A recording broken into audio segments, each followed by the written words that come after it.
I have given credits to author in starting of the video by if the original author wishes to reclaim copyright or remove this video, I kindly request before giving copyright strike. Please contact us using the information provided in the channel info. We respect and acknowledge authorship rights, and I will delete that specific video by myself. Thank you. The Broken Guardian by Nightshade Guardian, a slightly darker take on the Guardian of the Hunt context. Percy is betrayed by almost everyone at camp and leaves what had been his home for the last 6 years, and a chain of events unfold. Pertemi's pairing maybe one other later in the story. Flashback: it was a warm and sunny day, the birds were chirping, the air smelled like strawberries due to the Demeter cabin's hard work on the fields, and for once, it was peaceful. The war was over, Gaia had been lulled back into slumber through the efforts of Piper, Leo, Festus and Jason. It had been a few months since the battle, and while Olympus was still deciding if someone was to be blamed for everything, the two camps had gone back to some semblance of normal, but were cooperating a lot more now that the rift between them was healed thanks to Reyna and Nico's efforts in bringing the Parthenos back to Camp Half-Blood.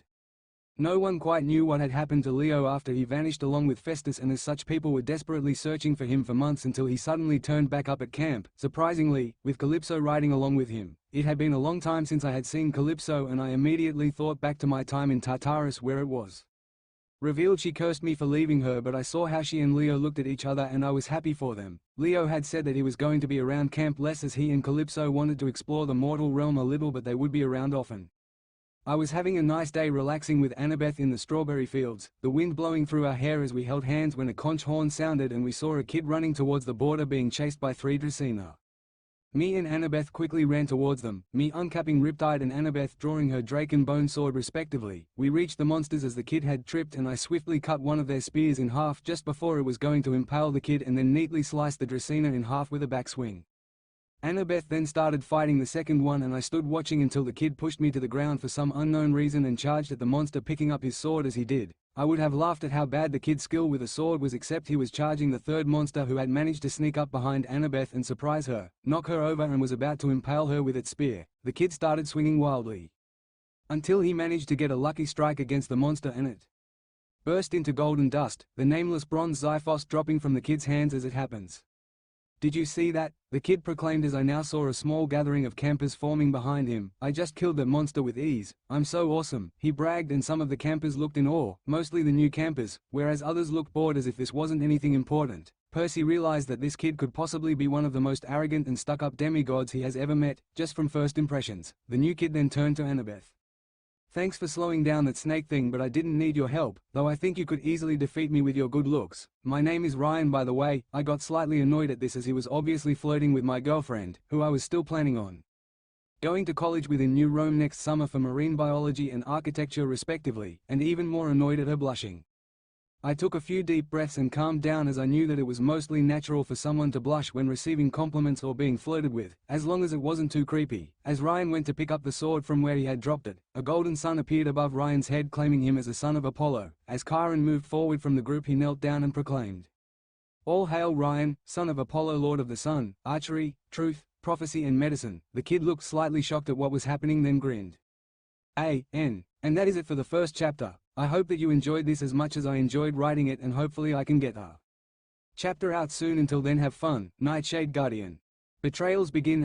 And I would like to thank the people who decided to review. It means a lot to me that you guys appreciate my story so far and that you have me advice to try and improve my story, so a massive thank you to everyone who reviews this now or later on. I also want to say that this story will not contain chaos, as I feel it makes Percy too overpowered anyway. To the story, Nightshade Guardian. Third-person POV. It had been 1 week since Ryan had arrived at camp, and his attitude had only gotten worse. As soon as he had heard that Percy had helped save Olympus not just once but twice, that seemed to get on his nerves. He started to spread some horrible rumors to some of the younger campers that Percy hadn't done as much as he claimed, and that he took credit for the achievements of others. The older campers just shrugged it off and thought that the kid was just trying to stir up some trouble and would soon fade away. At first the new campers didn't seem to believe this, but then, slowly, they started to think that Ryan was telling the truth and that Percy was just some fake who took the. Most of the younger campers now thought that Percy was just a guy looking to get attention from claiming false heroics. Almost all of the older campers ignored the arrogant son of Apollo, as they knew about Percy and what he had done, and this seemed to infuriate Ryan. Sometime during this week, Ryan thought up a plan of how he was going to make sure that no one would ever support Percy ever again, and a wicked grin spread across his face as he slipped away to set his plan into action. A few days later, Percy was training in the sword arena, sparring with Clarice to keep in practice, when Katie Gardner stormed towards them. Perseus Jackson, yelled Katie, causing the pair to pause and turn to face the girl who looked furious. What is it, Katie? And can you please call me Percy? You know I dislike my full name, replied Percy, pausing the spar with Clarisse, slightly confused as to why the daughter of Demeter was shouting at him. She was usually quite quiet and rarely shouted at anyone. Don't play innocent with me, you destroyed my garden, you son of a bitch, she shouted, and Percy frowned at the insult. No, I didn't. Why do you think I did that? And please don't insult my mother like that, he said, and Katie looked furious. Yes, you did. The whole garden was flooded, the crops were washed away and the flowers were drowned. Then Ryan said he saw you flood it and you were laughing while you did it, so if you know what is good for you, stay away from me and my siblings from now on.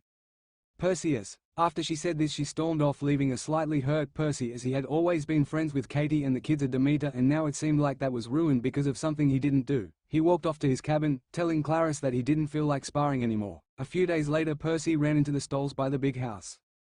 Hey guys, what's up? Asked Percy. Then Travis suddenly whipped around, and as soon as he saw Percy, his face darkened. Don't you, what's up? As Percy, he practically snarled at him. Percy looked at him confused and hurt, as the Stolls had always been some of his close friends throughout his time at camp. What are you talking about? Asked Percy, and Connor glared at him. Oh, I don't know. How about the fact that you told Kyron about the massive prank we have been planning on the Ares cabin for 2 whole months, and now we have 6 weeks on KP thanks to you, he hissed. Percy frowned. Who told you that? I never told Kyron anything about your prank. I didn't even know you were planning a prank, he replied honestly. The Stolls were both looking like they wanted to murder him.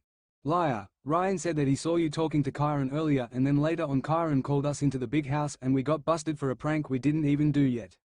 Stay away from us and our siblings, Percy, if you know what's good for you. Each of their words felt like he had been slashed with a sword. He turned around and went to the lake to cool off. Later, when he returned to his cabin, it was covered in seaweed. He opened his door to get hit in the face with a boxing glove. There was a note attached to the wall.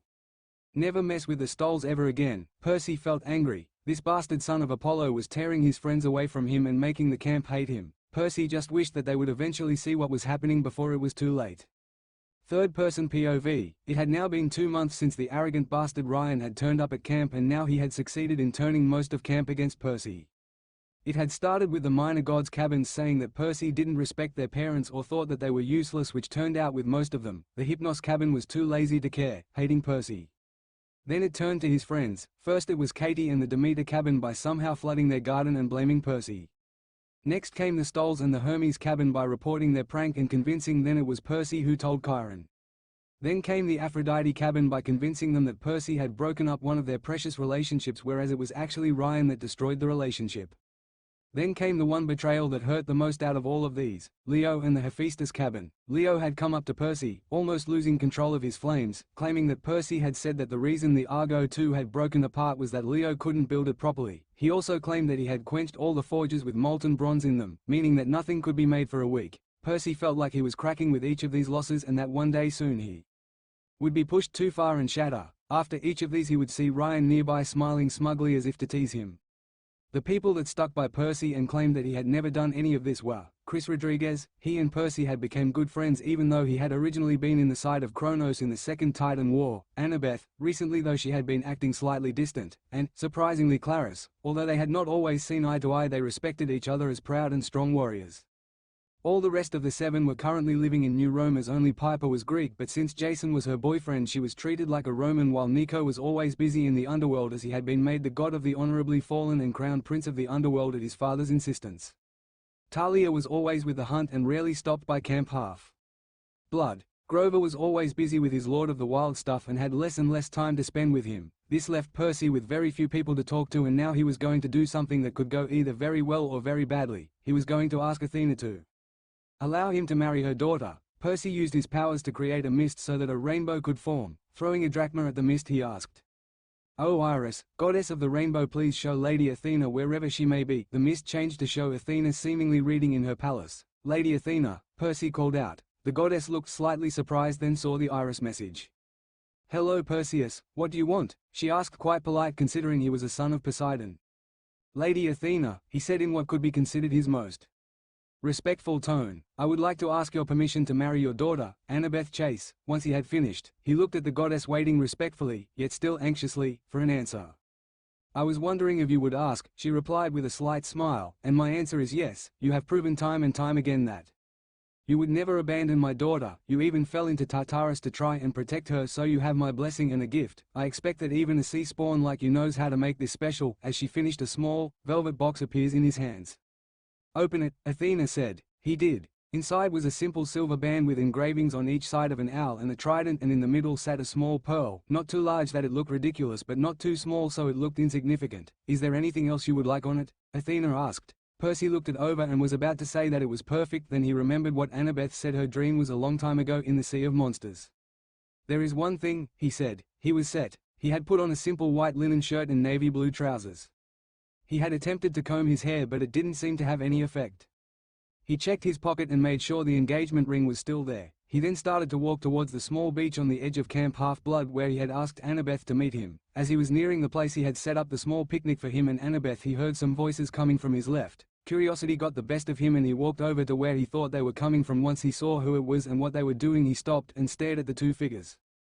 Aphrodite POV. I was just walking about in my palace deciding what to wear when I went on my date with Ares later when I felt a massive plummet in my domain. This was unusual, so I focused on the source and I gasped. "No number, it can't be," I said in shock when I realized where, or more accurately who, this was coming from. "This is not going to be good, not at all." Percy POV. When I saw who it was I stopped and stared. There lying on the sand was Annabeth and next to her was Ryan. Then I felt something inside me break as I watched her lean forward and kiss him right on the lips. "Hey Annabeth," I heard Ryan say, "when are you gonna dump that loser Jackson? You know I'm way more awesome than him." I felt rage start to build in my chest at his words. Unbeknownst to anyone, the sea started to get violent as it reacted to Percy's overwhelming emotion. "I'll do it later," Annabeth said, almost nonchalantly. "He said he wanted to take me on a date a little way up the beach." I then stepped out from behind the sand dune I had been standing behind. "Don't bother about dumping me, wise girl. As of now we are done," I said in an icy cold tone with rage underlying my voice, similar to how I got in battle, and dead serious. Both of them spun around startled. When they saw me their expressions changed to one of fear and one of triumph. "Percy, what are you doing here?" Annabeth asked. I turned my glare on her. "I was coming to finish the preparations for our date, but I didn't expect my girlfriend to be kissing another guy," I responded, and her expression turned to anger. "You dare call me your girlfriend, when you have been flirting and cheating with other girls for weeks now," she practically yelled. At this I became furious. A large hurricane was forming around him and was getting stronger by the minute. "Let me guess, Ryan told you he saw me cheating, did he? Talking to girls in an iris message?" I asked, and she nodded, anger still in her storm grey eyes. "And you just believed him? Did you ever consider that he might be a lying bastard? And that maybe I was actually talking to your mother to ask for her permission to marry you, after all? And you should know this better than anyone, my fatal flaw is loyalty," I replied, venom in my voice. At this point the hurricane was massive and there was, at a rough estimate, a 7.5 magnitude earthquake that was causing everything in the camp behind us to crack and be almost shattered at the sheer force of the winds that were swirling about. She stared at me in disbelief after I had spoken. "What?" she whispered, barely audible over the storm. I glared at her. "You heard me. I asked your mother for her permission to ask you to marry me, and do you know what she said? She said that because I had fallen into Tartarus to try and protect you I had proven myself to her. She even gave me the ring." At this I took out the velvet box and threw it on the ground in front of her. Ryan grinned at this. "What you gonna do now, Jackson? I turned the whole camp against you. Hell, I even stole your girl." At this he suddenly shut up as I did something I had only ever done something similar to once before. I controlled something other than water. I held out my hand. Pointing at him I focused all my rage on controlling the water in his blood. His grin suddenly faded to a terrified expression. "I know what you did. At first I didn't really care as I wasn't power hungry and didn't care about fame or attention, but you crossed a line when you turned my friends against me.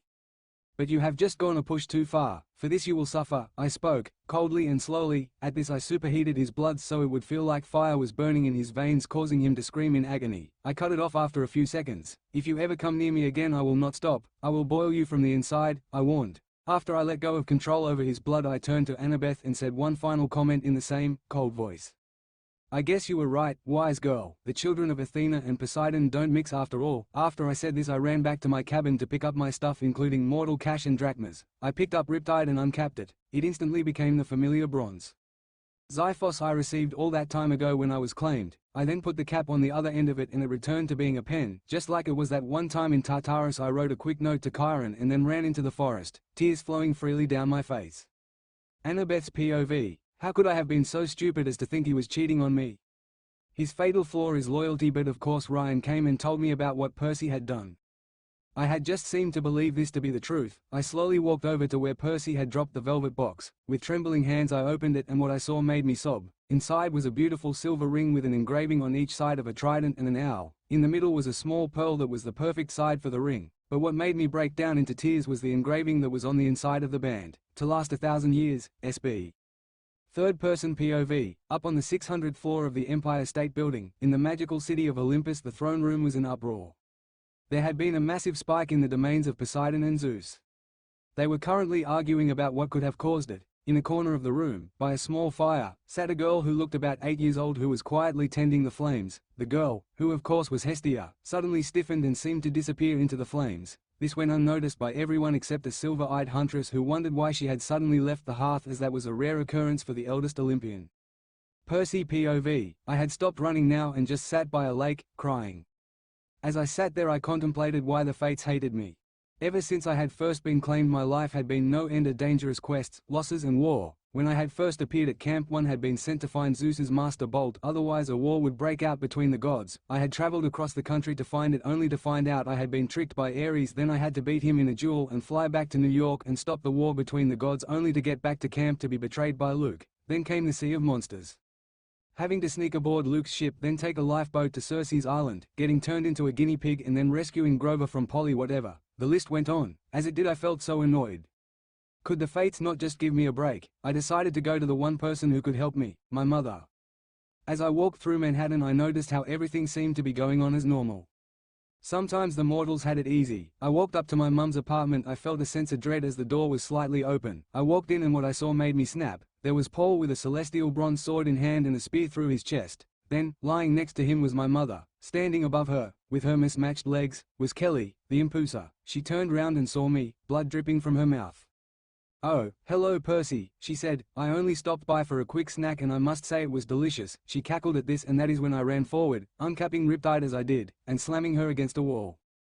"Who was it?" I growled angrily. Kelly smirked. My Jackson, I never knew you liked to play rough." I just snapped and sliced off her right arm, which crumbled to dust as it fell. "WHO was it? WHO told you to kill my family?" I was screaming at this point. "Gaia, she said that if she ever lost to track down your family, everyone's family." I snarled and stabbed her through her heart and watched as she crumbled into a fine golden dust. "Gaia, she took the best woman in the world from me." I rushed over to my mum, dropping Riptide as I did. Mum, it's going to be okay," I sobbed as I felt her pulse weakening with each beat. She smiled up at me. Percy, we know that it's my time. Don't blame yourself. You couldn't have done anything. Just know that you have made me the happiest person." As she finished she became limp in my arms. She was dead. I threw my head back and screamed until my throat was raw. I put her down and placed a drachma under her tongue for her passage into the underworld, and did the same with Paul. As I stepped back I picked up Riptide. I had nothing left to live for. I aimed it at my chest. As I did there was a small flash of flame before someone tackled me and knocked Riptide out of my hands. Hestia's POV. As I sat tending the hearth and listening to the arguing between my two brothers, I suddenly felt someone lose both home and hope. When I focused on this change and saw who it was and why, I sat bolt upright and flashed away through the flames. I arrived to see Percy Jackson aiming his sword at his own chest. I quickly tackled him and knocked his sword out of his hands. He looked at me and I saw something that made me sob. His sea green eyes that usually were full of happiness and mirth were now full of pain, despair and loss. "Lady Hestia," he said in barely a whisper as I got off of him. "Why did you stop me?" he asked, and I forced myself to remain calm. "Because Percy, there are still people that care about you and you can't let yourself die because of your mother's death. She would want you to be happy and live your life. What about your friends at camp?" As soon as I said this I noticed his face harden. "What about them?" he asked. "They all deserted me for a new kid of Apollo. Even my own girlfriend." The last part was barely audible. I then realized why he was almost without hope. At this I just couldn't stop myself and pulled him into a tight hug. At first he was surprised, then he just let himself cry and let out all his pain in my shoulder. After about 5 minutes he stopped crying and let go. "Thank you, Lady Hestia," he said as he got up and started to bow. I stopped him before he could. "You don't need to bow to me, Percy. You gave me hope to look after in the Second Titan War and claimed I was the last and most important Olympian. For that you never need to bow or call me lady ever again. You can always address me as Hestia," I said, and he smiled at this. "Thank you, Hestia. Can you please take us to Montic Beach, as I know that is where they would want to be buried," he said, and I just nodded and flashed us there. Percy POV. When Hestia transported us to the beach, I immediately started to dig 2 graves by the cabin we used to stay in. When it was done, I picked up the bodies, which Hestia had covered in some plain white linen, and placed them in their graves. Mum, Paul, thank you for making me the person that I am. As I said this, I had tears streaming down my face. Hestia wrapped me in a supportive hug. She then helped me to cover the graves again and created small grave markers for each of them. Percy, come rest in my temple on Olympus tonight. You need some rest, she said, and I nodded gratefully as she flashed us away. When we arrived, she took me to a small room to the side where there was a single bed. I thanked her, collapsing onto the provided bed, and passed out. Hestia POV. After Percy fell asleep, I went back to the throne room where the meeting had ended a few hours ago. The only person left was Hera. When she noticed me, she smiled, shrunk down to her human size, and walked over to me. Hello Hestia, she said. When and why did you leave the hearth? That's a rare occurrence for you. She greeted me, and I thought about what to tell her for a moment, then decided on part of the truth. I felt a substantial loss in my domains earlier and went to check what it was, I said, and Hera frowned. I have a feeling I know what you mean. I possess the domain of family and felt a rather large drop in that earlier, but couldn't go and see what it was as I was stuck in the meeting about what happened with Poseidon's and Zeus's domains, when she said that I decided to take her back to my temple as she could help Percy with his loss. Yes, that must have been rather confusing for you. If you would like to come back to my temple, I will explain to you what happened. Hera looked slightly surprised at this invitation, then nodded as we both flashed to my temple. When we arrived, I sat down and gestured for her to do the same. Hera, I would like you to promise what you are about to learn will stay between us for now, as I don't think it would be good to tell the other gods yet. She looked surprised, then nodded. I promise you Hestia, she said, and I smiled at her kindness. Thank you. Now this is what happened. I spent the next hour telling her what had happened and why I had only just returned. When I had finished, Hera looked sad as, even though he had not always been respectful towards her, she had seemed to like him for using his wish to help her family. A few minutes after I had finished telling her what had happened, Percy walked out of the room I had given him, looking slightly disheveled, but stopped when he saw Hera. Lady Hera, he said, but you could still clearly hear the pain in his voice. Hera POV. When I saw Percy, I could clearly see the pain in his eyes. When he saw me, he bowed. Lady Hera, he said, and I almost sobbed because of the pain in his voice. Please just call me Hera Percy, I said, and he looked surprised, then nodded. Percy, I would like to apologize to you, I said. He looked confused. Why would you want to apologize to me? He asked. Because I took away 8 months of your life. Hestia also explained to me what happened, and I have a proposition for you if you are interested, I said, and at this he turned to Hestia. Why did you tell her? He asked. He didn't seem offended, more curious. Because she has the domain of family and the drop she experienced made her curious. Also, I felt that she could help you, she explained, and he nodded. What is your idea, Hera? He asked. I took a deep breath and then spoke. I would like to adopt you. I know I can never replace your mother and I don't intend to, but I think it could help you if you had someone to talk to and support you. If you would let me, I would like to be that figure for you, Percy, after everything you have done for my family. Percy POV. To say he was surprised was an understatement. Hera, Queen of Olympus, has offered to adopt him. He thought about it, and the more he did, the more he came to one definite answer. Would you let me be your mother, Percy? I don't want you to try and force yourself to refer to me as such yet, but I want to help you. Hera seemed slightly nervous as she spoke. I smiled for the first time since I left camp. I would love to, Hera. She smiled and then gently wrapped me in a hug. I hugged her back, feeling warm and safe. A brown glow surrounded us for a few seconds and was absorbed into me. We stepped back and she smiled. You now have my full blessing, which allows you to see into and read people's minds if you are stronger than them, or if they let you. You can also see pictures of people's family if you touch them, she explained, and I smiled. Thank you, Hera, I said, and she beamed at me. Then Hestia spoke up. If it is all right with you, would you become my champion, Percy? For the same reasons as my sister, I wish to be there to help you heal and move forwards. I immediately knew what to say. I would be honored, I replied, and Hestia smiled and a warm orange light engulfed me, then faded. The power of the hearth has the ability to harm and heal, Hestia explained. You can now manipulate fire and are largely immune to it. You can heal most non-life-threatening injuries and summon any type of food that could be found in a typical home. As you gave me Elpis to look after, you can also influence people's hope, she explained, and I smiled. Thank you, both of you. If it wasn't for you two, I probably would be in my uncle's realm right now, I admitted, and they both smiled sympathetically.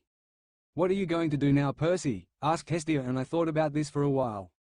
I think I'll travel around for a while, fight monsters, learn different fighting styles and all that. I will return eventually, and when I do, I'll help demigods get to their respective camps or the hunters. Also, if there is a council meeting tomorrow, they will probably figure out what happened. Hermes passes through Camp Half-Blood every so often, and it wouldn't surprise me if he does and sees what happened. What did happen? Hera asked. "Oh, I might have almost destroyed half of camp," I said sheepishly. They both raised an eyebrow at this and I tried to downplay the situation. "It's not important anyway, most likely they will flash the campers here and once they figure out what happened they will search for me. I don't want to be found for a while, so that's another reason I'll keep traveling." To avoid them, they both smiled. Hestia spoke up first. "If you are going traveling then you are not going without some gifts." I looked at them. "What gifts?" I asked and they smiled. "You'll see," said Hera as they both waved their hands and I disappeared. That was chapter 4, slightly shorter than the last one but it was mostly just small stuff. Next chapter will be the big reveal of why Percy was betrayed and the council finding out what the spike in power was. As for the gifts, you will see. Anyway, thanks for reading and as always please review Nightshade Guardian. Edit. I've gone back and edited this chapter a bit because upon re-reading this a few years later it was just so wooden and I was not happy with it. This version is mostly the same but I am a lot more happy with how the characters interact with each other now. The council meeting. Hey guys, I'm finally here with the chapter with the big reveal. Also I would like your opinions on the Hera thing. I feel that Hestia is cool but I feel Hera would have always wanted a demigod, and since she is the goddess of family and Percy would be the perfect candidate as he gave up godhood to bring her family closer. Anyway, enough rambling on with the story. Here is chapter 5, the council meeting. Third person POV. It was the middle of a council meeting and Poseidon was yelling at Zeus and Zeus was yelling at Poseidon. There had been a massive disturbance in their domains recently.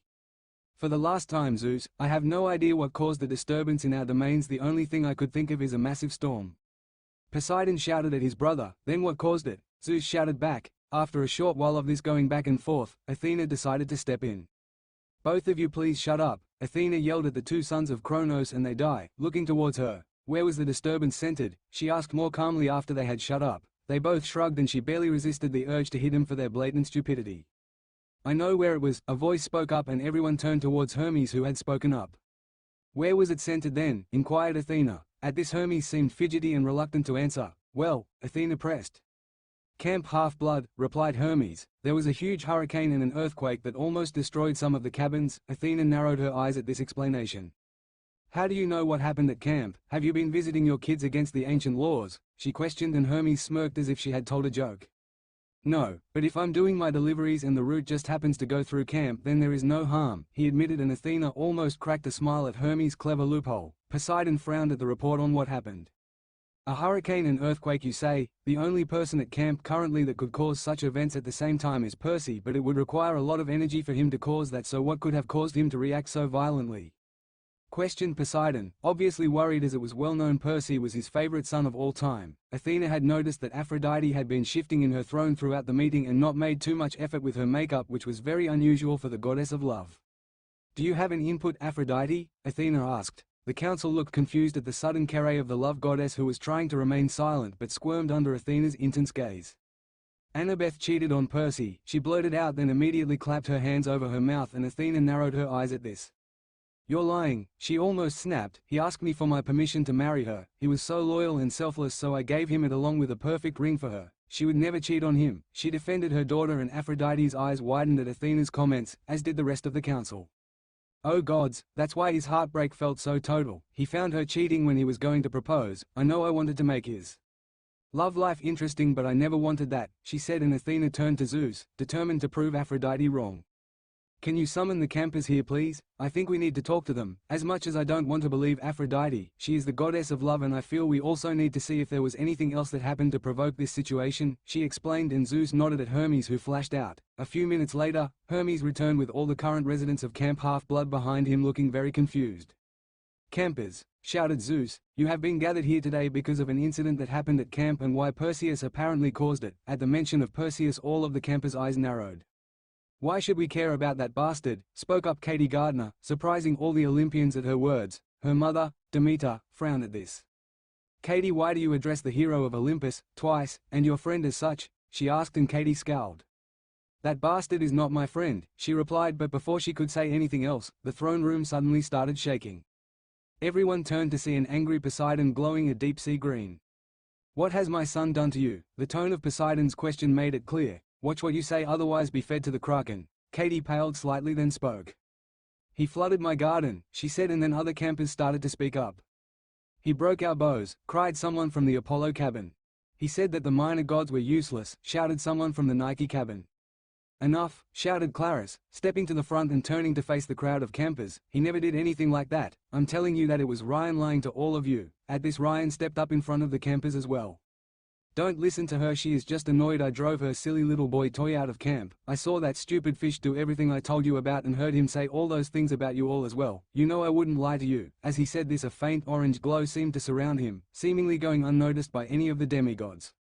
Apollo paled, and before anyone could say anything else, he stood up from his throne. Ryan Ben Lane, what have you done? He shouted, and Ryan flinched at the clear disapproval in Apollo's voice. What are you? He tried to ask before he was cut off by Apollo snapping his fingers and causing a gag to appear in his mouth.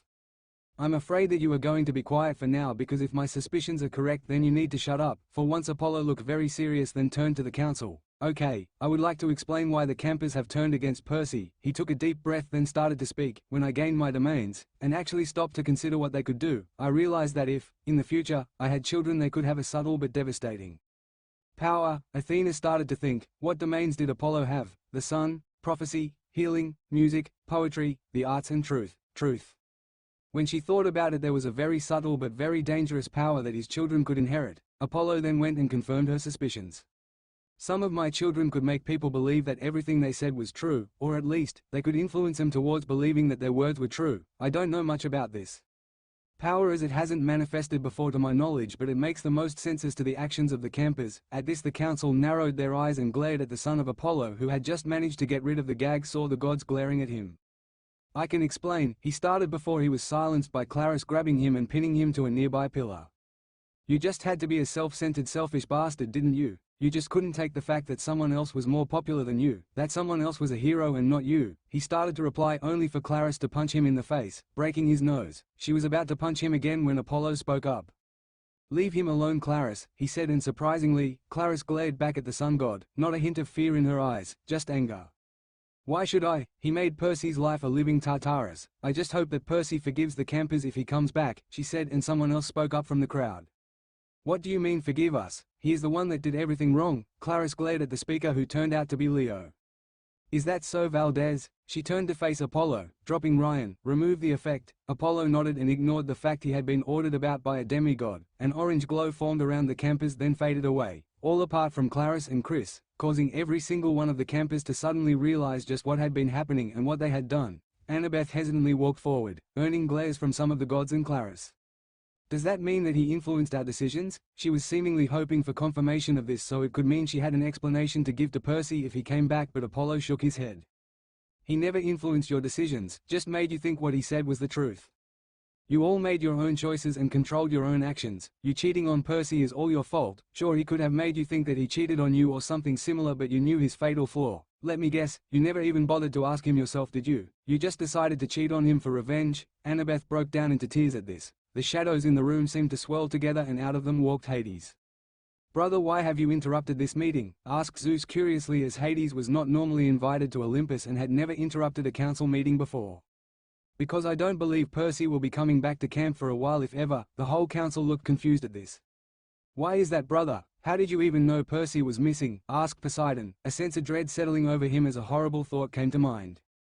Because two souls just entered my realm that are of great importance to him and you. They told me all I needed to know, he said, and Poseidon looked slightly worried at this, as this just reinforced the hunch he had, but he was desperately hoping he was wrong. Who were they, brother? He quietly asked as Hades looked at him with a sympathetic look. Sally Jackson and Paul Blowface, Percy's mother and second step father, he said, and at this the whole room looked shocked. Poseidon looked frantic. Sally had been a queen among women and had brought out his best qualities, while Paul had been a nice, respectful and fun man to hang around with occasionally when he could get away from Olympus or Atlantis.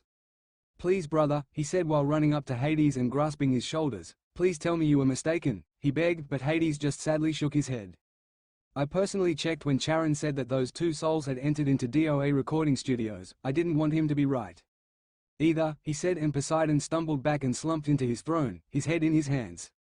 We have to find him, he croaked. After this he will have nothing left. We have to find him. All the gods nodded. Then Zeus started to issue orders to various gods to do what they could to try and find him. He then turned to Artemis. Artemis, while I know you dislike males, can you please make an exception and take your hunters out to look for him? He asked, and surprisingly she nodded. Since this is Perseus, I will make an exception. I still feel I owe him for taking the sky for me, and he has gained my respect through his actions, she said, and Zeus nodded. Council dismissed. If anyone finds any information regarding Perseus, let either me or Poseidon know immediately, he yelled, then flashed away in a bolt of lightning. Then the remaining gods then flashed away, leaving the campers alone before Hades waved a hand and the shadows wrapped around them all and took them back to camp before Hades flashed away himself. The only trace of the campers being on Olympus was a crumpled note that had fallen out of Chiron's hands.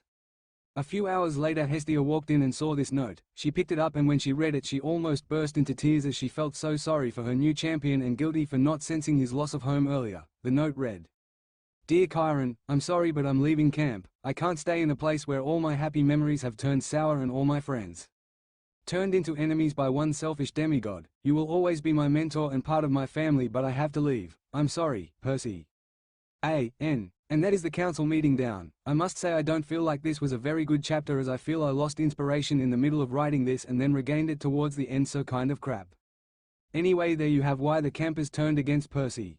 I feel like it worked well with Apollo's domains, and I find the common electrical impulse power to be too overpowered. Anyway, I will try and get a chapter up before next week, but there is no guarantee. But for now I hope you enjoyed, and seriously I want to thank you guys. At last check I had 33 followers and 24 favorites on my story, which is insane considering this is my 5th chapter, so thank you and I will see you in the next chapter. Nightshade Guardian. Edit. Went back and rewrote this chapter to make the characters seem less wooden and the interactions a bit clearer. The Man in Black. Hey guys, really sorry for not updating in ages. I just didn't really have any drive or inspiration for the chapter and didn't want to give you guys a half-hearted chapter, but finally here is chapter 6, The Man in Black, Nightshade Guardian. Time skip 3 years, third-person POV. It had been a little over 3 years since Percy had disappeared from camp, and not once had anyone given up on searching for him. The gods had scoured all of America lots of times and still found no trace of him anywhere. Camp Jupiter had been informed of what had happened to Percy, and, even though he had originally been involved with the destruction of part of camp, he had gained their respect and they sent out regular patrols to search for their honorary praetor but found nothing. But by far the most driven group was the Hunters of Artemis. Their lieutenant, Thalia, was unforgiving when it came to searching for her lost cousin. She would push the hunters day and night to find any trace of him, and there were very few smiles or laughs in the hunt anymore. Even Artemis seemed less focused, as if Percy's disappearance had affected her in some way. The only time they ever thought they were close was when, a year after Percy vanishing into thin air, young girls were being delivered to the outskirts of wherever the hunters were camped. They would all tell stories of them being abused or neglected by their families and treated like they were completely worthless. Then they would say that a man in a long black trench coat with a hood would suddenly appear at their house and deal with the people that were abusing them without any form of hesitation or remorse, but then talk to them in a calming and reassuring manner that he would help them and bring them to a new home. Thalia instantly thought it could be Percy, but all the girls had given a different description of this person and none matched Percy's, so it was impossible to tell. One day the hunters, minus Artemis who was in a council meeting, were wandering through a forest somewhere in the north of America on the trail of a small group monsters that were causing trouble when they heard a few scrambles and scrapes in the surrounding undergrowth. Thalia held up a hand to stop the rest of the hunters, who currently numbered about 25 excluding Thalia.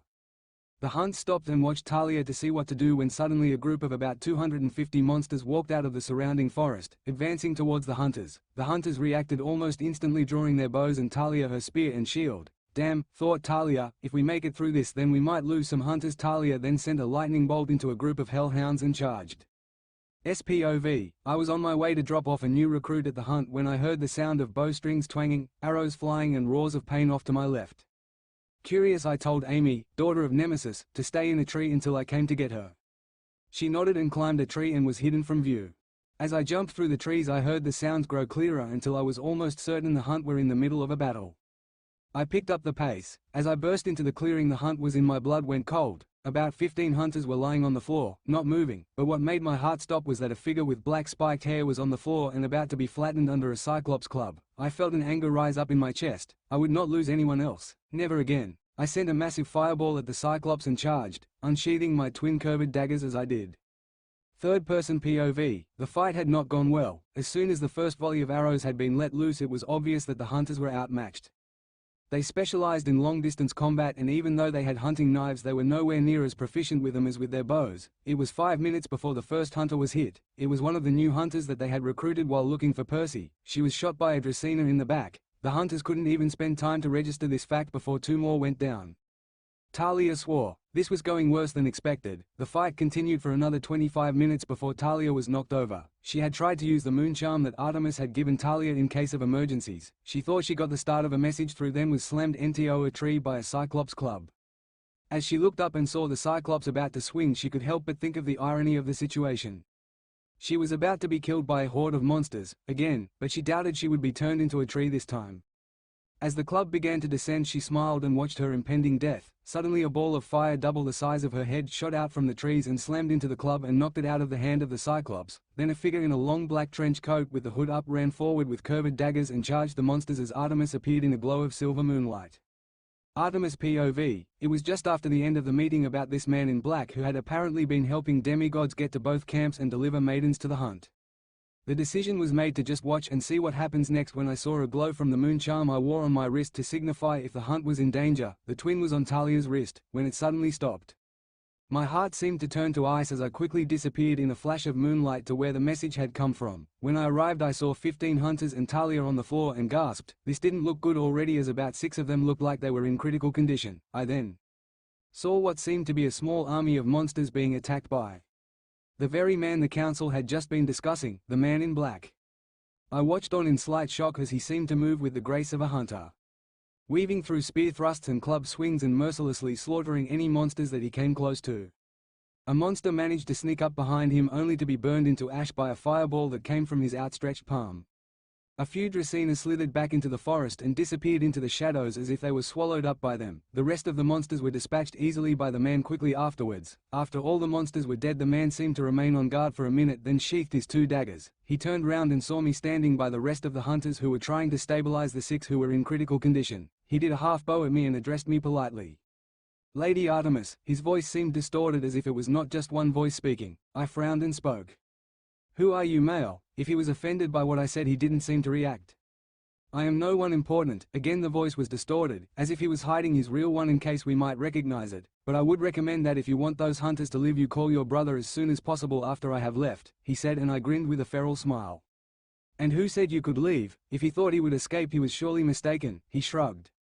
I did, and I would appreciate it if you let me go without incident. I wouldn't like to put lives at risk with my second option. At this the hunters surrounded him apart from Talia, whose leg appeared to be broken from hitting the tree behind her, and the 6 that were still unconscious. What was that about leaving, male? Snarled Phoebe. The man sighed. I said I was planning on leaving without incident, but you have forced my hand, so please just sleep. He seemed to put more force into the last word, and all the hunters surrounding him all seemed to just fall over, asleep. My eyes widened. What did you do? I demanded. It felt like the man was grinning. Don't worry, they are just sleeping and will be for about 30 minutes. I'm afraid that I must leave now. I will just drop off a new recruit and be on my way, he said, but I conjured 2 hunting knives in my hands. You aren't going anywhere, I warned him, and he seemed to sigh again. I'm really sorry, but I have to go, so you are just going to have to sleep. He seemed to put much more force into the word than last time, and I felt myself start to slip into unconsciousness. I seemed to catch a quick glimpse of one sea green eye from underneath the black hood, then everything went black. There was Chapter 6, The Man in Black. Once again, I am so sorry that it took so long for me to update, but until recently I just have not had the time or inspiration to continue with the story and didn't want to give you a half-hearted chapter that would make you lose interest.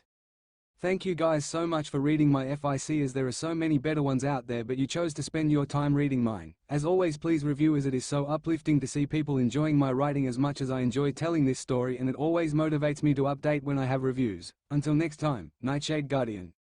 Identity revealed. Hey guys, I'm back with the 7th chapter, finally. Sorry it took so long. I really hope you guys enjoy it, as I am trying to write longer and better chapters but can't guarantee. Anyway, here is Chapter 7, Identity Revealed, Nightshade Guardian. Artemis POV. I woke up in the same clearing as before, with all of the hunters still lying in the ground, though they looked to be in slightly better shape than before, as some of the worst injuries seemed to be lessened to a point where they weren't life-threatening. Unfortunately, I still needed help to heal the hunters, and there was only one god that could help. I stood up, swaying slightly, then regaining my balance, then shouted, Apollo! I disliked calling my brother for help, but I had no choice. A few seconds later he appeared, smiling as always. Hey Artie, you called? He joked, and I had to resist hitting him. Yes, I called, but don't call me Artie. I need you to heal the hunters, I said, and he shifted his gaze over to them and immediately shifted into a much more serious doctor mode and walked over to. A few minutes he stood back up and walked over to me. It's weird, but it seemed as if someone lessened the worst injuries, he explained, and my thoughts immediately went to the mysterious man in black and the glimpse of his eye. Could it be him? Apollo carried on. I still need to take him back to my palace to treat him properly, but they should all make a full recovery. I breathed a sigh of relief. Okay, fine, let's go, I said. Then I flashed into my brother's palace. When I arrived, the hunters were already being placed onto hospital beds and being prepped for treatment. Apollo glanced up. Don't worry about the hunters, Artie, I'll have them healed soon. I glared at him. You better, and don't call me Artie, I said, then walked away heading towards the throne room. When I walked through the doors, the throne room was empty apart from Hestia tending the hearth as always. I summoned my bow in my hand and shot a silver arrow into the sky, where it exploded in silver sparks, signaling I was calling an emergency meeting. About 5 minutes later, all of the council had flashed in, excluding Apollo, who was still treating the hunters, all looking at me with curiosity. Why have you called this meeting, Artemis? We only just finished our last one, asked Amita. I took a deep breath and spoke. The hunt was attacked. At this simple statement, a majority of the council became worried, as almost all of them had children in the hunt. Is my daughter all right? Zeus asked quickly, obviously worried. I nodded. She and the rest of the hunters will be fine and are currently being treated in Apollo's palace, hence why he is absent. However, most of them would be dead at this moment were it not for the mystery man in black, I explained, and all of the council was suddenly paying attention, as this man had saved lots of their children over the past few years. What happened? Inquired Hera, and I took another deep breath. To take a guess, I replied, the hunt were probably walking through the forest in search of what was probably meant to be a small group of monsters. When they were ambushed by a much larger group, all the gods seemed to be worried and wondering at how bad the hunters were injured. They were not doing well, but my lieutenant managed to get a message through to me. I flashed there as soon as possible and saw my lieutenant about to be killed by a Cyclops. Zeus paled and listened even more intensely. Then the man in black appeared from the trees and sent a fireball at the Cyclops, burning it to ash where it stood, and then went on to slaughter all of the remaining monsters, of at least 100, without even a scratch. Though I do believe that some of them escaped, though the method in which they did is unclear, I explained, and everyone seemed shocked at my revelation. Just this one man? Asked Ares, and I nodded. He grinned at this. That should be fun. Everyone else rolled their eyes and groaned at Ares' antics, as, even though he was the god of war, he was not the toughest opponent you could face due to his recklessness. Percy beat him when he was 12 for Zeus's sake. Then what happened, daughter? Asked Zeus, evidently thankful that Talia was unharmed. Some of the hunt, and I tried to stop him leaving, then he just put me and the rest of the hunt to sleep with just one word. Everyone seemed shocked while Athena looked in deep thought. So you said he used fire and put you to sleep, Artemis? Athena asked. I gritted my teeth. Yes, I replied curtly. I dislike being overpowered. So he used fire and what seems like magic, Athena mused while everyone looked at her, waiting for answers. The only two gods on Olympus whose children would have control over fire would be Hephaestus and Hestia. Hestia is a sworn maiden, and Hephaestus claims that Leo is his only child that is a fire user, so how does he have fire powers? At this I remembered Hestia flashing out of a meeting a few years ago and had a sneaking suspicion as to who gave this man power over fire. I decided to voice my opinion. I think that my aunt has some explaining to do, don't you, Hestia? I said, and everyone turned quizzically towards Hestia. She sighed and stepped away from the hearth and walking towards the council. Yes, this person is my champion, she admitted, and the council looked very surprised at this. The gods had not taken champions in centuries, since Greece. Poseidon quickly spoke up. Who is he? It was evident that he was hoping it was Percy. I will not say. We swore on the Styx we wouldn't reveal his identity without his permission, Hestia said, and Athena spoke up. You said we. Who is his other patron? Hestia then slapped her head. Styx, she swore as Hera then stepped off her throne. I am, she said, causing another round of disbelief in the council. Hera was not known for taking champions even back in Greece. Zeus looked angry at the revelation. What? He bellowed. You became the patron of a demigod without my permission. She just rolled her eyes at this. Please, you have had so many demigods over the centuries we have been married, so I feel I can at least become one's patron. Is that not better than having one with a mortal? She said, and Zeus' anger seemed to lessen as he seemed to think about this. He sighed. You're right, I guess it's better than having your own demigod with someone. I apologize for my outburst, he said, and Hera looked surprised. It seemed Percy had made a bigger impact on Zeus than she thought. Thank you, she said, and I took the opportunity to quickly speak to Hera. Can you summon him here? I think the council need to meet him, I asked, and Hera glanced over to Hestia, who nodded and then spoke.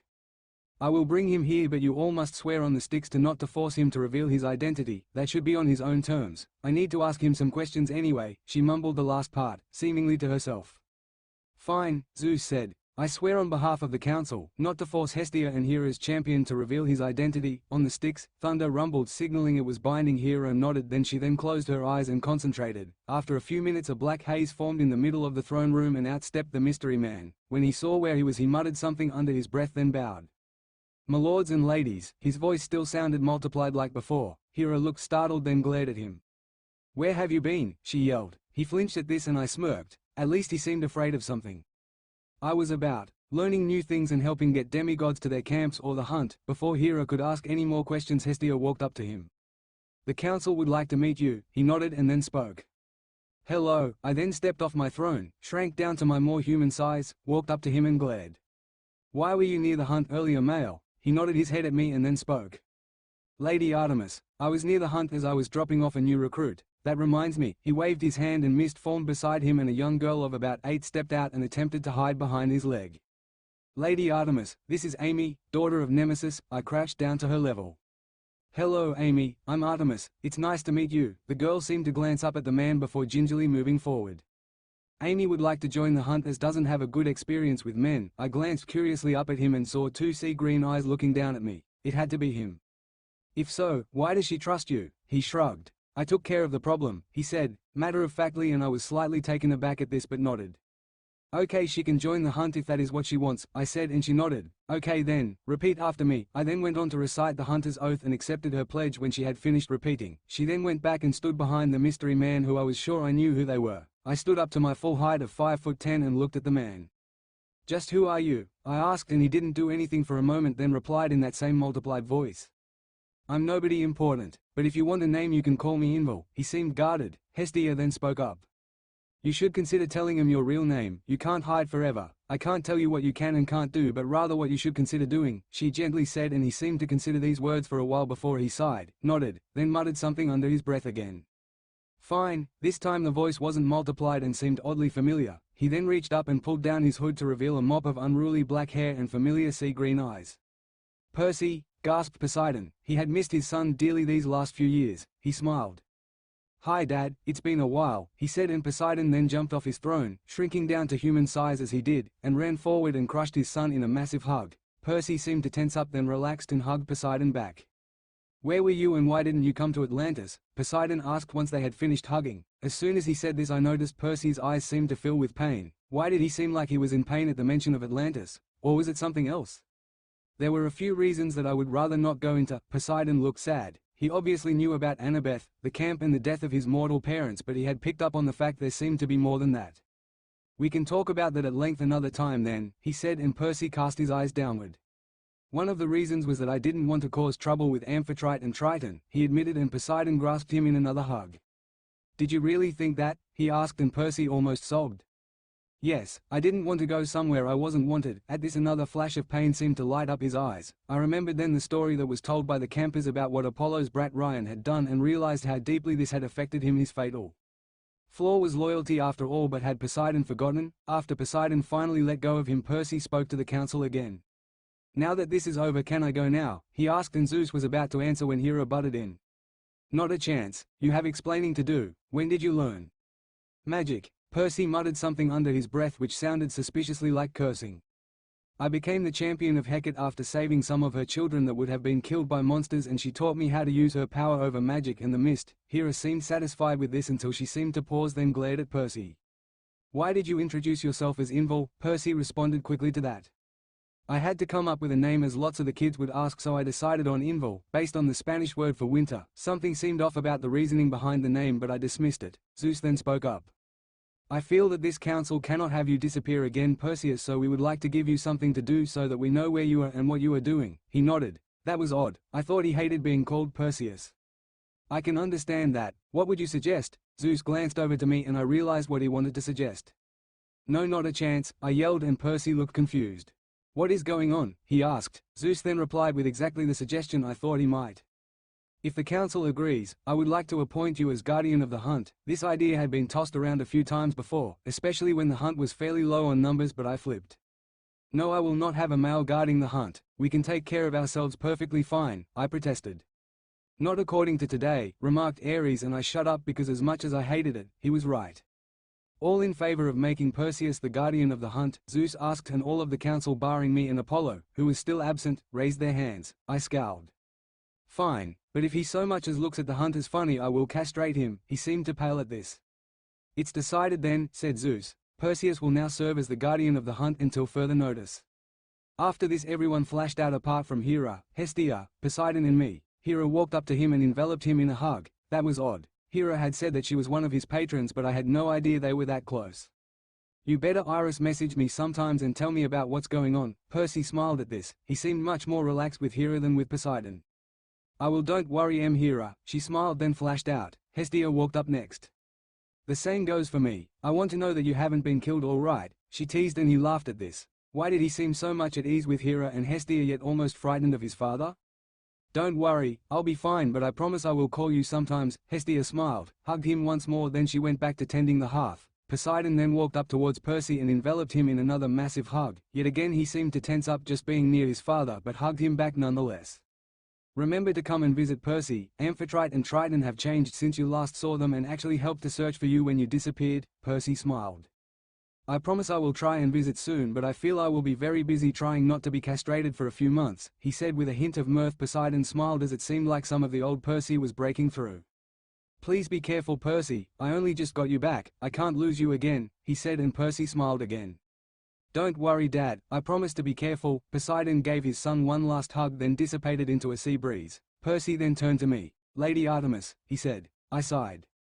While I am not happy about this decision, I suppose I must tolerate your presence from now on. Before I go check on the hunters, I want to lay down some ground rules for your stay in the hunt. He nodded. Okay, what are their rules Lady Artemis? He asked and I sighed again. First off, just call me Artemis. I'm not fond of the titles while not being prayed to, I said, and Percy looked confused. But the hunt always call you Lady Artemis, and if I am to stay with them for a length of time without being castrated, I think they would want me to show you the proper respect, he said, and I smiled at this. He wasn't as dumb as other males. The hunt will accept it, they just refuse to call me anything but lady, it can get annoying. Secondly, no flirting with the hunters. At this his eyes seemed to darken slightly. Don't worry about that La Artemis, I swear on the sticks to not flirt with any of your hunters. Thunder rumbled in the sky, signifying the oath was binding. To say I was surprised was an understatement. Why did you do that? I asked, I was genuinely curious. To show that I would never betray you or the hunt. Again I was surprised, did he really care about the hunt that much? Okay, next rule is that you have to do whatever me and Talia say while staying with the hunt, within reason anyway, he nodded. That is perfectly fine. I had half expected him to complain about that, but it seemed not. Last rule is that when we move you will help to pick out the camping site, as when we searched for you we could never find yours, so I'm assuming you know good locations. He smiled at this. That seems fine, and if you would like I can train any hunters that are willing in close quarters weapons, as that currently seems to be their weakness. I was shocked. He had picked up on that from just one fight? If any hunters are willing, that's fine, I said, and he nodded. Okay, do you want me to wait at your campsite for you and the hunters to return? I thought about this. The hunters would probably not take kindly to a male walking into where they were being healed, especially if said male had incapacitated all of them with one word. That is probably for the best, but wait until I tell the hunt what is happening before revealing yourself. Unless you want to be used as human target practice. He chuckled at this, and I saw that underneath the mystery he was shrouding himself in, he was still one of the only men to ever gain my respect and tolerance. No thanks, it happened before and I'm not very fond of it. As he said this he rested his hand on his left shoulder subconsciously. What was he not telling me? If you're sure, I replied and flashed away to Apollo's palace to collect the hunters. I am finally done. Thank you guys for being patient with me while I wrote this chapter. It took a long time for me to find the right way to introduce Percy, and you can be sure that there is a reason why he chose that fake name, but you will just have to wait and see. Until next time, Nightshade Guardian. A shocking reunion. Hey guys, I hope you enjoyed the last chapter as I really enjoyed writing it, and it was the longest chapter yet, just over 3,000 words. Anyway, I hope you enjoy this next chapter. A shocking reunion, Nightshade Guardian. Third-person POV, the mood in Apollo's palace was definitely not a good one. Once the hunters had woken up and saw where they were, most of them, apart from Talia and some of the new hunters, tried to make excuses that they were fine and sneak out of the palace. Needless to say, they were stopped by Apollo each time, and he eventually had to strap some of the hunters to their beds to stop them trying to escape every 5 minutes. Most of the hunters had been healed and were impatiently waiting to get the Hades out of there when Artemis arrived looking slightly annoyed. Hey Artie, what's up? Apollo received a withering glare from his little sis. What's up is that I demand that you untie my hunters and finish healing them before a shove and arrow where you don't shine for calling me Artie. Apollo paled immensely at this. Clicked his fingers releasing the bound hunters, then rushed over to Talia and 3 other hunters, and immediately his hands glowed gold and all the cuts and bruises on the hunters closed up and disappeared, and then Talia's leg shifted back into a normal position with an audible grating sound while Talia looked slightly pale but then returned to normal. "There we go," Apollo remarked, "all expenses paid for by Olympus Health." He grinned and then Artemis punched him in the arm. "OWW, what was that for?" Artemis glared at him. "For the stupid remark, but thank you for healing them. Hunters, get ready to leave, we are going to camp in 5 minutes." The hunters all but leaped off their heads and ran to Artemis, wanting to get out of the palace as soon as possible. The only person that walked was Talia, as she didn't want to injure her leg since it had only just been healed. Once Talia had reached Artemis, all the hunters joined hands with each other and Artemis and waited for Artemis to flash them to there they arrived. Artemis spoke up. "Hunters, I need all of you to sit down now." Some of the hunters looked confused but obeyed her command anyway. "What is it, milady?" asked Talia once everyone had sat down. Artemis sighed and then started to speak. "While you were all being treated in my annoying brother's palace, I called an emergency council meeting to discuss what happened to you." At this, some of the older hunters started to shuffle their feet in shame at how easily a group of monsters had beaten them and half expecting to be chewed out by Artemis. Artemis then continued. "The council talked about what to do and who this mystery man was who saved you." At this, the hunters, except from Talia and some of the hunters rescued by this mystery man, looked angry about being saved by a male. Athena worked out that this man had to be the champion of one or more of the gods because of the powers that he showed, and then one of his patrons stepped forward and explained that he was her champion. Talia interrupted. "Which god was it? It's pretty rare that the gods take champions now that they all tended to have children." Artemis glared at her for interrupting. "That doesn't matter right now." The council then demanded that this man be summoned and his patron agreed but said that they had sworn on the sticks that they wouldn't reveal his identity. Then another god stepped forward and revealed themselves as another of his patrons and said if they did summon this man to meet the council they must swear not to force him to reveal his identity. Zeus then swore on behalf of the council that we wouldn't force him to reveal his identity. His patrons then summoned him and, as it turns out, this man was the one saving the campers and delivering some of the girls that would join the hunt to our campsites. At this, some of the mentioned girls seemed to suddenly pay much more attention than before. He then introduced himself with a fake name and promised that he had no bad intentions towards Olympus. Then one of his patrons told him that he should tell the council his real name as he couldn't hide it forever. He then revealed who he was and then Zeus claimed that he wanted to keep an eye on him. Talia seemed curious. "What did he do?" she asked. It was not lost on her that Artemis seemed to be in a bad mood. "He assigned him as a guardian of the hunt." At this, chaos broke out. Percy POV. "I was waiting at the hunters' campsite for Artemis to flash in with the hunters, and after about half an hour of waiting and showing Amy around the campsite I saw a silver glow in the middle of the camp. I immediately had Amy go and sit down behind a tree and hid myself with magic. I leaned against a tree just to the side of where the hunters were listening to what happened in the council meeting. When Artemis told them that I had been assigned to be a guardian of the hunt, the whole hunt erupted into chaos. There were mixes of reactions from fury to curiosity and some of the hunters looking around the campsite to see if they could find me." Talia spoke up. "Where is this guardian then?" I smirked and decided to have a little fun. I crept up right beside Talia and whispered in her ear. "Why, I'm right here." I then dropped the magic that I was using to hide me. Talia screamed and jumped about a foot in the air while I was laughing my head off. Artemis glared at me and suddenly all of the hunt had their bows aiming straight at me. "Who are you, boy?" snarled Phoebe. I smiled under my hood. Looks like neither her or Talia remembered my voice. "I don't have to tell you who I am," I replied. I wasn't going to reveal who I was without first having some fun. It had been a long time since I had fun. "Fine, boy, looks like we will just have to shoot you and rip off that stupid hood of yours." I smiled again. "You can always try." Then I started to weave and dodge as a volley of arrows was shot at me. Not a single one made contact. "Enough!" yelled Artemis, and immediately all the hunters stopped launching arrows. "Was that entirely necessary?" she asked. I shrugged. "Probably not, but it has been a long time since I have had that much fun, so I didn't want to waste an opportunity like that," I said, and Artemis sighed. "Fine. Looks like I won't turn you into a guinea pig this time." She smirked as she said this and I paled. How had she known about that? Talia, having calmed down, heard this and suddenly looked at Artemis. "Why a guinea pig and not a jackalope?" Artemis smirked. Given his past experience as the animal, I thought it would be a more effective threat. At this, Talia was puzzled. Past experience? I decided to drop the charade and just tell her. I couldn't keep this up forever. "Really, pinecone face, I was sure I told you that one." Something seemed to click and she turned around and looked at me with a thunderous expression. "You better start running." And then she pointed at me and the sky started to cloud over with thunderclouds. I decided to push my luck. "Is that really any way to greet an old friend?" I questioned and flicked down my hood. Her expression only darkened.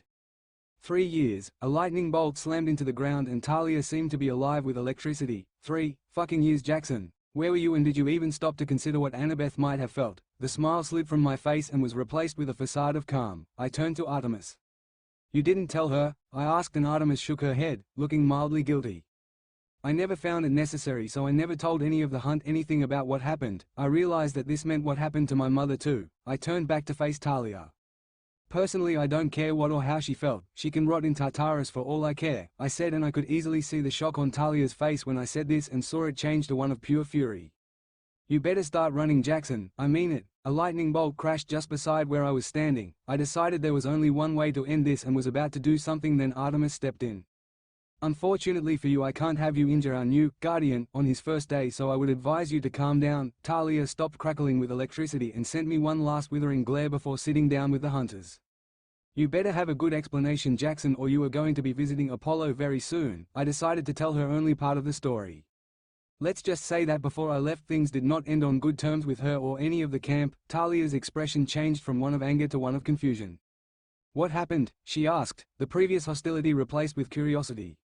Someone decided to test my limits and I am sure they didn't like what they found, I said coldly. I then turned to Artemis to effectively avoid any more of Talia's questions. What would you like me to do? She thought for a moment, then replied, it is getting late now, so just make sure the camp is safe, then set up a tent for yourself and call Amy so she gets a tent as well, and tomorrow I will give you a list of chores to do. If you are to stay here you can earn your keep. I nodded and bowed. Amy, you can come out now. Amy then walked out from behind the tree where she had been hiding and stood nervously in front of the hunters. All the hunters then rushed forward to meet their new sister with smiles on their faces. While they were talking, I overheard Phoebe talking to Amy. You need to be careful around him. You never know what he might try. At this I was annoyed at this. Did the hunters really think so low of me? I started to head towards a raised rock on the edge of the camp. This would allow me to see all of the hunters' tents but still give him their space to set up my tent, and then I heard another of Phoebe's comments that cut deep. Oh, you can't trust him. He will let you die just like he let Zoe and Bianca die. I clenched my fist and sped up my walking so I couldn't hear them anymore. Why did they have to talk about those two? The two deaths I felt the most guilty about. I reached the rock and took a small cube of brown fabric out of my pocket where it was resting next to Riptide. I placed it down and stepped back while it started to unfold and expand. When it stopped, it had become what looked like a regular brown one-person tent. I smiled, remembering when Hera had given me this gift after she found out I had been sleeping in trees. I stepped inside and was greeted by the familiar sight of the large living area with a bed to one side and a storage cabinet and desk. On the other side was my weapon rack. Currently on the rack were two shinai, two fencing sabers, and a sheathed katana was leaning against the wall beside the rack. The rest of the space was occupied with a kitchen and table. I walked over to the bed and sat down, thinking about what had happened today. I had become the guardian of the hunt. Why Zeus thought this was a good idea I don't know, but I would be lucky to last a day without the hunters trying to murder me just for the fact that I was male. I sighed. I doubt Zeus will change his mind anytime soon, so no choice but to deal with the fact I could be murdered at any time. Still, at least now I could stop another person close to me from dying. I will not let that happen ever again. I thought back to that day over 3 years ago. Now I was stronger and I can do something about the monsters and crazed gods that wanted to get their revenge at being beaten by a lowly demigod. Then there was the disturbance. Recently more and more monsters had been showing up and demonstrating what seemed like tactics.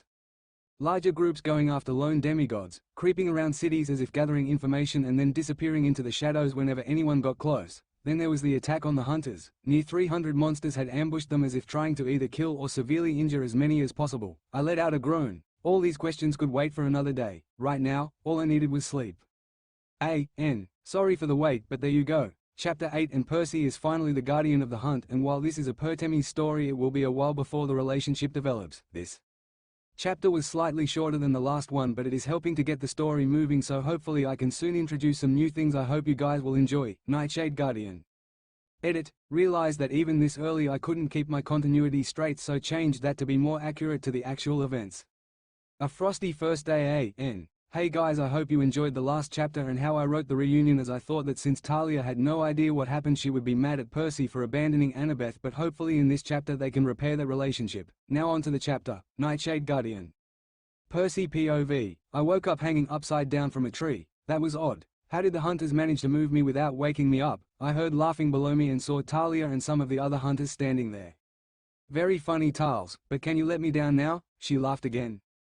Not a chance, Kelphead. We will let you down when we want to. I sighed. Looks like I would have to get out of this myself. I summoned a fireball in my hand and used it to burn through the rope. I dropped to the floor and stood up to the glare of Talia. If you will excuse me, I have to go and receive my chores from Artemis. I then walked past him and headed back towards the main camp. Artemis POV, he was late. The stupid male was late. His first day on the job and he was already half an hour late. I was about to go and look for him when he stumbled out of the trees at the edge of the camp. That was odd. His tent was on the opposite side. I noticed that he had some dust on his legs and in his hair as his hood was down. The hunters must have pranked him. "You are late, Perseus," he groaned. "Sorry, I overslept." Won't happen again. Odd. He didn't place the blame on the hunters. He also didn't react to the use of his full name, which I knew he disliked. "Okay, but don't let it happen again," I said, and he nodded. "The chores you will be doing today are cooking breakfast for me and the hunters, washing the hunters' clothes, sharpening arrows and knives, and training in an area I will set up for you and the hunters. Any questions?" He thought for a second, then shook his head. I was surprised. Even some of the hunters would have complained about this list. "Good, then I suggest you get going as the hunters will be waiting for their breakfast at the main tent," I said, and he nodded, and we headed towards where the hunters would be waiting. When we arrived, the hunters were looking grumpy. "Hurry up, boy," Phoebe almost snarled. Why was she so hostile? Perseus didn't even blink at the comment and just produced a notepad and pencil seemingly from nowhere. "What would you like for breakfast then?" he simply asked. "Well, boy, I would like scrambled eggs with bacon, sausage and mushrooms with a glass of apple juice, so hurry up and make it." I might have to talk to her about being more polite to Perseus if he was going to be cooking breakfast from now on. He just wrote down what Phoebe had said in his notepad, put it in his pocket, then clicked his fingers and Phoebe's order appeared in front of her. "What is this, boy?" she asked, her voice brimming with suspicion and hostility. Perseus sighed. "Your food," he said with a sarcastic tone. "How do I know you haven't poisoned it, boy?" Perseus just sighed again. "I swear on the sticks that your food is exactly how you ordered it and I haven't tampered with it in any way." There was a rumble of thunder in the distance and Phoebe seemed to be waiting for something bad to happen to him. When nothing happened, she took a small bite and her face seemed to light up. "How is the food?" asked Talia. "I will give him this," Phoebe said. "His food is quite good, for a male." While saying this, she just kept shoveling food into her mouth. Perseus just pulled out his notepad and pencil again. "What would everyone like?" he asked, and immediately all the hunters asked for the same thing. Okay. "Give me a second," he said. He then seemed to concentrate and then clicked his fingers and a huge buffet of scrambled eggs, bacon, sausages and mushrooms appeared in the middle of the table with 2 big jugs of apple juice. "How on earth did you manage this, kelp head?" asked Talia, and he smiled slightly and then replied. "A perk of being the champion of Hestia." Talia immediately looked at him with puzzlement on her face. "How did you become Lady Hestia's champion?" Talia asked, and his face seemed to suddenly switch to one of pain and loss, then just as suddenly switch back to normal. If I wasn't used to seeing small and sudden changes, I wouldn't have even noticed. "Something happened after I left and Hestia offered to become my patron to help." He must have been talking about what happened with his parents. Talia seemed to want to ask more questions, but Perseus just walked away and sat under a tree. A few minutes later he stood up again and walked round to the far end of the table where one of the youngest members of the hunt, Lisa, was sitting and not eating. He crouched down and started to speak to her in a calm and friendly voice. "Hi there, would you like something to eat?" She nodded and he smiled. "Well, what would you like?" She thought for a moment and then blurted out. "Sausages and poached eggs." She then clapped her hands over her mouth as if expecting to be hit. Knowing her previous situation before we got to her, that was exactly what would have happened. Perseus just smiled and clicked his fingers and a plate of sausages and poached eggs appeared. She looked at the food and tentatively took a bite, and her face immediately lit up and she started to shovel food into her mouth. I started to feel some respect for him as he was trying to be kind and respectful, and neither me or the hunters had managed to get Lisa to talk to us since we rescued her a few months ago. She had been on the run and in bad shape. We had took her in and helped her recover, and she had simply asked to stay. Perseus then smiled and then turned to me. "I almost forgot. What would you like, Artemis?" I thought for a moment. Looking round at all the hunters, they all seemed to be enjoying the food immensely. "I will have the same as the hunters, please." He nodded and clicked his fingers and a plate exactly the same as the rest appeared. I took a small bite and was surprised at how good it tasted. "How is it?" he asked simply. "Not bad, thank you," I responded, expecting a sarcastic remark about receiving a compliment from the man-hating goddess, but he only smiled and walked away. "Where are you going?" I asked. "To start washing the hunters' clothes," he replied, but before I could respond he had already headed off to the river and picked up the basket of clothes. In my head I thought of the question I had been about to ask: why didn't you eat with us? Percy POV, I couldn't stay there. It reminded me too much of my parents and eating with them. I picked up the basket with the hunters' clothes in and headed towards the stream nearby. When I arrived I placed down the basket and chucked a few of the clothes into the river and started to swirl them about to imitate a washing machine and remove any loose dirt. After a few minutes I stopped the swirling and pulled them out the water and wrung them out, then scrubbed them with some cleaning agent Artemis had included with the basket and a brush. I then rinsed them in the river and repeated the process. Then I wrung them out, made all remaining water in them evaporate out, folded them into a neat pile and placed them in the clean bag. This went on for nearly 2 hours, all the while just repeating the same process over and over again. Once I left to have a short stretch of my legs, and when I came back most of the clothes in the clean bag had been chucked into some mud. I noticed Phoebe and Atalanta walking away laughing. I gritted my teeth and started to wash them again. After 3 more hours I was finally done with the washing apart from one bag which I wouldn't touch. I picked up the basket and headed back to camp. When I got there, the hunters were training in an arena to the side of camp while Artemis was standing a little bit away watching. I walked up to Artemis and coughed so I could get her attention. She turned round and saw I had the basket. "Finished, Perseus?" she asked, and I nodded in response. "Mostly, but I decided I don't want the hunters to try and turn me into a human pincushion again, so I didn't touch their underwear," I said, and Artemis raised an eyebrow. "Are you sure? The hunters would love a moving target, Perseus," she joked. "Somehow I still think they will get one," I muttered under my breath, then replied, "No, I'm not a fan of being used as target practice," I said, and Artemis nodded. "Okay, Perseus, I will have one of the hunters do that in a bit," I sighed. "Can you please not call me Perseus?" I asked her, and she gave a wolfish grin. "Does it annoy you?" I glared at her slightly. "You know it does." She smiled at me with the same wolfish smile. "Then I will continue to call you that," I sighed. "Fine. What next?" I thought I saw a flash of surprise on her face, but it was replaced with a smile. "Now you get to train with the hunters." "Hunters?" At this all the hunters stopped what they were doing and walked over, some sending me spiteful looks. "Since you are all warmed up, I think we should have some fun." The hunters seemed to be smiling, and I could guess what the fun was. "Our guardian here will be fighting some of you. Who wants to go first?" Talia's hand shot up. "I am so going to kick your ass, kelp head." Her remark didn't seem playful nor violent. I sighed. "Fine. How do you want to do this?" Talia smirked. "No restrictions, kelp head. Any weapons and powers," she said, and I nodded and put the basket down. "Okay then, let's go," and started walking towards the middle of the arena. When I got there, I took Riptide out my pocket and uncapped it. The familiar bronze Xiphos appeared in my hand, and I drew one of my daggers from its sheath on my waist and got into a combat stance. Then I heard a cold whisper like a gust of icy wind seemingly asking a question, and I shook my head. I wouldn't show them all my powers just yet. Talia stood opposite me waiting as Artemis announced the rules of the fight. "There is no restrictions on powers, but no throwing weapons are allowed. The match will end when either one person is unconscious, yields, or receives a death blow withheld. Begin." Talia rushed forward and a lightning bolt hit her spear, electrifying it. That was new. She lunged forward, aiming for my heart. I quickly dodged to the side and swung Riptide upwards, aiming to disarm her, but she swept her spear to the side so I wouldn't hit it, then drove it downwards towards me. I jumped backwards to avoid the spear and shouted out to Talia. "Come on, Tals, you can do better than that." She sent a lightning bolt at me and then charged. Seemed like I might have to show some of my new tricks. I quickly made a wall of ice in front of me and the lightning bolt was earthed while Talia looked, ironically, shocked. I used her confusion to quickly run and knock her spear out of her hands. "Pay attention, Tals, otherwise you'll lose." As I said this, I sent my dagger down, aiming for her neck, but she quickly brought Aegis out and blocked it.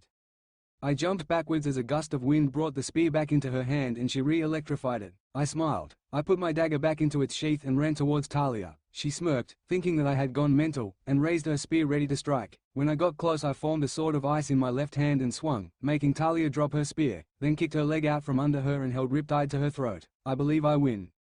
Third-person POV. The hunters were shocked that Talia had lost. Only Lady Artemis or some of the older hunters like Phoebe and Atalanta could beat Talia usually. Phoebe looked angry and stood up. "I will fight you next, boy," she snarled, and Artemis sent a cautioning glance towards Phoebe. Percy just stepped away from Talia, capped Riptide, and then held his hand out. Talia scowled but took it. Once Talia had stood up and let go of his hand, she glared at him. "When on earth did you become able to create ice and ice weapons?" Percy just smiled. "Just one thing I picked up while traveling and helping demigods." Phoebe had just made it into the arena and was impatiently waiting for Percy. "Percy, what happened at camp?" Talia asked, and Percy immediately stopped smiling.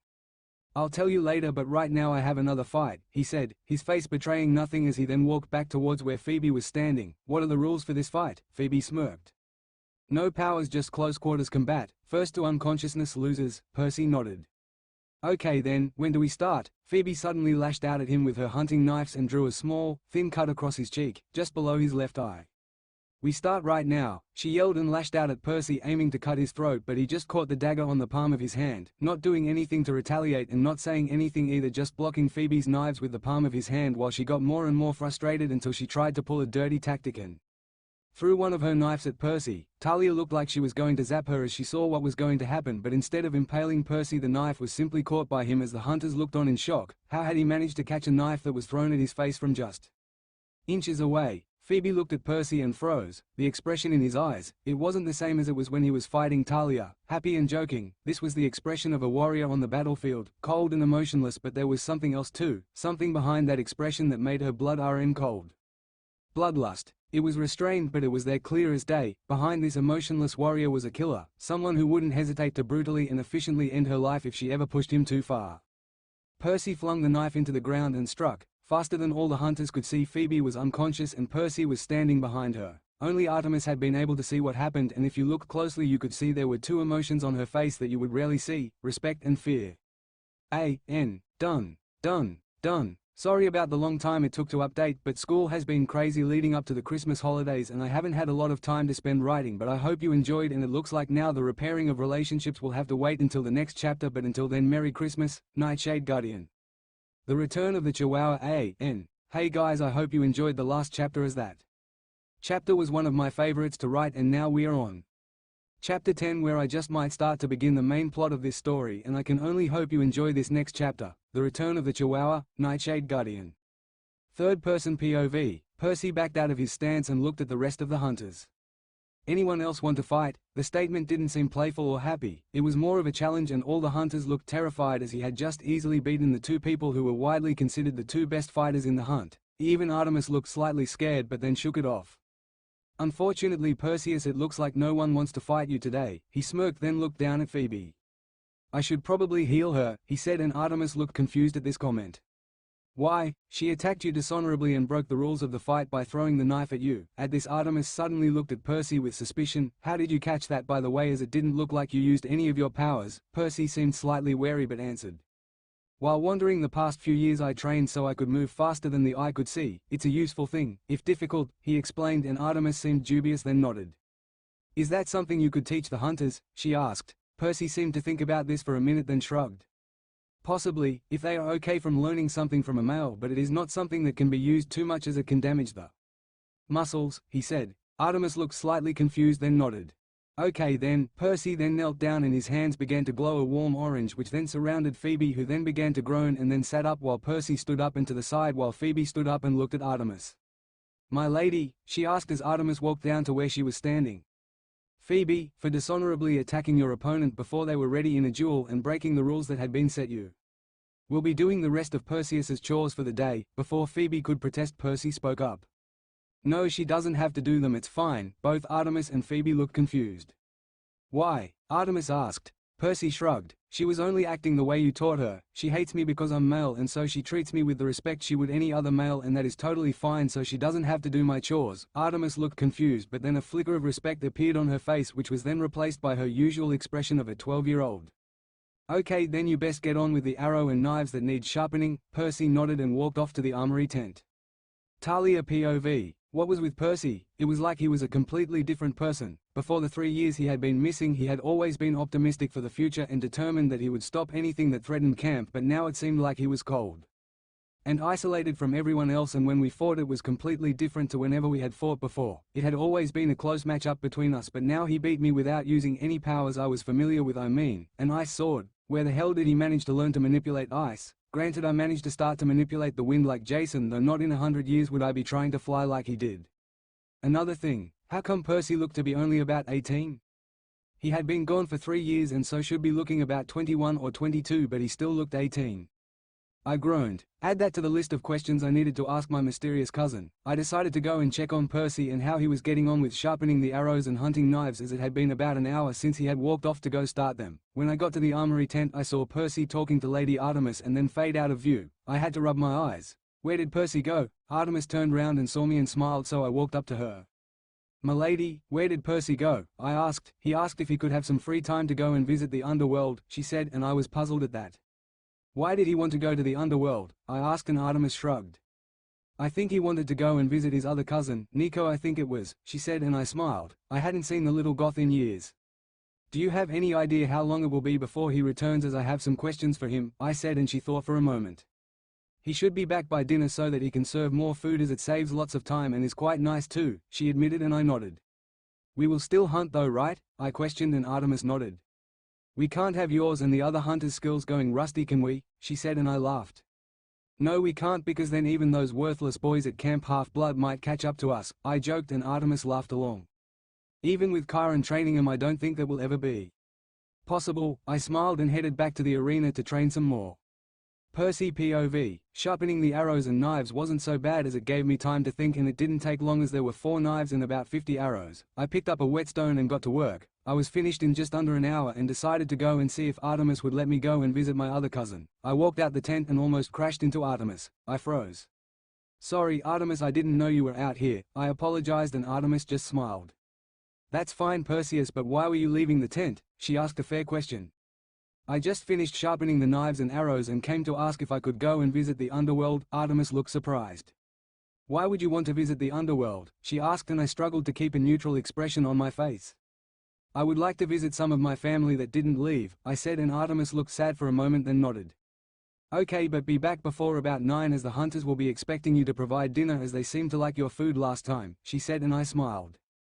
"Okay, see you later then," and then I dissolved into the mist. I reappeared outside DOA Recording Studios, the main entrance to the underworld. I walked in and went straight up to the main desk, where Charon looked up and grinned.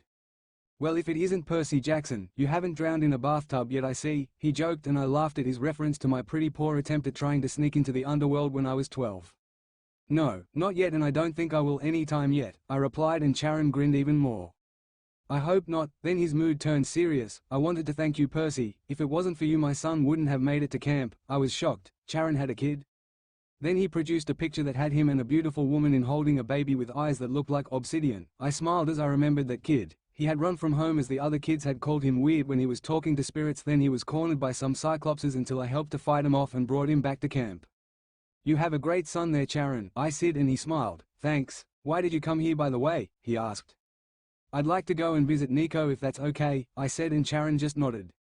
"That's fine, come along. Usually you would need an invitation, but I don't think Lord Hades will mind, as it's you." He then took me through the same route as when I was 12, but with less shades on the boat. This time I stepped off onto the bank and waved Charon goodbye and set off towards the Palace of Hades.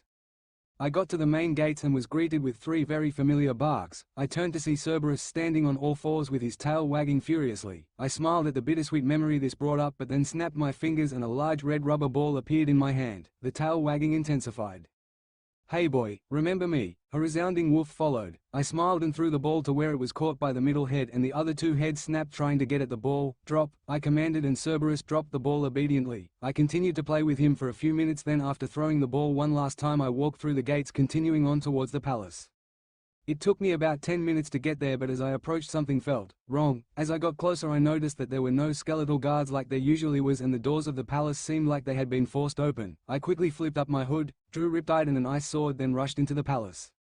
As I ran further into the palace, I heard sounds of commotion and a fight going on that seemed to be coming from the throne room. I burst into the throne room to see a giant, it looked like Alcyoneus, standing over Nico with sword raised. "Us will be pleased with this sacrifice." He then swung the sword down, and I moved faster than ever before and met the swing with one of my own from my ice blade. Alcyoneus looked shocked that someone had blocked his blade. "Who are you to dare interfere with the eldest son of Gaia and Tartarus?" he bellowed, and I smiled. "You don't remember me? That hurts." This seemed to piss him off. "You have interfered before? Then I shall stop you from interfering again, along with the rest of the gods here." He raised his sword again and swung again, and again I stopped the blade. I then pushed it back and darted forward and jumped, aiming to pierce his eye, but he moved back in time, so I ended up slashing down his cheek, but the wound instantly healed. I noticed that instead of oil for blood he now had ichor. "How in the Hades did that happen?" Alcyoneus laughed. "Foolish boy, I am immortal in the place where I was resurrected, and I was resurrected in the underworld, so I cannot be killed here." Damn, I forgot about that little fact. This was going to be a pain. I quickly checked on Nico, who was on the floor, and Hades, who was unconscious on the throne. Both would be killed if I couldn't stop this giant. While I was distracted, Alcyoneus attacked, and I barely dodged it, but it still cut down my face and just barely missing my eye, bisecting the cut from earlier when Phoebe had cut me. We kept fighting for a few minutes while he kept opening shallow cuts all over my body and then a deep slash across my side, causing me to gasp in pain. Alcyoneus laughed again. A cold whisper spoke in my ear. I couldn't let this drag on. I had to use that power. I closed my eyes and took a deep breath. Third-person POV. After Percy took a deep breath, the room seemed to become much colder. The purple flames in the braziers seemed to shrink and almost sputter out, and a cold wind swirled up from nowhere. Alcyoneus looked around nervously, then he locked onto Percy, smiled and swung. Before the blade could come near him he opened his eyes, the blade froze and shattered before it could touch him. What in the— Alcyoneus never finished that sentence as suddenly a massive blast of ice hit him in the face, knocking him backwards. Alcyoneus looked up and saw two pairs of ice-blue eyes looking at him, and he felt as if his entire being had frozen. Not with the cold, with the terror. The look in those eyes wasn't the typical hardened demigod look, nor the terrified look of demigods as they realized they were going to die. This look was that of a demon, pure unrestrained bloodlust and rage. That look promised that he would be in for a shit ton of pain and suffering, and it promised that this person would find a way to kill him. A bolt of multicolored energy slammed into his shoulder. "Fuck you, you insignificant little demigod, how dare you interfere?" he yelled at the person with the ice-blue eyes as another blast of energy slammed into him, then another. The person with the ice-blue eyes then formed a spear of ice and drove it through his shoulder, pinning him to the wall. Damn you to the deepest pits of Tartarus," Alcyoneus yelled out in pain as another spear was driven through his knee. The figure flipped back his hood and Alcyoneus snarled, "Jackson, how did you survive?" The figure smiled and slammed his fist into the face of Alcyoneus. Alcyoneus spat out ichor and snarled, "You won't win. Even now the others attack the hunters and will kill them before they can threaten the plan." The figure's eyes narrowed before he stood up and drove his sword of ice through the skull of Alcyoneus, who then froze and shattered, leaving only the ichor stains to show he was here. The cold wind died down, then stopped as the figure closed his eyes and then opened them to reveal they had returned to a sea green. Percy walked over to Nico and kneeled down next to him as his hands glowed orange. Then Nico's wound slowly disappeared and he woke up. He was disorientated for a second, then he saw Percy. "Percy, is that you?" he asked, and Percy smiled. "Yep, it's me, but I can't stay. The hunters are in danger," he said. Nico looked even more confused at this. "But, how did you get here, Alcyoneus?" he questioned, but Percy just smiled. "Don't worry about Alcyoneus, you won't see him again." Percy then got up with a cold and dangerous look in his eyes and created a dark door-looking thing in front of him and ran through it, leaving Nico with lots more questions about his suddenly reappearing cousin. Percy POV, stupid. The word kept repeating in my mind as soon as I had arrived at the hunters' camp. The tents were ripped and strewn all over the place. There was monster dust scattered about as well, but I could also see that there was a small army of monsters further up the hill and they looked like they were fighting. I ran as fast as I could, drawing Riptide and creating an ice sword as I went, and when I got there my heart stopped.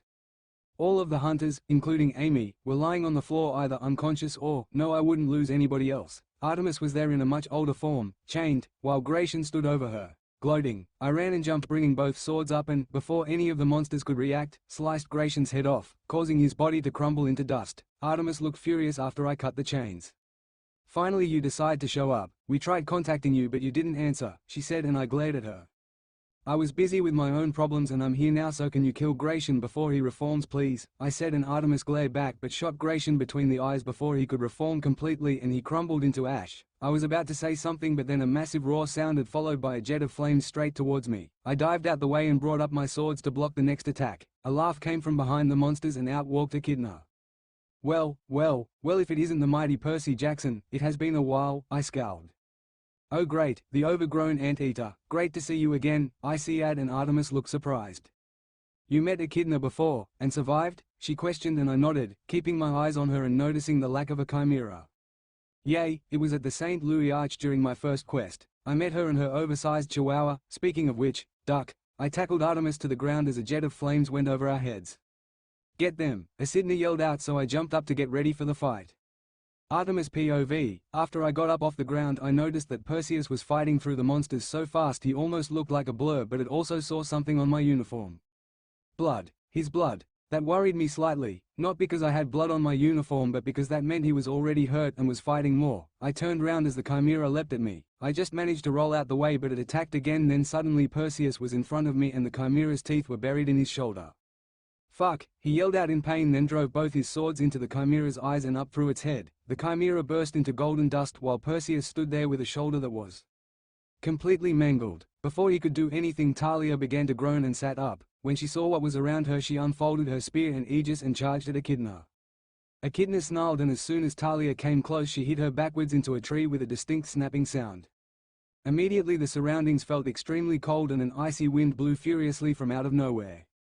Suddenly Perseus dashed forwards and in an instant had Echidna pinned to a tree with an ice blade pressed against her throat. I also noticed that about half of the monsters around us had frozen solid and the others were frozen in fear. Then Percy spoke, but it wasn't like any voice I had ever heard. It was cold and violent. This was an extension of what happened with Phoebe. This time though, his anger wasn't restrained.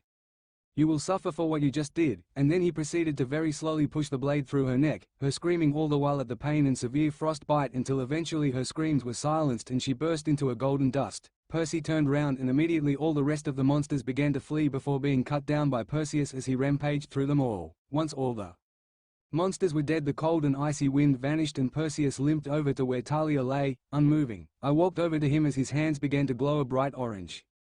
"Perseus, you can't, we need Apollo for this," I said, and he shook his head. "If we wait for him it will be too late." He then returned his focus to Talia and I watched as her back, which was bent at an unnatural angle, slowly moved back into place with an audible grating sound. Once her back looked normal, Perseus stepped back as Talia came around, but just as she woke up Perseus fell to the floor. Unconscious. There you go. Chapter 10, just before Christmas. I hope you enjoyed the chapter as it took ages to write, but it was worth it. The next chapter most likely will not be published until the new year, so I wish you all a Merry Christmas and a great New Year. Nightshade Guardian. A Guardian's Secret Surprise. Hey guys, I'm back with the next chapter. Sorry for the long wait, but I hope you enjoy this chapter and that it is worth the wait. Here it is, Chapter 11, A Guardian's Secret. Artemis POV. After Percy had somehow managed to heal Talia, he almost immediately collapsed. Talia immediately started to panic, trying to wake him. I was worried, but he wasn't the only one whose life was in danger. I looked up and saw that it was nearing night, so my useless brother would soon be free to leave his chariot, but we had no time to wait for the sun to set. "My lady!" Talia's shout got my attention and I looked over. "What is it, Talia?" Her next words made me freeze. "Percy, he's not breathing." Without even thinking, I rushed forward and moved Talia out of the way. What she said was true. Percy wasn't breathing and didn't seem to have a pulse. "Die immortals, Apollo!" I yelled, surprising Talia because I didn't usually swear. I began CPR on Percy, trying to get his heart going and keep him alive. I leaned down and started to breathe air into his lungs as Apollo appeared. "What is?" He stopped when he saw what I was doing and all the hunters on the floor and the amount of blood that was scattered about. "What happened?" he asked, immediately in his serious doctor mode. As I continued to perform CPR, I shook my head. "No time. We need to get the hunters and Percy to your palace, otherwise they will die." Apollo didn't even make a comment as he snapped his fingers and we all flashed into his. We arrived. He immediately started to rush about and get the hunters into different beds and try to stop the worst wounds from bleeding.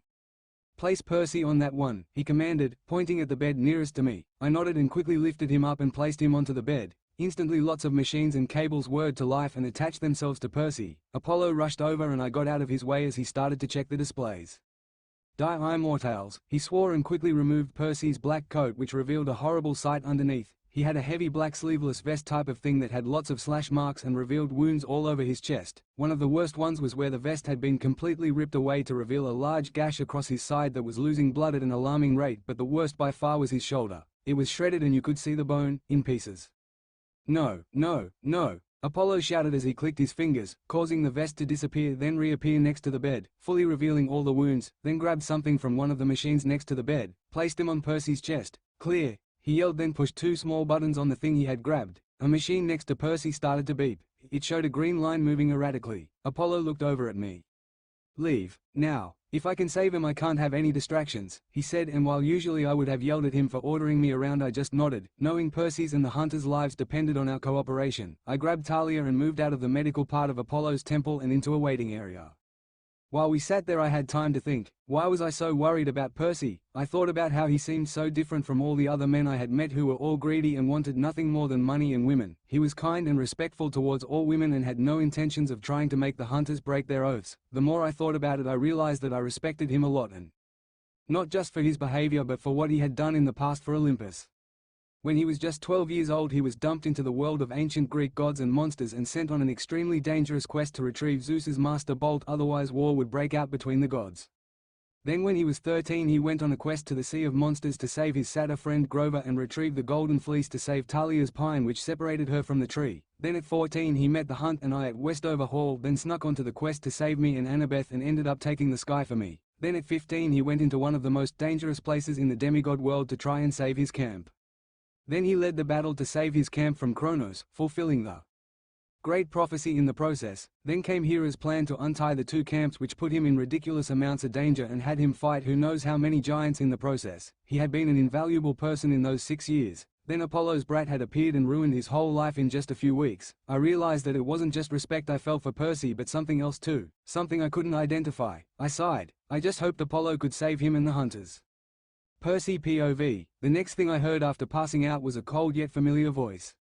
You are fucking pathetic, you know that, I groaned as I realized where I was. What do you want, Invul? In my mind, a person who was dressed identically to my usual outfit but in ice blue was standing in an Arctic wasteland. I wanted to let you know that you need to embrace your power, otherwise you will not beat the enemy that we both know is coming, I groaned again. I know, the person in my mind laughed a cold, humorless laugh. That's just the thing, you still don't understand what is going to happen and what needs to be done. Maybe you forgot what happened down there. At this I growled. I will never fucking forget what happened, the figure seemed to smile. Then stop hiding it, let him see what happened, tell him what will happen if we don't start preparing, I sighed.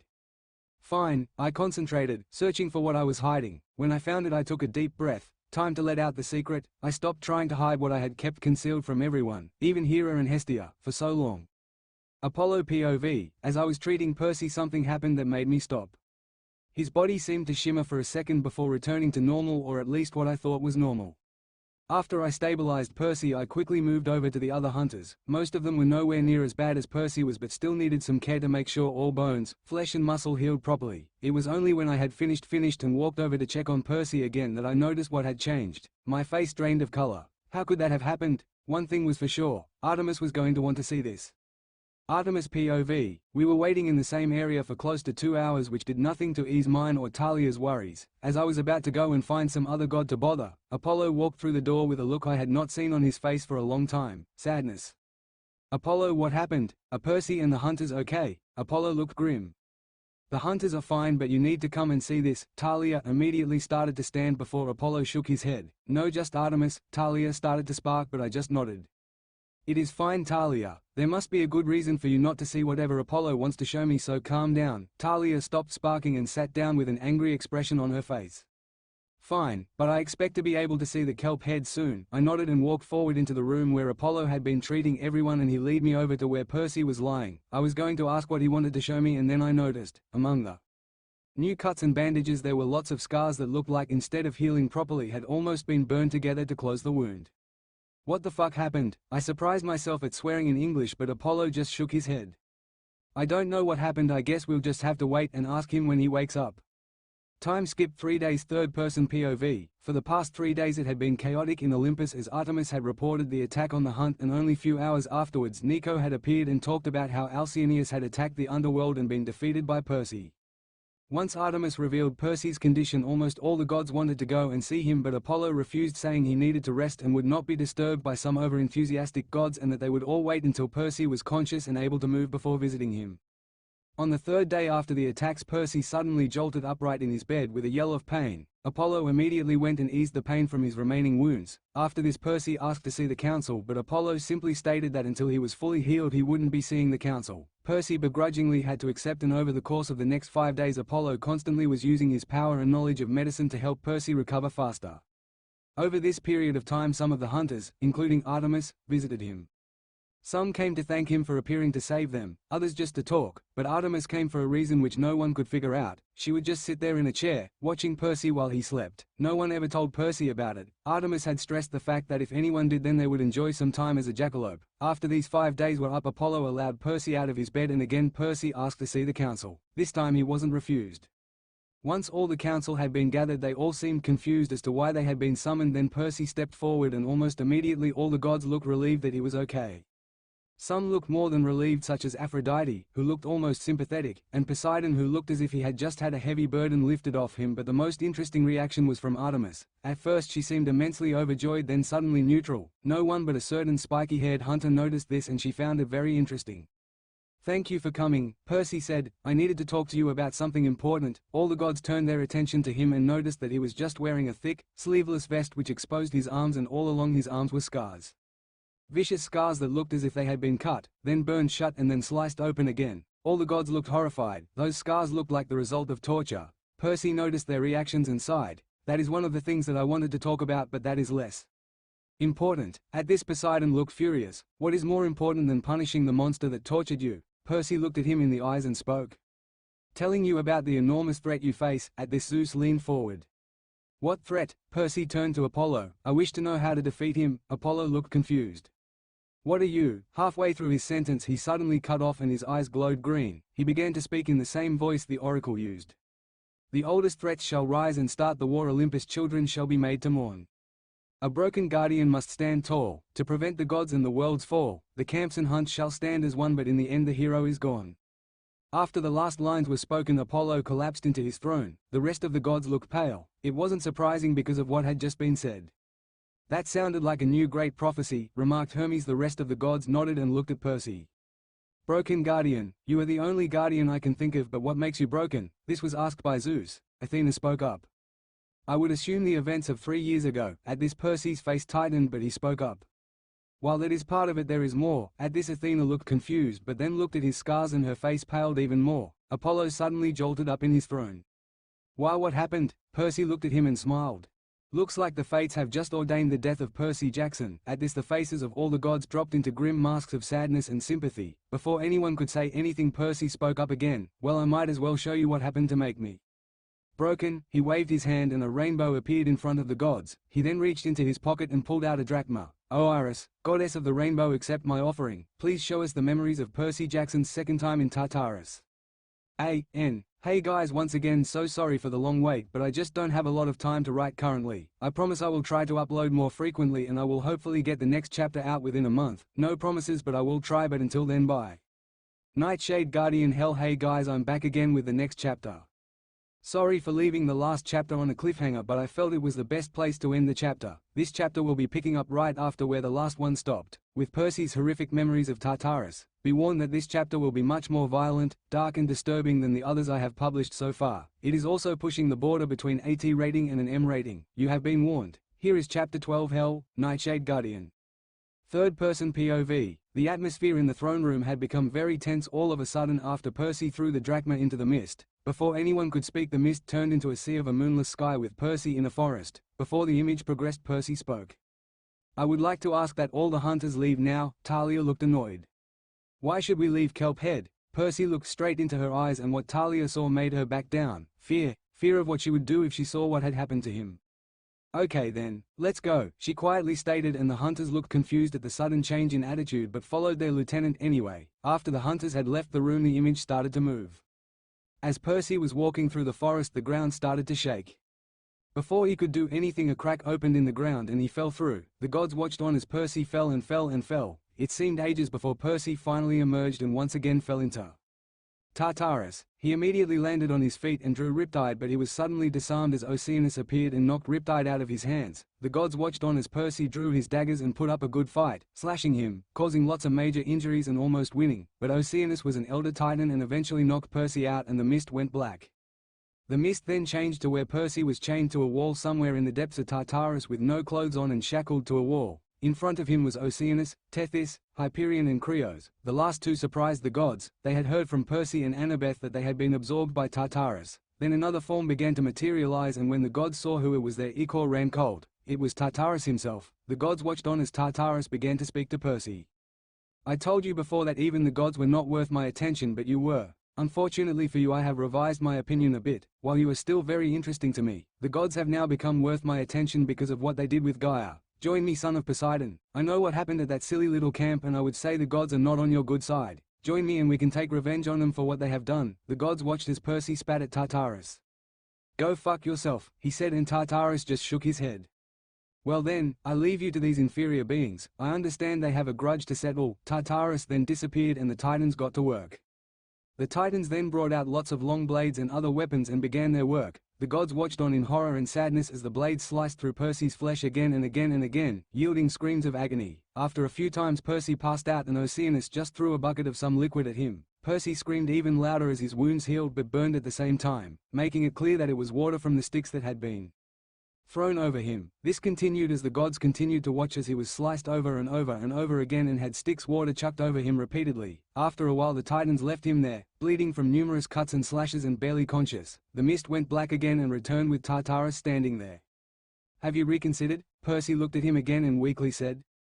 As I said, go fuck yourself. Tartarus responded by smashing a fist into Percy. The gods could hear the bones crack. Tartarus continued to hit Percy and breaking his bones. After a while, Tartarus left and Hyperion returned with a wicked smile.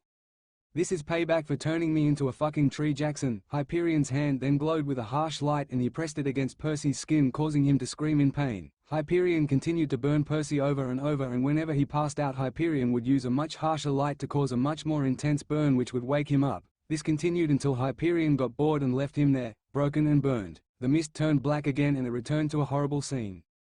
Before Percy's eyes, Tartarus held two people, Zoe Nightshade and Bianca D'Angelo. The gods watched on as Tartarus took immense time and pleasure torturing them in the same way he had tortured Percy. At this point, Artemis was gripping her throne very tightly.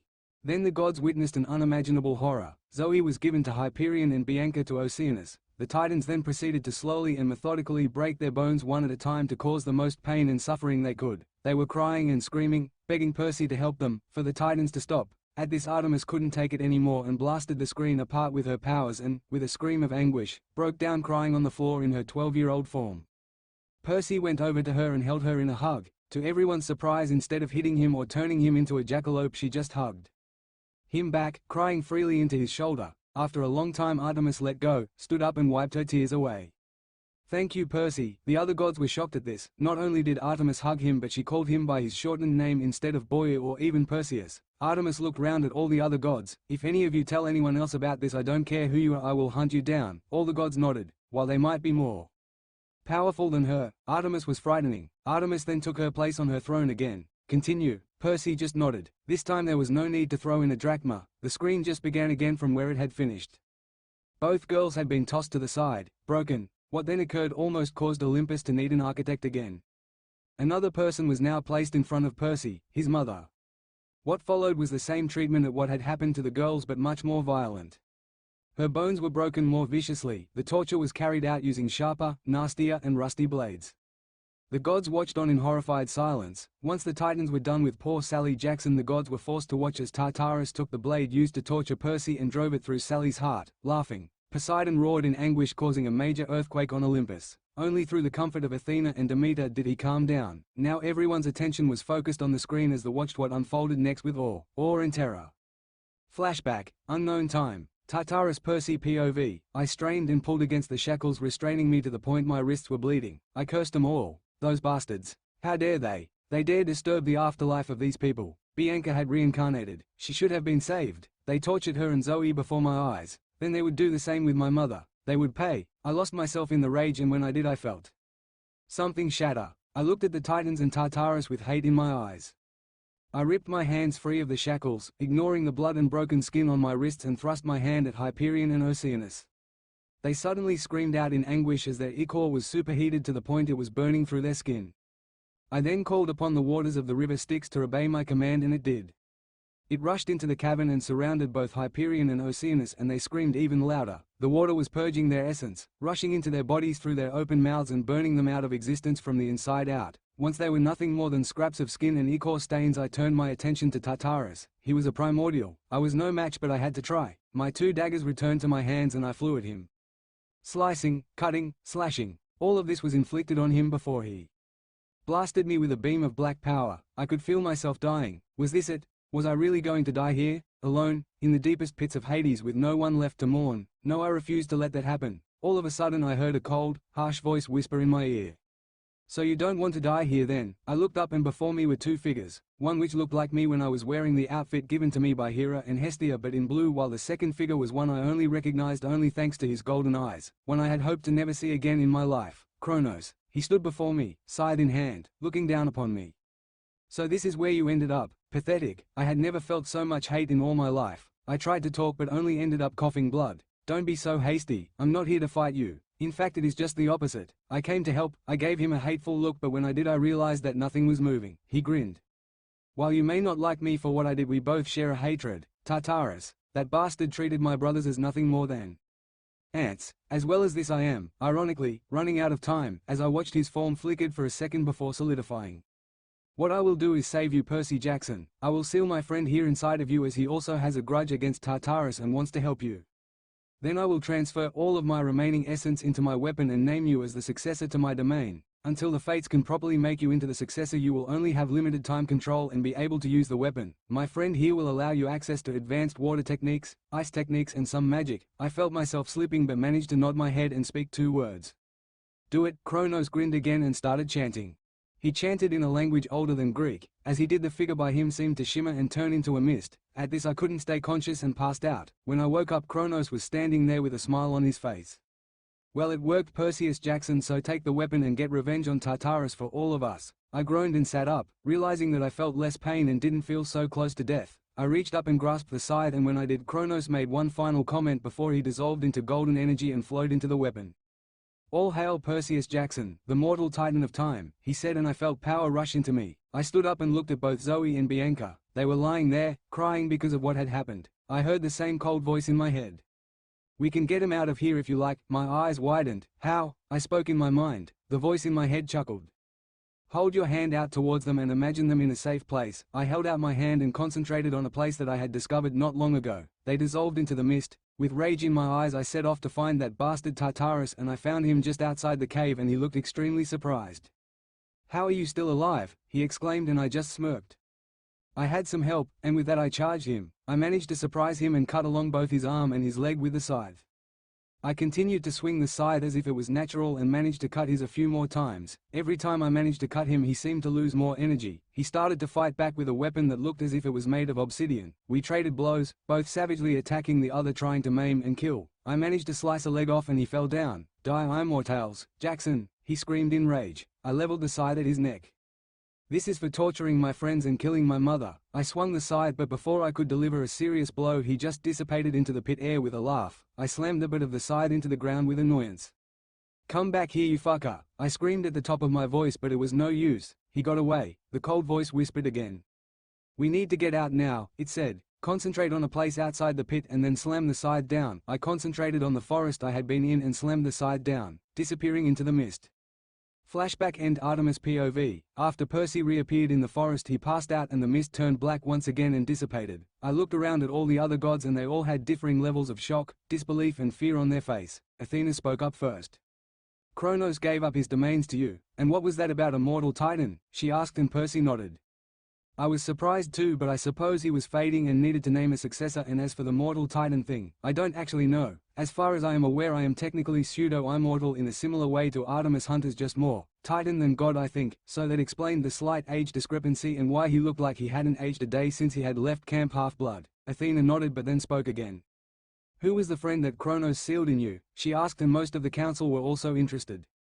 His name is Inval, and he is, according to him, an ice demon. At this Athena looked confused. An ice demon? I have never heard of them. What surprised me was that no one else in the council seemed to know either. I had to think, but never in my millennia of hunting monsters had I come across demons. Neither had I. It seems that Tartarus created a bunch of demons for his army by tainting some ancient monster's essence with his darkness, but when some of them refused to fight, he absorbed their essence, and Inval was one of the only ones to escape. After Percy finished speaking, Zeus immediately took charge. We need to prepare the camps for war. Most of the other gods looked at him quizzically, but I understood. The threat was Tartarus himself. The hunt would probably be needed too. Athena, you will go to Camp Half-Blood and inform them that a new prophecy has been issued and that they must start preparations for a new war. Ares, you will go as Mars to Camp Jupiter and tell them the same things. Artemis, I looked at him expectantly, you will continue to train the hunt along with Perseus in preparation for the upcoming fight. I nodded and my heart seemed to beat faster. Why was I so happy that Percy would be staying? Zeus spoke again. Perseus, where did you send Miss Nightshade and Miss D'Angelo? Percy just shook his head. I can't tell you just yet. Zeus seemed to get slightly annoyed at this. Why not Perseus? He asked, annoyance clear in his voice at the disobedience. Because they still need to mentally recover from the events that happened in that place. Besides, I am still not sure how they were brought back to life and if Thanatos would reclaim their souls, he explained, and Zeus, surprisingly, seemed to understand. Okay then, return with Artemis to the hut and train with all your powers. I was extremely surprised at this. A son of Poseidon had obtained power over time and was seemingly now at least part Titan, but Zeus wasn't trying to get him killed. Perhaps he had finally realized how to be fair. Meeting dismissed. All the other gods apart from Poseidon and I flashed out. Poseidon walked over to Percy and held him in a bone-crushing hug. Percy just stood there and hugged him back. After a while, Poseidon let him go and smiled at him. Thank you for coming back. Percy just smiled. No problem, Dad. Poseidon beamed and flashed away. I walked up to Percy with a question because it seemed I was the only person to have noticed it. Percy, I said, and he turned around. Yes, Artie? He smirked at that. It was weird. Even though I hated it when Apollo called me that, I didn't mind Percy using the nickname. I shook my head to clear my thoughts. How long were you really down there? I questioned, and his smile faltered. "What are you talking about?" he said, his voice trembling slightly. I stared at him and looked into his eyes, noticing now that there were flecks of gold and ice blue mixed in with the sea green. "From the memories it seemed like you were only down there a few days, but there were small differences after each blackout." I explained at this. His smile was completely gone, replaced by a look in his eye that made my heart shatter. Despair. It looked as if he had lost all reason to live. I couldn't stand it, and it infuriated me as to why. Then a question formed in my mind. Was I falling in love with Percy Jackson? I couldn't be, could I? I cleared my head again and continued. "Your hair was longer than when you went in by quite a bit, and you seemed much more broken in both body and spirit than before the blackout, and I don't think that a day would do that." The look in Percy's eyes got worse, and I couldn't stand it anymore. I pulled him into a hug, as I was currently in an 18-year-old form, so that I could talk to him at a more equal level rather than having to look up constantly. To my surprise, he started crying and hugged my back in a tight embrace. While I was like this, I realized the answer to the question I had asked myself a minute ago. I was falling in love with Percy Jackson, but at this moment I couldn't give a damn. I just held him as he cried, just as he had held me a few minutes ago. After a while he whispered something I couldn't hear. "What did you say?" I asked. "A century. I was down there for a century. A century of waiting. A century of torture. A century of hoping for someone to come and rescue me. But they never did." The pain was evident in his voice, and I just held him tighter and whispered in his ear. "Well, I've come now," and at that I did something I never thought I would. I kissed him. I kissed him on the cheek and held him tighter as he finally let out all the pain he went through, as he finally realized that we were there for him. After a while he stopped crying and just held on to me. "Thank you," he whispered into my ear, and then something I could make out again. After that he let go and gave me a sad smile. "Let's go. We have work to do now." I grinned at him. "I hope you have a plan of how to get the hunters to listen to you." He gave me a mischievous grin back. "You'll see soon enough." And for once I saw a spark of the old Percy Jackson, the one who had gone missing those 3 years ago. He held out his hand. "Shall we go then? We need to get this started as soon as possible." I smiled and took his hand. "Yes, we do." With that we walked off to find the hunters. The hunters were waiting just outside the throne room, and as soon as Percy appeared, Talia was trying to pry what he had shown the gods, but I could see he was uncomfortable, so I quickly stepped in. "Talia, leave him alone. It is his choice if he wants to tell you what happened, so you should respect that, as I will." Talia seemed annoyed but stopped trying to pester him about what happened. Percy shot me a look that said, "Thank you," and then just smiled.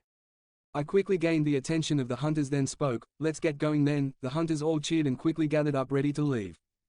As we flashed back to camp, one thought about what happened today. I learned what had happened to Percy and why he had looked in so much pain all the time. I had also realized that I was falling in love with Percy Jackson, and I couldn't give a damn what others might say if they found out. There are no other decent men in the world. Only one. My broken guardian. And there you go. Chapter 12 of this story is complete. I hope you guys like it. It is the longest chapter so far in the story, and it starts to set the stage for what will happen later in the story now that the main villain is revealed. Also, Artemis is falling in love with Percy. Yay. Don't expect them to become a couple in the next few chapters. That will take a while, but I wanted to tell you guys that I don't plan on ending the story anytime soon, because there is much more to be explored and done with the characters. Until then, please leave any reviews or suggestions for the story. I promise I will consider them and message you with a response. Until next time, review and enjoy. Nightshade Guardian. Edit. I changed a certain part in this chapter, as I now realize that what I used was not appropriate and not needed in the story. To all who may have been uncomfortable or triggered by the scene, I humbly apologize. Training begins. Hello again everybody, I hope that you all enjoyed the last chapter. It was probably my favorite chapter so far to write, as it gives an insight into what Percy had to deal with and why he is considered to be broken. Anyway, I'll let you get on with the story. I hope you enjoy chapter 13. Training starts. Nightshade Guardian. Third-person POV. Once Artemis had flashed the hunters and Percy back to their camp, Percy quickly went to his tent to retrieve something and came back after about 5 minutes with the old katana on his hip. Some of the hunters were confused as to why he had a new weapon with him, but before they could say anything, Artemis called all the hunters to a meeting by the campfire. "Okay everyone, I need to tell you about what you will be doing about the new prophecy that was issued." At this, Talia spoke up. "Do we know who these oldest threats is?" Artemis sent a quick glance at Percy, who nodded. "The threat is Tartarus, the pit itself, so it is likely that it will be any number of ancient monsters lost to history." Understandably, at this, most of the hunters started to freak out. "You expect us to be able to beat a primordial?" asked one of the younger hunters. Percy stepped in before Artemis could answer. "Yes, we do, because we have beaten one before and we do not stand alone." Artemis looked impressed with the way he had handled the situation, but quickly wiped the look off her face before anyone saw it. Talia had noticed it though and made a mental note to ask about what was going on. Percy continued to speak. I will be training you from now on and I expect you to be respectful and listen to what I will be teaching you. At this Phoebe snorted. What makes you think you can train us, boy? At this Percy smiled and was suddenly behind Phoebe with the katana at her throat. All the hunters blinked. When had he moved? That makes me think I can train you. He was back in front of the hunters again with his sword at his side. Any more questions? Phoebe snarled angrily. What the fuck do you think you are doing, boy? You dare? At this Phoebe was cut off as she was suddenly pinned to the floor with the katana at her throat again. She looked up, saw those eyes again. The eyes of someone who could kill her if she ever pushed him too far. I beat you before without my powers, he calmly stated, so remember that I could kill you in an instant if I ever got serious. No one in the hunters dared to move or even speak because now they could see the katana. It was made of two metals savagely fused together, celestial bronze and mortal steel. Talia quickly spoke up. Percy, how the fuck did you get that weapon? There was fear in her voice. Percy moved the blade away from Phoebe's throat and stepped back. I was given it, he simply stated. Talia was angry now. Percy, that weapon, Percy interrupted her before she finished. I know who it belonged to, but it is mine now. It was given to me by the previous owner along with his power. Most of the hunters had no idea what was going on, but Talia understood. She was no longer talking to Percy Jackson, child of Poseidon. She was talking to Percy Jackson, Lord of Time. None of the other hunters had any questions, so they all went to the training area and waited for Artemis and Percy to tell him what to do. All right, I want you all to find a partner and start sparring with them. Afterwards I will come round and give you advice on how I think you could improve your fighting style. Phoebe looked very annoyed at this. So you will be standing about while we work our asses off? Percy looked over at her. No, as I said, I will be observing your fighting styles and how to improve them. Afterwards I can spar with Artemis if you would like to see me fight. Phoebe smiled at this. You mean get your ass kicked? Obviously, Percy sighed. If that is all right with you, Artemis, he asked, and Artemis nodded. As long as the hunters listen to your advice, I am happy to spar. Percy nodded. Well then, let's begin. Percy POV. After the hunters started to spar, I watched carefully to see how each hunter fought and ways to improve their fighting style. Most of the younger hunters were using either their hunting daggers or a typical Xiphos. I watched as they sparred, noting how some would overextend when striking and others would not step out far enough or put enough force behind the swing. I then turned to the more experienced fighters such as Phoebe, Atlanta and Talia. Phoebe was good. She didn't overextend or not step far enough, but she tended to rely more on her strength rather than trying to get inside the opponent's guard or maneuver to get him on the back foot or throw them off. Atlanta was almost the opposite with her problem. She was trying to outmaneuver her opponent, and when she did attack there was not much force behind the swing. Talia was very good. She was an expert in using the spear with her shield and using the spear's length to her advantage, but when someone got in close she lost her maneuverability and was forced to defend with her shield until she could make some space to use her spear again. I continued to watch until I was sure I could help improve their techniques. After about 20 minutes I spoke up. Okay, everybody, you can stop your sparring now. All the hunters stopped fighting and waited as I walked over to them, then turned to the younger and less experienced hunters. Your styles are good on a basic level, but some of you keep leaning too far forward when striking and others don't step far enough forward. There is not much I can do about that other than suggest you practice more and try to learn to control the distance. They all nodded as I turned to Phoebe, Atlanta and Talia. While you are all very good with your weapons of choice, you do have certain flaws. Phoebe didn't look happy about being told she had a flaw but kept her mouth shut. Phoebe, you are using your strength much more heavily than your dexterity. You try to smash through their guard rather than get through it, so try to work on your speed. Atlanta, you are the opposite of Phoebe. You are not putting enough strength into your strikes and are just trying to move around the opponent to confuse them, so try to work on your physical strength. Talia, you are very good at fighting with your spear and shield at a distance, but when they get in close you lose the advantage of length and you can't move the spear around as much. I suggest that you practice fighting where someone is close up so you can learn to utilize the spear at close range. They all seemed to acknowledge this grudgingly and went back to training. Artemis walked up to me. So are we going to spar then? She asked and I nodded. I suggest though that we only use wooden swords, otherwise we could end up causing serious damage to the other person. Artemis nodded at this. I agree, as it wouldn't be helpful towards anyone's training. I smiled. No, that's true. I also need to train, so this will be helpful for us both. Artemis smiled and watched as I went to my tent so I could retrieve my 2 wooden swords I kept there. Artemis POV. I watched as Percy walked towards his tent. He seemed much more relaxed today, as if watching the hunters had made him happy and more relaxed. The hunters took a break from training and came over to watch as Percy walked back from his tent carrying 2 shinai. When he reached us he smiled. Looks like everyone is eager to see this sparring session, he remarked, and Phoebe had an evil grin on her face. Lady Artemis will easily put you in your place, boy, she said, and I sighed. Phoebe, I thought I told you this is a friendly spar and that we need to be respectful towards Percy, I said, and Phoebe looked like she wanted to protest but she stayed quiet. Percy held the shinai towards me, handle first. I took the shinai and settled into a stance as the hunters moved so that we were standing in the middle of a ring of hunters. The shinai felt heavier than normal ones but still balanced. Talia then stepped into the middle of the ring. The rules for this fight will be as follows: the winner will be decided by forfeit or by death blow withheld. Do both of you accept these terms? I nodded, as did Percy. Then let this fight begin, Talia announced as she moved back out the ring. Percy was keeping eye contact with me as we circled around, waiting for someone to make a move. As I looked into his eyes, I noticed that these were not the eyes of someone looking to humiliate or thoroughly beat their opponent, but the eyes of a calculating warrior, analyzing his opponent.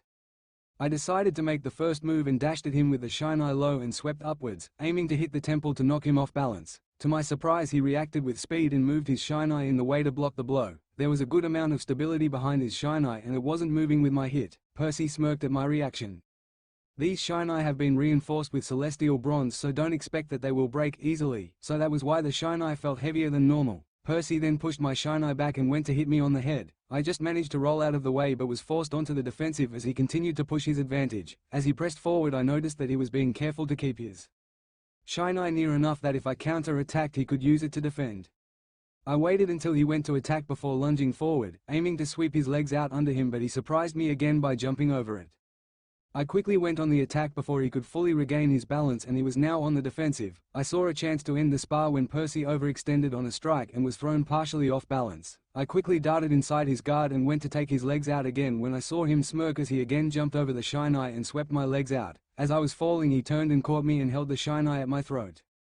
I believe I win, he stated with a smirk that was annoying but still made him look cute. Bad Artemis, I told myself. You are an eternal maiden. Do not go falling in love, promptly forgetting that just earlier I was perfectly happy falling in love with him. I smirked as an idea on how to win suddenly popped into my mind. Not yet, I said. He looked confused before I suddenly knocked the shinai aside and kissed him. It felt amazing, like sparks were dancing across our lips. I quickly broke off the kiss, dropped to my feet and knocked Percy onto the ground. I held the shinai at his throat. I think you will find that I win, Percy laughed. I suppose you are right. I forfeit. I smiled, moved the shinai away from his throat and held my hand out. He gladly took it and again it felt like there were sparks dancing between our skin. After he stood up, I quickly let go. I will admit that you almost had me beaten there, but you should do anything to win in a fight, even the unexpected, I said, and Percy laughed again. Very true. That was a good fight, but I'm guessing you are all hungry, so what do you want for lunch? I watched as Percy went and made a bunch of sandwiches and drinks for the hunters. He seemed to be in a very good mood even after losing the fight. He had even laughed twice and I had not heard him laugh in a long time. It made me feel happy that he was in a good mood. No, stop it, I mentally chided myself. I am Artemis the Eternal Maiden and I am forbidden from falling in love. I thought about the promise made so long ago. I am an eternal maiden, but there is nothing stopping me from a relationship. I pondered over this for a second before quickly pushing the thought out of my mind. No, I couldn't do that to Percy. He has been through so much already. I couldn't hurt him by trying to push him into a relationship with me. I sighed. Why was I falling for him? Are you all right, Artemis? Percy spoke from right next to me. I jumped.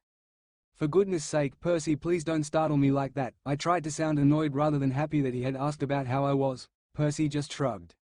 Sorry, but you have been staring into space for the last 20 minutes, so I came to make sure you were okay. 20 minutes? That was unintentional, I smiled. I'm fine, Percy, but I think we have some training to get back to. Percy smiled and nodded. Okay then, let's get going. There was chapter 13. Sorry that it was more of a filler chapter than one that advances the story, but I hope you enjoyed it. The story should be continuing in the next few chapters, but until then, Nightshade Guardian. The Guardians Rage Hey guys, I hope you enjoyed the last chapter. Sorry once again for it being filler, but I promise that the story should be progressing in the next few chapters. But without further ado, here is chapter 14, The Guardians Rage, Nightshade Guardian. Percy POV. It had been about 6 months since the prophecy had been issued and I had begun training the hunt. During this time they had all improved rapidly. All of them had managed to become much more proficient in utilizing their weapon of choice and were now much more adept at fighting with them. Thalia, Phoebe and Atalanta had become about as proficient as I was in their weapons and combat skills. Talia could now manipulate her spear in either very close range and normal range and was equally as deadly at either range. Phoebe was now much faster than she used to be and could deliver fast and powerful strikes against her opponent as well as maneuver around him, and Atalanta was now able to use her strength more efficiently to deal stronger blows to the opponent, so she was a lot more of a balanced fighter than before, and the same could be said for Phoebe. The day after the spar I had with Artemis, some of the hunters had been annoyed that she had kissed me to win, as this went against their general distrust and dislike of males. Phoebe had even directly confronted Artemis about it. Artemis had said that the fights would be much more difficult and they must use any tactics to win. Kissing a male, no matter how brief, was just an example of this she had used. Phoebe had obviously not been happy with the answer, due to her obvious dislike of me, but she was forced to accept it. Most of the older hunters had also started to act a bit more cold towards me. Some had even begun setting up little pranks, which usually involved wild animals and pitfalls, sometimes with spikes or other nasty surprises. They had started out small, but throughout the last few months they had been getting much more violent. Whenever I would train with them, the hunters, and Artemis was not watching, they would be aiming to either inflict as much pain as possible or even inflict a major injury. It was a good thing that I was able to heal myself, otherwise I would be visiting Apollo every other week. I hadn't minded the pranks and violent attitude at the beginning. I could understand that they held a resentment because of the actions of Artemis and their perception of events, but it was becoming very annoying, as every time I left my tent there was something that would cause me pain waiting for me. Over the last 6 months, Artemis seemed to become much more friendly towards me, and any time the hunters would try to insult me or try to hurt me, she would stop them and remind them that I had helped to save them when they had been attacked, and I was helping to train them so they should try and be more respectful. This caused most of the vocal opposition against me to die down, but it did not seem to have any effect on the pranks or the violence in training whenever she was out hunting. I had lost count of the number of broken bones and slashed muscles I had to heal when the hunters thought Artemis and Talia weren't watching. Talia might still be angry at me for not telling her just what had happened, but she still cared for me. She just had a bad habit of asking for answers with her spear. Today was probably going to be another typical day of pranks and torture. I groaned at this though, got out of my bed and got dressed. As I opened the door to my tent, I was so tired from the lack of good sleep and healing my injuries, I didn't notice that it had somehow been moved while I was asleep. This fact only registered as I began tumbling down the cliff. As I rolled down, I hit numerous rocks and trees, causing many broken bones all over my body. When I reached the bottom, Phoebe was standing there with Atalanta, who surprisingly looked slightly uncomfortable at this treatment, and some of the other hunters. "There is more where that came from, boy," she practically snarled as she kicked me hard in the side, causing more ribs to snap. The hunters laughed and walked back towards the main area. Not for the first time I cursed the new location I had suggested for the hunt's camp. I lay there and set Hestia's powers to work, slowly knitting the bones together and making the bruises fade. After about half an hour I managed to get up and walk towards the main area. When I got there, Artemis was looking slightly impatient. "Hurry up, Perseus," she snapped at me, and I resisted the urge to hit her and pushed the anger down and just smiled. "Sorry, I'm late. Guess I was sleeping more deeply than intended." I turned to the hunters. "What would you like for breakfast?" Most of the hunters put in reasonable requests of bacon and eggs or toast, but when it came to Phoebe's turn she just smirked. "I would like 6 extra thick buttermilk pancakes made from 2% buttermilk with pure Canadian maple syrup made from 300-year-old maple trees." I once again had to resist the urge to do something stupid and nodded. "Anything else for you?" I asked through gritted teeth. "Yes, I want freshly squeezed apple juice made from Royal Gala." "Apples." I continued to grit my teeth and snapped my fingers, making what she asked for appear, and then walked off.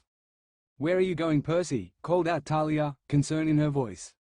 "For a walk," I replied, and quickly disappeared into the forest. Once I was far enough away, I began to take out my anger on the surrounding trees. I punched them over and over again, trying to vent my anger out through the use of physical exertion. Over and over I would slam my fists into the trees, and eventually my knuckles began to bleed from hitting the trees so many times. After about an hour I finally felt calm enough to return. I looked around me, noticing that I had completely destroyed many of the trees. I waved a hand and they all returned to how they were before. A benefit of the last few months was that I had become much more in tune with my powers of time and magic, so I could use both of them to repair any damage like this by absorbing the time of the trees and replacing it, and healing the damage with magic. As I went to head back to the main camp, I heard a rustle in the bushes by the edge of the small clearing I was in, and Phoebe stepped out. Phoebe POV. This was it. This was the thing that would finally drive that filthy male out of our camp. I had been trying to convince Lady Artemis that he shouldn't be here, but she always defended him. I was fed up of him. No matter how many cruel acts I could convince the other hunters to set up, he would always return with not a scratch on him due to his annoying habit of healing himself. Not today. Today I had the perfect plan to take care of that filthy male once and for all. I got some of my sisters to follow me to where he was destroying the trees in the forest. "See," I whispered, "he has no respect for nature and has no place in the hunt, so we need to drive him out." Atalanta looked uncertain, so I glared at her. "Have something to say?" She looked at me and mumbled, "Isn't this slightly cruel? What has he actually done to us?" I glared at her again, at her sympathy towards him. "No, he deserves this, so shut up and wait." I smirked as she did as she was told. Even she didn't know the full extent of what I had planned. No one did. Talia might be a little angry if she found out what had happened, but that was a small price to pay for getting rid of the person who killed Zoe. After he was finished destroying the trees, I emerged from the bushes. He glared at me. "What do you want, Phoebe?" he asked, irritation present in his voice. I smirked. "You gone from the hunt, and I intend to make that happen, now." All of a sudden the hunters stood up and started firing their bows at him. He was forced to run like the cowardly male he was deeper into the forest. I laughed. This was just the beginning. Just he wait until he saw what I had done. That should force him to go away. "Okay, let's get back to camp. We don't want Lady Artemis getting curious at Frey we went." One of the younger hunters I had managed to convince spoke up. "Will that be enough to drive the bastard out of our camp?" she asked, and I smirked. "Just you wait. This is only the beginning." We all set off back to camp. Percy POV. I kept running into the forest until I was far enough away from the hunters. I stopped to try and catch my breath. That damn Phoebe. She just had to have the hunters attack me, the very people I couldn't hurt without making the person I loved hate me. That was another thing I had learned over the past 6 months. I had fallen in love with Artemis. I had only realized this when I found myself constantly thinking about her and thinking back to the kiss. I didn't want to admit it to myself after what had happened with Annabeth, but I couldn't ignore my feelings forever. I had fallen in love with the maiden goddess of the hunt. As I paused, I heard snarls from behind me. I turned and saw silver wolves behind me. Great, more animals, but this time they were the wolves of the hunt, so if I heard them I would be just as fucked. I began running again as they snapped at my heels and legs, tearing into the clothes and flesh. Just as I was about to run out of stamina, they broke away and started running back to camp. Before I could question why I felt an excruciating pain in my left ankle, I screamed out in pain as I fell over. I looked over to my ankle and almost snapped. There was a bear trap around my foot, and from the marks in the dirt it was very obvious that it had been dragged into the path I was running along. I resisted the urge to go and find that damn hunter and snap her neck and reached down to the trap. Gritting my teeth, I grabbed the sides of the trap and pulled. I screamed again as I prized the jagged teeth out of the bone in my leg. I stumbled to my feet as the healing powers began the slow process of repairing my ankle. I saw a clearing just ahead and stumbled forward. After I entered, I looked around, and the only thing that seemed to be in the clearing was 2 large pieces of stone standing tall from the earth, as if placed there intentionally. As I stumbled up, I noticed that there were words inscribed all over the stones. When I got close enough to read them, I felt unbridled rage rise up. How dare she? How fucking dare she? At that moment I became lost in my rage and let out a scream as my magic and power poured out from my body. Artemis POV. I was slightly concerned. Percy had gone for his walk nearly 2 hours ago, and shortly after he had left, Phoebe had taken some of the hunters and set off in the direction he had gone, no doubt intending on causing trouble for him. I was waiting for them when they emerged from the forest. Phoebe seemed to be in a very good mood, which wasn't promising. She never seemed to be in a good mood when Percy was involved. When they saw me, the hunters froze. I smiled at them. "Where have you girls been?" I asked, my tone making it very clear I expected an answer. Phoebe gulped, but before she could say anything, Atalanta spoke up. "We were in the forest trying to force Percy to leave the hunt," she said, and I whipped my head towards her. "You were what?" I exclaimed, anger creeping into my voice. At this, Phoebe tried to step in and stop anything else from being said. "Nothing. She is just—" Atalanta interrupted her before she could make up what would undoubtedly be an excuse. "No, I refuse to be a part of your cruel schemes any longer. Percy has done nothing to us, and yet you seem so determined to make his life miserable for no reason." This surprised me. Firstly, because Phoebe had cruel plans that she had managed to conceal from me, and secondly that Atalanta was now rejecting being in them. She had not had a great history with males, and she was usually great friends with Phoebe. Atalanta continued to speak under my expectant glare. "Phoebe, lead us out to where Percy seemed to be trashing all the trees around him in anger. He hit him so hard that his knuckles were bleeding badly." I became concerned. "Why was he hitting the trees so hard?" I demanded to know, concerned about our guardian. "I think he was venting his anger from when we made him fall down the nearby cliff," she said, and I glared at Phoebe, rage beginning to form. "You did what? That could very well have killed him. That would have been the stupidest thing you could have ever done," I shouted, moving my glare onto Phoebe. She returned my glare and was about to respond when suddenly a huge wave of power exploded from inside the forest. Some of the younger hunters collapsed to their knees from the sudden intensity of power that was now radiating through the campsite. Talia came running up to me after this explosion of power. "Artemis, what's going on? This power feels like—" "Percy, I know," I interrupted her. "I am guessing it is the result of Phoebe's plan to get Percy to leave the hunt." Talia turned round with anger in her eyes. "What, you tried to make Kelphead leave the hunt? Why?" Phoebe snarled. "Because he is a male and as such has no place in our hunt." Talia strode forwards and slapped Phoebe with an electrified hand, causing her to stagger. "How dare you? He has done nothing but be kind, respectful and helpful to us all, and you want him gone just because he is a guy. Do you have any idea how stupid you sound?" Phoebe was about to answer, but then the power suddenly stopped raging mindlessly and started heading towards us.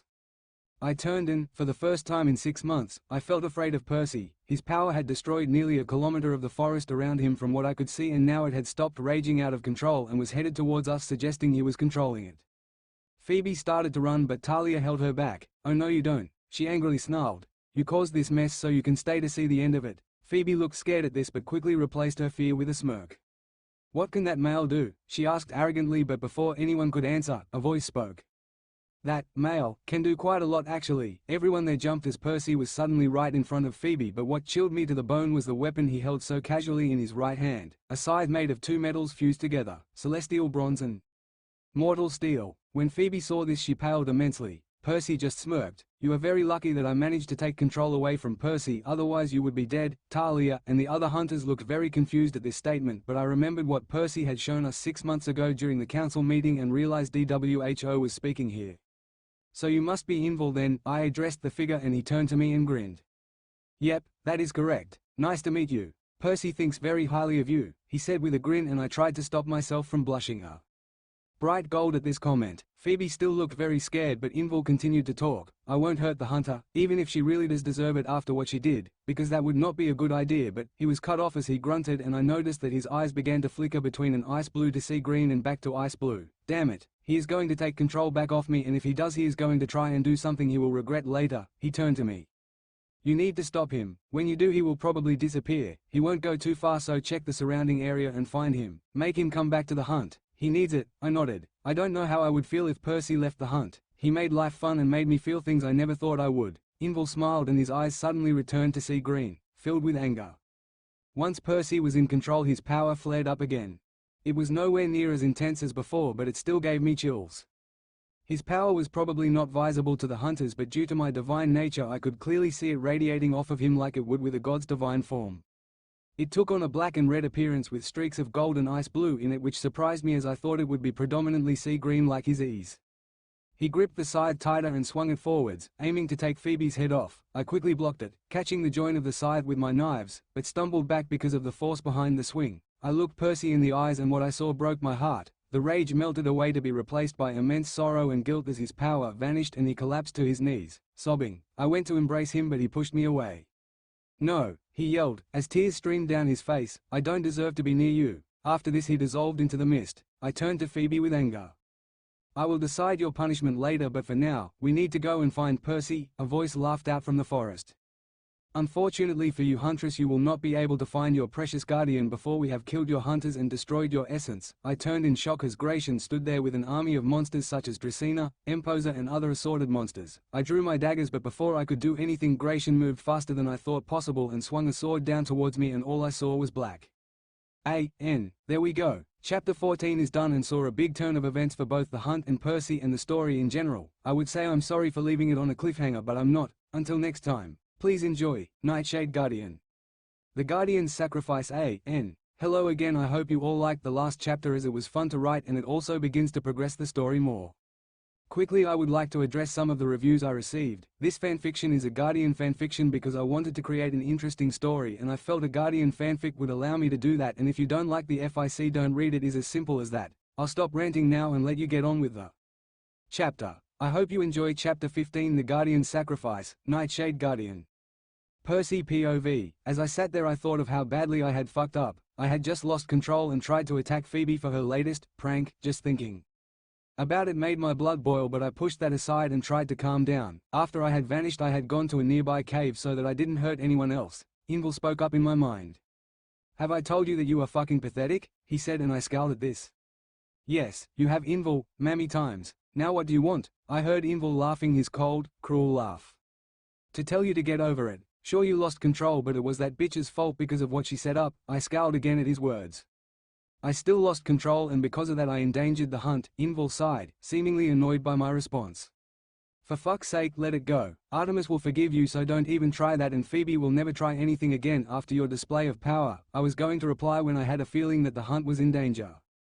Perhaps it was nothing, or perhaps it was my connection as guardian to the hunt, but either way, I needed to go. I grabbed the scythe, not entirely sure how I had managed to make it change forms again, and was about to go when Invul spoke up.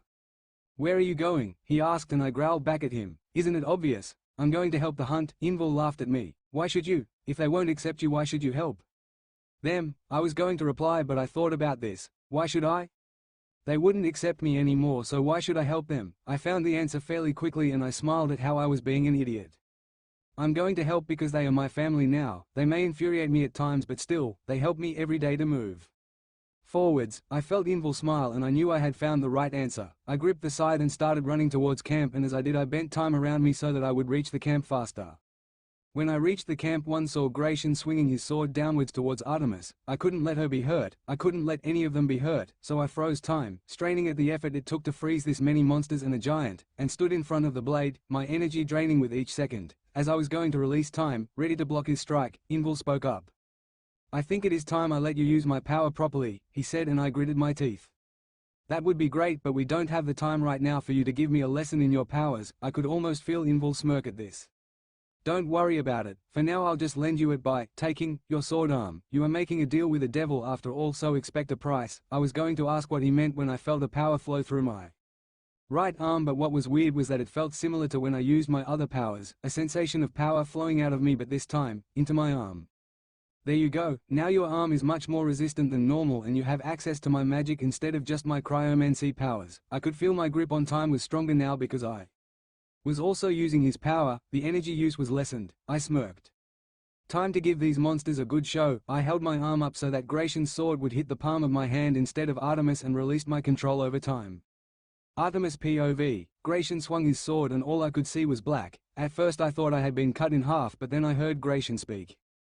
How is this possible? Why are you here? I then realized that it wasn't darkness I was seeing like I had thought, but the back of a black coat, specifically the coat that belonged to our guardian. I also noticed that somehow he had caught Gratian's sword in one hand. Percy spoke up and all I heard in his voice was determination and a little bit of the trademark Percy Jackson sarcasm. I'm here because it's my job, duh. As he said this he let go of Gratian's sword. Gratian yelled, but instead of swinging his sword he thrust out a hand and sent what looked like a blast of black-purple energy at Percy, which hit him square in the chest, causing Gratian to laugh. Now that pest is gone, before he could finish, laughter came from the smoke where Percy had been standing. That is very rude, you know. You ruined my coat. Percy stepped out of the smoke and what I saw made me gasp. Percy's coat was in his left hand, shredded, but he was completely fine. The thing that made me concerned though was his right arm. It was completely black. He casually held his scythe in his hand like it was no more than a gardening implement. Gratian's eyes narrowed when he saw the scythe. How do you have that weapon? It was supposed to have faded with Kronos, he asked, anger and wariness in his voice. Percy smirked at his question. Simple, he said, and suddenly he appeared behind Gratian swinging the scythe towards his neck. It's my weapon. Gratian reacted with lightning speed and just managed to roll out the way before he was decapitated. I started to relax, thinking Percy had this in the bag, but Percy suddenly spoke up from beside me. I wouldn't relax, he said, causing me to jump. There is still all those monsters. As if to emphasize his point, Gratian yelled out to his small army. Monsters, kill those hunters. For Tartarus. I quickly turned to the hunters. Let's go show these monsters why you don't mess with the hunters of Artemis. They all nodded and quickly grabbed their weapons and started fighting the oncoming monsters. I turned to Percy. Shall we? I asked, but surprisingly he shook his head. No, I can beat Gratian, but the hunters need help with the amount of monsters. Help him. I looked into his eyes and saw no hint of overconfidence or fear. I nodded and ran towards the army of monsters.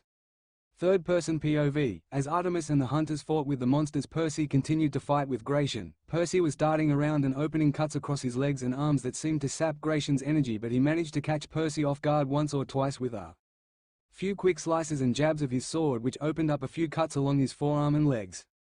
Damn, looks like I need to stop messing about then, Percy said and took a deep breath before settling back into a colder, more battle-focused persona. He then rushed towards Gratian and threw a punch. Winter's breath, he said. Gratian's eyes widened as a blast of ice and magic came towards him. He moved a second too late as the ice slammed into his arm, causing it to freeze.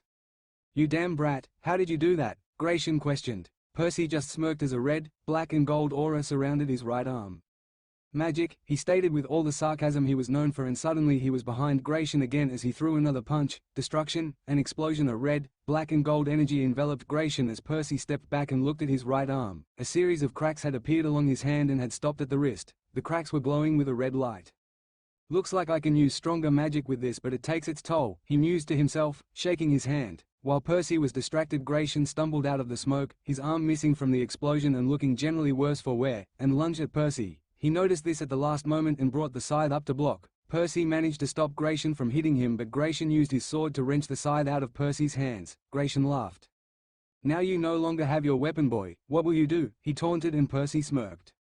"True, I no longer have that weapon, but I never said it was my only one." As he said this, he took a pen out of his pocket and uncapped it as a familiar bronze Xyphos appeared in his hands. "Let's go," he swung at Gratian, but suddenly Gratian was wreathed in black-purple flames and Riptide flew off like the scythe. He began to laugh maniacally. "Bear witness to your end, half-blood. These are the flames of Tartarus himself." Percy watched as Gratian suddenly turned and sent the flames roaring towards Artemis and the hunters.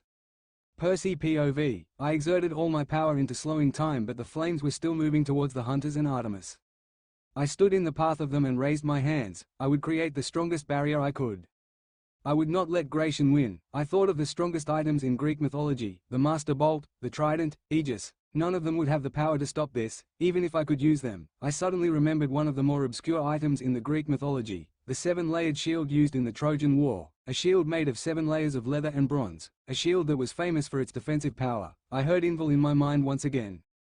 I will use all my power as well to help stop these flames. They are the flames of Tartarus that destroy even the essence of a god or the soul of a human. I have seen their effects before. Never again. I steeled myself and called upon all of our magic and power we could use. The words came to us as if they were spoken by another or they already existed. Appear before me, 7-layered shield of Troy, the shield that stopped the unstoppable javelin. Aspida to Aenter. As I had been chanting, I felt my control of time slip until the flames were about to engulf both me and all the hunters. I felt magic explode from our fingers and form a barrier that stopped the flames. Gratian roared out in annoyance. "What is this, you filthy half-blood?" I just smirked as the flames crashed uselessly against the 7 rings in front of me. "This is the strongest shield in our mythology, the shield of Aias from the Trojan War." Me and Inval were speaking together as our magic was in perfect harmony. Gratian snarled and cut off the flames. "Well then, looks like I need more power even now to destroy you pesky fools." As he said this, the remaining monsters convulsed before bursting into black flames and being drawn towards Gratian, who seemed to be forming a spear out of the flames. Suddenly I felt a sharp pain in my right arm and black flames were wrapped around it. "I can't help you anymore," Inval spoke again. "He is draining my power, and if he continues I will be reduced to pure power at his disposal." I gritted my teeth as Inval withdrew his power and my arm returned to normal, leaving me to hold the Aspida to Aenter on my own. Gratian laughed as he held a black spear wreathed in the black flames. "Even if it costs me my existence, I will destroy you, demigod." As he said this, he began to turn into the black flames himself and add to the spear's power. Shit. This is not going to go well. I glanced back at the hunters, who were all covered in gold dust and scratches and cuts. They were all looking at the spear with wide eyes. Artemis met my eyes and I knew I had only one option. A last resort I had set up with the help of one of the hunters who didn't hate me, just in case of an event like this. I smiled at Artemis for what could well be the final time. "Tell them I'm sorry I never came back." Her eyes widened as she understood the implications of the sentence. Before she could do anything, Gratian gave one final laugh before throwing the spear and completely turning into black flames that trailed the spear as OT soared through the air towards me. I held out my left arm towards the hunters, palm forward, and spoke quickly. "Escape." A magic circle appeared around the entire camp and suddenly all the hunters, their tents and the wolves all vanished before the circle faded. Not too far away, 2 girls asleep in a cave suddenly vanished in a glow of red and black energy. I had no time to smile as the spear hit the Aspida to Aenter, causing the outermost ring to shatter instantly and then continued to push against the next ring. I strained to stop it using all power available, digging my heels into the ground as I was being pushed back by the force of the throw. The hunters might be safe, but I would be damned I was going down without a fight. The second ring shattered. Damn it. Was this it? Was I really going to die here? Alone and no friends to mourn me. I realized how similar this sounded to when I was in Tartarus and I smiled. I guess there was no cheating Thanatos more than once. The third and fourth rings shattered. I thought of how many people I would have liked to see one last time.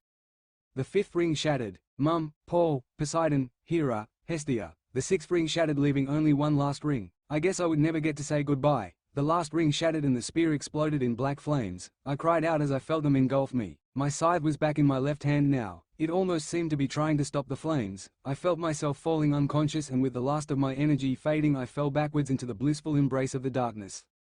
Artemis POV. I watched as Gratian threw the spear and saw Percy's sad smile as he spoke what could be his last words. Before I could say anything I felt myself being transported somewhere. When I opened my eyes I was on Olympus with the rest of the hunt and all of the tents and wolves. The only person missing was Percy. He had just given up his life to protect the hunters and me. I felt tears start to fall on my face. Why did he have to be so damn loyal? He could have abandoned us and saved himself, but he decided to stay and give his life so that we could escape. The tears flowed down my face without restraint. I had just lost the one male in the world who could ever be worthy enough to receive my affection. I felt someone come up behind me, then stop. "My lady," the person spoke, making me realize that it was Talia. "What just happened?" she asked, and I quickly wiped away the tears and stood up. "Our guardian lived up to his title," I replied abruptly, trying desperately to stop my feelings from leaking into my voice. I turned round to see Talia's expression falter at my statement. "You don't mean?" she asked, and her voice was trembling. I sadly nodded and watched with bitter sadness as Talia began to break down and collapse as she realized what had happened to her cousin. I was going to say something to try and comfort her, but then I saw two figures that were still lying down and didn't seem to be in the hunt's uniform. I quickly walked over to see who they were, and when I got terror, my eyes widened. Percy's words echoed in my ear. "Tell them I'm sorry I never came back." I realized now who he was talking about as I looked down on the sleeping figures of the two people he saved from hell. I looked down on the sleeping figures of Zoe Nightshade and Bianca D'Angelo. Before I could react to their appearance, a black portal opened and someone fell through. I rushed over, telling the hunt to make sure Zoe and Bianca were okay, because I recognized that kind of portal as the same kind as Percy had used when he first arrived on Olympus. When I reached the figure, I sobbed in both relief and sorrow. Percy was lying on the floor, unconscious but alive, with the scythe lying on the floor next to him. Talia ran over and immediately embraced her cousin in a tight hug. But in doing so, I noticed something that caused me to start crying again. Talia looked up and saw me crying. "What's wrong, my lady? Why are you crying?" I couldn't talk between the tears, so I just pointed to his right arm, or, more specifically, his lack of a right arm and the horrible burns that surrounded it. Talia's eyes widened and held on tighter. "You damn idiot seaweed brain," she exclaimed. "Why did you have to do this?" I placed my hand on her shoulder, regaining control of my emotions for the time being. "He risked his life to save ours, and in the process he sacrificed his own arm. We need to get him to my brother so he can help." Talia nodded, and I picked up Percy and turned to the hunt. "All of you are to go and rest in my temple and make sure that both Zoe and Bianca are okay and wait for our return." Phoebe spoke up before we could leave.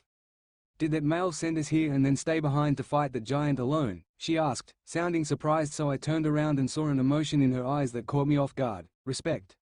"Yes, he did," Talia said angrily. "He did that because even though you played so many cruel pranks on him and tried to force him out, he considered the Hunt family and he would do anything for them because he is too damn loyal for his own good. He will always put others before himself," she yelled, and Phoebe looked down at the ground, ashamed of her actions. "When he wakes up, I would like to apologize for my actions if that's okay with you." Talia and I both nodded, and then we flashed to Apollo's temple to make a certain, awesome, God be useful for once.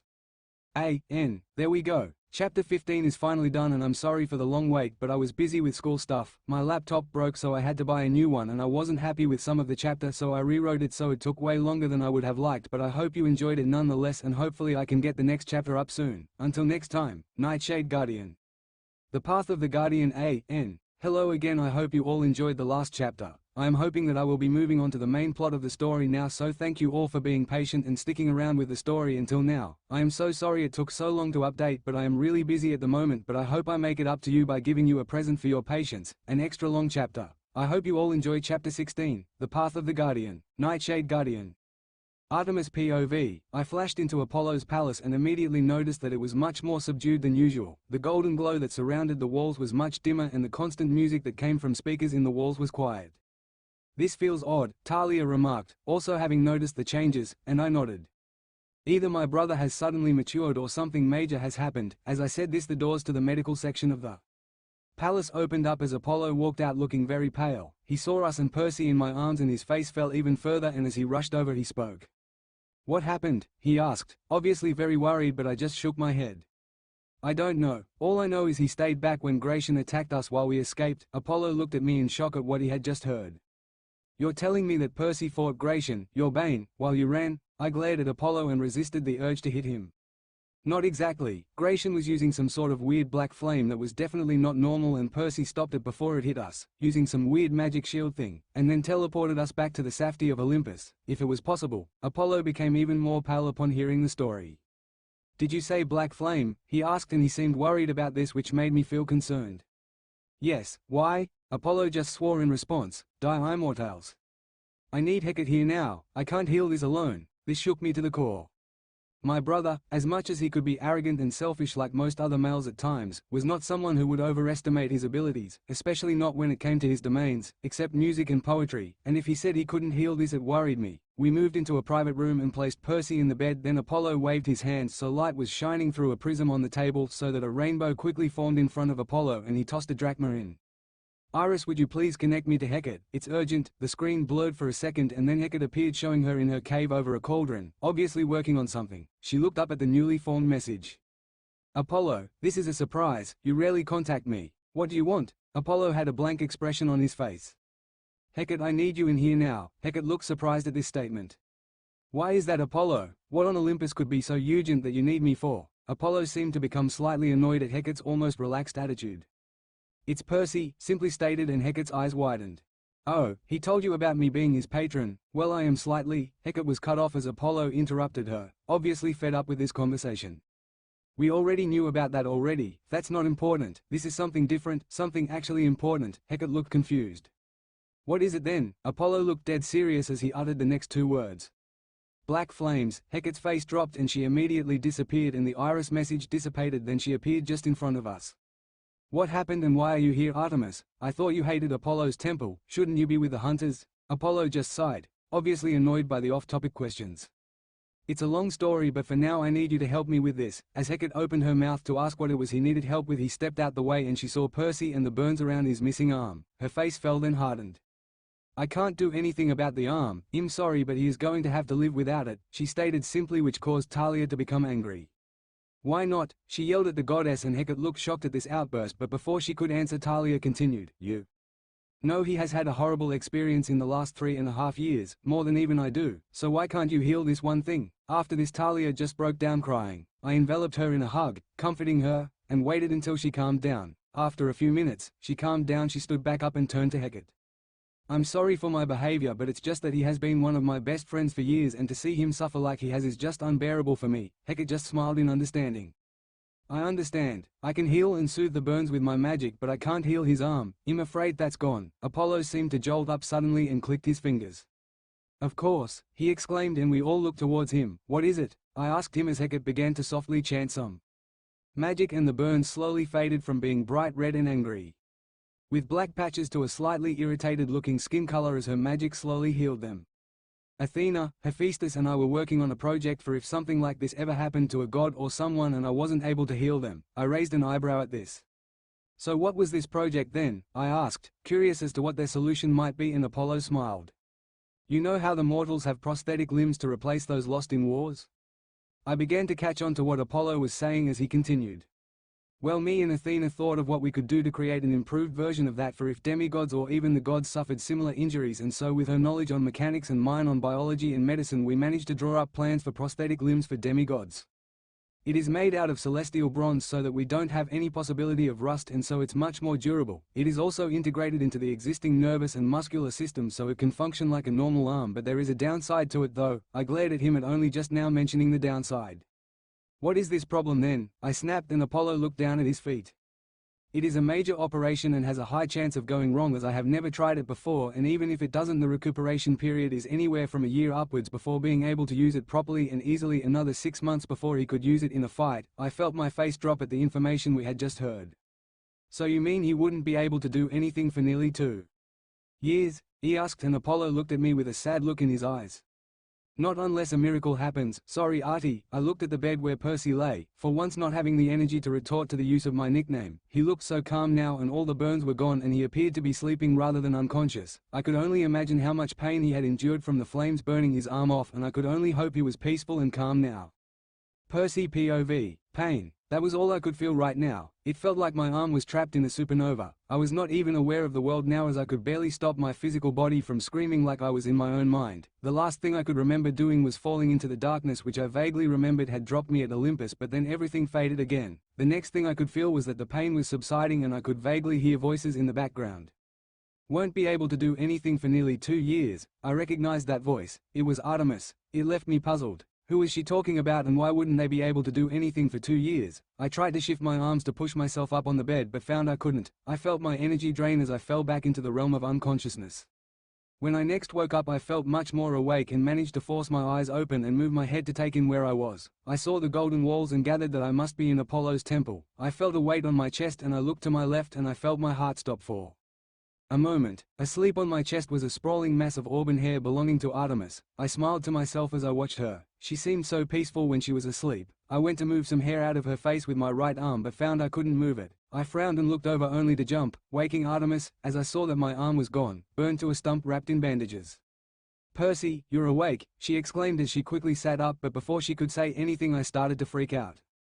"No, no, no," I kept repeating the word over and over and over, not hearing her as I was hyper-focused on my lack of a sword arm, descending into a full-blown panic attack. Artemis noticed this and quickly tried to calm me down.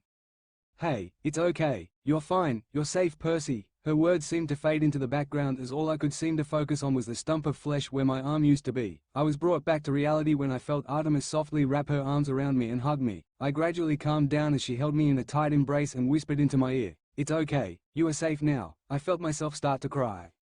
"I lost my arm," I whispered. "I'm useless to you now." That's what I was most upset about. Not the pain, not the loss of the limb, but the fact I could no longer help the goddess I had fallen in love with. I gazed into her beautiful silver eyes, tears streaming down my face from mine. Artemis POV. I had not intended on falling asleep, especially not on Percy either, but I woke with a start when I felt Percy jump beneath me. It had been nearly 2 days since the attack on the hunt, Percy being brought here and the loss of his arm. During this time I had confronted Phoebe about her actions and she confessed to what she and her group had been doing for the past 6 months, trying to force Percy out. Both me and Talia were furious at them, promising a full punishment when we eventually got back to the camp. Talia had been in the temple visiting Percy most of the time, as had some of the younger hunters like Amy and Lisa. Very few of the older hunters did though, apart from Atalanta, who seemed to want to make up for her involvement with Phoebe's schemes, and surprisingly Morgana. Morgana was a newer hunter we had picked up in the last 6 months. Hecate, upon hearing that Percy had been assigned to the hunt as a guardian of sorts, had shown up one day with a raven-haired girl of about 16 with purple eyes and asked us to accept her into the hunt. We had been surprised to say the least that Hecate had shown up with what we assumed to be her daughter, but she always had her own ways of bending the ancient laws. She had explained that this was her daughter, Morgana, and due to various circumstances she would like for her to stay in the hunt until such a time that Hecate deemed that she would no longer need to and could do as she wished. Upon asking Morgana if this was true, she simply nodded and said, "I want to join the hunters, I think it's the best option for me." She had then sworn 2 oaths. She swore the hunter's oath to me, which I gladly accepted, and then she swore another oath to her mother that she would remain in the hunters indefinitely until the time came that she was ready to leave. She was not the most talkative hunter I had, but none of us had forced her to be sociable. However, she showed a vast knowledge and proficiency with magic and had seemed to get along with Percy because of it. She also did not seem to have any specific hatred towards males either, which had just made her that much more of an enigma. She had never even given us a last name. Apollo came in a few times to check on how Percy was doing, as he was fairly busy with his other duties, but I had never left Percy's side. I had told the others that I felt responsible for what had happened to Percy as he was our guardian and my mistakes had cost him, but that wasn't the real reason, at least not all of it. After I had seen Percy without an arm, collapsed and injured beyond belief, I had realized just how much he meant to me, and I just couldn't stand to leave him alone in such a state. Talia seemed to be the only one who didn't believe me, and I would probably have to explain it to her another time, but now I was just happy that Percy was awake. "Percy, you're awake," I exclaimed, but I quickly noticed he was freaking out as he kept saying the same thing over and over again. "No, no, no." I tried to talk as soothingly as possible in an attempt to calm him down so he stopped freaking out.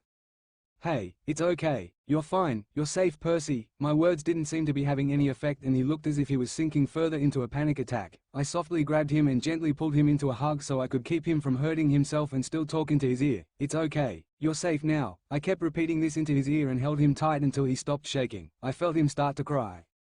"I lost my arm," he whispered. "I'm useless to you now." He leant back on the bed and looked into my eyes as tears streamed down his face. The look in his eyes made my heart sink. He looked so broken, as if he couldn't do anything anymore because of his lost arm. I couldn't help it. I wanted to do something to prove to him that he wasn't alone, that he wasn't useless, that I needed him. So I did the first thing that came into my mind. I kissed him. This was not like the brief kiss I had given him back when we had sparred. This was a long kiss in which I tried to pour all my emotions through to show him that he wasn't useless, that I needed him. I could feel the sparks once more at our contact. It just felt right. After what felt like forever, I broke it off, partly because we needed to breathe, and looked into his beautiful eyes, which held little trace of the broken spirit they had held before and instead seemed confused. I started to talk, knowing that if I didn't say anything now I never would.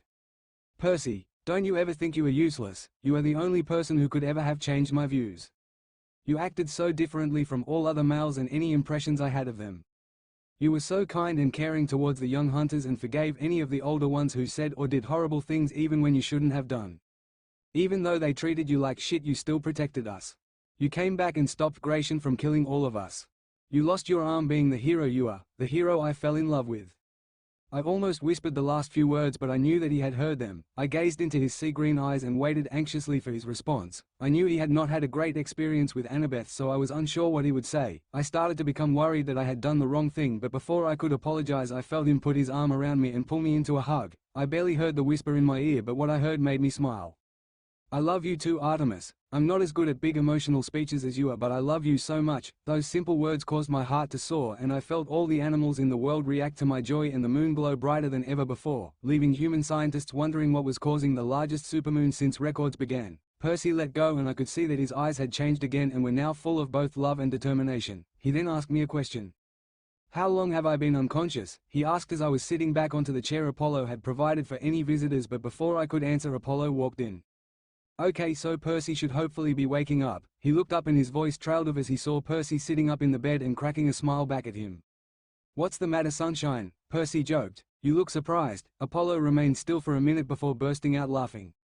You never fail to amaze me, Percy. You make shrugging off life-threatening injuries look easy, he said as he shook his head. His face then turned serious and lost all sign of humor. I assume that you are going to want a new arm? Percy's smile dropped off his face and he nodded. If you are serious about this, then we do have one option. Apollo then went on to explain how they could fit him with a celestial bronze replacement like the mortals did with plastics and metals, but an improved version. The only problem is the recovery period. It would take at least 2 years. Percy kept his face straight. Is there any way to speed that up? Before Apollo could answer, Hera appeared. Apollo, how is? Before she could finish her question, she saw Percy sat up in the bed and immediately crushed him in a hug.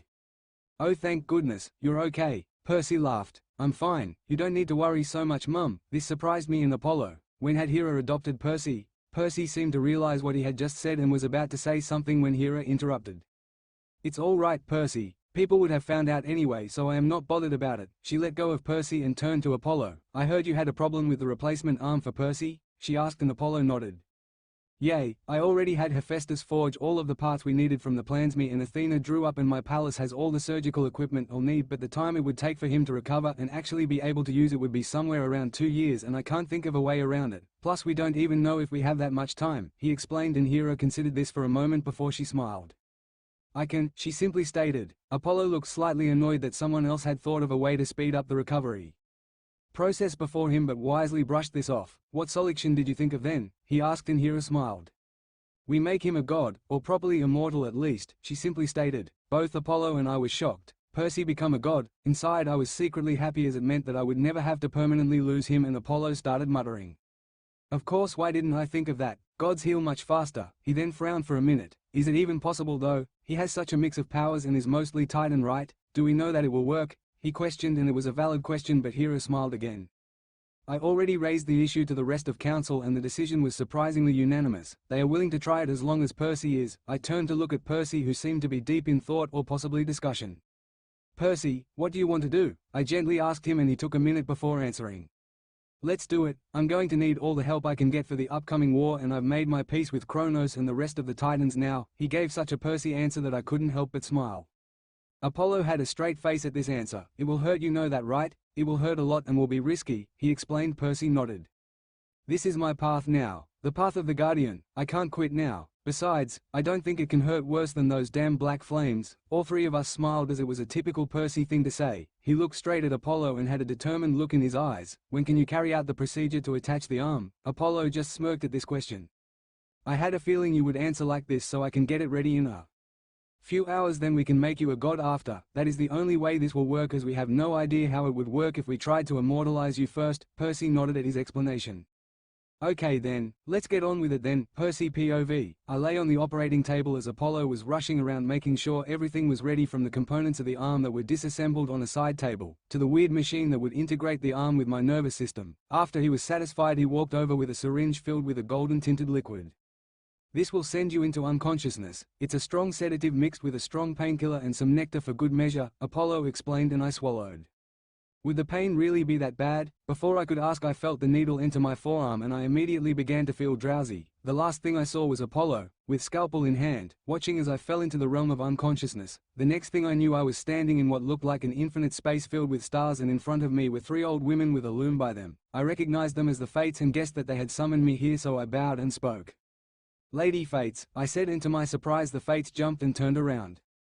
"Perseus Jackson, what are you doing here?" the middle Fate, Lachesis, asked. "I thought you brought me here," I said to them, confused as to how I was here now if they hadn't brought me here.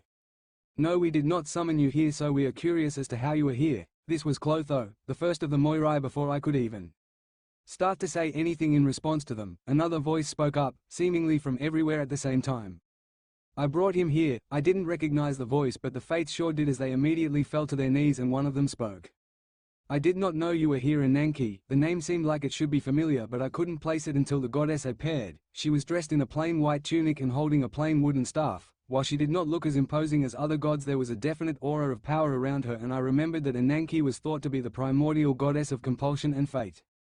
"Hello Percy," she said softly. "I am the one who summoned you here and would like to explain why. You have a very important role to play in the future, and it will not be an easy path, and because of this I am here to give you information." I looked at her quizzically. "What information?" I asked, and then she smiled, then tapped me gently on the head with her staff, and I suddenly felt a wave of knowledge crash over me that I couldn't quite comprehend.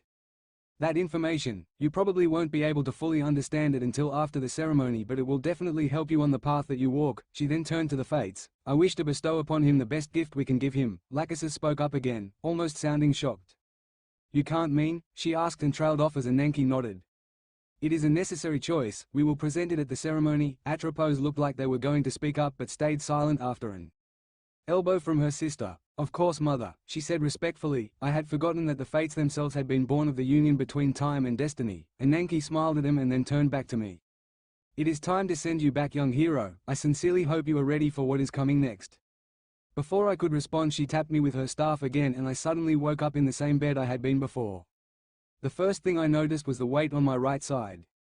The operation went well then. The next thing was that there was a dull pain near my right shoulder. That would be the painkillers wearing off. I sat up and slowly used my left arm to push myself into resting against the backboard of the bed and looked down at my new right arm. It was made out of celestial bronze, and it felt as if it was just a heavy version of my old arm. A short while after I had woken up, Artemis walked into the room and smiled when she saw me sitting up. I smiled back.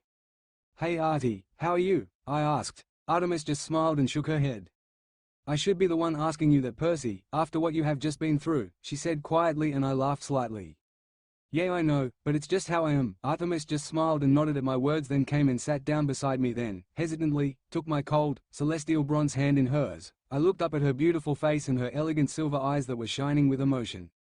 Artemis POV. I stood outside of Percy's room, and for the first time I felt nervous. Not nervous of a monster, but of what Percy might say. This was my first time ever being in love, and I did not want to mess it up. I took a deep breath and pushed open the door. I saw Percy sat up in the bed, and I couldn't help but smile.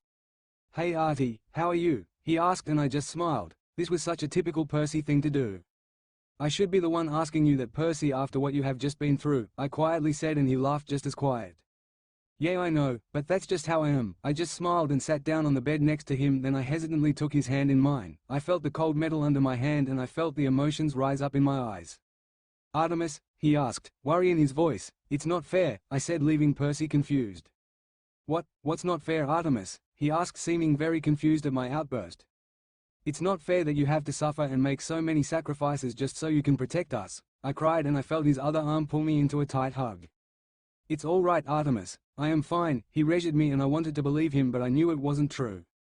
"You aren't though. You keep doing anything to protect us and it will cost you your life. I can't lose you, Percy. I can't lose you because I love you." And I was cut off by Percy kissing me. I felt the slight taste of salt on his lips and relaxed into the kiss and wrapped my arms around him, the same sparks dancing between us. After we separated, he held me in a tight hug.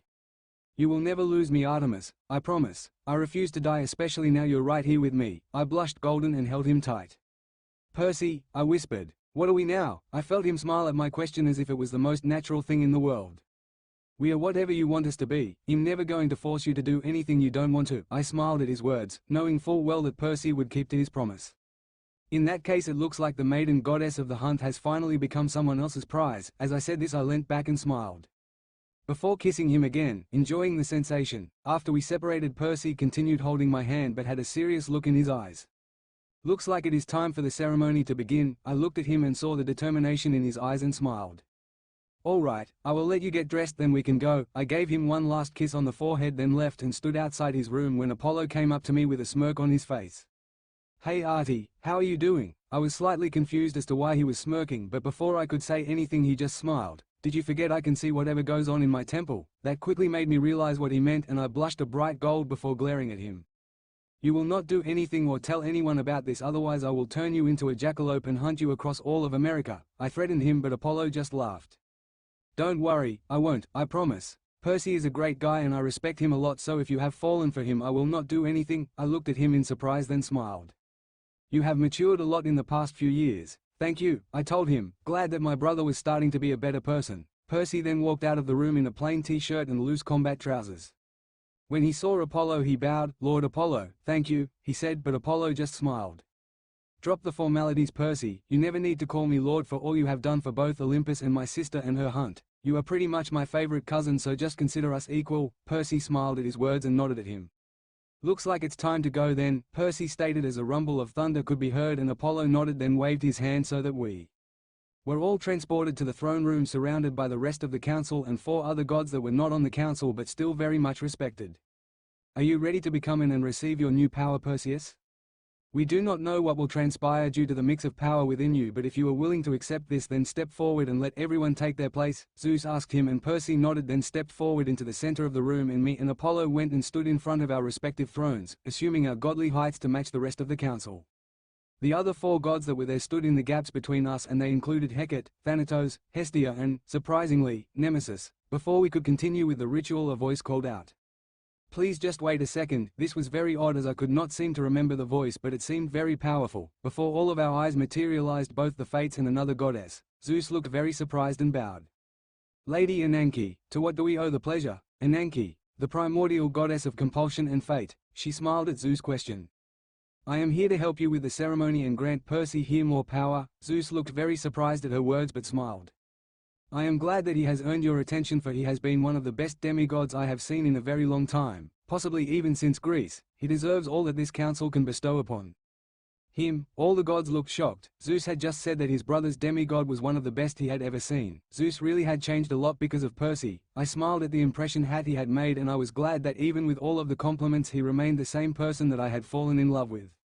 I would like to bestow upon him a gift that has never been given before to any hero. The Fates then stepped forward and held out a spool of string. The significance of this was lost on me until Zeus spoke, reverence in his voice. You would give him his own life string. You would give him control of his own fate. This shocked me. No matter how difficult a hero's life had been and how much they did for the gods, no one had been given their own life string before. Ananke smiled.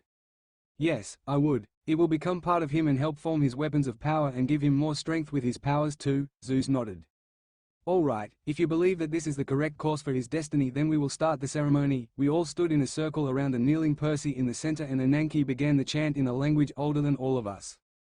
With all the gods here to witness, I start this ascension process. The Moirai have recognized the power he may hold and wish to reward him. His fate shall be removed from our hands and placed into his. As she said this, the Fates took his spool of thread, which was now glowing in a familiar red, black and gold aura, and let it fall onto him and surround him as it unwound, where it changed into pure power surrounding him.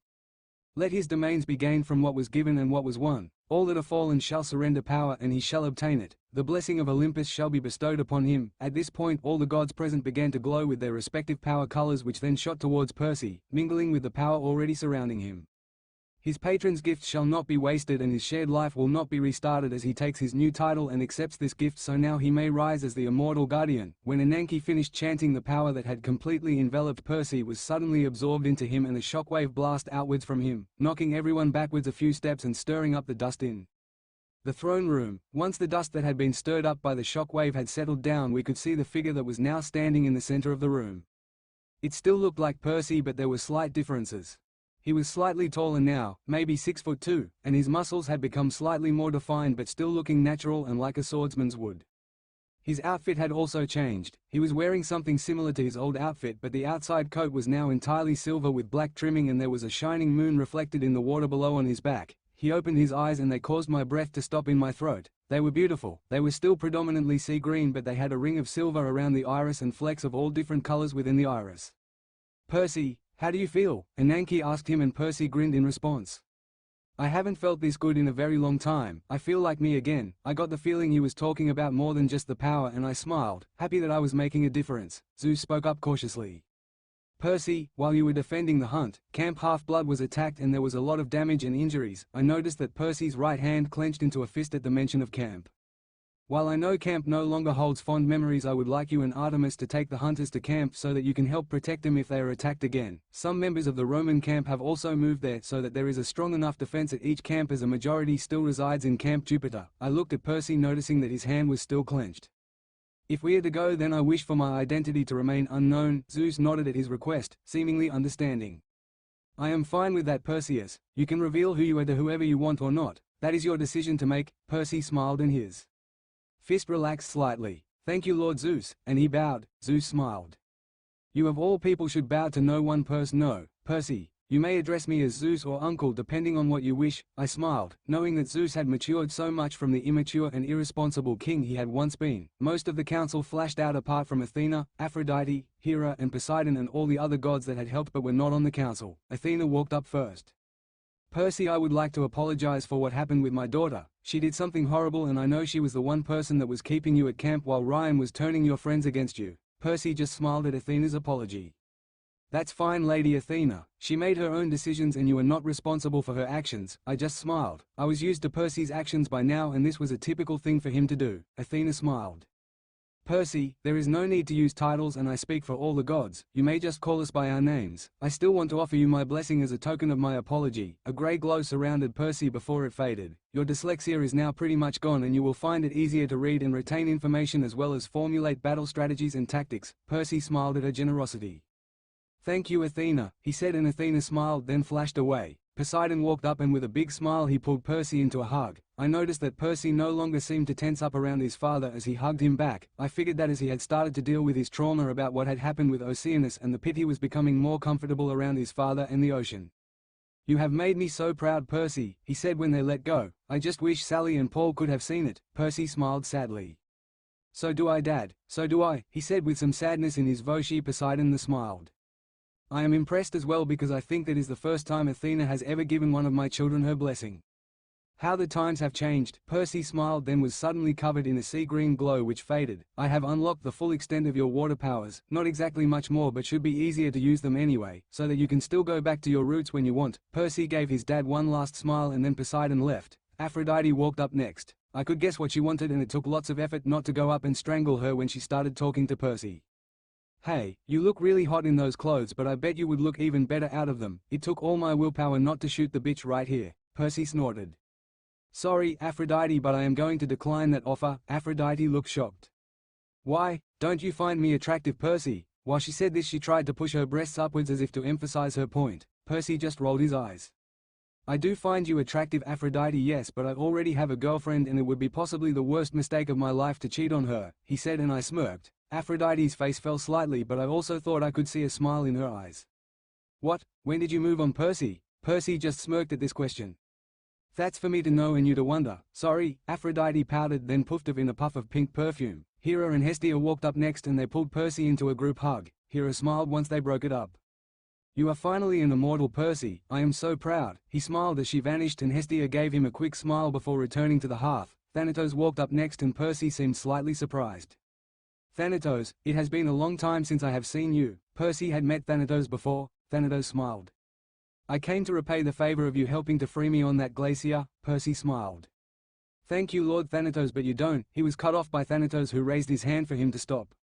"No, I don't, but I wanted to, so I added my power to the ceremony so that you now have wings you can call on and can see how CLSE people are to death. The darker the color, the closer they are. You also have some influence over death and causing it because I think it will be interesting to see how you use it." Percy smiled and Thanatos continued. "I would advise making sure there are slits in your coat for the wings when you summon them, and by the way, it will hurt quite a lot the first time you summon them, so might want to prepare for that." He then vanished without another word. Ananke walked up next with a huge smile on her face.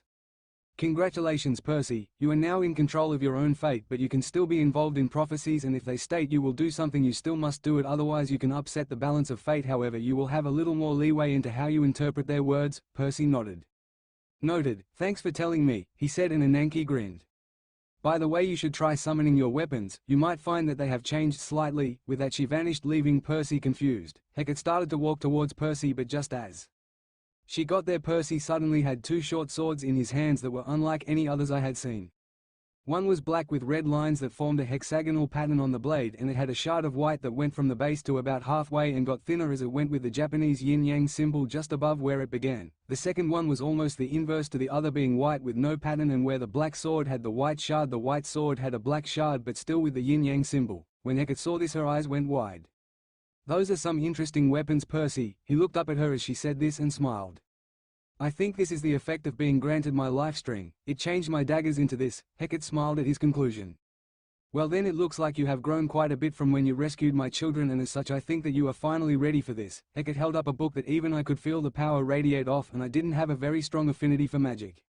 This is a spellbook containing very powerful spells that could help you and others. I want you to have it, to learn from it, to help you protect the hunt and the other demigods. Percy smiled at her words. I would be honored. He then took the book, which promptly vanished to wherever he had sent it. Hecate smiled, then dissipating into the mist, confirming that Percy had learned it from her. Finally, Nemesis walked up. You brought balance to this world twice, Percy, even when the price that you paid cost you yours, and yet you kept on fighting. I wish to reward you for this. A deep purple aura surrounded Percy before fading. You now have improved skill with any weapons, as you need a balance in combat, not just in life. You have access to more magic skills that can help balance the fight that must come. You can also sense when something is off balance in the world, and now have the ability to manipulate the balance around you. I leave you with this. And then she vanished. Once everyone was gone, Percy turned back to me with a smile on his face and started walking over. I smiled back at him, and when he reached me we started to walk towards my temple together. I see you didn't let being a god go to your head, I said innocently, and he grinned. Are you talking about what I said to Aphrodite? He asked, and I responded with a grin of my own. Of course. Seems you were smart enough to know what a bad move would be, even if you were a kelp head. We continued talking like this until we got back to the temple. When we walked in we saw all the hunters, including Zoe and Bianca, sitting around waiting. They had woken up the day after Percy had been treated and had been confused at first before I had explained the situation to them, and they accepted what had happened. Before we could do anything, Zoe walked towards us and surprised me by giving Percy a hug.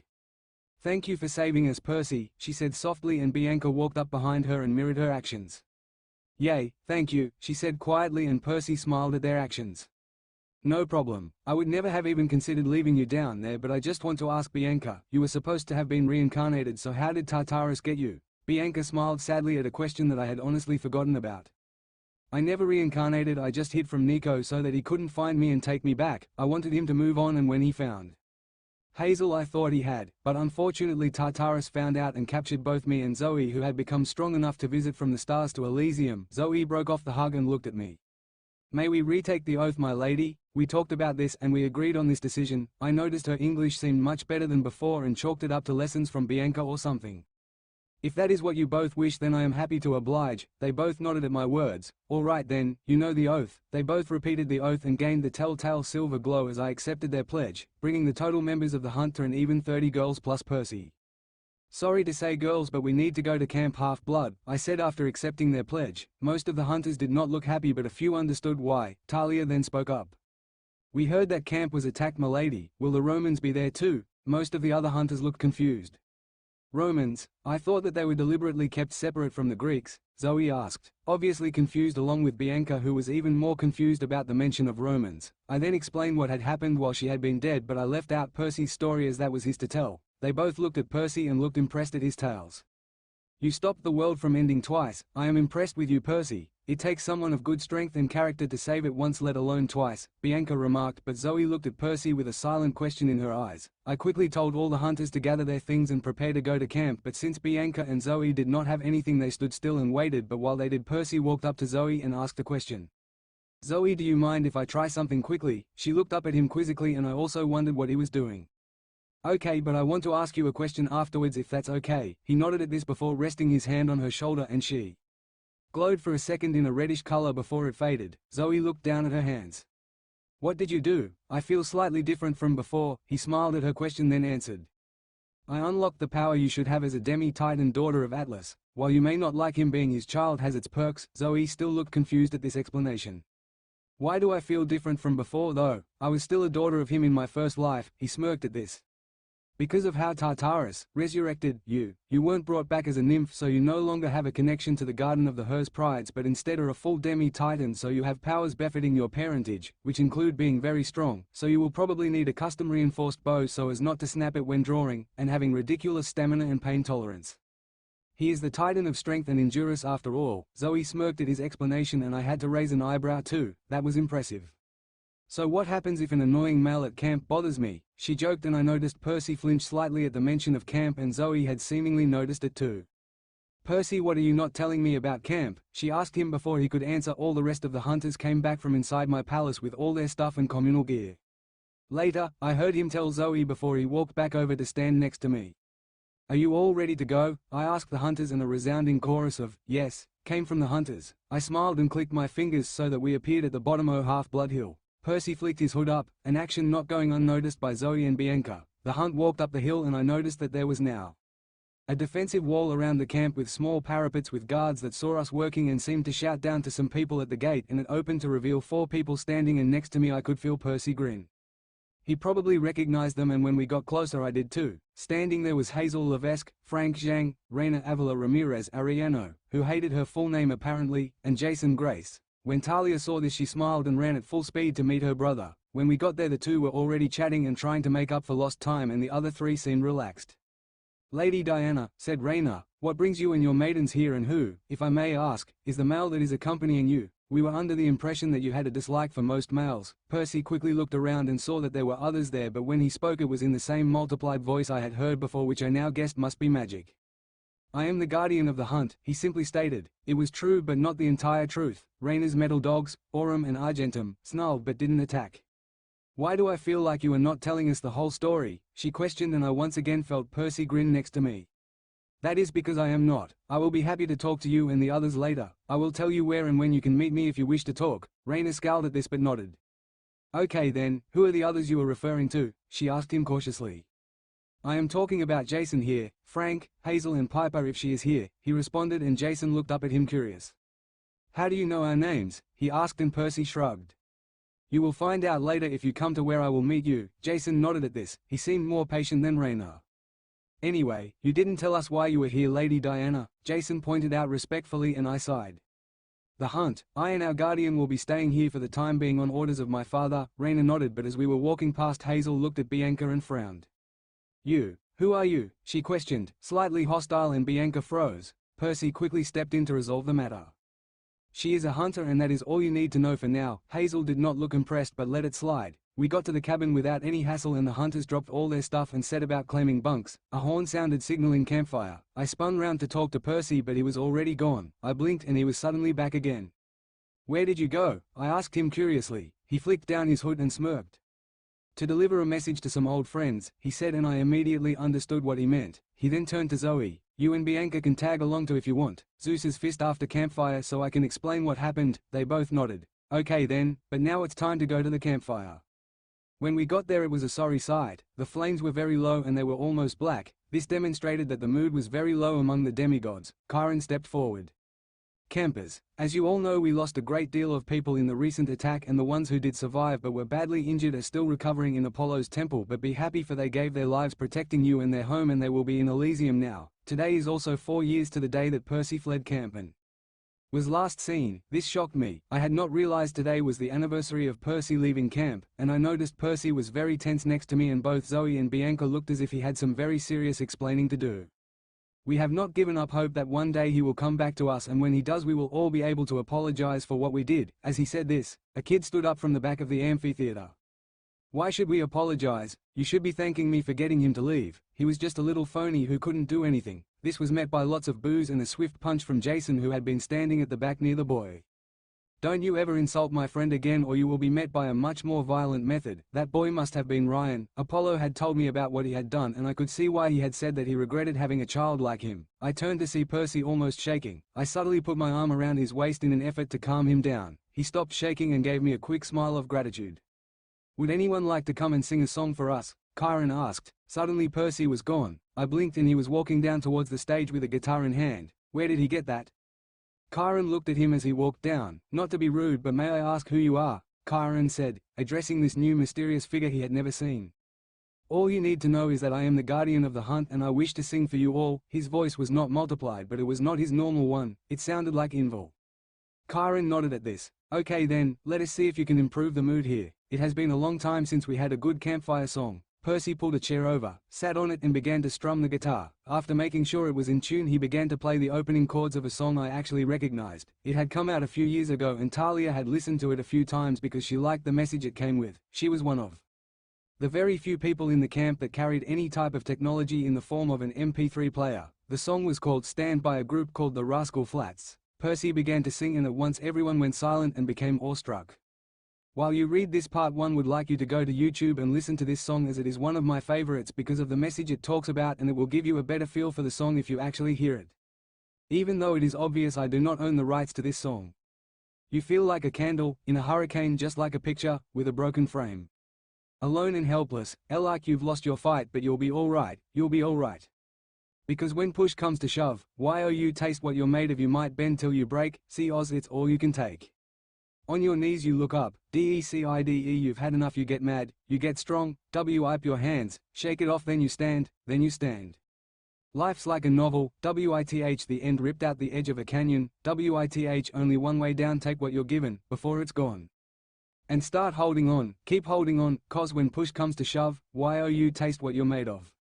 You might bend, till you break, see Oz, it's all you can take. On your knees you look up, DECIDE, you've had enough, you get mad, you get strong, wipe your hands, shake it off, then you stand, then you stand.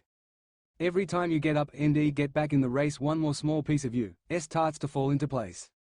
Cause when push comes to shove, you taste what you're made of, you might bend till you break, see Oz, it's all you can take. On your knees you look up, DECIDE, you've had enough, you get mad, you get strong, wipe your hands, shake it off, then you stand, hen you stand. Yeah, then you stand, yeah, yeah baby, woo-hoo, woo-hoo, woo-hoo, then you stand, yeah, yeah. While Percy had been singing, the campfire had grown bigger and brighter as they understood the message behind the song. Apollo had also appeared by the hunt, making some of them jump and watched Percy as he played. What made my heart break though was the emotion with which he sung. I realized that this song not only applied to the demigods but to him too. He was singing about all the pie he had experienced to get to this point. Once he had stopped singing, the campfire was now much larger than it had been before and a bright orange color. The whole amphitheater went wild, clapping and cheering from everyone, no matter if they were Greek or Roman. Percy just stood up and I could tell that under his hood he was smiling. Percy POV. After I stopped playing, the entire amphitheater went crazy. There was cheering from everyone and I couldn't help but smile. My gaze drifted up to the hunters and I saw that Artemis had a large smile on her face, and surprisingly Apollo was standing there and he looked impressed. I hopped off the stool I was sat on, walked up to the hunters, Artemis and Apollo. Apollo spoke up first. Dude, that was amazing. When did you learn to sing like that? I rubbed the back of my head, slightly embarrassed at the compliment. I guess I always could but never really got the chance. Apollo shook his head at this, as did the hunters who were laughing. Of course, you never failed to surprise me, you know that, I smirked. I believe you may have said that before. Yes, I joked, and Apollo just laughed. Do you mind if I take a look at your guitar? He asked, and I shook my head and passed it over. He looked it over and whistled. This is a beautiful piece of craftsmanship. Who gave you this? He asked. It was Hestia, I replied. During the time I was off on my own she gave it to me so I could distract myself from what had happened, and I guess I just got good at playing it. It helped. Apollo smiled and shook his head at this answer. Only you, he said as he passed the guitar back and waved. I need to get back to Olympus to check on those who are recovering, he said, and he vanished. I handed the guitar to Talia. Would you mind taking this back to the cabin? I have some old friends to talk to. The theater was draining out now as the half-bloods went back to their cabins for free time before curfew. Talia nodded as she guessed what I was going to do. I don't mind, but remember Percy, you still haven't told me what happened either, so I expect my explanation soon too. Have fun and watch out for Raina. She will probably not be happy. I smirked and decided to have some fun at her expense. Is there a reason you only mentioned Raina, Talia? You have a secret crush or something? As expected, Talia scowled, but to my surprise she blushed slightly. Not funny, kelp head. Jason just told me that Raina is fairly hands-on when she gets angry, she retorted, then walked back towards the Artemis cabin with the rest of the hunters. I turned to Artemis after she had left. I will be back in a little while because I need to go have a very fun reunion to get to, I said, sarcasm dripping off my words, and Artemis just smiled at me. Go say hello to your friends. It has been 4 years after all. I smirked and headed towards Zeus's fist with Bianca and Zoe right behind me. When we got there, everyone I had invited was already there. Along with Jason, Hazel, Frank, Raina and Piper was Rachel, Clarice, Chris and Kyron. When they saw me, some looked confused and others were just waiting. Clarice spoke up. "Why did you give me a note to come here now? Who even are you, punk?" I smirked at her typical Clarice response. "Because I felt that you should probably get to be involved in this," I said. "Involved in what?" Jason had spoke this time. "What are we involved in and why are you with the hunters? I thought they hated all males." I shrugged. At his question, "They do," I simply replied. "Then why do they allow you to stay with them?" he asked, and I smirked again. "You will get your answers in a minute, but first, why don't you just enjoy this reunion?" This made almost everyone there confused. "What reunion are you talking about?" It was Hazel this time. Kyron was looking at me and then it seemed to click and he gasped, causing everyone to look at him. "You don't mean—" He was looking at me with tears forming in his eyes as he trailed off, and I smiled. "Yes, I do." I then flipped back my hood. "Hey guys," I said. "It's been a while." There you have it. Pertemis is now officially in the story, yay. Percy has also now returned to camp, cheered up the campers and revealed his identity to his old friends. The full reunion scene will happen next chapter and I hope I can do it justice, but you can bet that there is going to be some very entertaining reactions. I am also very happy to announce that this is my longest chapter by far. It is more than double my second longest chapter, hell. I wanted to thank you guys for being so patient, and I wanted to know if you would prefer longer chapters like this because I can do them, it will just take longer, or would you like slightly shorter chapters which will not take as long to write? Please either PM me or review to tell me which you would prefer. Sorry it took forever for me to update, but I have been mega busy as I have my GCSEs, so I have to spend most of my time on revising rather than writing this story, but hopefully I will update faster. Until next time, Nightshade Guardian. Edit. Came back and redid this chapter cause I somehow managed to add in another whole year somehow to the timeline, so I fixed that and made the formatting easier to read along with a couple of dialogue tweaks to help incorporate it into the main story a bit more.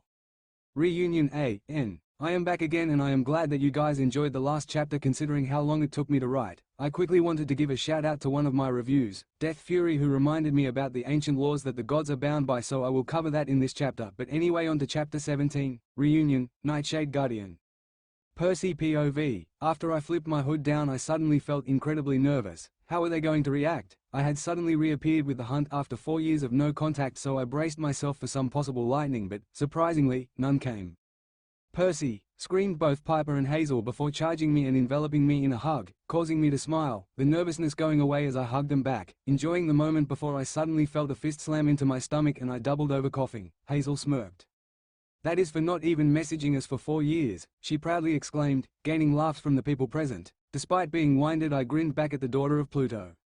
"Nice to see you too, Hazel," I said, and Hazel grinned and held her hand out to help me up. After I got reacquainted with the feeling of air in my lungs, Raina walked forward and I started to sweat as she was not the most forgiving person from what I had gathered in my short stay at Camp Jupiter, but I relaxed as she just smiled and held out her hand. "It's good that you're finally back, Preator," she said as I smiled back at her and took her hand before then suddenly feeling myself being thrown and landed painfully on the floor, staring back up into her stern, obsidian eyes. "Don't you ever do anything like that again or I will personally kill you," she threatened me, and I laughed. "Duly noted. Warn you next time I decide to vanish for 4 years and reappear with the Hunters of Artemis," I joked as Raina helped me get back up from the floor and I dusted off my coat. Kyron trotted over with tears in his eyes. "Percy, my boy, is that really you?" I smiled as I embraced him in a hug. I had missed the old centaur and his advice. "Yes, it is Kyron. I came back," I said, reassuring him and myself. After I let go of Kyron, I turned back around to see Clarice storming towards me, her fist clenched. "Is it too late to say that I'm sorry?" I joked before receiving a fist to the face that sent me stumbling backwards. "You better have a very good explanation for this, Prissy," but even while she said the words she was smiling. I grinned. Yay, now before I get into my explanation, does anyone else want to hit me?" I then received a light punch on my shoulder from Bianca with a slight smirk. "Yay, I think that about covers it," she said playfully, and I just laughed. "Very funny, Bianca," I replied with a stuck-out tongue, causing her smirk to widen. Hazel frowned as I said this. "Bianca, as in Bianca D'Angelo, you have some serious explaining to do, Percy. She was supposed to be dead and reincarnated." I shrugged at this. "True, but first I think there is someone who we need to talk to, don't we, Bianca?" As I said this I looked at Bianca. Looked slightly nervous, but I smiled. "It will be fine, I promise." She smiled and I waved my hand creating a rainbow. I chucked in a drachma and spoke. Iris, please show me Nico. Everyone seemed very surprised at how casually I addressed the goddess of the rainbow, but the screen shimmered showing Nico asleep in the underworld. Hey, Death Breath, wake up. Nico jumped and woke, looking around for the source of the voice. In front of you, I called out laughing before he turned and saw me. Percy, wow how, he stammered, sounding just like the kid I had met all those years ago, and I just smirked. Get your underworld butt over to Zeus's fist and I'll explain, I said and swiped my hand through the rainbow screen as the message vanished. I then turned to Bianca. Hide behind the tree, I can't wait to see his reaction. Bianca grinned, looking a lot like the hunter she had once been, then hid before Nico walked out of some shadows looking slightly grumpy or annoyed. You said you were going to explain, so start explaining, Percy. He seemed irritated and I wondered if it was because I hadn't contacted him since the underworld incident. Sure, I'll explain. As I said this, I noticed Bianca had snuck up behind him with a grin, but first you might want to turn around. He looked puzzled but turned round, and when he did his mouth dropped. Hey Nico, miss me? Bianca said mockingly, but before she could do anything Nico swept her up in a hug. After he let her go he turned to me and noticed Zoe. His expression hardened. Explain how they are here right now, Percy. His aura was slowly growing and glowing a deep purple. I shrugged. Sure, I was going to get to that anyway, just sit down with all the others and I will explain. Nobody seemed very happy apart from Kyron, but they all sat down. Most of you know why I left camp, but for the few of you who don't I will explain. I then recounted how Ryan had turned everyone against me, made it so I had no friends and took my girlfriend away from me. Percy, Piper's voice trailed off as it seemed as if she didn't know what to say, so I just smiled at her. It's okay Pipes, it doesn't matter, I quietly said, and she narrowed her eyes but said nothing. Zoe also seemed surprised that it was a female breaking a male's heart, not the other way around, but also decided to keep quiet. After that I left camp and went to see my mother, thinking that it would be nice to spend some time with her after what had happened, just to clear my head and get a fresh perspective on things. I stopped here just to prepare myself, before taking a deep breath. I sense a but coming here and I don't think that we are going to like it, Jason said, and all of the others nodded in agreement, apart from Nico, who probably already knew what had happened from his father.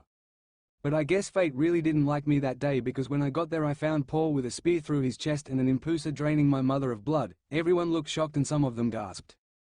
Oh gods, Percy. I don't know what to say. This was from Zoe, who was resting her hand on my arm, so I just smiled sadly back at her. I know Zoe, it's fine. My voice was quiet, but everyone could tell that it was not at all fine, but I took a deep breath and continued with my story. I then found out that the impusa had been sent by Gaia before we beat her, just in case we won. They were sent after everyone's remaining family. Everyone looked down as if they couldn't imagine how horrible it must have been. I killed the impusa and then got ready to kill myself. I almost spoke this in a whisper, but everyone looked even more shocked than before. Why? Jason basically cried out, why not come and talk to one of us? You know we would have been more than happy to be there for you. The rest of them were voicing their agreement too. I just smiled sadly at his outburst, knowing that they meant every word. I had just lost everything and I felt I couldn't go on. I didn't want to bother anyone else. I would have ended it there, but Hestia stopped me. I then went on to talk about how we had buried them at Montic and then being taken back to her palace and being adopted by Hera and becoming Hestia's champion. Jason whistled. You became the son of the Queen of the Gods and champion of the Hearth. That is pretty cool, even if it came at a horrible price. I smiled sadly. Yeah, but I am afraid it only gets worse. All but two of the people there looked confused and seemed to wonder what on earth could be worse than what I had gone through. I went out to train and help demigods get to their camps, or the hunters if they had bad experiences with men in the past, but before I could I was captured. What? Who managed to capture you, Prissy? This was Clarice. She was probably the one who knew just how strong I was out if everyone here. I did not smile this time. It's better that I just show you, I quietly said before waving my hand and a mist screen appeared. Iris, if you wouldn't mind. My voice was soft and quiet. I did not enjoy going through this once again. The screen then played them the same thing that had been shown to the council but stopped after Hyperion. Why do I feel like you are not showing us everything, Percy? Events don't line up. How did you escape? When did you find these two and how are they alive? Hazel asked and I sadly smiled. I'm not showing you because I do not want anyone to see what else I had to go through before I escaped. Zoe and Bianca flinched at this as they knew full well what had happened. But Percy, how did you escape? You were bound in celestial bronze, which should have basically rendered you completely powerless. This was Raina. I did not even look up. They did something even worse than what you saw, something horrific and that caused me to snap. I lost control of my powers, broke the chains and made both Oceanus and Hyperion fade. I'm not sure where Krios went off to. There was a stunned silence. You made two titans fade. This was Zoe, as even she did not fully know what had happened after they had tortured her. Yay, and that's also when I found you too. I'm not quite sure how much you actually remember. It was not technically a lie, just not telling the whole truth to the others. What, you found them in Tartarus? Nico looked even more pale than before and very angry, so I nodded slowly. Yay, they had been through the same torture as I had and I couldn't leave them there. The ground started to rumble slightly and skeletal hands started clawing their way up, reacting to Nico's anger. Nico, I understand you are angry, but control your power please, I asked, but he did not currently seem possible of doing it judging by the sudden panic on his face. I remembered something that I could do thanks to the powers of Hera, Hestia and a little bit of magic. I then held out my hand and started to exert some of my power to try and calm him down. The effect was slow but it was working. The aura diminished before fading completely and the skeletal hands went back into the ground. Everyone looked shocked at this. Percy, how did you do that? Rayna asked with a hint of fear in her voice at what she had just seen. I will explain in a minute, but for now I need to continue explaining what happened with my escape. We escaped with some help from something in the pit and I hid the girls in a cave that had strong natural magic which would help protect them as they slowly dealt with everything that had happened to them, and then I spent the rest of the 3 years helping demigods. No one was saying something, so I continued. Then came the day I was found out. I was dropping off a new demigod at the hunt when I heard the sounds of fighting. The hunt had been ambushed. Zoe and Bianca looked on in worry as I had not told them about this part. They were facing near 300 monsters and were completely overwhelmed. I stepped in when a Cyclops was about to kill Talia. Jason started to spark at this, but Piper managed to calm him down with her charm speak and gentle reassurance. I incinerated the Cyclops and then turned to the other monsters. ITHN described the battle and what happened. After all the monsters were gone, I was confronted by Artemis and all the uninjured hunters who demanded to know why I was at their campsite. I told them about the new demigod, but they didn't let me leave, so I had to put them to sleep. Bianca frowned at this. How did you do that? As far as I know, water or fire cannot send someone to sleep.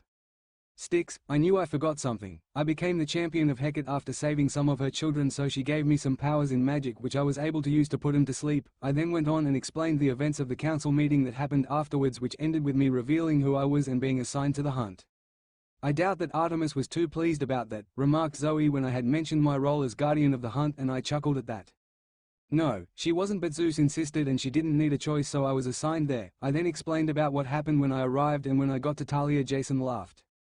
Sounds about right for her. She really should work on her temper. I just smiled at the accuracy of this statement. I then talked about how I was doing all the chores and some of the hunters were making it difficult. I'm not surprised at their behavior for the most part, remarked Zoe. You are a male after all, and most hunters don't have good experiences with males. Then I got to the fight with Talia during the sparring session. Actually, I think it might be better to show you this part too. Another mist screen appeared and, after I deposited a drachma, started playing the fight between me and Talia without even being asked. When it ended, everyone looked impressed at the level of combat that had been shown. You have really improved in all these years since you first got here, Percy. I am so very proud of you. This was Chiron, and I smiled at his praise. Thanks, but I have one more fight to show you. The screen then played the fight between me and Phoebe. Zoe growled when she attacked unfairly, but everyone was shocked into silence when I caught the dagger that was thrown from less than a foot away.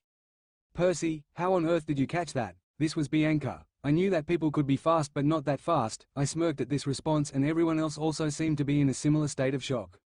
You will enjoy this then. Before they could ask what I meant, the screen showed how Phoebe was suddenly unconscious. Whoa, was all Rayna could say with lots of respect in her eyes, which was mirrored by all present, and I simply smirked. I can slow it down and show you what happened if you want, I said, and everyone nodded enthusiastically, and so the screen rewound and began playing very slowly. They watched as I threw the dagger on the ground and then punched Phoebe multiple times, hitting various pressure points, and she fell to the floor unconscious. You did that in an instant? Percy, you scare me sometimes. This was Rayna again, but I just shrugged. I dislike people who cheat. After this I finished the chores and had some free time, so decided to go and visit Nico. Everyone turned to Nico with varying degrees of anger and curiosity. You knew? This was Hazel, who was giving him a very angry glare, and Nico avoided her gaze by looking to the side. It's slightly more complicated than that. Do you mind if I explain this part, Percy? I shook my head at his question. Nah, I only got there towards the end anyway, so it makes more sense for you to do so. Nico then went on to explain about how the underworld was attacked by Alcyoneus and how he was dazed on the floor when I appeared. I had no idea if it was just my imagination or he really was there, and before I could ask, he was in a fight with Alcyoneus. Hazel and Frank looked at him, knowing that we had fought Alcyoneus before and knew how he worked.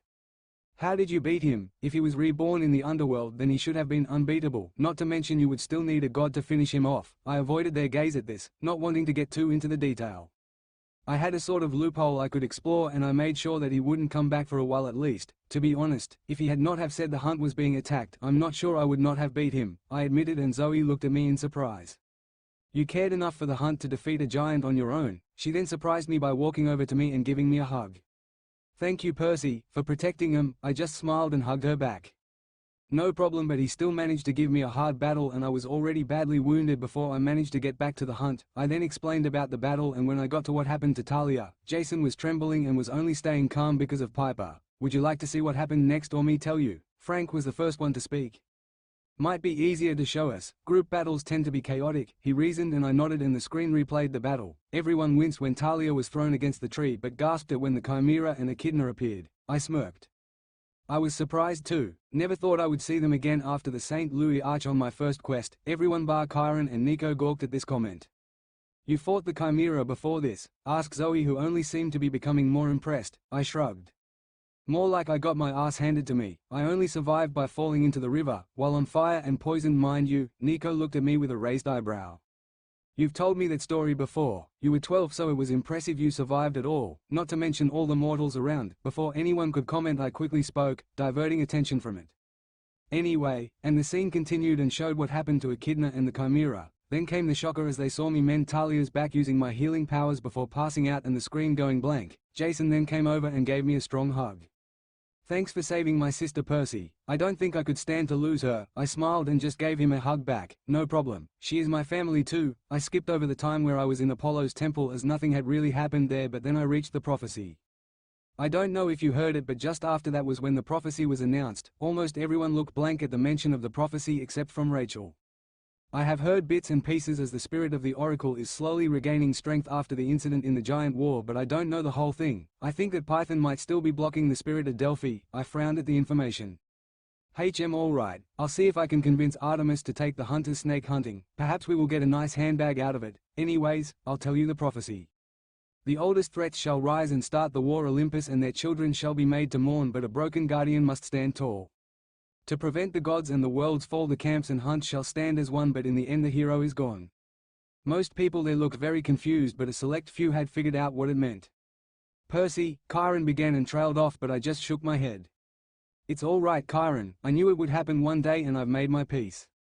What will happen? Frank asked, obviously still confused, but by now the others had caught on to what the prophecy meant. I just gave him a sad smile. The prophecy is about me, and it seems that I have cheated Thanatos one too many times. Everyone was quiet after that, but I continued, noting how dark it was. Alret, I think I have enough time to show you one more thing before curfew, so I will show you the spar I had with Artemis. The screen began to show me and Artemis holding the shine eye, and then the spar began. Everyone, especially the two hunters, were shocked that I was keeping up with Artemis and then watched open-mouthed as I seemingly won. Percy, you won against Milady. This was Zoe, who was extremely shocked, obviously believing that very few people would ever get anywhere near being able to beat Artemis in a fight. Not exactly. Just watch, I stated and grinned as they were all stunned into silence as they watched Artemis kiss me briefly, then sweep my legs out and hold the shine eye at my neck as the mist then faded.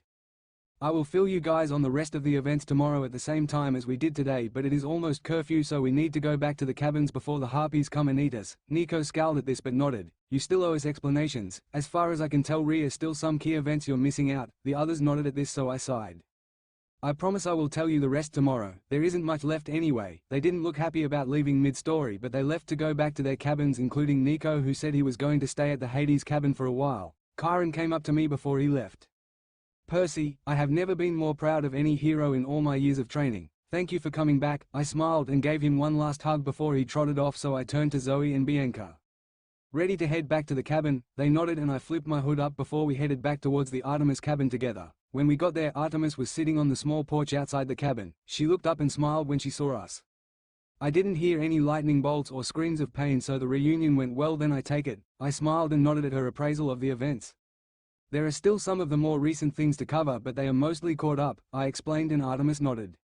Okay then, Zoe, Bianca, I would like you two to go inside while I talk to our guardian. They nodded at her words and headed inside the cabin. Before I could ask Artemis what she wanted to talk about, she had pulled me into a hug, which I gladly returned, grateful for the comfort and support. I can imagine that it was hard for you to do that, Percy, she said softly. I have seen what happened in your past and I am really happy that you are able to share your experiences.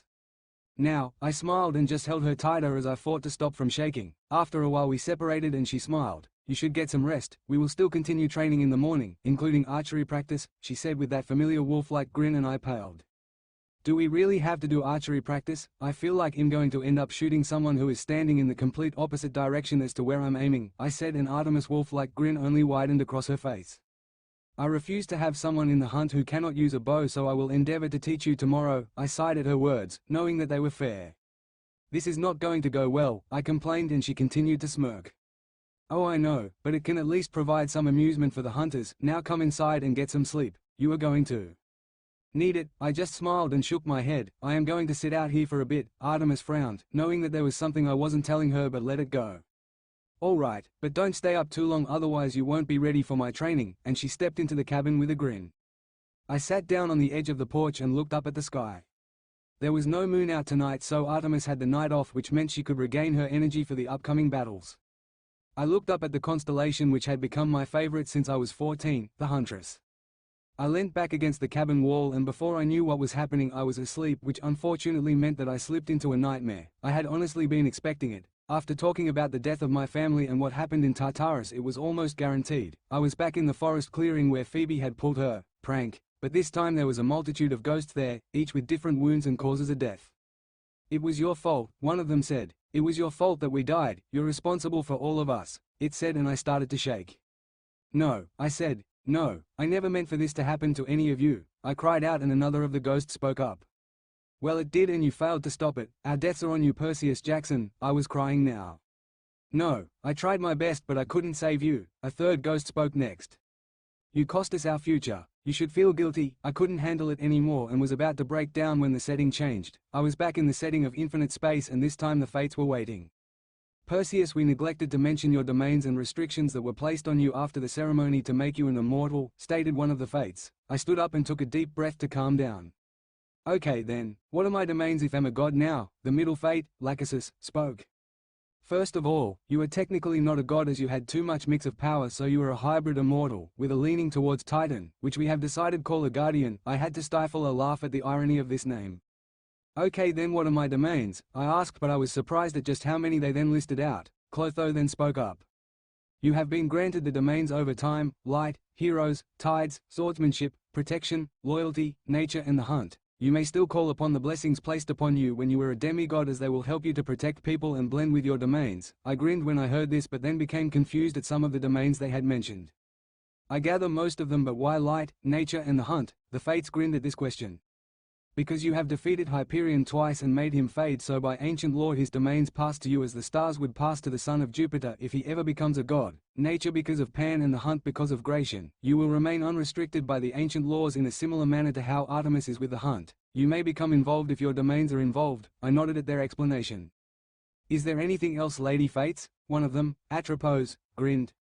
Don't mess things up with Artemis, or that might really screw up our plans. Before I could even register how shocked I was, I suddenly woke up. I was lying on a bed at the back of the cabin. That was odd. I remembered falling asleep outside, so who had moved me inside? Who had even been able to carry me? I looked round and saw that Artemis was fast asleep on one of the beds in her 12-year-old form and looked like she had not moved all night, so it was not her. I then saw that Zoe was sitting on a chair at the back of the room and looked troubled. I sat up on the bed and the movement caught her eye.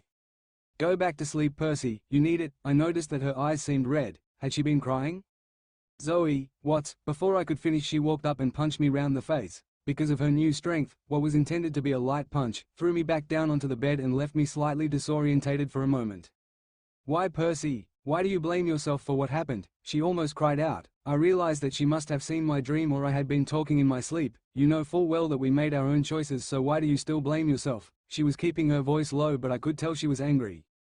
Zoe, how did you see my dream? She glared at me as I asked the question, partially avoiding hers.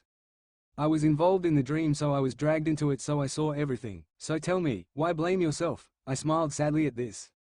I guess you never knew, did you? My fatal flaw. Zoe's face seemed to drain of anger. She understood about a hero's fatal flaw and how it could define them. What is it, Percy? She asked, her voice much softer now.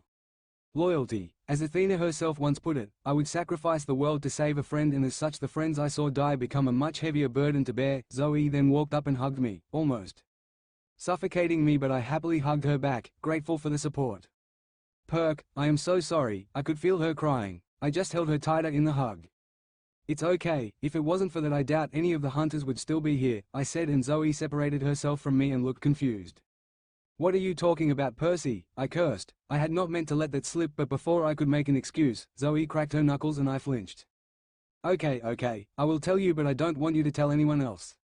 Zoe nodded at my request. "All right then, I believe I can promise you that." I then took my coat off, but before she could question what I was doing, she saw my right arm and her eyes widened and the now mechanical, celestial bronze appendage. "Percy, what happened to your arm?" I smiled sadly as I saw the tears in her eyes. "Gratian, he attacked the hunt a second time, about 6 months later, but this time he had a more powerful weapon and the element of surprise, so I was forced to delay him while the hunt escaped, and because of that they are alive, but I lost my right arm." Zoe had tears in her eyes and was freely crying now as I told her what had happened. "You really are the only decent male on the planet, sacrificing your own arm so the hunt could escape. Do they know?" she asked, and I shook my head at her question. "If they did, I think they would feel as if they would owe me an unpayable debt, and I don't want that." Zoe nodded, seemingly understanding, and then surprisingly gave me a kiss on the cheek. "Thank you for saving my sisters, Percy," she said gently, and I gave her a warm smile back. "No problem, they are my family now too. I'd do it all over again." Zoe gave me one last smile, then went to an empty bed. "Good night, Percy," she said simply, and I put my coat back on, then lay back down on the bed. "Good night, Zoe," I said, and then I fell asleep, back into the nightmares, but this time it was if I could feel her by my side, so they weren't as bad. Artemis POV. I woke up just before the horn to signal that it was time for breakfast. I looked around and noticed that all the hunters were up except Zoe, which was odd as she was usually the first to wake up, and unsurprisingly Percy was still fast asleep. The other hunters were trying to get him to wake up by tapping him on his right arm, and it was having no success. Obviously, I thought, he can't feel anything on that arm anymore. I stood up and stretched out, and Talia noticed. "Milady, would you mind helping us with Percy? He is being incredibly stubborn in refusing to wake up." I smirked. Time for some revenge for having me so worried when he was injured. I walked up to his ear and shouted, "Perseus!" The effect was both immediate and hilarious. He jumped up only to hit his head on the bunk above him. All the hunters burst into laughter, and this caused Zoe to wake up, and when she saw what happened, I thought she would laugh, but she seemed almost annoyed, whereas Percy was definitely not in a good mood. "Was there any need for that at all, Artemis?" he asked, with clear irritation in his voice, and I shrugged.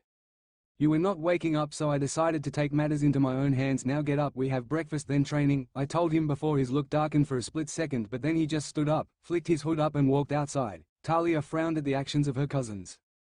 "What's up with Kelp Head? He seems like he is in a really bad mood." Surprisingly, Zoe was the one to speak up.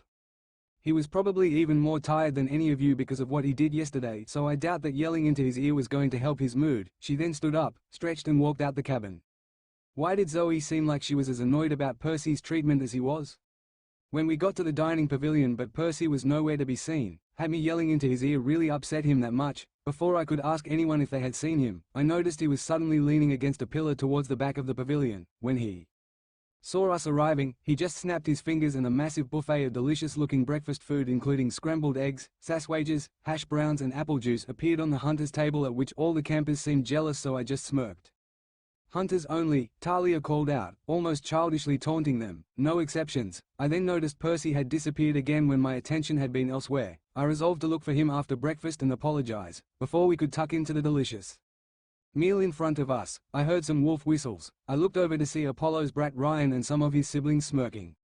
"Why don't you fine ladies come over here and give us some entertainment while you're here?" A look of shock went over most people's faces at their comments. I was about to go and castrate him when two things happened. Firstly, a bolt of dark red energy came flying from what looked like the direction of the arena and blasted him off his chair, and then Rhaena was pinning him to the ground and holding her gladius over his throat.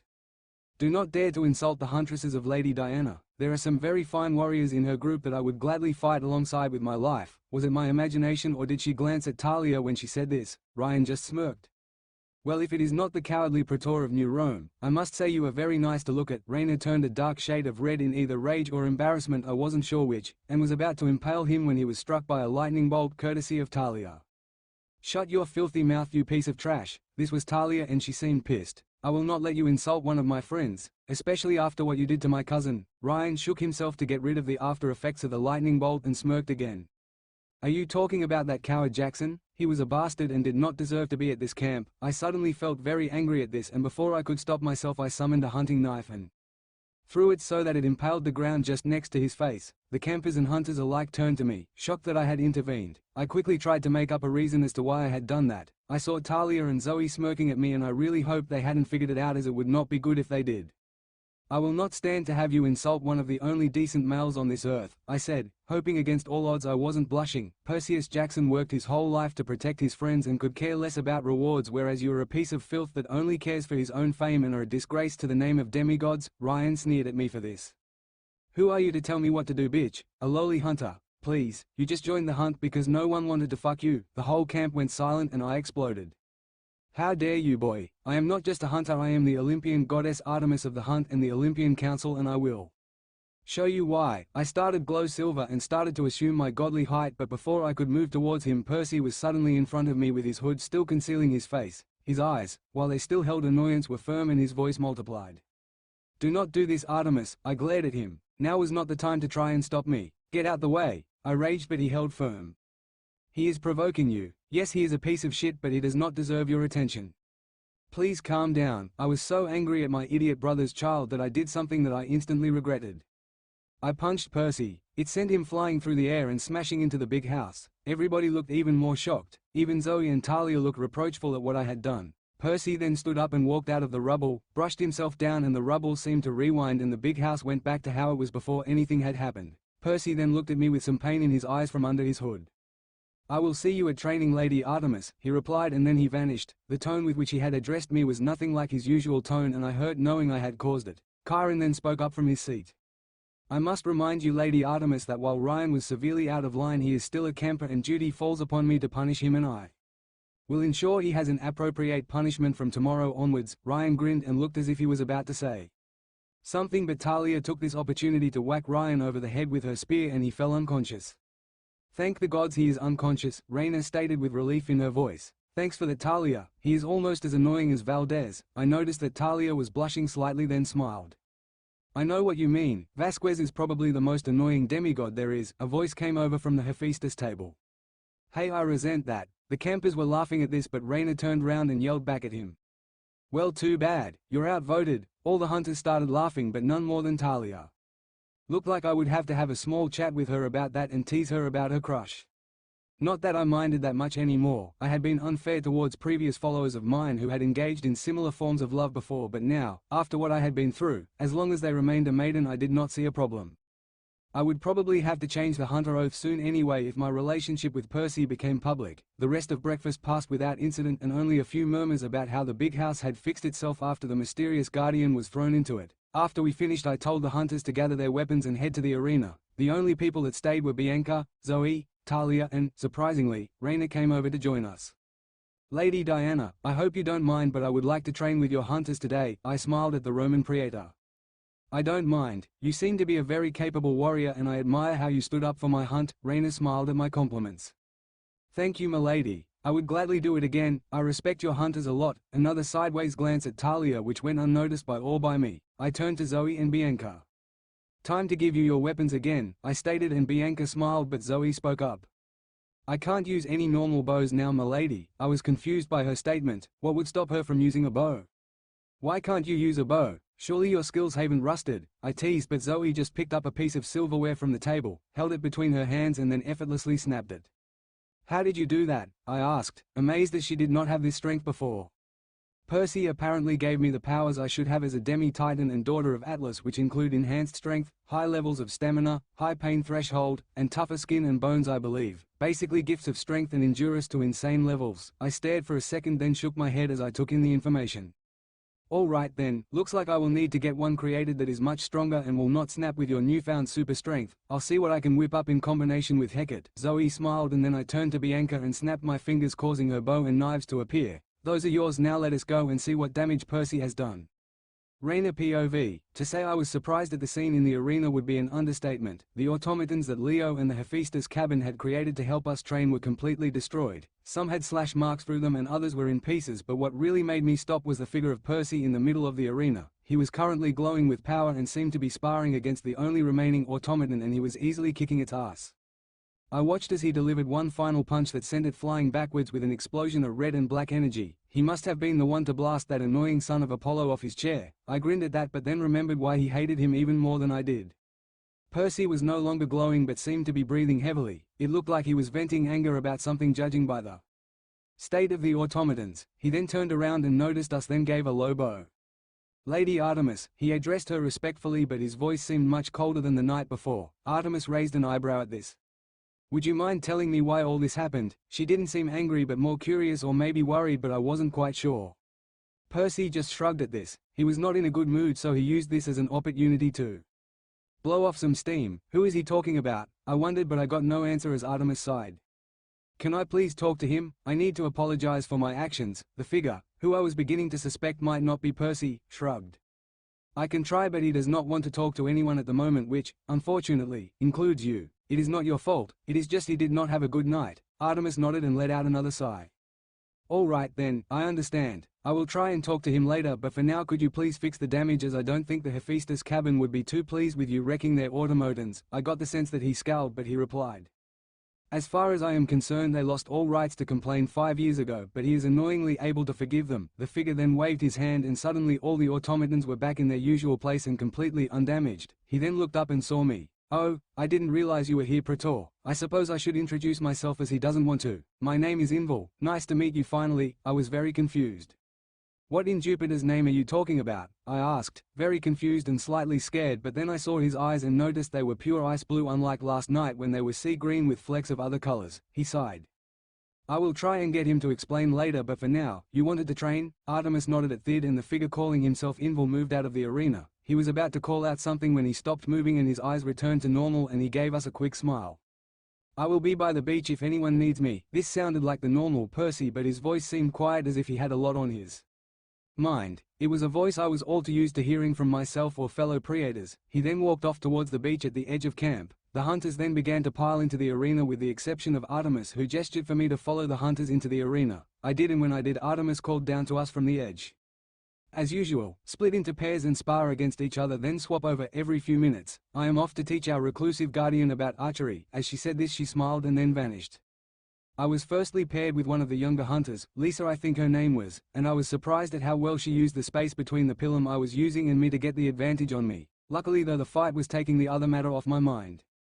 Talia. It was odd. I had met her a few times when the hunt came to visit, and while I still was slightly resentful towards Jason and the daughter of Venus, I found it fun and easy to talk to Talia, even if she was his sister. Then I started to feel as if I wanted to be near her all the time, and while it was not unpleasant, it was slightly odd. After a few minutes we changed over and I was now facing off against Talia, and she grinned. This should be fun, she stated before charging me with her spear and shield up. I could tell she was a strong fighter, and it made me want to enjoy the fight more than I was already doing. Towards the end of the spar she swept her spear along, aiming to knock me off my feet, but I jumped over it. The problem came when I landed. I stumbled slightly and fell forward, crashing into Talia almost like a hug, and we fell to the floor. We both groaned and went slightly red. Raina, would you mind getting off me? This is a bit uncomfortable, Talia asked, and, with a lush on my face, I rolled off her, then stood up and held out my hand to help her up. She blushed slightly, then took it. It felt oddly nice to hold her hand. After she stood up she smiled. Thanks, though I don't think that we want to repeat that again anytime soon, and I blushed crimson at her comment. No, not really, I laughed. As much as it had been awkward, I had not minded the experience. Later on I was thinking about what I should do. While I still held the position of Praetor in New Rome, there were some who did not trust me, and parts of the Senate thought I was a traitor for allying with the Greeks. I sighed. As much as New Rome was my home, I was beginning to want out of all the politics. Not to mention the fact that there was a certain daughter of Venus that was constantly attacking Jason's face. Then there was the problem of a small group of demigods who thought that Octavian had the right idea and that we should wipe out the Greeks, and were constantly trying to persuade the Senate to their views. I groaned. Joining the hunters would be so much simpler, but could I really abandon Rome and join the hunters? Artemis POV. I arrived at the beach, and the first thing that I noticed is that the sea was more violent than usual, and I could guess that the cause was the figure who was sitting halfway down the beach and seemed to be looking out at the sea. I looked around and made sure no one else was there before calling out. Percy. He turned round at my call, and from what I could see of his eyes he had been crying. Artemis, he replied in almost a whisper, and my heart sank as I walked over and sat down next to him as he continued to stare out at the ocean. Do you mind telling me what is wrong? I asked him. It was clear something was bothering him, and I felt horrible not being able to help. It's just being back here reminds me of all the good times I had before that bastard Ryan showed up, not to mention the nightmares. I noticed the sea was becoming more choppy and winds were starting to pick up. I reached over hesitantly and took his hand. I get that it must be hard, but please remember that I am here for you, as is Talia, even if she does tend to use lightning to try and get her point across. I noticed he smiled slightly at this and laughed quietly. I wondered if the nightmares he had mentioned had anything to do with why he and Zoe had seemed in a bad mood earlier. I decided to ask him about it later. "Sorry for punching you through the wall," I said as I felt bad that I had done that because of my idiot brother's son provoking me. "Don't worry about it, Artie, it's not your fault. Why did you come down here anyway, as I am guessing that it wasn't just to see me?" I smiled and lightly punched him in the arm, regretting it as it was his metal arm. "Very funny, fish boy. I came to teach you archery." He groaned at this. "Do you have to?" he whined, and I just gave him a grin. "Yes, I do, as I will not allow anyone in the hunt if they can't shoot straight, especially not you," I told him firmly, and he sighed. "I don't have a choice in this, do I?" he asked, and I just pecked him on the cheek.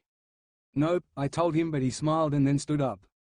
"Okay then, but I would suggest somewhere where I can't accidentally shoot someone." I laughed and then flashed us both into a clearing in the forest. When we got there, I clicked my fingers and summoned a target for him. "Okay, Percy, first you need a bow," I said, and as I was about to summon a standard hunter's bow, he spoke up. "That's okay, I think I have one." I was surprised as a black longbow with a handguard appeared in his left hand, and I looked at him. "Where did you get that?" I queried, as he hadn't had that bow before, and he shrugged. "I guess it must be a new weapon created when I became an immortal. I just had the feeling I had a bow." I nodded at his explanation. "Okay, but now I want you to get into a firing position without releasing the arrow."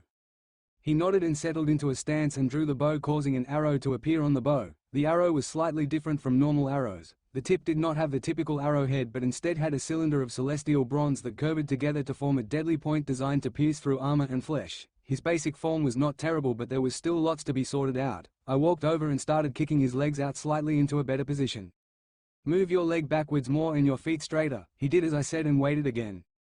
I looked over and saw a few more mistakes, but I wanted to see how this would go. "Okay then, aim for the target and release the arrow." I knew Percy was bad, but admittedly I did not think it would be this bad. As he released the arrow, his back bent slightly and the arrow then flew off to the side, hit a rock, deflected of a tree branch, then embedded itself in the ground at our feet. I sighed. This is going to take a while. After a few hours we returned to camp and saw that the hunters were still in the arena and were arguing with some of the demigods. I noticed one of them was Ryan. When we got closer we could hear the discussion and I grit my teeth. "Just move out of our way. We are way better than you at archery, so you should just let us train and then we can teach you." I noticed the smirk on his face, but before I could do anything a blast of energy sent him stumbling backwards.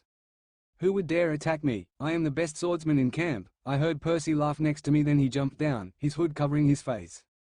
"I highly doubt that you are the best, considering there are people here that have been for years, but if you really believe that, then I will happily fight you and prove you wrong. If you win, you can either reveal who I am or whatever, but if I win, you have to stop bothering the hunters." Ryan growled at this challenge. "Fine, we will fight here in 1 hour." He then went off, presumably to get ready. Raina then walked up to us. "Thanks, Percy, he was being a pain," she said, and Percy just nodded. "I know he was. Why do you think did that?" I could hear the sarcasm in his voice and I smiled. Looks like the old Percy was starting to shine through. Talia walked up and posed a valid question. "How are you going to fight him without your sword or the scythe? They are quite recognizable." Percy smiled, then pulled the twin swords from the sheaths on his upper legs. "I will use these. It is not as if anyone knows what these are." It was true. They were new weapons that were created as weapons of power. Talia's eyes narrowed. "Where did you get them? The last I saw was you being taken by Apollo, so you need to explain, considering I am still in the dark about everything." I heard Percy swear under his breath. Obviously he had forgotten he had not told the hunters what had happened. "I will explain after the fight, promise," and he left it at that. The camp must have heard about the fight, as all the cabins, except Hypnos since they never did anything but sleep, were watching as Ryan entered the arena wearing full armor and a shield whilst brandishing his sword, which all seemed to glow slightly gold. Percy just stood there with his two swords, waiting. "Are you quite done showing off, son of Apollo?" he said, his voice still multiplied, causing Ryan to turn around. "Oh, so the little girl's bitch didn't run? I'm surprised." I heard Percy sigh at his disrespect. "Fine. Kyron, please referee the spar. No powers are to be used. Any weapon is allowed with the exception of throwing weapons. Winner is by unconsciousness or death blow withheld. Please start the match when you are ready." Percy stood a few feet away from Ryan and he looked relaxed yet confident, which I thought made him look like he was in control, which he very much was. "Fighters, begin!" Kyron yelled, and Ryan started to circle Percy with his shield up, waiting for Percy to make the first move, and he did not disappoint. Percy dashed forwards, moving fast enough that it was hard to predict what he would do. He quickly slashed upwards with the white sword in his right hand, which Ryan blocked with the shield before Percy flipped the black blade over and hooked it under the shield, then pulled so that he wrenched the shield away, taking away his opponent's biggest advantage. Ryan tried to capitalize on both of Percy's swords being occupied and swung, aiming for the neck, but Percy just leaned back and using the position to add extra force to ripping the shield away. Percy then kicked Ryan back so that he had space to flip his swords over so they were both facing upwards. Ryan then dashed forwards and swept his sword upwards trying to put him off balance, but again Percy just leaned back. This went on for a minute before Percy decided to end the fight. Ryan went for a downward strike when Percy simply dropped one of his swords and grabbed the sword. Before Ryan could do anything, he swept his remaining sword across and held it millimeters from his neck. "I win," he stated simply before dropping Ryan, then picking up his dropped sword. "Now you will leave the hunters alone." Then Percy turned around and started walking back towards us. Then everyone froze at what happened next. As Percy began walking back, Ryan stood up and drove his sword through Percy's back. There you go. Chapter 17 is done. I would say I am sorry for leaving it on a cliffhanger, but I'm not. Next chapter I will hopefully begin to include more of the main story instead of filler, but I can't promise. Hopefully I will get the next chapter up soon as I am in a productive phase at the moment. Until next time, please review so I know what to improve. Nightshade Guardian. Some well-deserved revenge. Hey guys, I hope you liked the last chapter even if I did leave it on a cliffhanger which some of you didn't enjoy, but this chapter will hopefully tie up that loose end and push the story forwards in regards to the main plot. I am also sorry for taking a long time to actually get the chapter published, but I just didn't have any ideas on what to do with half the chapter. But anyway, enjoy chapter 18, some well-deserved revenge. Nightshade Guardian. Third-person POV. The fight had been one-sided from the start. While Ryan may have had better armor and a shield, he had been simply outmatched by the other figure. Most of the camp didn't like Ryan anyway, but he was still a good sword fighter. Then again, only a handful of campers actually knew who the figure in silver and black was and knew just how much more experienced he was. The campers were slightly shocked at how easily the figure beat one of their stronger sword fighters in a matter of seconds, but what caused the campers to go silent though was what Ryan did next. He stood up with a look of anger on his face, grabbed his sword and rammed it through the figure's back. The camp went dead silent as the figure stumbled forward, then collapsed onto one knee as Ryan began to laugh maniacally. "Ha ha ha ha ha ha, I won, asshole. That's what you get for trying to humiliate me. Now we will see who you were, you piece of shit," he laughed, sounding unhinged. He then leaned forward, grabbed the figure's hood and pulled it back. The whole camp gasped as now kneeling in front of them with a sword through his back was the hero that went missing 5 years ago, Percy Jackson. Ryan laughed at seeing just who he had impaled. "Oh, this is just too fucking perfect." The disgraced hero comes crawling back into camp with a bunch of immortal girls who can't get a date. "Now I really get to kill you." There was a sadistic smile on his face now, and everyone could agree that this son of Apollo had gone insane. Ryan grabbed the sword that was impaling Percy and it began to glow a very bright yet harsh light as Percy began to scream in pain. The first person to react the situation was Artemis as she snarled at what this insane demigod was doing to her boyfriend. She drew her bow and had an arrow nocked, but before she could fire, the light coming from Ryan's sword suddenly died, as did the light that was emanating from his armor and shield. "What is happening?" Ryan screamed in confusion as he let go and backed up, and then, to everyone's surprise, Percy just stood up and pulled the sword out of his back and the wound just vanished, as if it had never been there. But what really caught the attention of everyone was the color of the blood that was now splattered on the floor and on the sword that was held in Percy's hand. Gold. Percy now had golden blood, which could only mean one thing, and as Ryan realized this, he rapidly paled and almost rivaled the shade of white that the children of Hades usually had, and as he rapidly backed away from Percy, he had a wide grin on his face as he twirled Ryan's discarded sword in his hand. "So you wish to kill me, do you? Well, that's a shame, as now you've overstepped your bounds and I can deal with you as I like." Ryan quickly tried to work out or escape from the hole he had dug himself into and landed on something he thought could help. "But the ancient laws say you can't attack heroes," he stuttered out, but Percy's grin only widened at this.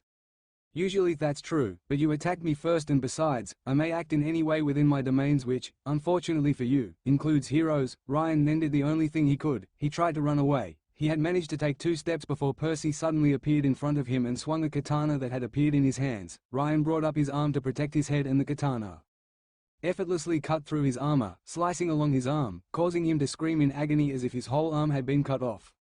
"I will now inflict upon you 1 cut for each offense you have committed towards me and my friends. I do hope you can withstand it all. By my count you have at least 11 left," Percy told him, sounding cold and merciless. Ryan grabbed his shield from where it had fallen in the sand and he tried to raise it to protect himself, but it sheared right through the metal, left a long gash along his chest.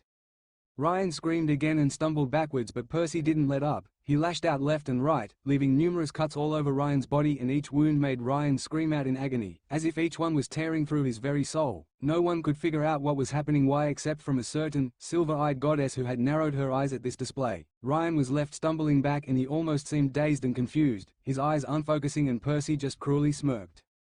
I am surprised. You managed to survive the wounds inflicted by this sword. Perhaps you were tougher than I gave you credit for. Too bad for you, I am not finished. Not even close." His voice was cold and filled with easily discernible rage. Percy then suddenly appeared in front of Ryan again and threw a vicious punch at him, and a blast of red and black energy exploded from the punch and sent him flying against the wall. Ryan POV. I felt myself crash into the wall and gasped in pain. That bastard. Just when I thought I would finally be able to prove I was the best at camp, he goes and becomes a damn god and beats me effortlessly. I felt my blood slowly dripping into the sand below, my breathing was ragged and the color was slowly draining out of the world. Was I going to die here, being shown up by a lousy son of Poseidon and laughed at by the camp? No, I refuse to die here. I will be the best. I will surpass them all. I will shine the brightest. A dry and harsh voice echoed in my mind, laughing. Suddenly the world around me warped and changed. I was standing in a world made entirely of flames, blazing all around and scorching the flesh from my bones. In front of me the flames raged, gathered and coalesced until there stood a giant of a creature, nearly 20 feet tall, made of living flames. So you don't want to die, do you, demigod? You want to be better than everyone else? You want to be the one who shines the brightest. I can help with that. If you want to be the best, I shall lend you my aid, and we will start with the bastard that did this. We shall burn him to a crisp. I felt myself weakly smile as the flames consumed my very soul and being. If he wanted to help me, then who was I to reject? And if we were to get some revenge on the Batard, then I would do anything, even burn the world around me. The world returned to normal, color saturated everything. I could feel the breath in my lungs and the fire in my veins. I could feel a new power, and I couldn't wait to use it to burn them all to ash. That damn fish was talking to that stuck-up bitch of a goddess who oversaw the hunt. I smirked as an idea came to mind on how to deal with them both. My wounds were suddenly healed, the pain a fleeting memory, so there was no better time to take them both out than now. I staggered to my feet, and the fish had seemed to notice me as he moved into some defensive stance. I called upon that new power, and I felt it respond as the flames I had seen in that world covered my hands and burned through my very soul. I thrust out my hands at the pair, and the same flames shot forward, obeying my command, only for the damn fish to push the goddess out the way as the flames consumed him. Damn, burning that bitch of a goddess would have been helpful to my lord. I blinked at this thought. My lord? What the hell was I talking about? Nevertheless, I had burned the fish to a crisp, so I moved forward, slowly approaching the goddess, who had a determined look in her eyes and a pair of silver hunting daggers in her hands held in an ice-pick grip. Before she could do anything, I sent another wave of fire towards her, forcing her to dodge around the arena to avoid being burned alive. We kept at this game of cat and mouse for a short while with a maniacal grin on my face. I noticed that no one in the audience could move, seemingly paralyzed with fear, and I grinned even wider at this. They should be afraid of me, afraid of what I could do. Another wave of fire at the goddess, but this time she seemingly tripped, and I managed to grab her by the neck. She was screaming now as the fire burned her neck at my grasp.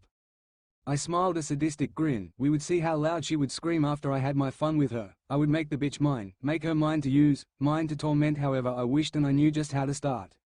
The fire responded to my will as it began to spread, engulfing her completely, causing her screams to raise in volume at the pain. She tried to lash out and hurt me with her knives, but they simply melted into pools of silver at her feet. She was losing consciousness because of the pain now, and soon I would have my desires. Percy POV. After I had sent Ryan into the wall, I had started to walk back towards the hunt, the pain and rage beginning to fade, when Artemis had jumped down into the arena. Was the use of that sword really necessary, Perseus? You seemed lost in your emotions. She addressed me in a disapproving tone, making it clear she did not approve of what I had done to him. As she addressed me as Perseus, I had gathered that she had to keep up her appearances due to the presence of the crowd of demigods surrounding the arena. I simply shrugged at her words. No, it wasn't necessary. Sorry, milady, but he crossed a line. He insulted you, the hunt, and my friends. Along with his previous actions, I may have taken out all my anger and frustrations over the past 4 years on him. Besides, he also did try to kill me. That hurt a lot, you. No, I responded, starting off slightly downcast but allowing the last few words to carry a more sarcastic tone to them. Artemis just smiled and shook her head at my response. Thank you for caring about the hunt, Perseus, but next time do try and have some self-control. She was about to say something else, but I noticed that Ryan had stood up. How in the Hades had he done that? He should be dead. He thrust his hands forward and suddenly a burning red fire erupted out of them. That was not an ability a son of Apollo should have. I quickly pushed Artemis out of the way, resolving to apologize for that afterwards. She may have been a goddess, but fire would still burn her, but thankfully I was mainly immune to fire due to my combined nature of being a son of Poseidon, the blessing of Hestia, and my dominion of light. I tried to take control of the flames but couldn't, as they then washed over me, causing me to almost scream out in pain. This felt like the black flames that Gratian had used, like it was burning away at my very essence once again. I could feel my clothes start to burn away as it started to try and burn away at me. I gritted my teeth and was thinking of what to do when Inval spoke up in my mind, sounding very angry, which was very unlike him. "These are a demon's flames, Perseus. You must use my power to get rid of them. That is the only way you can offset their effects." The flames were causing my celestial bronze arm to superheat, which was rather painful as it was burning all the metal parts that were attached into my chest as well. I focused on the power Inval could draw on, feeling it grow and wash over my entire body, and, with a yell, I released a blast of wintry magic that extinguished all the flames. I looked around and saw that Ryan held a burning Artemis and was reaching forward as if to torture her further, and I growled as I felt my instincts kick into overdrive. Time seemed to slow to a crawl and I could feel every cell in my body straining. I would not allow him to hurt her or anyone else. Never again will he hurt anyone I care about. I would make sure of it. I pushed forwards, sending all the power I could to my legs, increasing my speed and creating a small dust cloud from where I had been standing. I drew the water in the air together, watching every drop as it coalesced and formed first the hilt then the blade of a sword before it began to freeze. All I could see was Ryan now, reaching towards Artemis, and the blade of ice in my hand as I covered the last few meters between us and swung the sword upwards towards his arm. I watched in slow motion as the blade effortlessly cut through the skin, freezing the blood as it went through the muscle and bone before emerging on the other side. Time seemed to go back to normal and I almost staggered as I suddenly felt exhausted. He screamed in pain as his arm went flying and dropped Artemis to the ground. I grabbed her and helped her to stand and allowed the healing powers of the hearth wash over her. I had also noticed that her clothes had been mostly consumed by the flames, so before anyone saw, I used my control over time to restore them to their previously unburned state. She coughed for a moment and held her neck where Ryan had held her, which had a rather nasty handprint-shaped burn which was slowly fading back to a normal color. After regaining her breath, she smiled gratefully at my actions. "Thank you, Percy," she said, slipping into a more informal tone as we turned our gaze to Ryan, who was standing there, flames blazing and eyes full of anger and malice. "Percy, I want you to stay out of this now. I'm going to kill him," she basically ordered me as anger rolled off her words as she summoned a shining silver bow. I could feel something odd about it, but I immediately understood that this was her weapon of power, the bow she had received from the Cyclopses all those millennia ago when she was first born, and I warily nodded, slightly afraid of her at this point. "As you wish, milady. In the unlikely event that you should need my assistance, then I will be ready," I told her as her eyes flickered golden for a brief moment before returning to silver as she turned to face Ryan. "You were truly a fool to think you could escape punishment, boy. You have not only attacked the twice hero of Olympus but now me, an Olympian goddess. Your punishment will be swift." She then drew back her bow, causing a shining silver arrow to appear on the taut string. The sheer power I could feel radiating from this was intense. I wondered why she didn't use this more often. Ryan slowly turned around, snarling at us as he faced down the arrow. "You think you can kill me with a pathetic little arrow, goddess? Go ahead and try. I will burn it to a crisp before it gets anywhere near me," he taunted and yelled, but Artemis just smirked as her eyes flashed golden for a second again. "All right, then, boy," she said with a grin. "See if you can burn this." She then loosed the arrow, which flew forwards with tremendous force, almost seeming to split the air as it flew. Ryan tried to burn the arrow, but it just cut through the flames, unsurprising as it was fired from a weapon of power. The arrow pierced his hand and the force carried him back and pinned him to the wall again. He howled in pain, but before he could pull the arrow out, another one pinned his other hand to the wall, eliciting another howl of pain. 2 more arrows embedded themselves into his thighs and then another 2 pierced his knees, completely immobilizing him. At this point I noticed some magic holding the crowd in place. They could still hear and see, but they were frozen nonetheless, so I reached out, found the source of the spell and grinned. "Let the show begin," I sarcastically called and shattered the spell. Third-person POV. All the campers who had just been unfrozen were standing still in shock at what they had witnessed. Ryan had attacked and tried to kill not only Percy, but Lady Artemis too, and as such he was currently pinned to the wall with arrows piecing his body in various places, and Artemis was currently drawing back one final arrow while Percy was just stood watching, waiting for her to shoot. "Well then, I would say I hope you learn from your mistakes, boy, but you won't get the chance. Goodbye, my foolish brother's son," Artemis said with malice before loosing the arrow, straight into Ryan's heart. He coughed up blood once before his last breath left his lungs and he was left pinned to the wall by the silver arrows. The silver bow Artemis was holding then dissolved into a silver light, as did her fired arrows, allowing Ryan's body to crumple to the floor. "Well then, I do believe that was a lesson to everyone," Percy said. "Ryan was a boastful and hubristic bastard who wanted to be at the top by any means possible. Take this as a lesson. Do not even think of crossing the hunt or me." His tone was cold and left no room for interpretation as to what would happen if they even thought about it. He seemed like he was going to say more before Ryan's body stood up and then suddenly burst into flames and emitted a low chuckle that sounded like the crackling of a fire burning up its wood and fuel. You really think you could defeat me that easily? Think again, the voice taunted before he lunged forward, aiming at Percy with an outstretched hand, who just barely avoided him by dashing to the side. The figure cursed at this but then turned his attention to Artemis, who seemed like she could barely stand, as if she was exhausted. Well then, goddess, I think it's time I take some well-deserved revenge on you for killing my vessel, he taunted her before lunging towards her, only to be hit in the side by a blast of ice which sent him stumbling. Not a chance. If anyone is taking revenge, it's me, Percy called out. He was standing with his hand outstretched as if he had just thrown a punch. The figure growled but seemed to be wary of Percy thanks to the ice attack.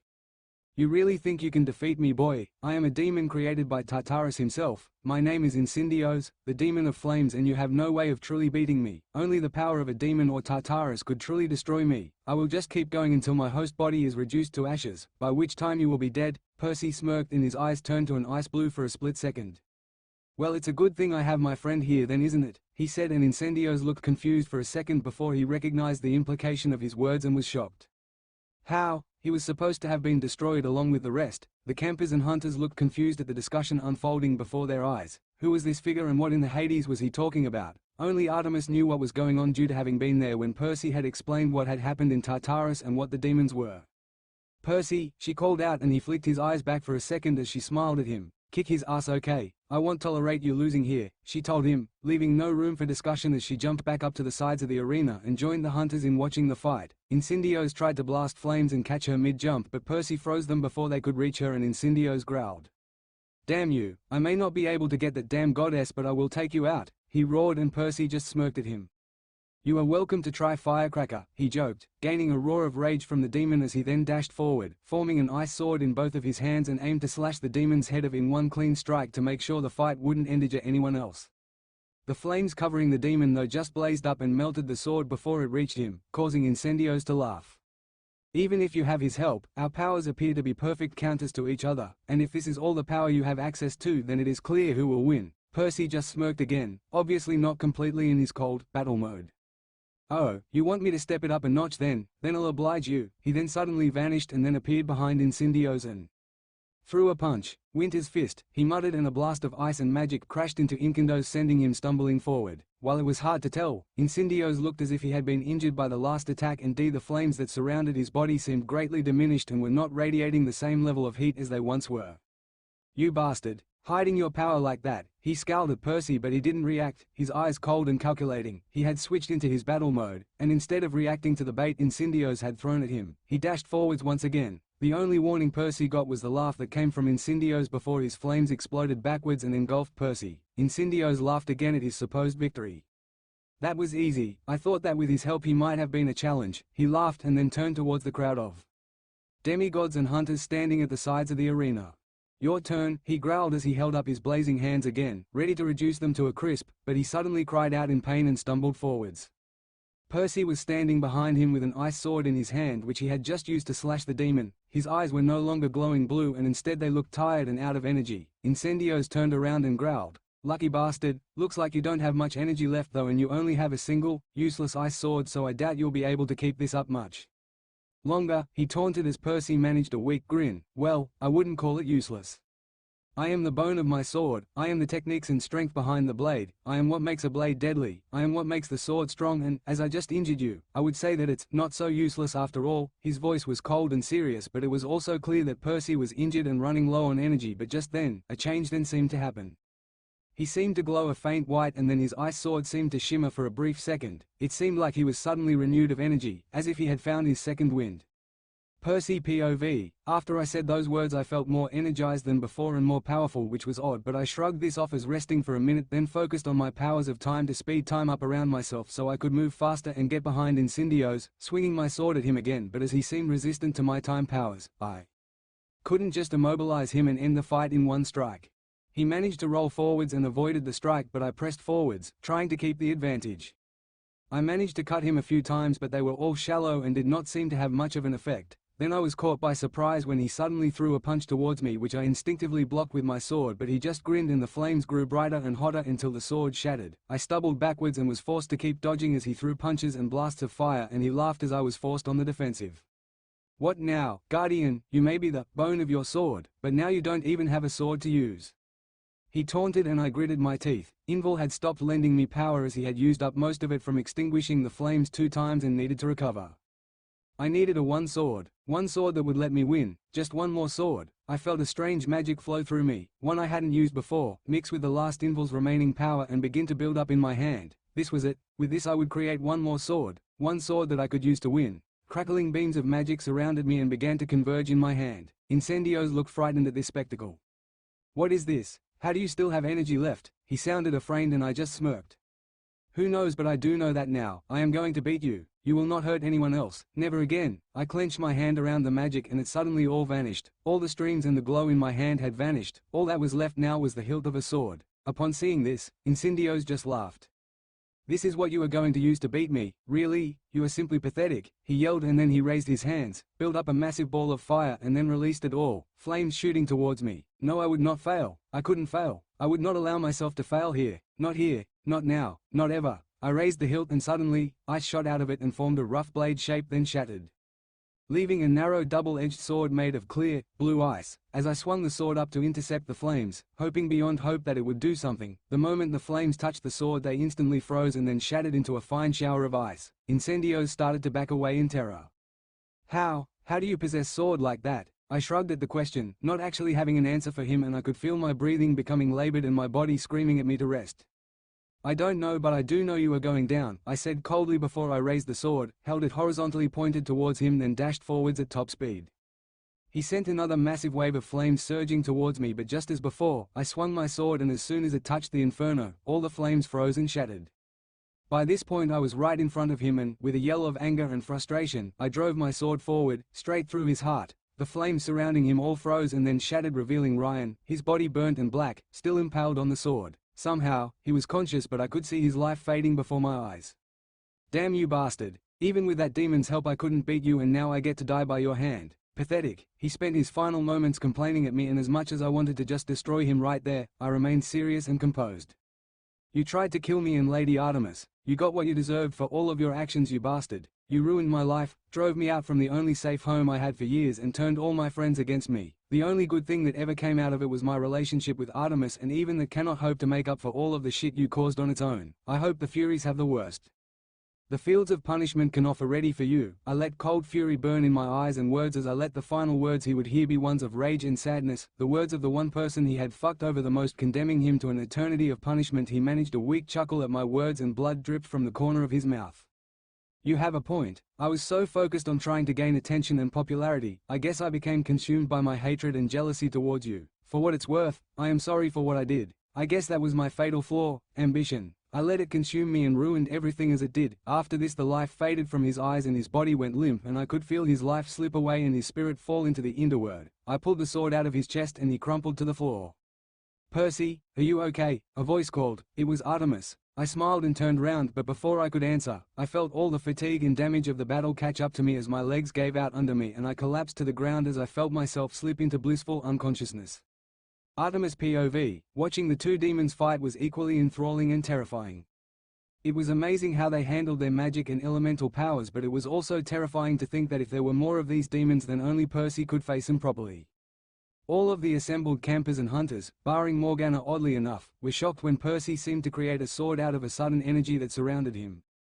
Immortals and gods could summon weapons and other objects from places or create small items or weapons if they were related to our domains, but to actually create a sword that seemed to delete fire would most likely not have been possible even for Ares. When Percy managed to kill Ryan, I noticed that the sudden burst of energy he had gotten seemed to drain out of him. Percy stepped back and the body that had once been Ryan crumpled to the floor.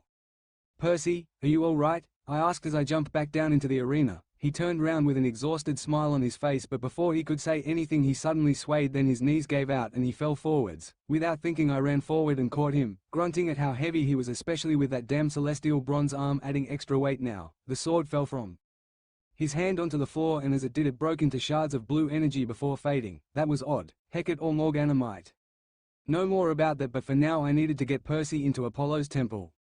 "All right, hunters, I want you to clear up and get back to the cabin and wait for us to get back. I'm going to take this idiot of a guardian to Apollo. Make sure he hasn't kicked it yet. Morgana, we are going to need a memory spell for the campers, so might be worth getting your mother involved in that, but other than that I have no further orders other than keeping the campers under control. I trust you can do All the hunters nodded at my words and Morgana spoke up.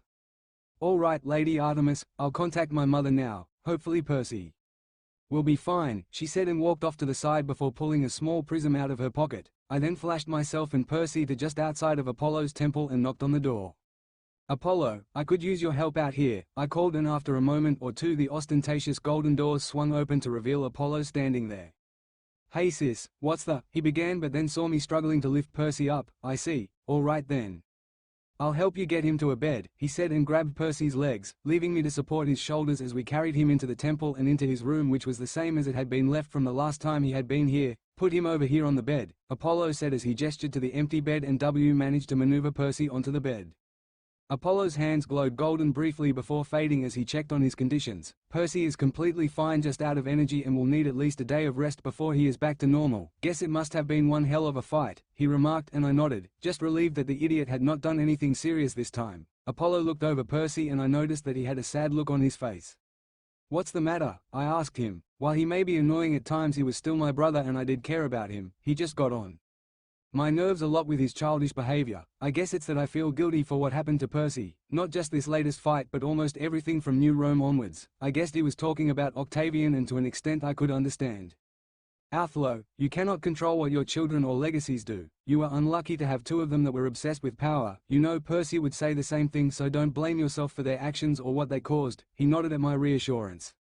"True, but if Ryan hadn't have interfered, Percy would still be at Camp Half-Blood with Annabeth and none of this would have ever happened." I smiled and knew that what he said was true. "Then there is one good thing that came as a result of all this mess, because I know that I am much happier now than ever before, and Percy has managed to change my views on males, and now I know that not all males are bad, but there are still people like that out there. I know that Percy is happier too. Yes, he will never quite be the same as he once was, but being with the hunt and with me has had a positive impact on him. He smiles more, he laughs more, he jokes more. When he first got here, he was quiet and isolated, barely speaking to anyone, but now he is regularly helping the hunters with everything, and while I may be busy a lot of the time, I know that he has a smile on his face most of the day and is beginning to move forwards with his life and put his past behind him." I surprised myself at how much I had to say about Percy's new life, but I was happy I could say so much, and so was Apollo, it seemed, as Heo smiled. "Thanks for that, Artemis. It's been too long since we actually had a proper conversation like this," he said, and I was about to ask what he meant, and then I realized, after we came to Olympus, I had spent most of the time with my hunters and avoiding males, including my own brother due to his annoying habits. I just smiled sadly at him. "Yay, it has been a while, I guess," I said, and then I looked over at Percy. It is strange how it took one demigod to make me realize how unfair I have been, not only to males in general but also to my own family, I remarked, and then surprised myself and Apollo by going over and hugging him. A question formed in my mind as I released him. "What happened with the python after the giant war?" Apollo blinked at the seemingly random question. "What?" he asked, and I sighed. "We couldn't do anything to kill the python during the war between both camps and the giants because of our split aspect problem, but what actually happened to it afterwards? I don't remember a meeting or anything about it, or even a quest being issued to either of the camps." Apollo seemed to think about this for a second and then answered, "I don't actually know. Usually we would have sent some demigods on a quest to defeat it and all that, but you are probably right in the fact that nothing has been done. I guess we just forgot about it." I sighed at this response. "It's pretty much what I expected, but I forgot how useless some of us can be sometimes," I remarked, and I heard a light chuckle from behind me.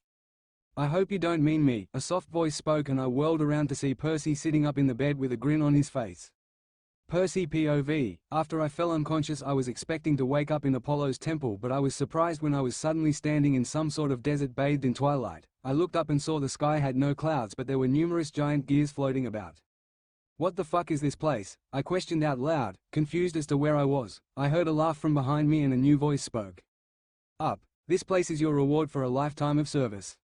The accumulation of your powers and your ultimate technique." The voice sounded sarcastic and hardened, so I turned around to see someone I didn't recognize. He had white spiky hair, brown eyes and tan skin. He wore some form of black body armor with a silver inlay and had red sleeves over his arms as well as a red half cloak attached to his waist. The look in his eyes was one of a warrior who had seen many things. They were cold and held little trace of emotion.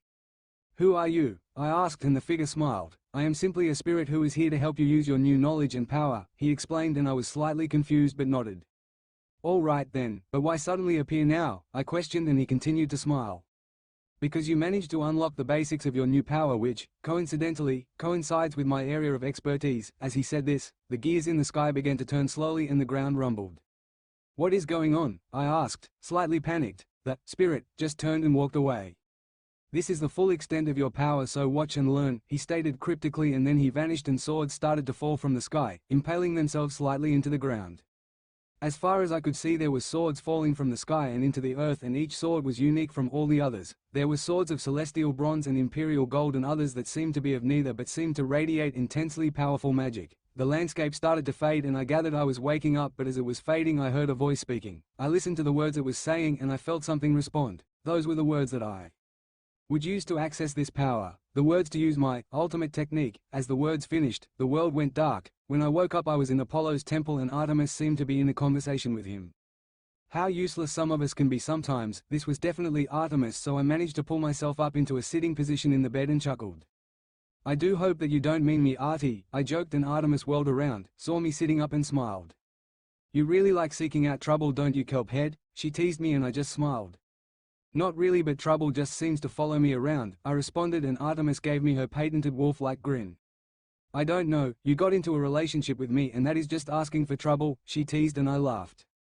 "You have a valid point there, though I believe most people would simply call that insane," I joked back as Artemis walked over and sat on the edge of the bed, running her hands through my mess of hair. "How are you feeling anyway?" she asked, her care and worry evident in her voice, and I managed to shrug. "Exhausted, honestly, but I think I managed to offset most of the flames, so I don't really have any injuries other than a few burns." Artemis let a wicked smile creep onto her face. "Good, because after you rest you are going to have lots of explaining to do to the Hunt and Talia. You kept promising to tell her but you never did. I'm expecting that Sparky is going to be on the warpath," she teased, and I rapidly paled. "Talia is going to try and kill me," I remarked, and Artemis laughed.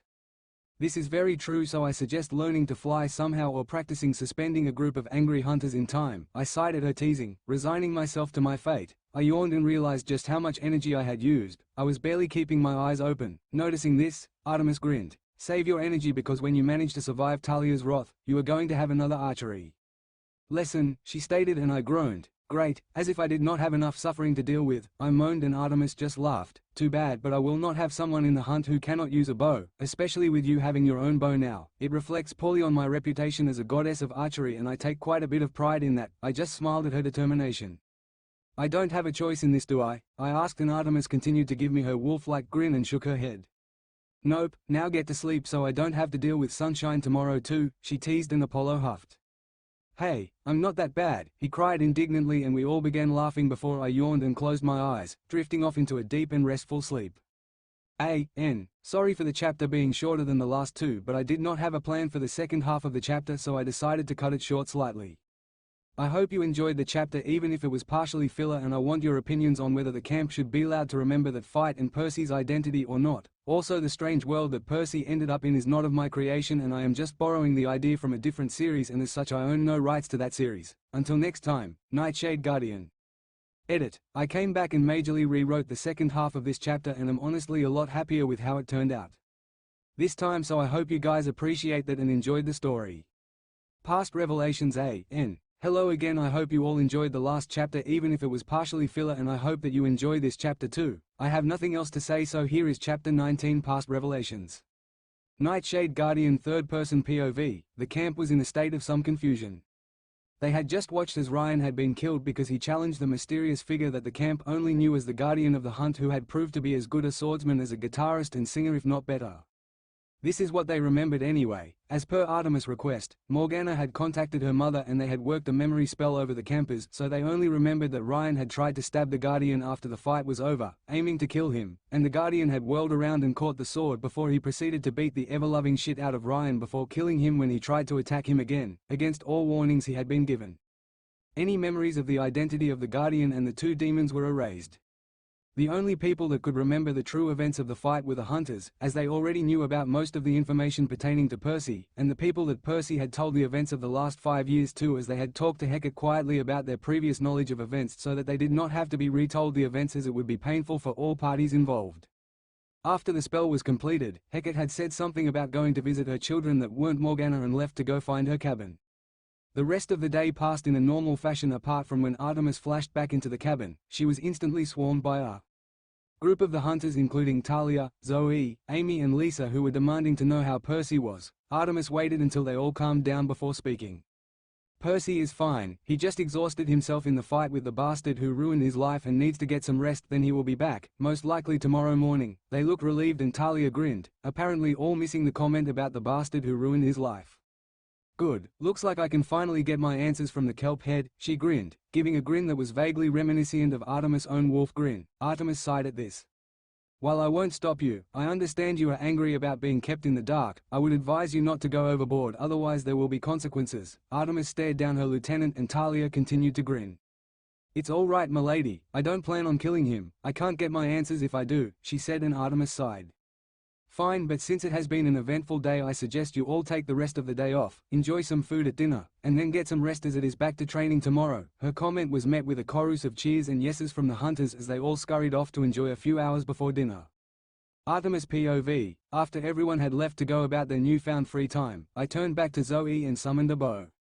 I had run into Hecate when I got back to camp and, taking advantage of the opportunity, got her to enchant a bow that was much stronger and durable so that it could withstand being drawn by someone with enhanced strength such as Zoe. It also had a much higher draw weight than before so that she would actually feel some resistance when drawing the bow and would be less likely to overdraw it, but it also meant it was a lot more powerful. Combined with my powers over archery, it turned out to be a simpler task than I had anticipated, and we had managed to get it done fairly quickly. Here is your new bow, Zoe. I would advise you to practice with it tomorrow, but be careful. It is enchanted to be more resistant, but it also has a heavier draw weight, so you will actually feel resistance when using it. However, this also means that it is a lot more powerful than the bows you are used to, I explained, and she nodded. Thank you, milady. I have missed being able to use a bow, she said, and I nodded. I knew from some of the other hunters that Zoe had tried practicing with a regular bow yesterday, but she had snapped it when drawing as she couldn't feel any resistance from the string, hence why I had given this one a much heavier draw weight as well as the increased durability. Milady, if you don't mind me asking, what is the relationship between you and Percy? She asked curiously. I almost fell over at this but stopped before I did, causing myself to stumble forward slightly. What are you talking about, Zoe? He is simply the guardian of the hunt, so there is no sort of relationship between me and Percy other than a professional one, I said, lying through my teeth and hoping she would believe it, but Zoe just smirked. Of course there isn't. That's why you tried to stealthily hug him at the campfire and let him stay with the hunt and were so concerned about his health, she teased. I blushed a bright gold and scowled. Damn it, Zoe, when did you become so perceptive? I asked, my cheeks still a bright gold, and she laughed. I was right, you are in a relationship with him, aren't you? So what changed your opinions on males? She excitedly asked, and I sighed, my golden blush fading. Percy did. He was so different from all the other males, and even with all the hunters put him through, he remained respectful and constantly put himself in danger to protect the hunt and me. He was kind and respectful, always trying to downplay his own achievements, and numerous times he directly endangered his own life to protect us. In time, I grew to respect him, and then it began to develop into something more, I explained, a golden blush fighting its way back onto my cheeks as Zoe smiled. I am glad that you have found someone who makes you happy, milady, and I don't think there is anyone else who is as worthy as Percy is. Although, if the others hear about this, you might have to change the hunter's oath slightly, assuming you are still planning on remaining a maiden, of course, she teased, and I blushed a bright golden. Me and Percy had pretty much been dating for a day or less, so any thoughts of that were in the far future, though a part of me did want to have children. As a goddess of childbirth, the feeling of having my child was something that I had thought about quite a lot. I thought about what Zoe had said about the hunter's oath. If the other Olympians hear of this, there might not be any hunters to change the oath for. They were a part of my request to Zeus, I said, slightly sad at that thought, but Zoe just smiled. Well, you just have to remember the exact terms that you made Zeus swear to you all those years ago. She smirked, and I frowned at this. It had been so long that I couldn't even remember what I had made Zeus swear to me. I had first made it to Olympus. As I was pondering this, Zoe stretched and yawned. I think I am going to go to sleep now, milady. It has been a hectic day and I didn't get much sleep last night, thanks to Percy's nightmares and all that. Good night, she said, and headed towards a bunk. I frowned slightly when she had mentioned Percy's nightmares. Was that the reason they had both been in such bad moods this morning? I sighed and shook my head at the thoughts. Good night, Zoe, I said as she then went and laid down on one of the bunks and promptly fell asleep, leaving me thinking about what I had asked Zeus for all those years ago. Percy POV, I woke up and felt much more rested and much less exhausted than before. I sat up and stretched before checking the time. Having domain of time meant I could pretty much check the time whenever I wanted. It was about 9 in the morning, which meant that it was time to get dressed and go back to camp. I sighed and then swung myself out of bed and was about to go and find my clothes when I realized I had never changed out of them, excluding my coat, which had been burned to a crisp, but I no longer had my twin swords on me, but Riptide was in my pocket as usual. That could have been embarrassing, I thought, wondering if Artemis had picked up my swords before I noticed that there was still a hole in my vest where Ryan had stabbed me, so I reversed its time to a point before it had been damaged and then summoned a new coat. Some of the perks of being an immortal I guessed was being able to summon related objects and items to you and your domains. I then noticed that I had summoned the old black coat I had been using and then smiled. Looks like I needed to update this one. The coat then changed to the one I had been wearing after the ceremony, silver with black edging, and on the back the moon was reflected in the ocean below. Looks like my clothing somehow knew about my love life. Shaking my head at this thought, I slipped it on and was about to go and find Apollo to get the all clear to leave and head back to camp when he walked through the door. "Ah, Percy, you're awake then? Feeling better, I take it?" he asked, and I nodded. "Yay, I just woke up a minute ago and feel a lot better, thanks for your help," I replied, and he smiled. "Good, then I would like you to tell me about your relationship with my sister." I froze up for a second, then tried to appear relaxed. "What are you talking about, Apollo? I am the guardian of the hunt and nothing more. Why would there be any form of relationship between us that wasn't professional?" I had known Apollo would find out eventually, but I was hoping to have a little more time to work out how to deal with the overprotective brother than the first day, but Apollo smirked. "Artemis would be so disappointed to hear that. After all, you did tell her you loved her," he said, and I started to sweat bullets. Apollo was now an imminent problem. "What are you?" I tried to say, but Apollo cut me off. "I can see everything that happens in my temple, or did you forget?" Shit, I had actually forgotten about that piece of information. Their palace was like an extension of their domains and the gods could see what happened within them. "Please don't kill me. I promise I have no intention of making Artemis break her oath," I said, and Apollo just laughed. "Relax, Percy, I never thought you did. I just want to know why you want to be in a relationship with Artemis. Most men would run for the hills as soon as they saw her, but not you. You stayed and even managed to become her boyfriend. I'm honestly impressed. I just want to know why you stayed with the hunt and with her." I thought about this for a moment. Why did I stay? It wasn't because I felt a duty. If it had been, I would have left a long time ago due to how the hunters treated me. I did have my limits. It wasn't because of Talia. She was not always composed and usually took her anger out on me, and while she was the closest thing I had to a family, it wouldn't be enough to keep me there. Why did I stay with the hunt and Artemis? I kept thinking about it and eventually I found the reason. I guess it is because Artemis just treated me like any other person. Most people would probably have treated me as either some sort of hero or someone with a broken heart, someone to be careful around, but Artemis treated me as if I was just some no-name, just another person in the hunt. It helped me to find out who I was after everything that happened, helped me to take a step forwards. Then she started to treat me with respect after I helped out the hunt a few times, and I was glad. I was not gaining respect for who I was or who my godly parent was, but my own actions, I explained, and Apollo smiled then shook his head. "But you gained respect in the 2 wars. You were already a hero, so why did Artemis treating you with respect cause you to fall in love with her?" I shook my head at his words. "I was no hero. I led so many people to their deaths in the Titan War and almost caused the deaths of others during the conflict of Camp Half-Blood and Camp Jupiter. I was the one who helped to resurrect Gaia too. I've made so many mistakes and so many people have sacrificed themselves so I can be here now. I wouldn't call myself a hero because of that," I said, passionately declaring my beliefs, and Apollo grinned. "You would say that, wouldn't you, Percy? You are too modest and are only looking at the bad bits. You held the sky so that Artemis could fight Atlas because you knew you couldn't beat him, and you prevented the deaths of so many others by beating the Titans and the Giants. You have always known when to act and when to not. You have always kept fighting and strived to be better than the monsters you were facing. I'd call it a true hero," he said, and I just sighed. "I guess, but I was still glad that I had to earn my respect and that even the man-hating goddess was willing to put aside at least some of her prejudice to allow me to help her and the hunt, and eventually we grew to like the others' company while we were working and kept talking and making time for each other, and I guess that grew into a friendship that then developed into love," I said honestly, a golden blush forming on my face as I confessed me feelings about Artemis. Apollo had a wide smile on his face after hearing all of this. "I am glad that you like Artemis for the right reasons, Percy, and don't worry, I will not tell anyone about you and Artemis. You might want to go to camp now though. Artemis might be a tad bit annoyed that you are a few hours late now." I frowned in confusion. It was only 9 o'clock, right? I used my time powers to check the time and swore, nearly midday. Die immortals, Artemis is going to kill me before Talia even gets the chance." I panicked, and Apollo laughed. "Well, good luck and try not to end up back here just yet. If you do, I might actually have to start charging you," he joked, walking off, presumably to check on the remaining campers that were still recovering here. Since there was no mist here on Olympus, I used the black portal I had used before to open a doorway to camp. When I stepped out, I was stood in front of the Artemis cabin, and Artemis was standing there with an irritated look on her face and her arms crossed. "You are late, Perseus. You should have been here about 2 hours ago," she said, slightly irritated at my lateness, so I held up my hands in surrender. "Sorry about that." Apollo held me up as he wanted to talk about stuff. Her look did not change. If anything, it got more annoyed. Well, what took you 2 hours to talk about? She asked. I could feel I was treading on thin ice now. I didn't want her to know exactly what he had asked, especially if she didn't know that Apollo had found out about us.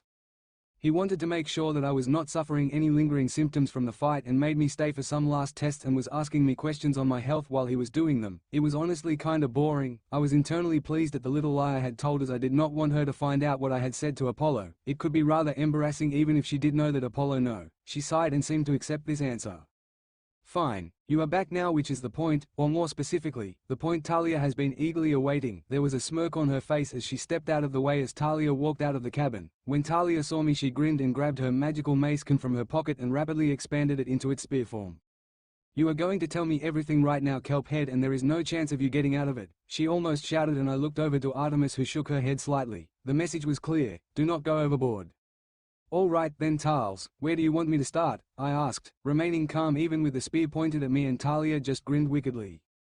Oh, I intend to make you start from the beginning, not detail left out. She then darted forward and aimed a strike straight towards center mass, a lethal blow if it connected. I just backed up to avoid it, carefully keeping my surroundings in mind. Talia kept angrily pressing the attack and was obviously trying to injure me as much as possible while venting her anger over me keeping her in the dark.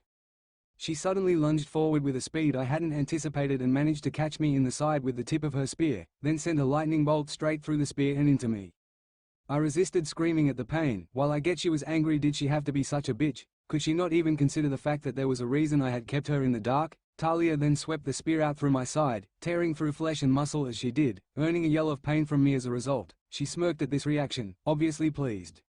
Not so tough now, are you, kelp head? Well, there is more where that came from, she angrily shouted, and another lightning bolt struck me, and it just caused me to get more and more irritated as I focused out the pain. I said I was going to tell her anyway, so there was no need for this except for her penchant for enjoying causing pain to others. I understood that she was angry with me, but why did she take it out so violently? Her spear flashed forward and I dived to the side, but too late as it opened up a gash on my upper left back that stretched downwards. I tried to roll out of the way, but she swept her spear back, which opened another gash on my right upper back, forming two near identical long gashes in my coat and back. Artemis walked forward at this and stood between us.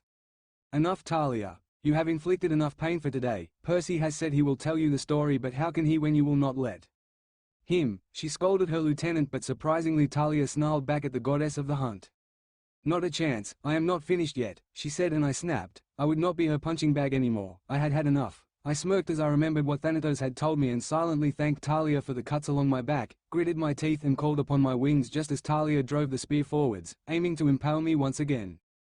Talia POV. I admit I was not being entirely fair with Percy. He had said he would tell me the story, and yet I attacked him anyway. I used him to vent the stress of the events of the past few years and the anger at not being informed, but I realized that I had gone overboard with what I did and that this would not end entirely well for me. The first warning I got was when Percy tensed up as I was going to impale him. Suddenly, two black shapes sprouted from his back and blocked my spear. What the fuck? I said as I stumbled backwards in a panic. Wings. Percy now had wings. How the fuck did you get wings? I asked, but Percy did not answer and just stood there with his wings outstretched, and I felt a shiver of fear pass through me. His eyes were the same as when he had beaten Phoebe, full of anger and hate. Suddenly he dashed forwards, beating his wings to add extra momentum to the dash, and I tried to summon Aegis to block whatever he was planning, but just as it started to appear, it disappeared again. I stabbed forward with my spear in a desperate attempt to stop him, but he simply grabbed the spear and twisted. I had no time to let go because of the sheer speed and violence of this action, so I felt my wrist break and I screamed, letting go of the spear and stumbling back. I watched in fear as he twirled the spear around in his hand for a minute before holding it in two hands, and then he suddenly brought it down over his knee, snapping it, causing a shock wave to send me stumbling backward slightly. He tossed the two halves aside, then grabbed me and started to fly upwards. With each wing beat the ground grew further and further away until all the cabins were but specks on the distant ground. At this point I shut my eyes and clung on as tight as I could to Percy, with my good hand to Percy to make sure I didn't fall. I felt Percy slow down and then stop, only his wings were still moving, rhythmically beating to keep us airborne. Talia, look at me, he commanded, but I shook my head. Who knew how high we were? No way in Hades was I opening my eyes. Talia, look at me. He put a lot more force into these words, and it was very clear that he would not be asking a third time, so I slowly opened my eyes and focused on him, refusing to look down for fear of what I might, or rather might not, see. I want you to stop being a bitch and just listen to me while I explain what happened over the last 3 years when I disappeared. I nodded and I could see that he still had the same eyes that were filled with anger and frustration, but their intensity had decreased and I could see the care under the anger. Fearing that I might fall at any moment, especially since he was not very calm at the moment, I will start from the beginning, from what happened at camp. After I am done I will answer any questions you still have. He then went on to explain what happened at camp and why he left for 3 years and why he had hated that Ryan bastard so much. I instantly felt guilty for what I had done to him. He had suffered so much in that short time, and here I was taking out my anger on him without even considering that maybe he had his reasons for not telling me what had happened. He then went on to talk about what happened to his family.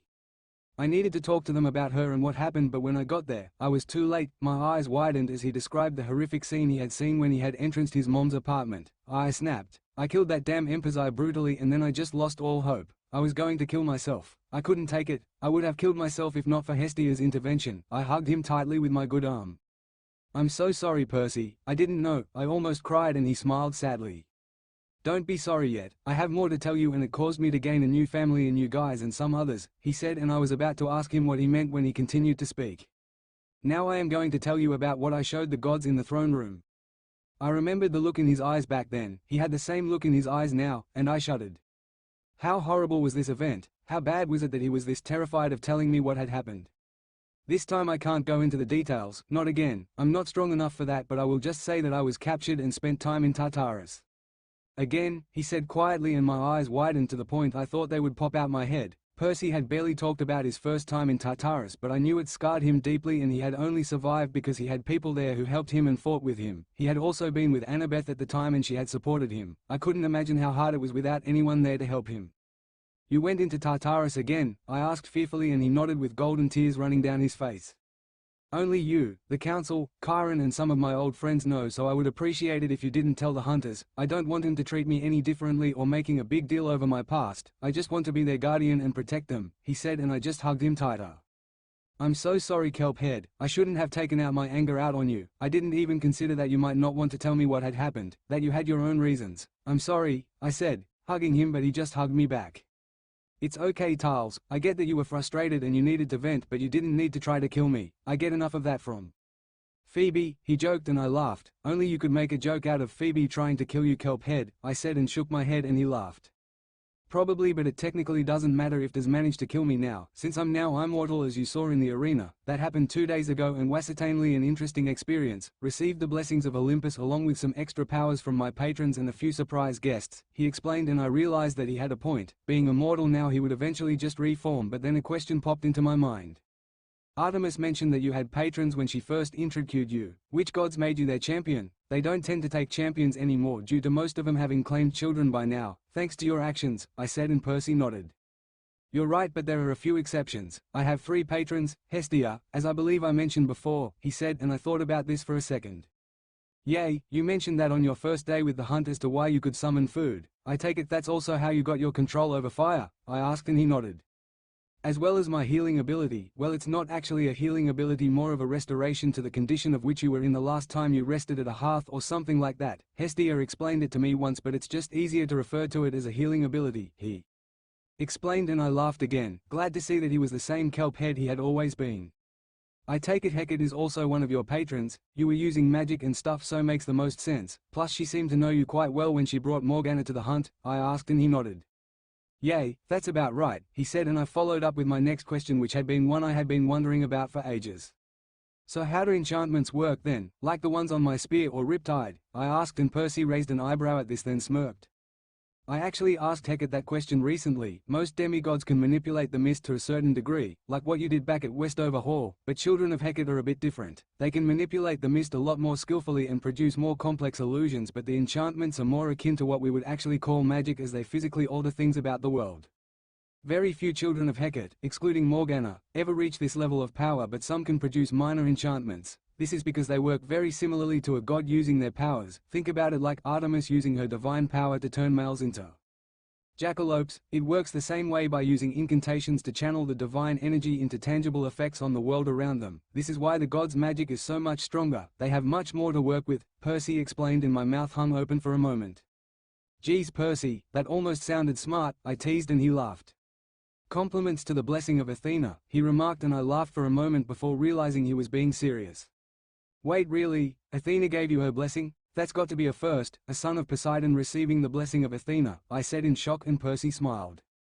Yay, I think Dad said the same thing, but we still have one more patron to cover and I think you are going to be very surprised to hear who it was. I was surprised when she offered it to me but I'm glad she did, she really helped me deal with everything and start moving forwards, he said, obviously inviting me to guess at who it was. He said they were female so that narrowed it down from the start. It was likely that they sat on the council as no other minor god had shown up or had any indication that they had a connection to Percy. Aphrodite was out as she would rather spend her time fucking Percy rather than dealing with his grief. Demeter just didn't seem at all likely, although she did have a daughter in Persephone, but it didn't feel right. Artemis was also out as she had only recently started to accept Percy and would definitely not have offered to be his patron, especially as he still sucked at archery, so he obviously didn't have her blessing. That only left one possible option and my eyes widened as I landed on it.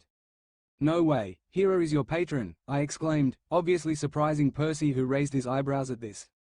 Yay, I'm surprised you figured it out. She has the domain of family, so she was uniquely suited to helping me deal with my grief and move forwards along with Hestia. She really has become like a second mother to me, he explained warmly, and I raised my eyebrows in surprise. Hera was not known for being kind to heroes and my personal experience with her had also not been good, what with her kidnapping Jason and all that. You mentioned surprise guests at your immortalization ceremony. Is that how you got your wings and stuff? I asked and Percy nodded. Yay, there were 4 other, minor, gods who wanted to help me for stuff I'd done before. Thought 2 of them were my patrons already, so it was sort of a power boost in that regards, he explained, and I looked at him in shock. So there were 2 other gods who gave you their blessings. I take it one of them gave you the wings, so who did give you the wings? Then, I asked, curious, and he just shrugged. That would be Thanatos, along with a limited authority over death, he stated simply, and I started in shock at the mention of the name of the actual god of death and bumped my broken wrist, immediately turning the dull, aching pain that my wrist had been reduced to while we were talking, into a sharp stabbing pain that immediately made my eyes water. Fuck, I yelled out in pain and Percy immediately looked apologetic. I'm really sorry about that. I guess I lost my head a bit. I'll heal it for you now. He apologized and then gently took my wrist, allowing the power of the hearth to flow through it, and as it did, the pain instantly began to numb with a warm, comfortable feeling, and the swelling that had begun to form slowly began to go down as I could feel the broken bone and torn muscle slowly begin to knit back together. He then slightly adjusted the way he was holding me so I wasn't as trapped against him and had more freedom of movement. How in the Hades did you get Thanatos to give you the wings? I asked in wonder, and he just smirked. Probably because I helped rescue him in Alaska along with Hazel and Frank, he said smugly, and I gawped. I was becoming more and more shocked by my cousin by the minute. You never told me that, I said, slightly annoyed he hadn't told me something that sounded awesome, and he shrugged again. I was a tad busy being kidnapped by the Roman aspect of my now patron and being thrust into another great prophecy and then being betrayed and being captured and tortured, then being thrown into a third great prophecy. Honestly, the fates really didn't like me. Thankfully that's the last they can screw with me, I think, he sarcastically explained, and I laughed. You do have a point there, I suppose. Soon though we are going to have to talk about what you did during the giant war. Sounds like you have some cool stories to tell, I said, and he nodded then smirked. True. Now, as your wrist is healed, I wanted to ask, how well can you control the winds? He asked curiously, and I paled, guessing where he's going with this. Nowhere near ready for what you are thinking, I said, slightly panicked, as my face went pale, but he just smirked.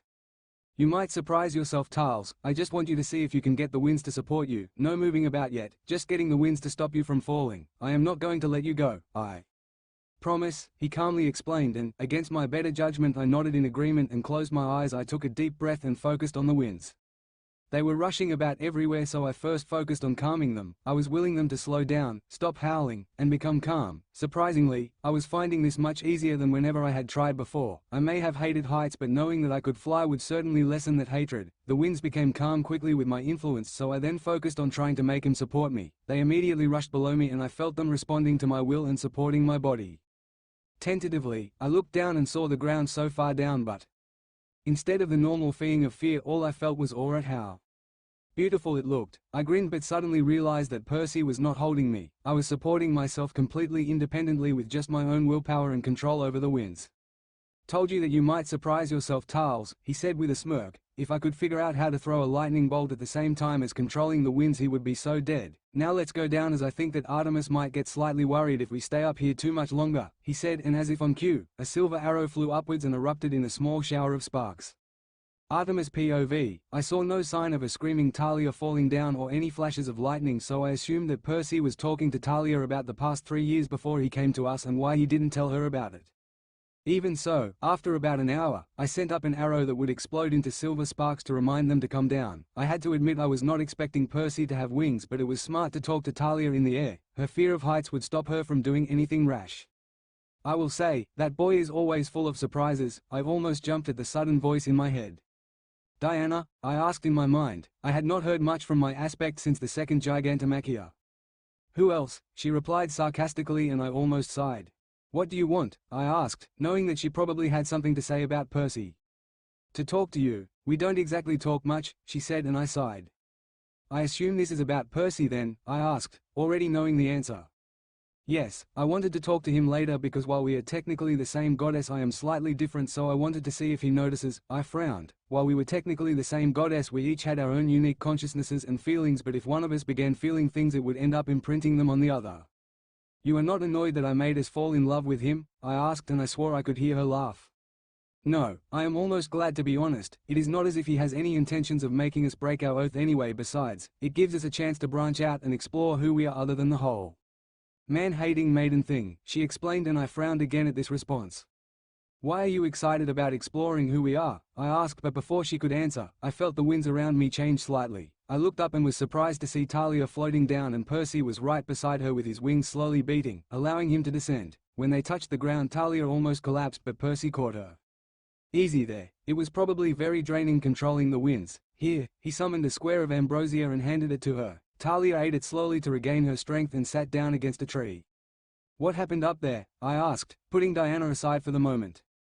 I told her everything she didn't know about why I had disappeared and what I did. Then I asked her to try and use the winds to support her without trying to move, and she seemed to do it quite quickly. Percy responded, and I smiled. Looks like we just gained another advantage against the camps, I said, and Percy smirked. Does that mean we get to have the customary capture the flag game against two camps? Percy asked excitedly, and I nodded, but then a loud rumble of thunder went across the sky, followed by a flash of lightning. Looks like Zeus has summoned a meeting, I said, and Percy nodded. Before I could say anything else, Hermes appeared. Artemis, Percy, Zeus would like both of you to come to the meeting, he said, which surprised both me and Percy. Why am I supposed to be there? Percy asked, and just Hermes shrugged. I don't know, Zeus just requested that you both come, he responded, then flashed away. I turned to Percy.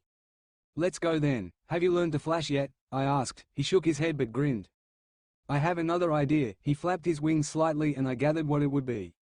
Just be careful you don't get zapped. I can't have you dying just yet, I said while shaking my head with a smile on my face.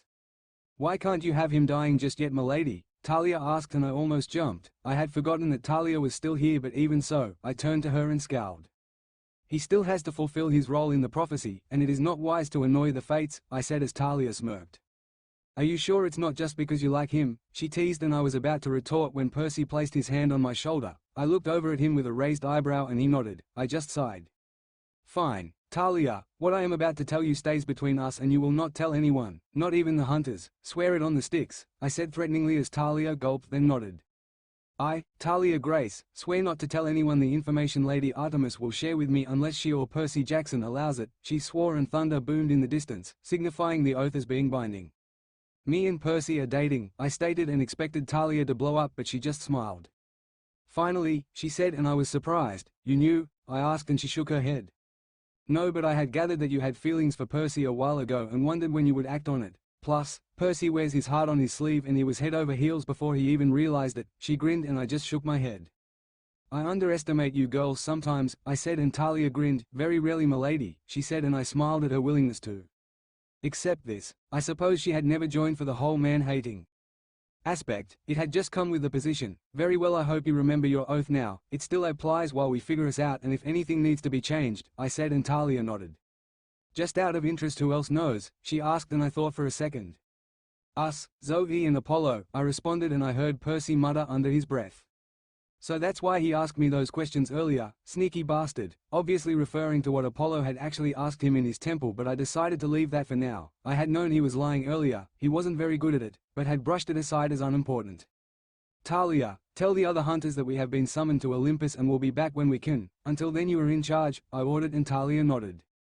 Okay, see you later, milady, but first Percy, fix my spear, she yelled, and he nodded, picked up the two halves of the spear, and it glowed golden for a few seconds, and it returned to being a spear in one piece. There you go, the magic should be working just fine, he said as he tossed Tay's spear back to Talia. The spear then collapsed back into the mace canister and Talia smiled before she walked off back into the cabin as I flashed to Olympus and Percy flapped his wings and began to fly towards the Empire State Building. There was the chapter. Sorry if the way Percy shared his past with Talia was not how you expected it, but that is just the way that it felt best to write. I want your guys' opinion on the aspect thing. If you think it would be too confusing to have Diana as a completely different person or a slightly different version of Artemis, your ideas and opinions are always appreciated. I will hopefully see you guys soon as exams are almost over, so that means more free time for writing, but until then, please review and keep waiting for the updates. Nightshade Guardian. Edit. I came back and redid basically the entirety of this chapter just so it felt more polished and explained some of Percy's abilities and how they work, as well as introducing a character I had planned but forgotten about until later so that she actually feels a part of the story. A few promotions. Hello again, and I hope you all enjoyed the last chapter, and in this one I will be advancing the plot of the upcoming war and the preparations the demigods will be taking. Thank you to anyone who reviewed or suggested ideas for the story. I promise I will consider them. I will let you get on with chapter 20. A few promotions. Artemis POV. When I flashed in, the rest of the gods looked confused. Where is Percy? Asked Zeus, obviously confused as Hermes had probably told him where he had found us, but I just shrugged. I don't know, he went off to get something and said not to wait, I said, only partially lying as I did not actually know where Percy was at this moment. Zeus just sighed at my answer. Fine, but we need him here to start this meeting. It is rather essential that he is here, he said, but before anyone could say anything else a dark fog started to cover Olympus. What in my name is going on? Shouted Zeus as a low chuckle sounded and a black figure flew upwards from the side of Olympus, then dived and landed with a small shockwave, and I had to resist smiling. This was what Percy had meant by having another idea. It seemed to be terrifying Zeus, who was gripping onto his master bolt with a look of fear in his eyes. Who are you? He asked, and the same chuckle came from the figure. Who do you think I am? Percy responded, sarcasm present in his otherwise distorted voice. Apollo suddenly fired an arrow at him with blinding speed, but he simply flapped his wings and the arrow thudded into the floor. A good attempt, but it would take more than that to stop me, sunshine, he taunted, and I saw Hera starting to smile. Obviously she had realized who it was and what was going on. Zeus looked like he was about to zap him with the master bolt, so I quickly fired some arrows towards him in an effort to get his attention and stop anyone else getting involved and possibly frying my new boyfriend. He blocked all of the arrows with his wings and then turned to me. So the mighty goddess of the hunt would want to take me on then? He asked, a smile easily discerned in his voice as a katana appeared in his hand. What surprised me about this weapon was that I did not recognize it. It was not a weapon I had ever seen Percy use, nor had I ever seen it in his tent. It also seemed to be made entirely of imperial gold, handle, blade and all. I smirked nonetheless and jumped off my throne, shrinking down to normal size as I did. Very well then, I think I can easily take on a male like you, I shot back as I was fighting to keep from laughing now as I summoned hunting daggers and dashed forward. To the other gods it might have looked like there was a fast and serious fight going on between the pair of us, but neither of us was taking it seriously. Percy was just blocking and occasionally aiming a slow swipe he knew I could dodge, whereas I was making it look like I'm moving everywhere while only doing some slow jabs, and I smirked. Time to get serious, I whispered to him, and I could almost hear the grin. I quickly flashed behind him and feinted with my dagger, and when he went to block with the sword I kicked the back of his knee. He was letting me win, but this was too much fun to stop. I went to hold the knife to his neck before the sword suddenly shined brightly and disorientated me. I heard the air whistle as the blade came towards me and ducked before aiming a kick at where I anticipated him to be. I was rewarded with a grunt as I kicked him in the stomach. I blinked rapidly to clear the spots from my eyes and could see him waiting, twirling his new katana in his hand. I dashed forwards, swept his legs from under him, then pinned him to the floor and held one of my knives to his throat.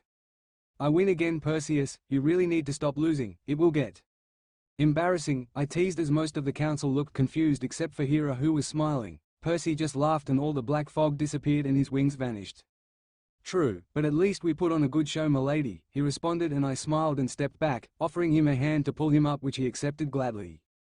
What in the Hades is going on? What were you doing, Percy? Zeus asked, sounding genuinely confused at his actions. Why would you fly up to Olympus just to have another sparring match with Artemis? He asked as Percy let go of my hand, then turned to Zeus, flicking his hood down.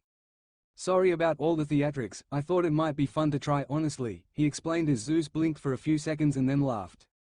You always do surprise us, Percy, he said as some of the council looked shocked and some sent withering glances at Percy, who had a grin on his face. Others, like Hera, Apollo and Hermes, were smiling at his antics.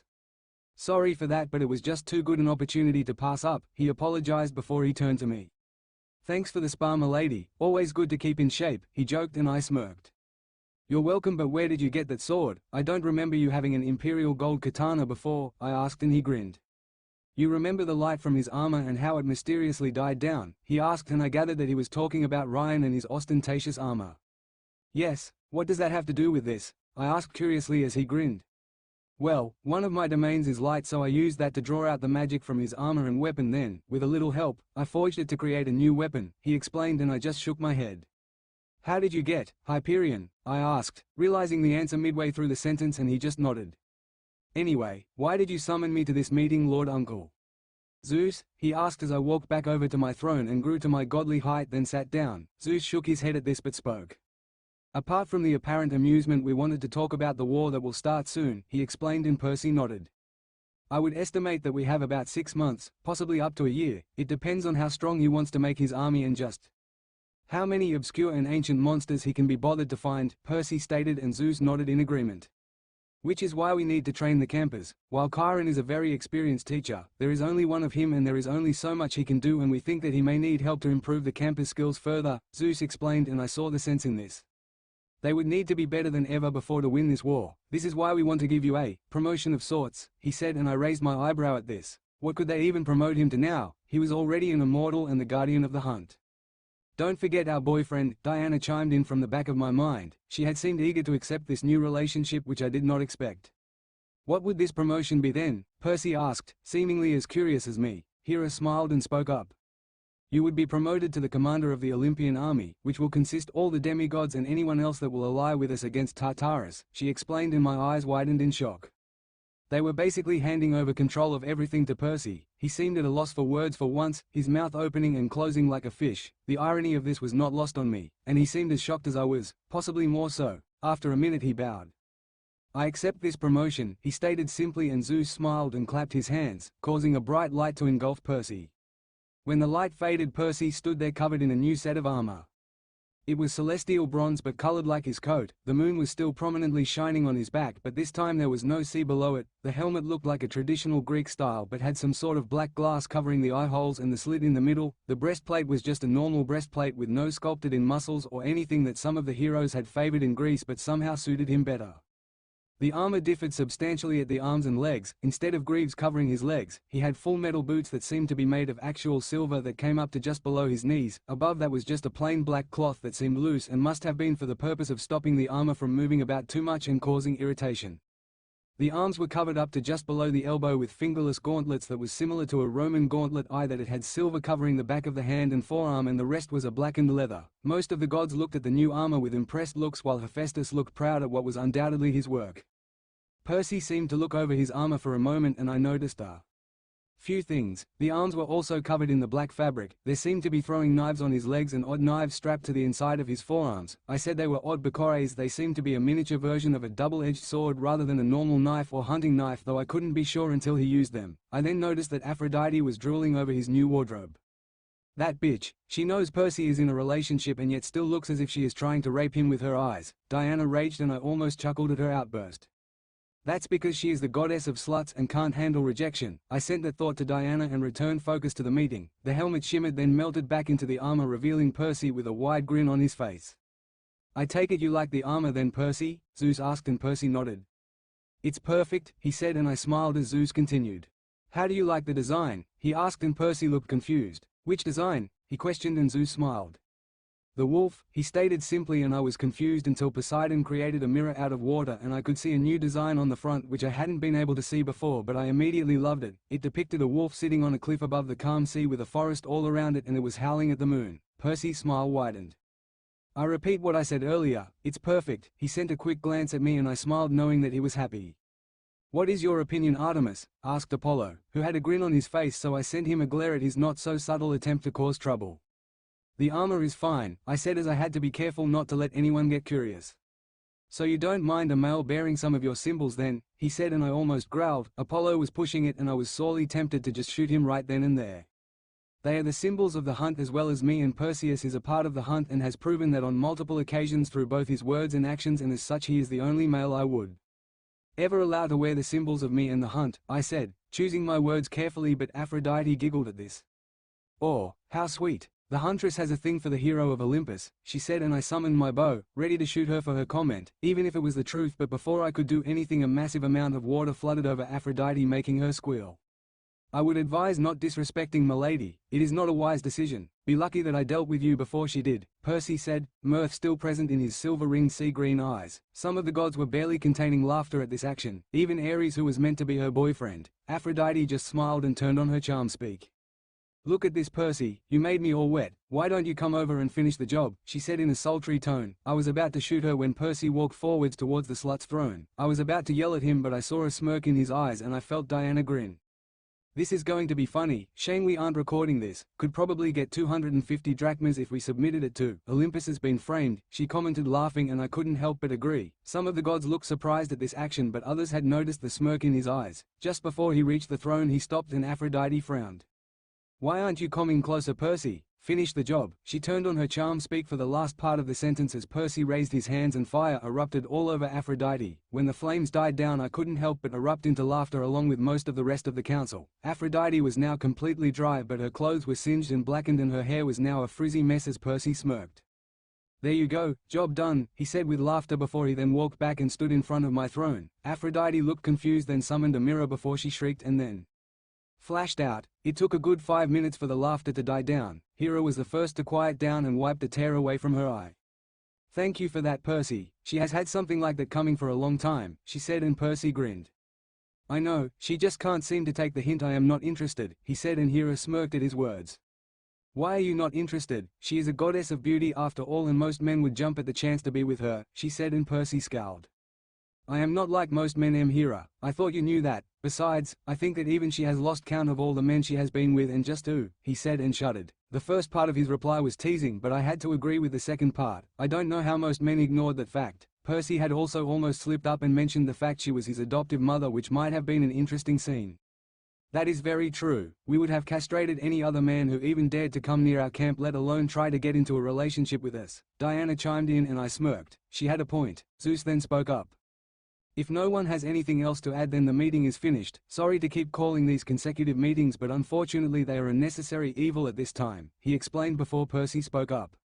Actually there is something, he said, and Zeus looked surprised, then gestured for him to continue. There is still some distrust in the Roman camp about the Greeks, and I doubt that they would be happy about someone being announced as their leader who is not Roman, he said. How did he know what was going on in the Roman camp? Zeus frowned at his words and shifted into his Roman aspect of Jupiter. I know of who you speak, son of Neptune, and you do have a valid point. The hunters are mainly a Greek group, and I have no doubt he would try and get either himself or someone he trusts into power.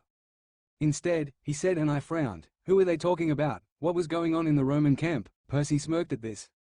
That's why I had an idea on what to do, he said before then explaining what he thought might work to resolve the issue, and I had to admit it was a brilliant plan. Jupiter considered this for a while and then smiled. I think that can be arranged. Anything else? He asked, and Percy thought for a minute then nodded.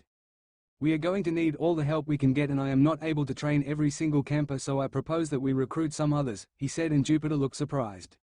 Are you suggesting who I think you are, Perseus? All of them, he asked, and Percy hesitated for a moment, took a deep breath and then nodded.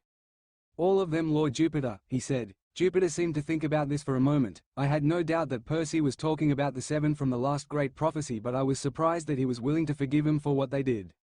I sure as Hades can't, Diana stated angrily, and I had to agree. Objectively, Percy was one of the only people I held a lot of respect for, and he had not deserved the treatment he had received at the hands of my brother's son. Jupiter then spoke up.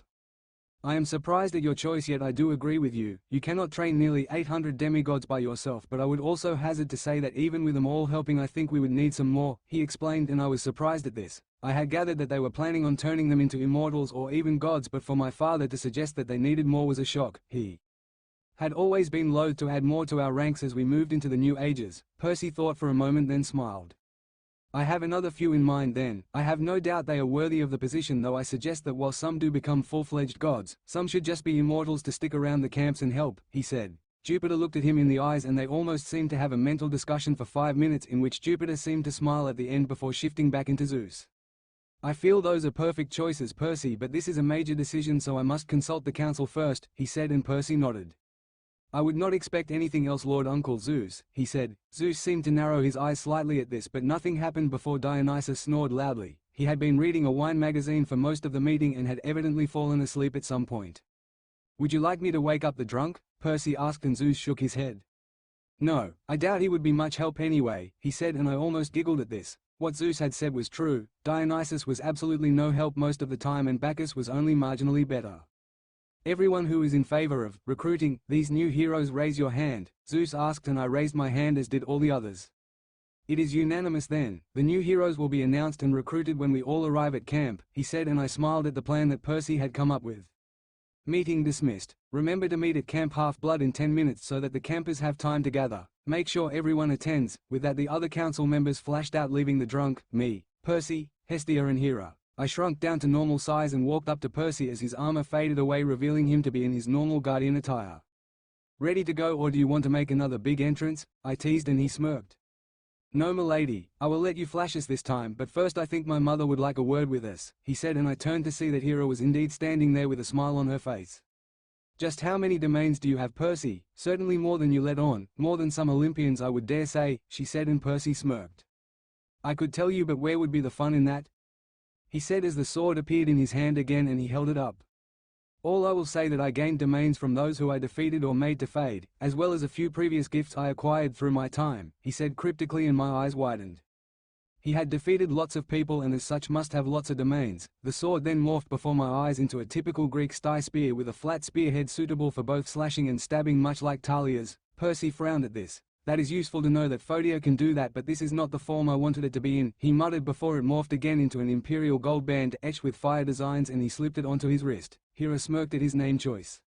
"Photia, really? Is that not a tad on the nose?" she teased, and he smiled.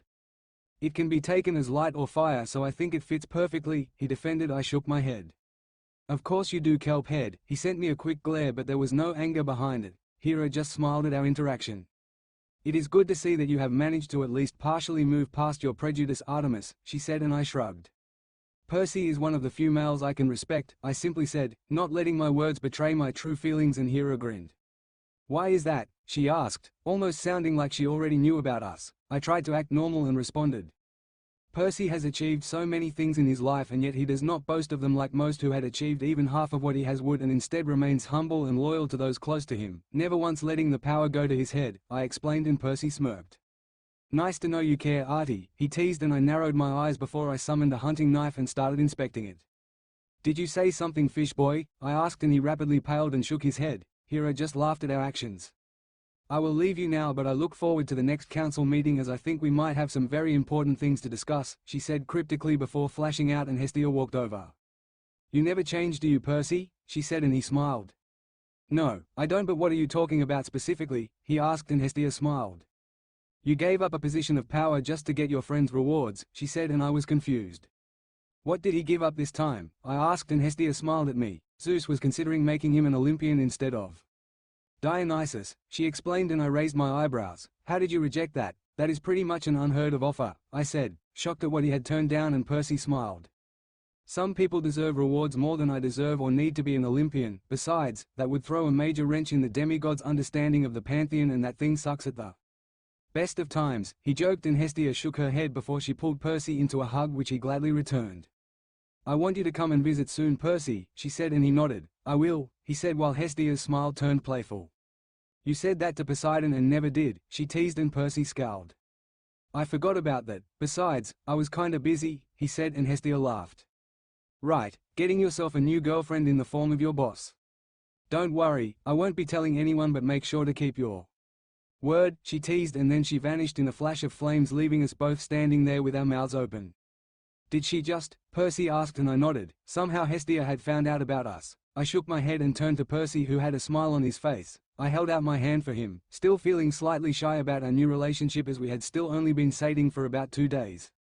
"Ready to go?" I asked, a slight golden blush on my face. He nodded and took my hand, so I flashed us to the cabin. As soon as we arrived, there was a yell of surprise, and Percy was sent skidding backwards and almost crashed against the wall. "Nice to see you too, Zoe," he mocked. She blushed in embarrassment as the previously mentioned hunter was standing there, obviously having just punched Percy backwards with her newfound strength. "You startled me," she scowled, but he just grinned. "Sorry about that, but I do need to tell you that we need to start gathering at the dining pavilion in the next 10 minutes, he said, and Zoe looked confused. "Why?" and he just smirked. The gods have something to tell everyone, she sighed. Okay then, should I gather up the rest of the hunters? I nodded. Please do and tell them the same thing. You have about 8 minutes left. She nodded and walked out the cabin. I turned to Percy once more. Are you going to tell me who you nominated for this recruitment? I asked and he smirked. Nope, you will just have to wait, he said, and I shook my head. Can I talk to him now? Diana chimed up, as I had forgotten that I had promised her that. Not yet. I want to see if he will notice the difference later. Besides, this isn't exactly the best place to do so, I said, and I felt Diana smirk. That should be fun. Can't even begin to imagine the reaction if he ever saw both of us together, she commented, and I had to shake those thoughts out of my head as Percy held out his right hand. Shall we start walking, milady? He asked. I blushed golden again and shyly took his hand. I was still new to this and I didn't want to mess up. We walked out of the cabin and I felt Percy bend the mist slightly so that it didn't look like we were holding hands, but I knew differently as I could feel the cold celestial bronze under the glove that he had taken to wearing, and it still reminded me of his sacrifice and made me slightly sad that he had sacrificed his arm to protect us. Just before we got to the pavilion we bumped into someone who was walking out of the Athena cabin. I felt Percy's hand leave mine and the mist disappeared. I looked at the person and realized why the mist had vanished, because standing in front of us was Annabeth. She looked up at me and I could tell that she was not in a great way. She had dark rings around her eyes and her eyes did not look as full of energy as they once had been. Her hair, which had once been a golden blonde, had faded to more of a straw color. Sorry, Lady Artemis, I wasn't paying attention to where I was going, she said before she noticed Percy, who had put his hood up quickly before she could realize who it was. If I may ask, who is the male accompanying you? I thought you despised males, she asked, and I shrugged. He is the only exception to the rule. This person has proven to me he is different than the type of men that I hate. He is assigned as the guardian of the hunt and has lived up to that title many times over, I explained, and Annabeth nodded. I suppose that makes sense. If he has earned your respect, then he must be much different to other men, especially the one I was fooled by. She muttered the last part, but I got the idea. She felt sorry for what she did and I did not blame her, but I still didn't think that I could bring myself to forgive her just yet. Is there any news on Percy? I mean, it has been 4 years now since we forced him out of camp, she asked, her tone indicating that she was practically begging for something. I was about to shake my head when Percy spoke up. Do you mean Perseus Jackson? He asked, but the voice was not Percy's and I realized that he was using Inval's voice to speak with her. Annabeth suddenly glanced at him. You know about Percy? She asked, and he nodded. I met him while I was exploring. He told me of his past and why he was doing what he was doing, why he was wandering the world. Alone, he said, and Annabeth's eyes widened. Where is he? She asked, desperate for information, but Percy shrugged. The last I saw of him, he was living in a cave somewhere in the natural world. Know that while he was hurt by the betrayals experienced in his life, he is happy now. I watched as Annabeth almost broke down but shook her head and stood taller, and her eyes were sharper than before. At least there is that, I suppose. Do you know if he will return? She asked, but he shrugged. It is his choice if he does or not, so I do not know if the Percy Jackson you knew will return to camp, he said, his exact wording almost making me raise an eyebrow, but Annabeth nodded. Okay then, I suppose we better get to the pavilion to see what the announcement is, she said, and I nodded and we all headed up. When we got there, all the gods were waiting. When Zeus saw us walking up behind the rest of the campers, he started to speak. Campers, all of you know that there have been more frequent and dangerous monster attacks, including the one on this camp, but you do not know why. It seemed that the laziness of the gods had severely impeded the oracle's ability to see the future. Speaking of which, where was she? Today we are here to announce a few things. First of all, there is a new great prophecy. All of the campers were surprised at this revelation. A great prophecy was a major thing. What is the prophecy, Lord Jupiter? Avoshi called out. This had been asked by Jason. Zeus glanced at Percy, who gave an almost imperceptible nod. The prophecy is this: the oldest threat shall rise and start the war. Olympus and its children shall be made to mourn, but a broken guardian must stand tall. To prevent the gods and the world's fall, the camps and hunts shall stand as one. But in the end the hero is gone. The aforementioned, broken guardian, will be leading you all in the war, he said, and the camp went dead silent. Raina was the first to speak up. Do we know who the prophecy is about, Lord Jupiter? She asked. She already knew about Percy and the prophecy, so I assumed she was doing this to keep up appearances as a praetor of the 12th Legion. Zeus nodded at her question. The prophecy is about the guardian of the hunt. There were murmurs of confusion before Percy stepped through the crowd before reaching the sides of the gods. I am the guardian of the hunt and the subject of this prophecy, he simply said, and the whispers increased before someone from the Roman camp stepped forward. Why should we trust someone who is part of a Greek group? So this was the demigod who was causing problems in the Roman camp. I decided to find out who this person was. Who are you to question my guardian, boy? I called out before flashing over to where the rest were standing. The aforementioned demigod turned to see me and paled, but then regained his composure. I am Stephen Mulloy, son of Mars, and I question your guardian because he is obviously a Greek and has no idea of how the Legion works and as such cannot lead the Legion and is not fit to be the center of a prophecy." His voice was filled with such arrogance it made me want to shoot him right there, and I was about to summon my bow to do just that when Percy laughed. "I never said I was Greek, that was your own assumption, son of Mars," he said before then pulling his left sleeve back and held up his arm. On it was a Legion tattoo with the symbols of both Vesta and Juno and a Roman numeral X, indicating 10 years of service to the Legion. When had he received the tattoo? He had talked about introducing himself as a Roman, but I had assumed he would be using the one he had received when he had joined the Legion during the Second Gigantomachia. Stephen looked shocked at his tattoos. "You cannot be the son of Vesta and Juno, they are a sworn virgin and loyal to Lord Jupiter," he protested, but Percy just laughed. "They are my patrons, not my parents." Stephen was getting angry and I had to refrain from laughing. "How come you have never been at camp then?" he questioned, and I could hear the smile in Percy's voice. "I instead travel around America to find young demigods and get them to their respective camps or the hunters of Lady Artemis if needed. Besides, who are you to question the decisions of the fates, son of Mars?" The last line was said with an ice-cold tone that made the whole camp shiver. Stephen did not look happy about all the events, but he stopped asking questions. Zeus then spoke up once again. "If no one else has anything to say, we will continue the announcements. The Guardian of the Hunt is now proclaimed as leader of the forces of Olympus, which include both Camp Half-Blood and Camp Jupiter. If anyone tries to question his authority or orders, they will either answer to Artemis or myself." The demigods were silent and I smirked. They obviously knew that this was to be taken seriously if anyone who questioned my guardian's authority would answer to the king of the gods. Zeus continued with the announcements. "Thirdly, would the members of the seven of the last great prophecy step forward?" he announced. They all looked confused but stepped forward. "You are to be rewarded for your service to Olympus through your lives. We, the Council, offer you all minor godship and immortality so that you may help Olympus further by training the demigods of the future to prepare them for the upcoming war predicted by the prophecy. Do you all accept?" Zeus had changed from the leader he had once been. He was kinder now and was now offering these heroes one of the greatest rewards they could offer. Frank stepped forward. "Lord Jupiter, we are all honored by your offer, but I can say that for all of us, it would not be right without Percy here to share in the reward." Frank already knew that Percy was at camp, but apparently Percy had not told them everything that had happened. Zeus shifted aspect and smiled at the boy. "Do not worry, young Praetor, Percy has already received his reward," he said, and Frank's eyes widened. "How? When did you find him?" he asked, and Jupiter's eyes flicked towards Percy momentarily, who gave another almost imperceptible nod. "We found him only recently, but when we offered him the reward and the chance to return, he said that he would accept being a god, but he wished to be left in peace until he decided to return himself," he explained, mostly telling the turf. But then again, Frank already had some idea of what Percy had been up to, and Frank nodded.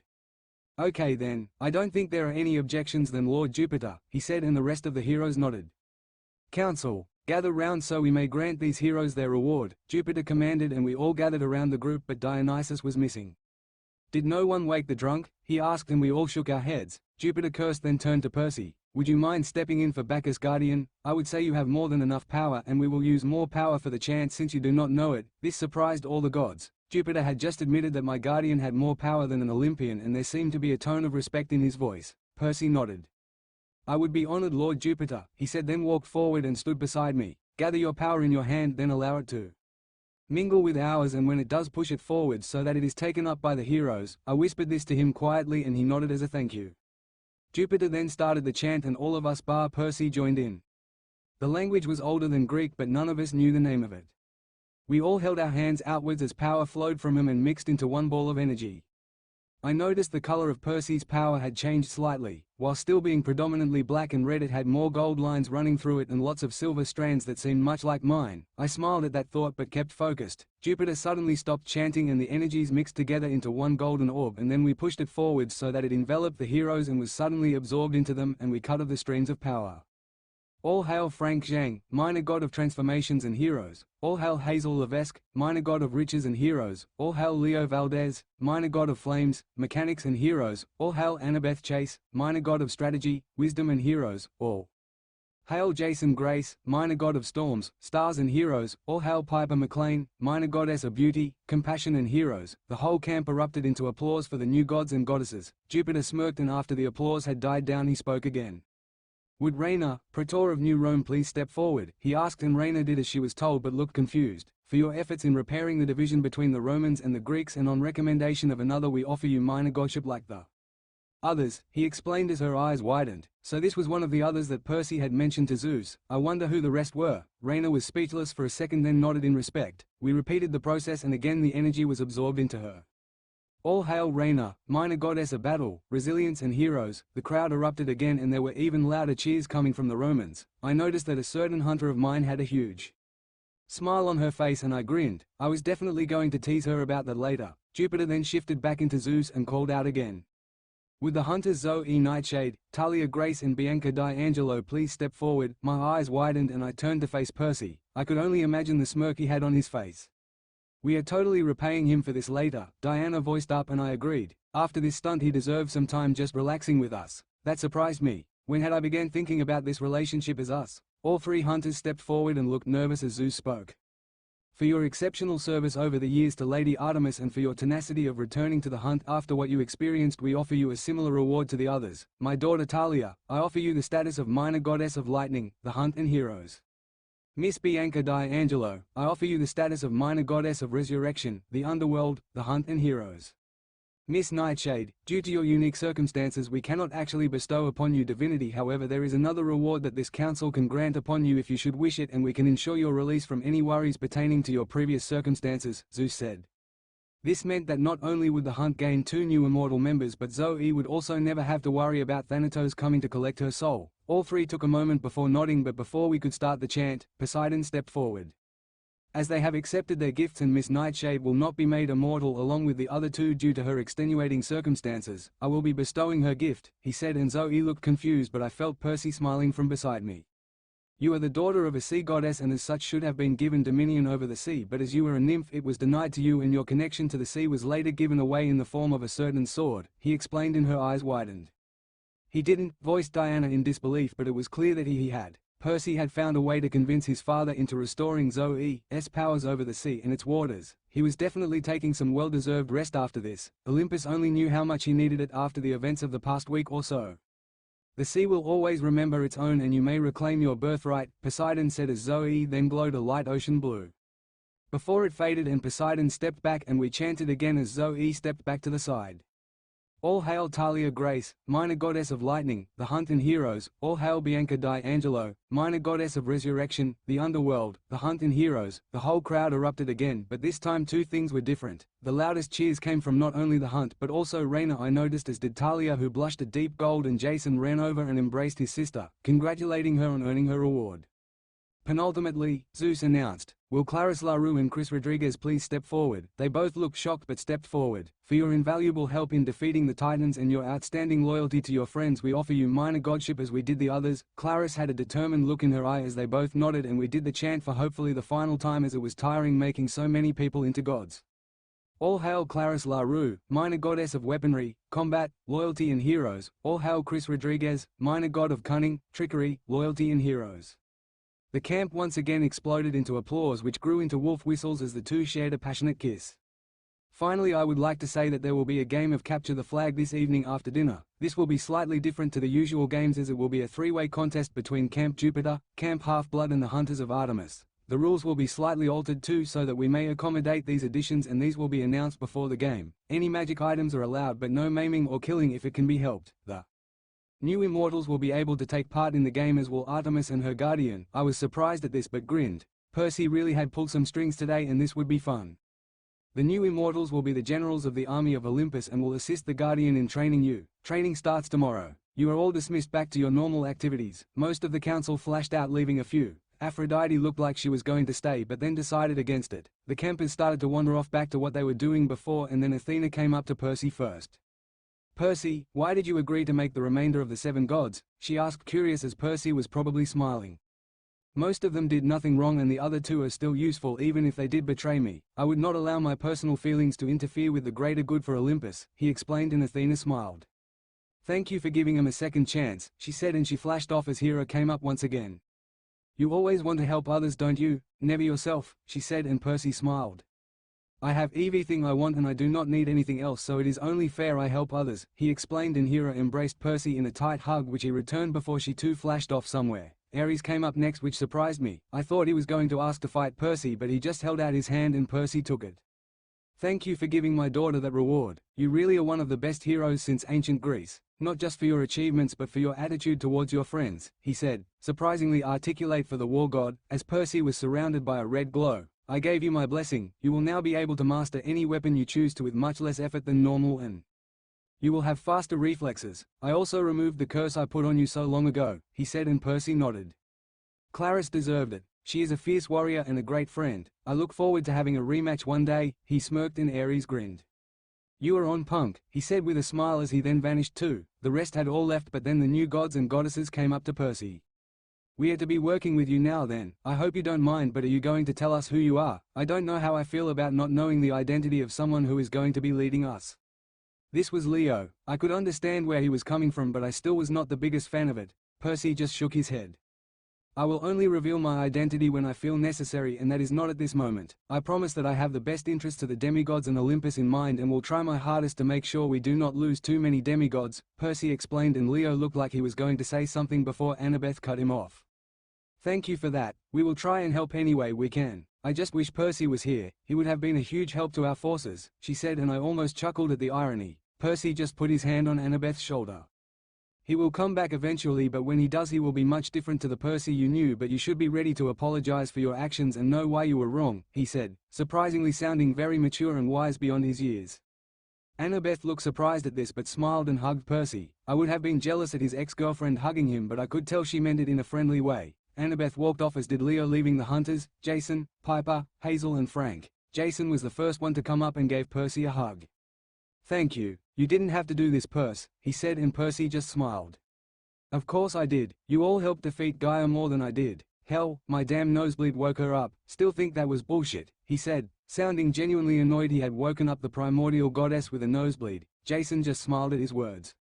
"Thank you anyway, Percy, really," he said, as the other girls then came up and gave Percy a big hug, which he gladly returned. "See you at the game. May the best group win." This was Jason again, issuing a friendly taunt, and Percy smiled. "Don't worry, we plan to," he said with not a shred of doubt in his voice, and Jason smirked. "Do not underestimate the Legion, Percy. We have a lot more numbers and are very well trained for team battles like this," he boasted slightly as Percy laughed.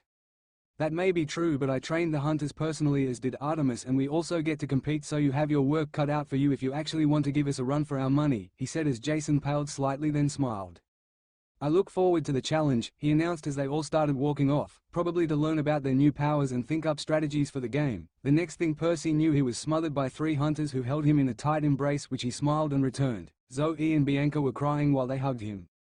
"Thank you, Percy. Now we don't have to worry about being taken back to the underworld," Bianca said, and Percy just smiled as they cried onto his shoulder, and Talia just held on tight. "Thanks, Kelphead. This means a lot," she said, and Percy just kept smiling. "You all deserved it, and I would not change my decision for anything." They all smiled and gave him one last hug. "So we get to kick both the Romans and the Greeks' butts and capture the flag then?" This was Talia, no doubt excited at the prospect of fighting her brother. Percy smirked. "Yes, we do, so I suggest you all get acquainted with your new powers so you can use them in the game to kick their butts." They all smiled and walked off to train. I turned to Percy and held out my hand. "Come on, I want to show you something." He raised an eyebrow from what I could see under the hood, but he took my hand and I flashed us both away. Percy POV. After we flashed away, I was confused as to where we were, so I turned to Artemis, who surprised me by suddenly kissing me. After a second I leaned into the kiss and wrapped my arms around her. We separated after a minute and we were both a light gold. "Not that I'm complaining, but why did you kiss me?" Artemis blushed a heavy gold, still obviously adapting to our new relationship. "You made 2 of my hunters fully immortal, as well as restoring Zoe's true birthright, while at the same time making sure she doesn't have to worry about Thanatos coming to collect her. You deserve at least that," she explained, and I smiled at Artemis and pulled her into a hug, which she happily returned. "So what did you want to show me?" I asked after we separated from the hug, but she kept her hand in mine. Artemis smiled and started to pull me along.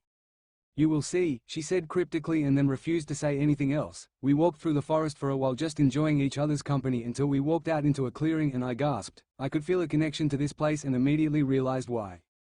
"It's the place on my armor," I stated, and Artemis smiled. "It is something akin your sacred grove now, and I thought that we should relax for a while before the game and that this place would be perfect." I smiled and kissed her again, and she wrapped her arms around my neck and happily returned the kiss. We laid down on the grass and looked up at the sky, which was beginning to darken. A thought popped into my head.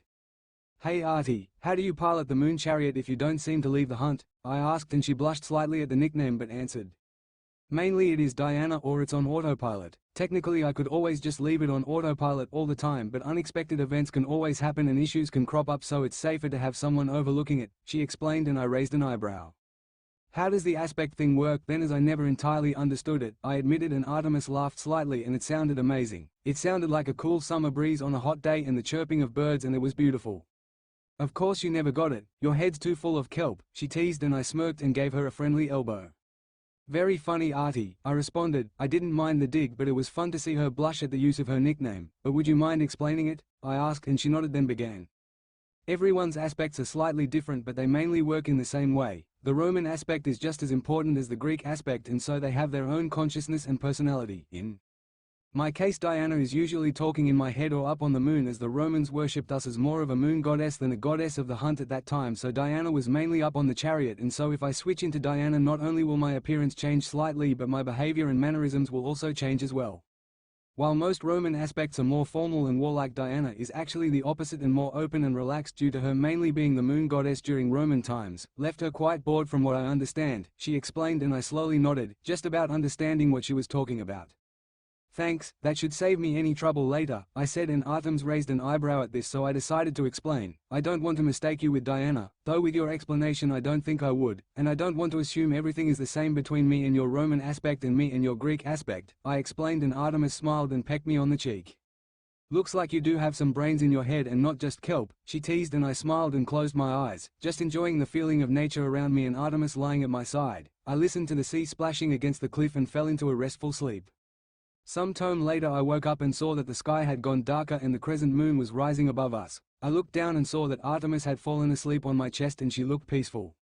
"Oh, don't you both look lovely?" a voice said, and it sounded almost familiar. I looked up and saw Artemis standing over me. Then I realized that this Artemis was taller by a few inches, and her hair was pulled into a tight ponytail instead of being secured with a loose tie, allowing it to fall down her back like Artemis. She also wore a toga that shimmered like silver instead of the practical trousers, t-shirt and coat that Artemis almost always did.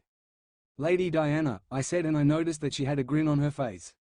"There is no need to be so formal with me, Percy. I am your girlfriend after all." She then leant over and gave me a quick peck on the lips. I was very confused at all of this, but Diana just smiled. Since Artemis did not know I was here, I should probably go back to being the voice in her head. Let this be our little secret for a while. She chuckled at this and then vanished into silver moonlight. I checked my internal clock. Handy thing gaining control of time. I could always tell what time it was. I realized that it was only half an hour before the game was due to start, so I gently shook Artemis, who groaned.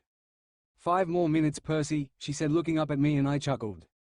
Sorry, but we don't have long before the capture the flag game starts, so we better get to camp and make sure the hunters are ready to show the camps why they are undefeated. Artemis groaned again but sat up. I followed suit and sat up, then got to my feet and offered my hand to help Artemis up. She smiled and took it. Thanks, now let's go show those campers who is the best group of demigods, she exclaimed with a wicked grin, and I smiled as we flashed away back to camp to win a game of capture the flag. Another longer chapter for you guys, and I am very happy with it. I've always felt that the gods never rewarded the heroes of the Seven after the war, so I sorted that out, plus a couple of extras that deserved their recognition. The aspect thing is now sorted, hopefully, and I will be able to include that further in the story. You have also met the douche who is causing trouble for Reyna, and he will have a big part to play later on, but for now I bid you goodbye, until the Capture the Flag game next chapter. Nightshade Guardian. Capture the Flags A.N. Hey guys, I hope you enjoyed the last chapter, as I thought it not only advanced the plot a tad, it helped to develop one relationship and set the stage for another. If some of you have not figured out, I am setting up Talia to be in a relationship with Reyna because they are a great couple if written correctly, and I have only seen them in one fanfiction. I hope you enjoy. Chapter 21 Capture the Flags, Nightshade Guardian. Percy POV. When we flashed back, we were just outside of the cabin and all the hunters were there, including Amy and Lisa, who smiled and ran over to me and captured me in a hug. Hey you two, how are you doing? I asked as I crouched down to their level so I could hug them back, and they both smiled brightly. We're making lots of progress, and Talia said that we were better than you in archery now, not that it was hard. They giggled at that and I laughed. Did she now? I will just have to see later then, won't we? I teased them and they both smiled and nodded. Are you both taking part in the game? I asked and they nodded and I smiled. Then you get to show anyone who comes after our flag that there is a reason the hunters are undefeated. They beamed, then raced back over to the others. Artemis was smiling down at me. They really do see you as their big brother, you know, she said, and I nodded. I know. It's good to know I have a family again, I said, and Artemis briefly put her hand on my shoulder, then walked over to the hunters. Are you all ready to show up these campers? A resounding chorus of yes came from the hunters, who looked impressive even without any armor like the others would no doubt have. There may have only been about 30 of them, 32 including me and Artemis, but they shined a bright silver and there was a mixture of bows and daggers and other weapons scattered about them. I touched the 2 intersecting scars on my cheek from my first few days with the hunters, the horizontal scar from Phoebe and the vertical one over my eye from Alcyoneus. I could have healed them completely and erased the scars, but I had decided to keep them to remind me of what had happened, even if some later memories made my blood boil. Artemis walked up beside me. "Let's go, we need to hear the rules," she said, and I nodded and started walking with her and the hunters towards the edge of the woods where Chiron was waiting.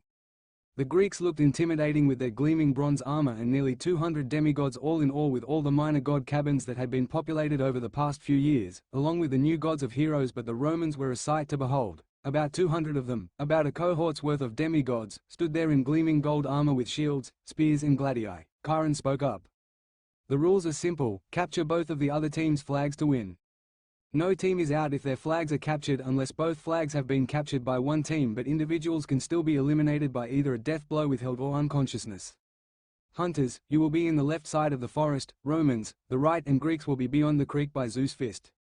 All weapons, magic items and powers are allowed excluding true forms, teleportation and shape-shifting into members of the opposite team. The flag must be visible and possible to reach even if it is difficult. You have 5 minutes before the game begins. Please go and set up your flags," Chiron explained to all the assembled demigods and hunters, his voice carrying all the way to the back of the group. We all dashed off and found a clearing in our area that would be easily defensible and yet still difficult for the other demigods to find and grab the flag.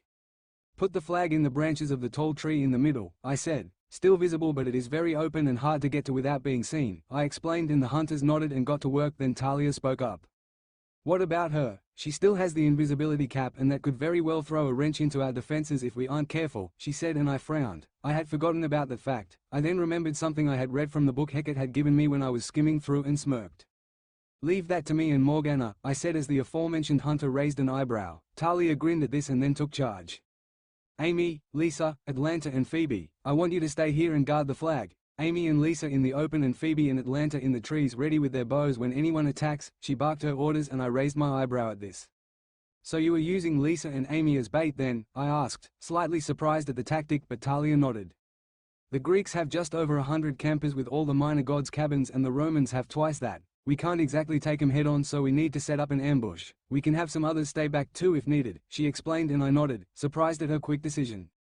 "That's a good plan, Sparky, but what if one of the 7 or Rainer attacks? No offense, but they don't stand much of a chance, plus there is the Romans' tortoise formation," I said, and it was true. As much as I was confident in the hunt's ability, they didn't stand much of a chance against those guys at full power, and arrows couldn't do much if they couldn't reach their targets. Talia grinned at my assessment of their capabilities. "That is where you and I come in," she said, and I smirked when I realized what she meant. "This should be fun, but I doubt that it will be much of a challenge," I said, and Artemis smirked.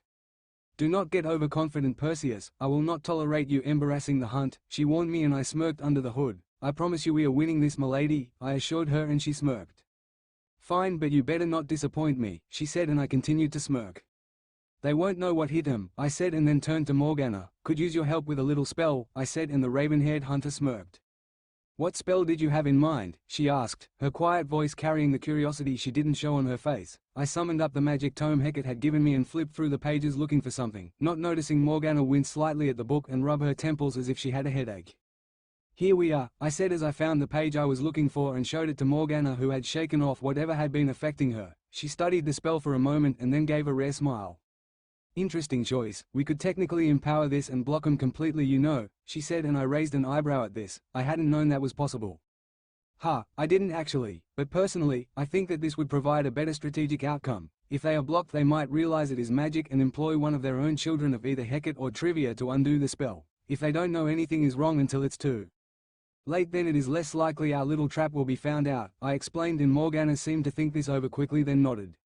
"You're right, that does make more tactical sense. All right, I've got the left side of the clearing and you get the right," she said, and I nodded, quickly moving off to the right. The spell involved the setting of a number of runes to create a protective circle around an area which, depending on how we configured the spell, would produce one of a few effects. Due to the time and material constraints, we were only setting a total of 6 runes, 1 each at the top and bottom of the clearing, then 2 along the sides. After we had finished setting the runes, we met back in the middle and Morgana quickly chanted the incantation, causing a small shimmer to pass through the clearing before settling, and I looked at her impressed.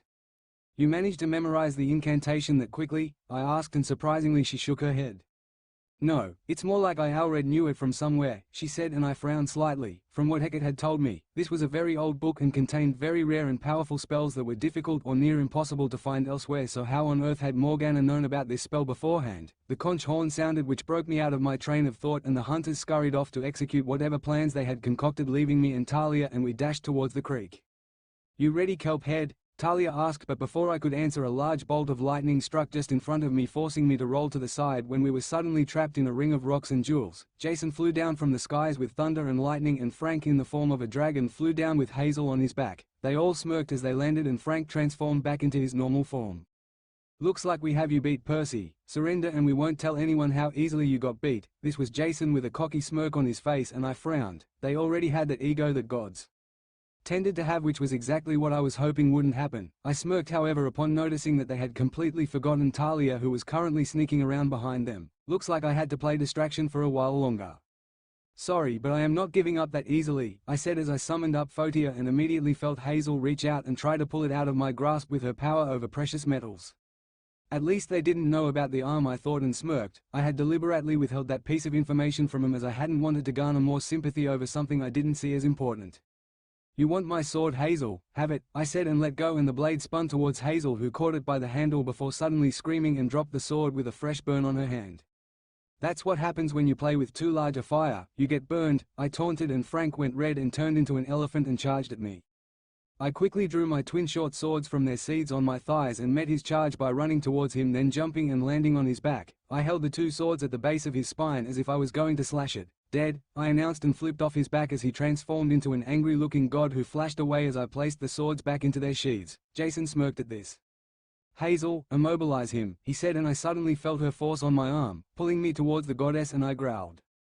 "That is low, Jason. When did you even find out about that?" I asked, and he shrugged. "Hazel can sense divine metals, Rema. She could sense that you had something significant on you, so we gathered you hadn't told us everything. Besides, whatever to win. Right?" he taunted, and I laughed upon seeing that Talia had reached her destination. "You may have a point there, but you seem to have forgotten about someone," I taunted, and his eyes widened as he realized Talia was not standing where she was before, and Hazel suddenly had a knife to the neck. "Dead," Talia announced, and the influence on my arm vanished, as did Hazel and all the rocks she had summoned. "Die, immortals," Jason yelled, and I smirked at his rage. "Don't forget about a secondary opponent to focus on the bigger threat. I will leave you to have some family bonding time. I did promise Talia that she could fight you anyway." I picked up Photia and started to run. "Watch out," I heard Talia call, and I realized that Jason had sent a lightning bolt at my back. I smirked as I exerted my control over time. The lightning bolt stood still in the sky, as did both Talia and Jason. I moved out of the way and time resumed. "You missed," I taunted, and he gritted his teeth. "I would love to stay and chat, but as I said, I promised Talia that she could fight you, so I'm off," I joked, and before he could reply I dashed off, leaving the 2 Storm siblings to duke it out. I headed towards the Greek side first, knowing there would be less opposition, but there was still plenty of campers that tried to stop me, but all ended up eliminated. "Dead, dead and dead," I declared as I whacked one over the head, mimed stabbing one's heart with one of my twin swords, and held Photia to the neck of another. They all were flashed out by Piper, who had agreed to sit out of the game and instead focus on retrieving those eliminated. I reached Zeus' fist and saw that Claris was there with a perfectly formed phalanx and archers at the ready. "Fire!" she yelled, and a hail of arrows came towards me, and I smirked. Time to show them some new tricks. I quickly waved my sword in front of me and created a shield of fire which burned all the arrows to ashes. When the arrows stopped, the shield faded to reveal Claris lunging with her spear. She managed to knock Photia out of my hand and pressed her advantage as I was left without a weapon and forced backwards. "Yield," she yelled as she aimed another strike, which I quickly avoided. "Not a chance," I replied, and drew my new twin swords. I caught her by surprise and managed to leave a shallow cut across her face after lunging forwards. She snarled and retaliated as we were locked into a one-on-one fight. I smirked. She was not even near Artemis level. I quickly feinted a swipe at her head, which she went to block and lashed out with a kick instead, causing her to stumble for a moment before she recovered and brought her shield up. I noticed that the phalanx had been pushing forwards but were being assaulted by silver arrows from all directions and was beginning to break apart. "Thank you, Artemis and the hunters." I quickly lunged forwards but dropped my swords. Thinking I had gone mad, Clarice lunged towards me with her spear and I ducked under it, then swung myself around her using the momentum and grabbed her head. "Dead," I announced as I mimicked breaking her neck. She scowled then flashed out. I turned towards the phalanx and smirked as I noticed that some had been flashed out because of the hunters.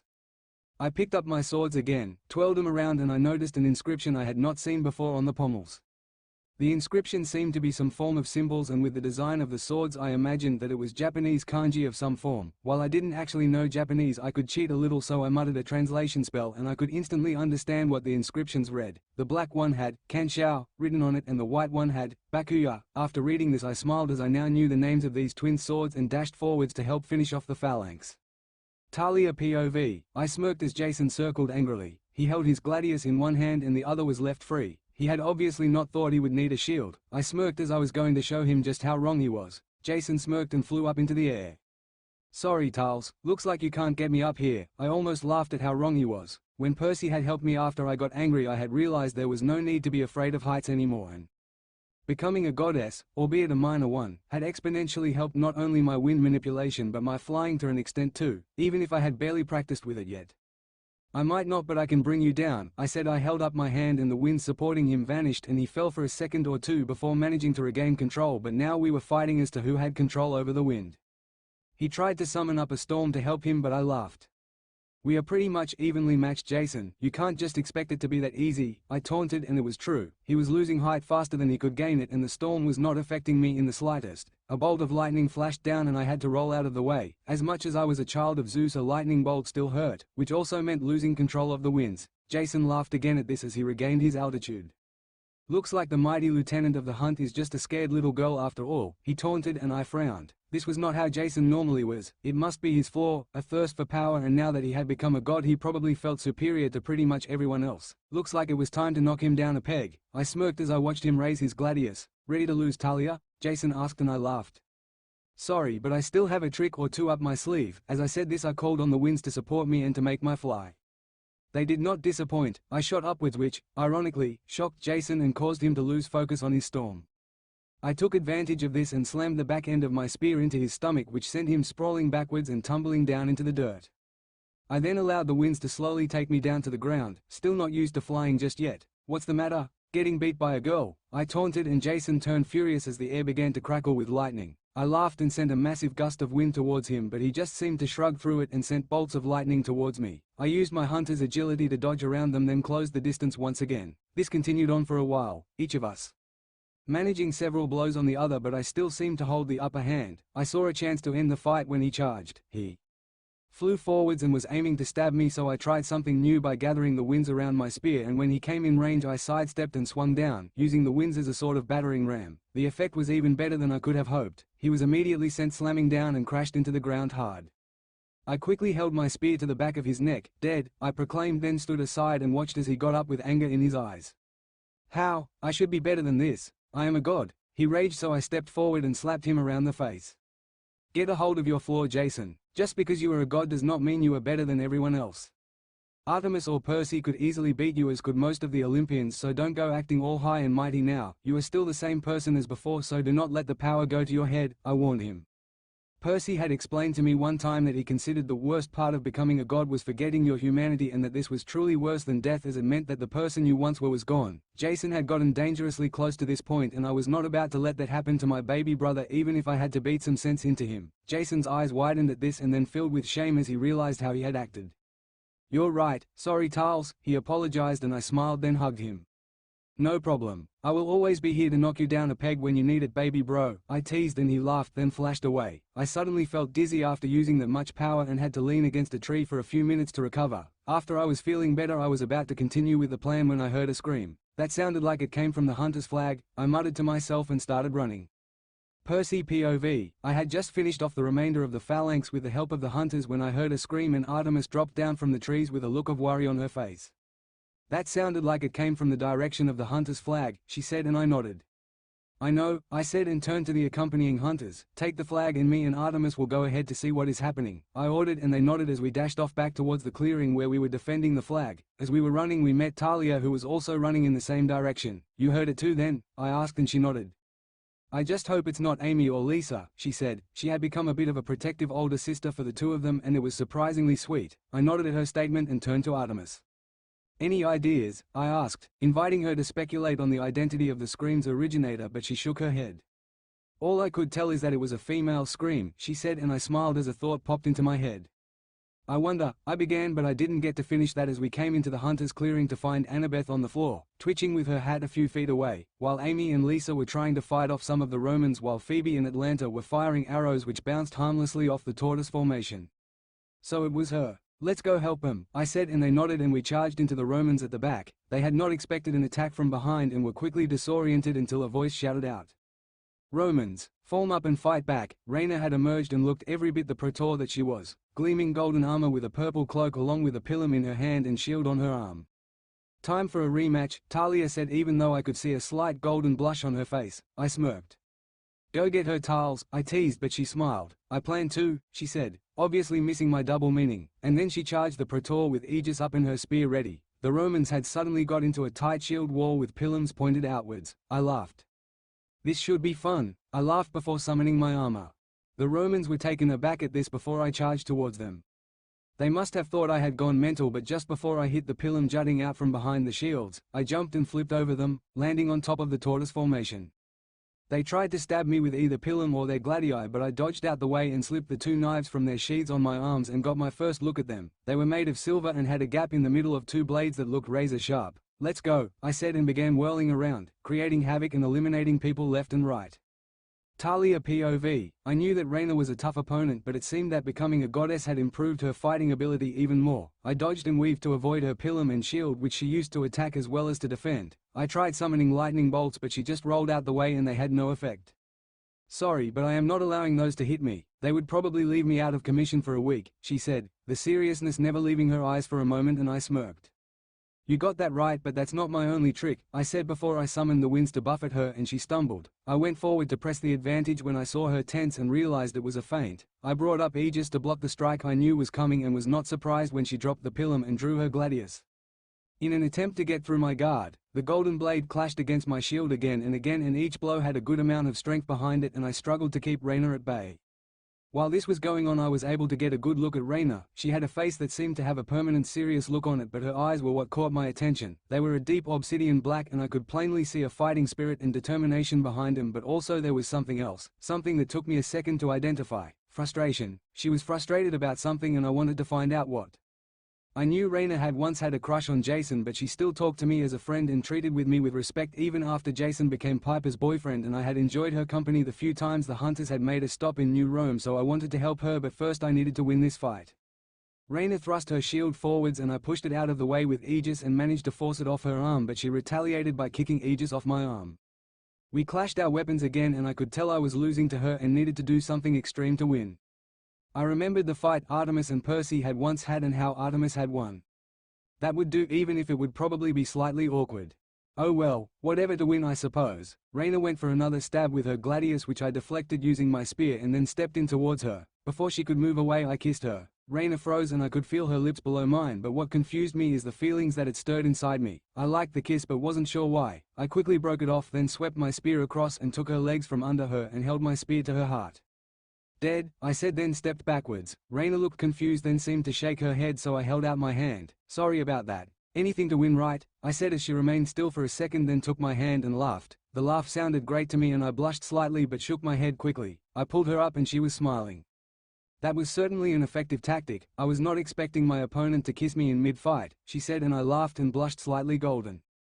"Yay, Artemis taught us we should do anything to win in a fight, and that was just an example of that," I explained, and Reyna raised an eyebrow. "Why does it sound like there is more to that story?" she asked, and I shrugged. "She used the tactic against our guardian to win in a sparring match with him that otherwise could have gone either way," I admitted, and Reyna looked surprised. "Lady Diana kissed a male?" she asked in shock, but before I could answer, a voice spoke from the side of us that held a dangerous edge. "Yes, I did, as a way to distract my opponent and win a fight, so don't go and get any ideas," it warned, and I turned around to see that Artemis was standing there with an annoyed look. "Why were you telling her about that story, Talia?" Her voice was dangerous and I gulped and was about to explain when Reyna stepped in. She was explaining why she used the tactic during our fight. Lady Di Artemis, she explained, and I smiled slightly, thankful that Reyna was standing up for me, and Artemis raised an eyebrow. She used the same tactic on you? She queried, and there seemed to be amusement in her voice, and Reyna nodded. Yes, and it was very effective, she admitted, and Artemis laughed. Well, it seems that you do occasionally pay attention, Talia. Keep it up and I might even be impressed, she teased, and I smiled and rubbed the back of my head. Suddenly the rest of the hunters burst into the clearing carrying the Greek flag. Some had bows drawn, but when they saw that we were talking they relaxed. Someone began to laugh heavily, so we turned to see an awe-inspiring sight. The Romans that had come to try and take the flag were mostly on the floor unconscious or were getting their ass handed to them by Percy. Percy was whirling about so fast he was almost a blur, but what was funny was the Romans' reactions. They were trying to attack, but every time got sent flying backwards into trees or had their legs swept from under them, so they fell backwards onto their butts. Amy and Lisa were both on the floor rolling around in laughter at how easily the Romans were getting beaten by the guardian of the hunt, as Reyna sighed and shook her head. I really thought they might put up more of a fight, she said, and Artemis smirked. I wouldn't be so surprised. He spent 3 years on his own doing nothing but fight and rescue demigods, then another half a year with us training and helping to fight whatever attacked us, she said, and Reyna just nodded. True, but I thought that he would struggle against the sheer number and that someone might get a lucky shot in somewhere that would turn the tides, she explained, and Artemis continued smirking. That's why he wore his armor, so something like that couldn't happen, she said, and I gave Artemis a puzzled look. Armor? I asked. As far as I knew, Percy didn't actually have a set of armor, but suddenly the blur stopped as all the Romans were on the floor and were flashed away and out of the game by Piper and any other eliminated immortals. I then was able to see what Artemis meant, and it took my breath away. He was in a set of colored celestial bronze armor with silver inlays and boots which fit him perfectly and kept him protected from each attack. What took my breath away though was the images on the armor. It had a bright silver moon on the back, and on the front was a wolf in a forest clearing on a cliff howling at the moon. Reyna raised her eyebrows too. When did he get that? It is a stunning piece of craftsmanship, she asked, and I had to agree. It was beautiful, Artemis responded with an undertone of pride in her voice. When the council decided to promote him to the commander of the army of Olympus, she said, and Reyna smiled. Well, I can see why they did. He is practically a force of nature, she said, and I laughed. You have no idea, he is not even taking this very seriously, I said, and Reyna gawked. Seriously? She asked, but before I could respond, Percy spoke up. Not entirely true, it is just that if I did not hold back a bit we could win in a second, and where is the fun in that? It's meant to be a friendly competition to help hone people's skills, he explained, and I jumped as Percy was suddenly behind me. Would you stop doing that? I asked, and he laughed. Sorry, but it was too funny not to, he admitted, and Reyna looked confused. How did you get behind her without even moving? She asked, and I chuckled. Think about what I showed you, you might get a hint or two from there, he said, and a look of understanding crossed her face after a moment. Of course, I should have known you had something like that up your sleeve. Have fun in the rest of the game, she said, and then flashed away. Ready to go and finish the game? Percy asked, and I nodded and turned to the hunters. Put the flag with ours, and some more of you should stay behind as well just in case, I said, and the hunters split roughly into half, 15 with the flag and 15 going with us to assault the Romans. I then saw Annabeth, who was still lying on the floor but no longer twitching. What did you do to her? I asked Percy, as she did not look very responsive, but he shrugged. Me and Morgana just set up a little spell that detects magic, and if it does, it incapacitates the user unless we have made sure they are unaffected by it by making sure that they were inside the area as it was cast. She should be fine in about an hour, but by that point the game will be over, he explained, and I raised an eyebrow. That sounds slightly more complicated than most of the magic you have used before. Where did you learn that? I asked, and he held up a book that had appeared in his hand. A little gift from Hecate, some more powerful spells and a few new weapons if I can figure out how to summon them, though I really have no idea who this book belonged to before. All I can make out is the last 2 letters of what I assume to be a name on the inside cover, he explained as the book then vanished, and he walked over to Annabeth and held a knife at her neck. Dead, he announced, and she vanished along with her cap that was a few feet away as Piper appeared, sent a sad look between the two, and then picked up both her and her cap and flashed away to the med bay that had been set up for the game. He turned to me, Artemis and the hunters, shall we then?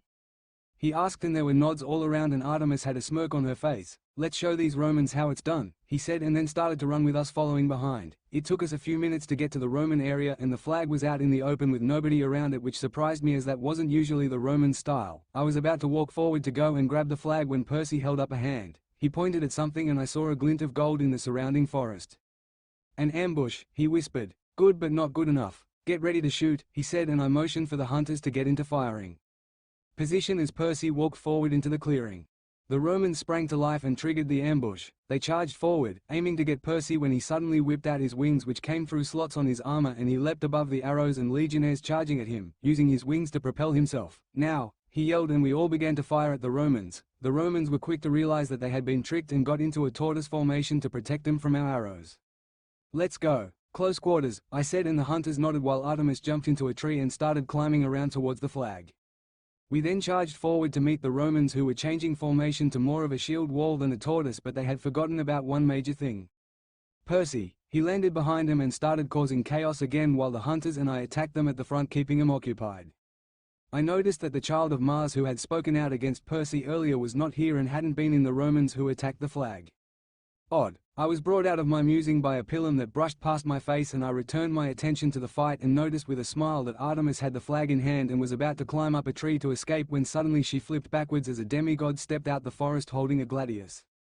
It was Stephen. He smirked as he tried to continue his attack on Lady Artemis, but she just twirled the flag like a staff and knocked the gladius out of his hand before whacking him over the head with it, sending him stumbling, and then sweeping his legs out from under him. She held a hunting knife to his neck.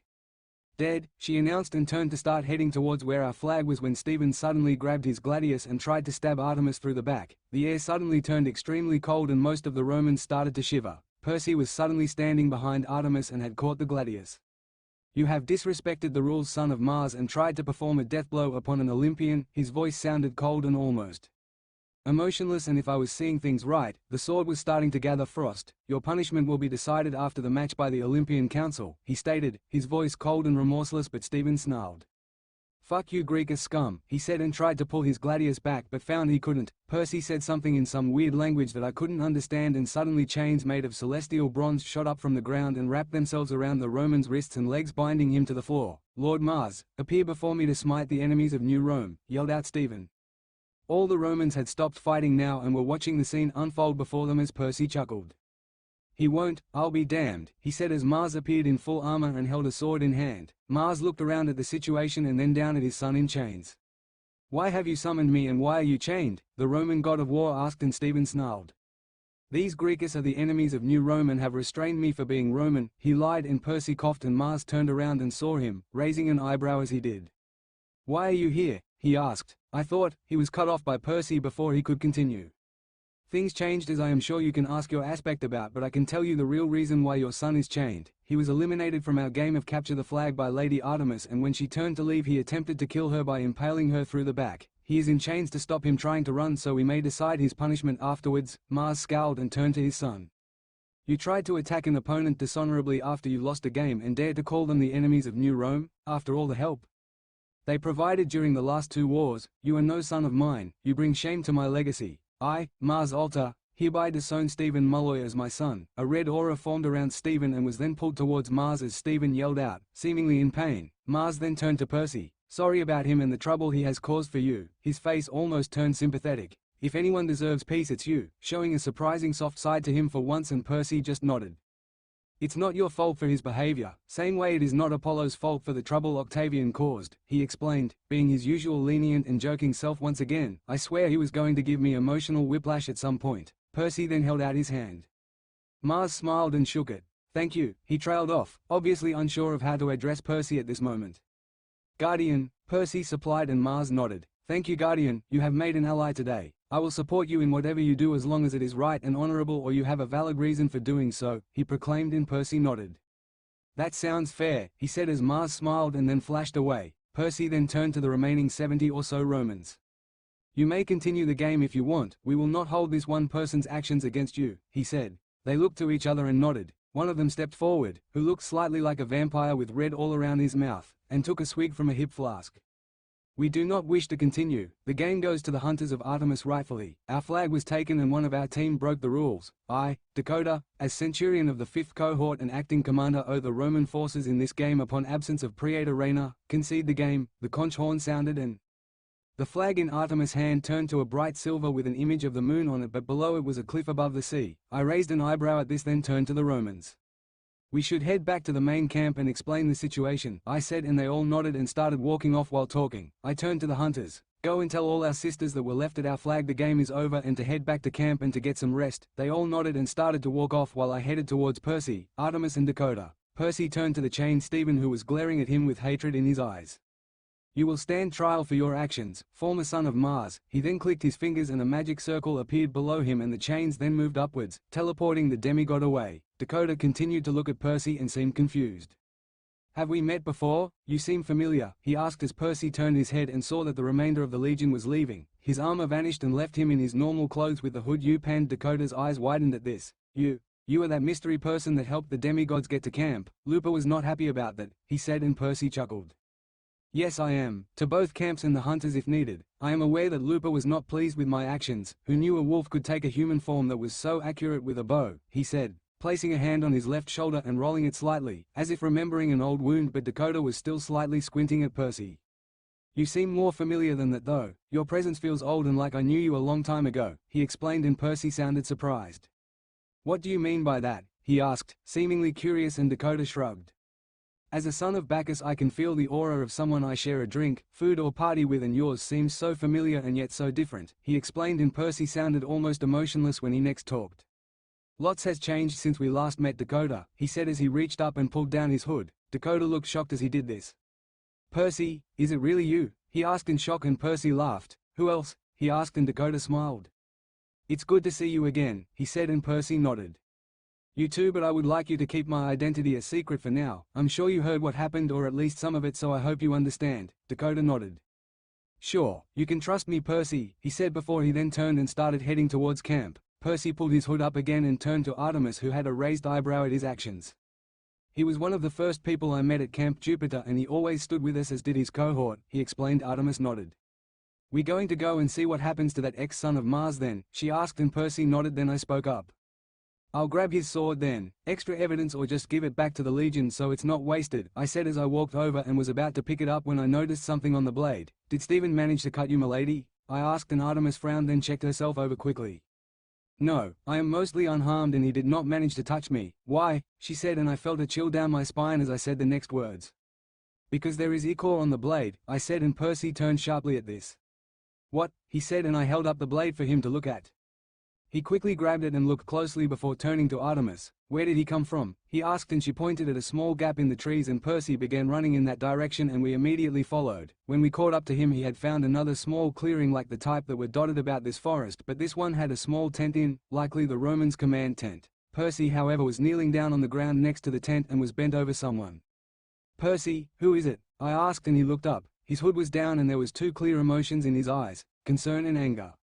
"It's Raina," he said, and I felt like a wedge of ice had been driven into me. "What? How? I eliminated her about 10 minutes ago. Besides, she and that boy were on the same team," I almost yelled in confusion, and he shrugged. "I don't know, but I do know that this was deliberate," he said, and he moved backwards and we could see the wound that went right through Raina. It was leaking ichor from where the sword had obviously pierced her from behind. "Heal her then, kelp head," I yelled, and he glared at me.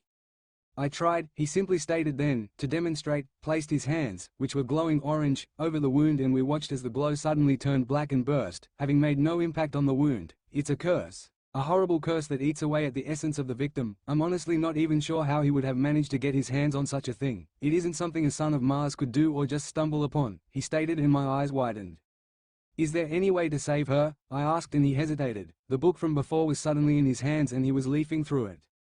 "Maybe, if I can find the right page." "Found it," he stated, and placed it down. The page was written in some odd writing that seemed like Greek, but it was constantly shifting about and I couldn't read it. "What is that?" asked Artemis curiously. "If I am right, a way to save her, but unfortunately this is going to require lots of energy and a good look at the wound. Damn, I wish Morgana were here, but we don't have the time to go and get her."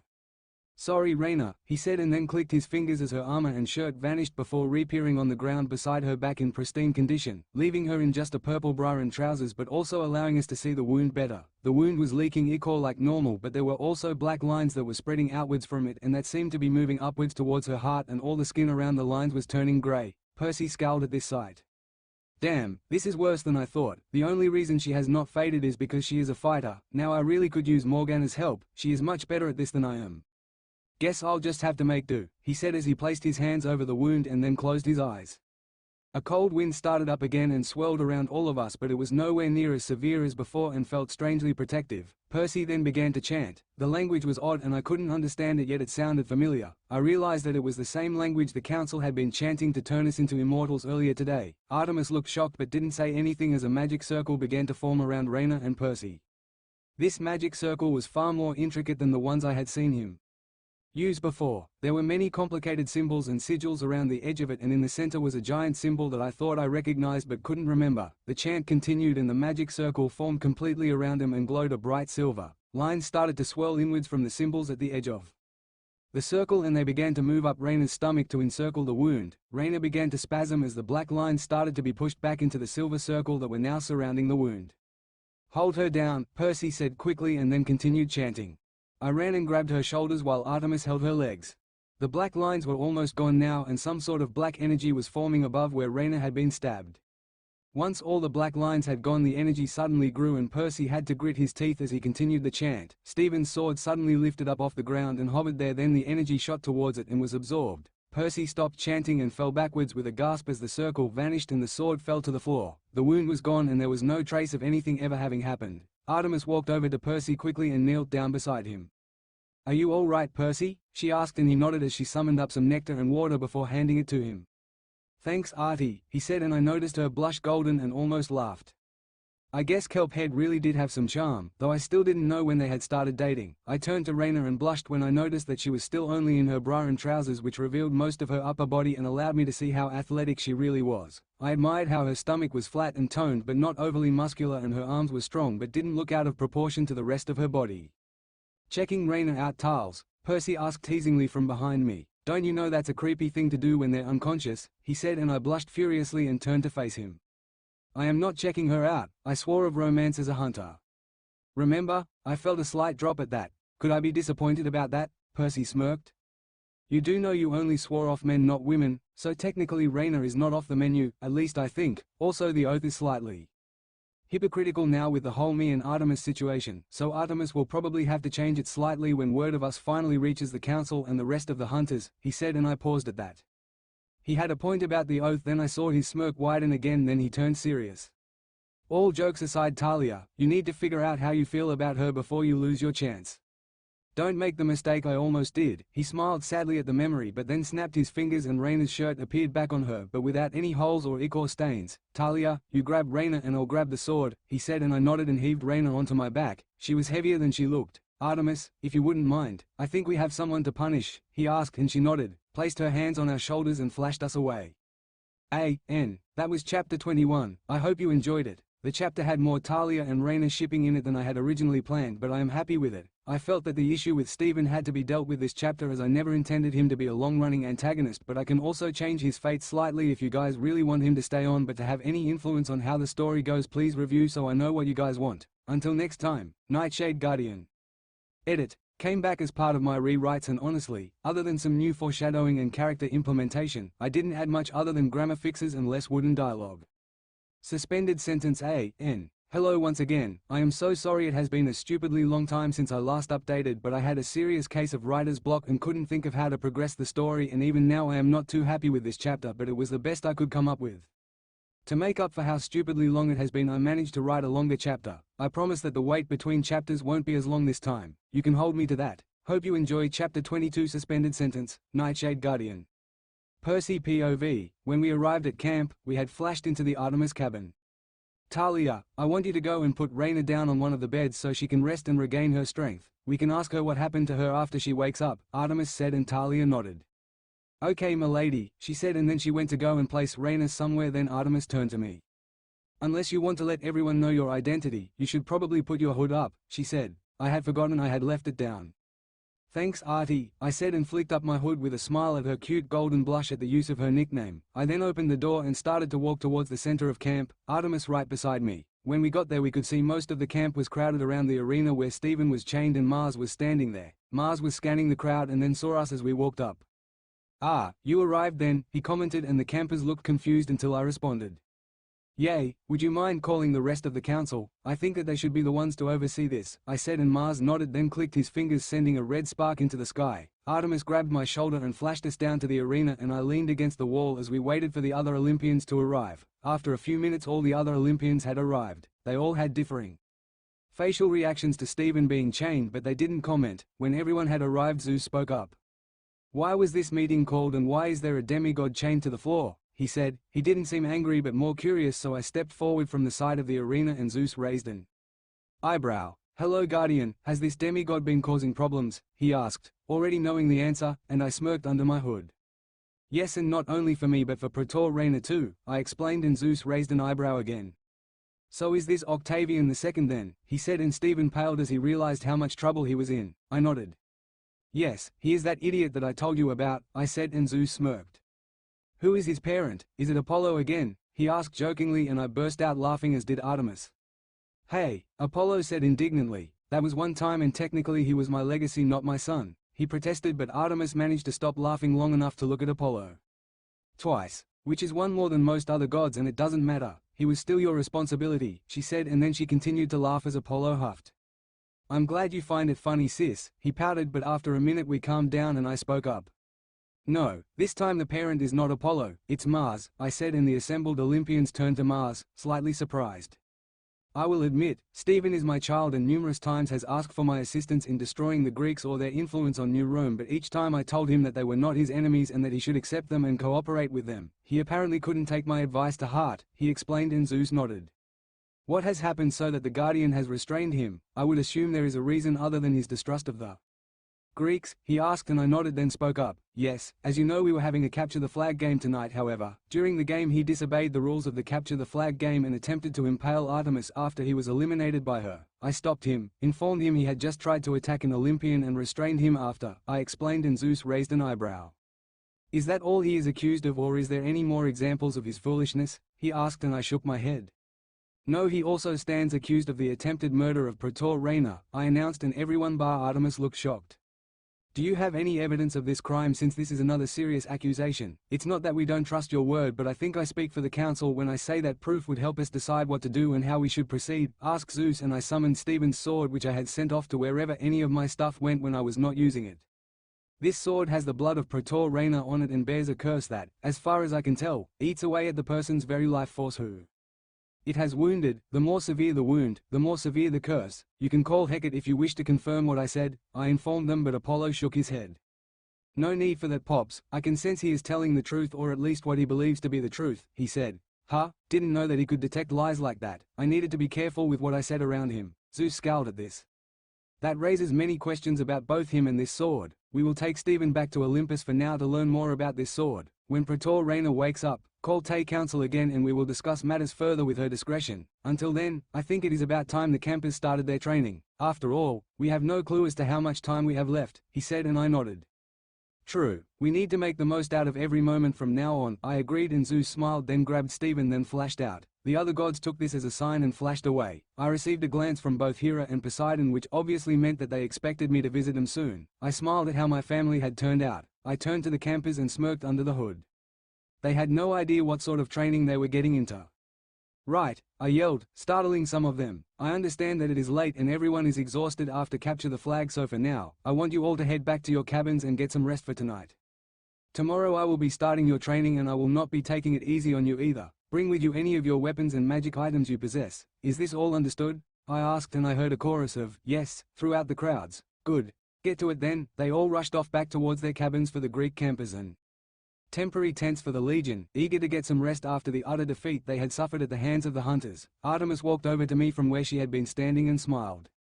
"How hard are you going to push them?" she asked, and I shrugged. "I don't know. As hard as they need to be pushed considering who our opponent is," I said honestly, and Artemis let out a sigh. "True, this was never going to be an easy war and we still have no idea of his plans," she said, and I nodded. "That is a major problem, but all we can do is train them the best we can and, when it is time, fight as hard as we can to protect those around us." Artemis looked out towards the horizon, worry present in her beautiful silver eyes. "What happens if our best is not good enough?" she asked, and I could clearly see the fear in her eyes for her hunters. I reached over and gently squeezed her shoulder. "It won't come to that," I said, determined to make sure that I was telling the truth. Artemis smiled at me and I let go of her shoulder. "Let's go," she said. "We don't want Talia getting up to any mischief." She grinned and I laughed as we started walking. "You noticed too then?" I asked her and she nodded. "That was part of the reason I had her stay behind, to see if anything came of it. I admit I was not fair to some of my followers who felt the same way before, but now I realize my mistakes and should be more accepting of their feelings. If I were not, then I would be a hypocrite, especially now," she admitted and I smiled. "At least you can see your mistakes unlike other gods," I complimented her and Artemis smiled. "True, we do tend to be rather stubborn, especially my brother," she joked and I laughed at this and we continued towards the cabin, talking all the way. Talia POV. After I went into the cabin I placed Raina down on the large bed in the back of the cabin instead of the standard bunks we slept on. This was usually for Lady Artemis when she needed to sleep here, but she would probably make an exception this time. The cabin was much bigger than it appeared from the outside, probably because of godly magic or something, and I was very glad it was. I pulled up a chair, sat down beside the bed and looked at Raina. She looked peaceful like this. The tension was gone from her face and her muscles were relaxed instead of the usual tension they held. Her black hair was framing her face and made it look even more beautiful than usual. I shook my head quickly at that thought. I was forbidden from romance as a hunter and I did not need to fall in love again, not after what had happened with Luke. Raina started to shake and turn in the bed. I realized she must be having a nightmare. I gently shook her shoulder and her eyes shot open, filled with fear, and she sat up. When she saw me, the fear drained out of her eyes and she suddenly grabbed me in a hug. The hug felt nice and I smiled, then returned the hug. After a few seconds I felt her shaking. She was crying. I hugged her tighter and whispered soothing words into her ear. What had her so shaken up? I heard the door to the cabin open and turned my head to see the rest of the hunters coming in. When they saw us they stopped. I held a finger to my lips to indicate that they should be quiet and they nodded, then went about quietly putting their bows and arrows down. Some of them came over to see what was going on, but I waved them away. Raina did not need excess amounts of attention right now. Eventually all the hunters settled down on their bunks, waiting. Raina had stopped crying now but was still hugging me tightly, and secretly I was happy at the fact. I heard the door open again and turned my head to see Artemis step through, followed by Percy. Artemis walked forward and sat down on the bed beside us. "How is she?" she asked softly, and I just shook my head. Percy then came up and knelt down in front of Raina. "Raina," he softly whispered. This caused her to break away from me and latch onto Percy. He held her tightly and put his hand up to her head. His hand glowed both orange and brown and Raina seemed to relax. After a minute the glow subsided and Raina let go of Percy. "Percy," she asked. "Where am I?" she asked again, and Percy smiled and stood up. "You're safe. You're in the Artemis cabin. We took you here after the game," he explained, and Raina's eyes darkened at this, but she stood up nonetheless. "I assume that you talked to the gods?" she asked Percy, and he nodded. "Yes, they are waiting to do anything more until you talk to them, but I think that should wait," he said, and Raina hesitated but nodded. "Okay, can I talk to them tomorrow?" she asked, and I could tell that there was something bothering her, but it wasn't something I could place. Percy just smiled. "Of course, they will wait. Until then you should rest," he said, and Raina shook her head. "Not a chance. I am not going to just sit about and wait. I am going to train so nothing like that will ever happen again," she stated passionately. This confused me. What was she talking about? Raina turned to Artemis next. "Milady, I would like to join the hunt if you would allow it." All of the hunt looked shocked and even Artemis raised an eyebrow. We had never had a Roman in the hunt before and I wondered what Artemis was going to say. "I have never had a Roman in my hunt before," Artemis said. "This was because of the rules separating the Greeks and Romans, but now there are no such rules and you seem a very capable warrior, who two of my companions trust and respect. I do not know why you wish to join the hunt, but I will gladly accept your decision if that is what you want. Repeat after me." Artemis then said the oath that all hunters had to repeat to join the hunt, but there was something different about it. Once Raina had repeated the oath and glowed silver, I realized what was different. Part of the oath had been omitted. The oath usually had the hunter swear of men, except eternal maidenhood and join the hunt, but this time there was nothing on swearing off men, but it did still contain the part about eternal maidenhood, so it seemed they weren't considering that part of the relationship yet. I smirked. Looks like Artemis had decided on how to change the oath, so she was no longer being hypocritical then. Percy POV. After Raina had been accepted into the hunt, I started to think over what to do to prepare the campers for the upcoming war. Most of them were good with swords and spears and other typical weapons, but the enemy would have overwhelming numbers and no doubt he would have some tricks up his sleeve that would make all this meaningless. I thought back to what I did with Zoe. I had unlocked her powers that she should have had on a whim and still didn't know how I had done it. "I can answer that," spoke a voice in my mind, and I almost jumped. It was the spirit that was meant to be helping me with my newfound knowledge or whatever, which had not made much of a difference yet. "Enter your mindscape and I can explain," he said, and I gathered that my mindscape must be that barren world I had been in when I first saw him. While all the hunters rushed about finding their new sister a bow, daggers and whatever else she needed, I sat down on a bunk and closed my eyes. Imagining myself back in that world. When I opened my eyes I was standing in the barren world, but this time there were different swords everywhere. All the swords were different shapes and sizes and from all different countries and ages. "Welcome back," said a voice, and I turned to see the spirit in front of me. "You came searching for a way to stand up to Tartarus, and you were wondering about what you did with Zoe, correct?" he asked, and I nodded. "Yay, what was that?" I barely remember doing it, but I gathered that I unlocked her abilities as a child of Atlas, though not her water powers, I said, and the spirit smiled. "What you did was draw out the true strength of the girl by using some of your magic. You were able to do it because she had reached the height of what she could become on her own, and you broke down the barrier between her and the rest of her powers," he explained, and I thought about this for a second. "So, using my magic, I can basically make any demigod who has become as powerful as they can more powerful?" I asked, and the spirit nodded. "It is not just if they have reached their most powerful, they need to be able to physically withstand the strain the new powers would put on them and skilled enough to control them." I considered this. It would give us a better chance of winning against him, but it would take each demigod a long time to reach their peak. The spirit shook his head. "It is a chance you will need to take if you want to win," he stated, and I nodded. "You have a point. I guess I should probably go and get started," I said, and the spirit smiled. I was about to imagine myself back in the cabin when a thought occurred to me. "What's your name?" I asked. The spirit looked surprised. "Why do you ask?" he said curiously, and I smiled. "I can't keep on calling you Spirit, now can I?" I joked, and he laughed at this. "You can call me Archer. That is the name I go by," he said, and I smiled. "I'll see you in a while then, Archer," and then I closed my eyes and imagined myself back in the cabin. When I opened them again I was greeted by Artemis staring at me. "Decided to take a nap? Honestly, it's nearly curfew anyway." She looked slightly annoyed, and I realized I had been in my mindscape for over half an hour and most of the hunters had either gone to sleep or were off doing something else. "Sorry," I said, and stood up, stretching out as I did so. "But I needed some advice on how to help everyone get stronger," I said, and Artemis looked confused at this. "Who did you get advice from?" she asked, and I shrugged.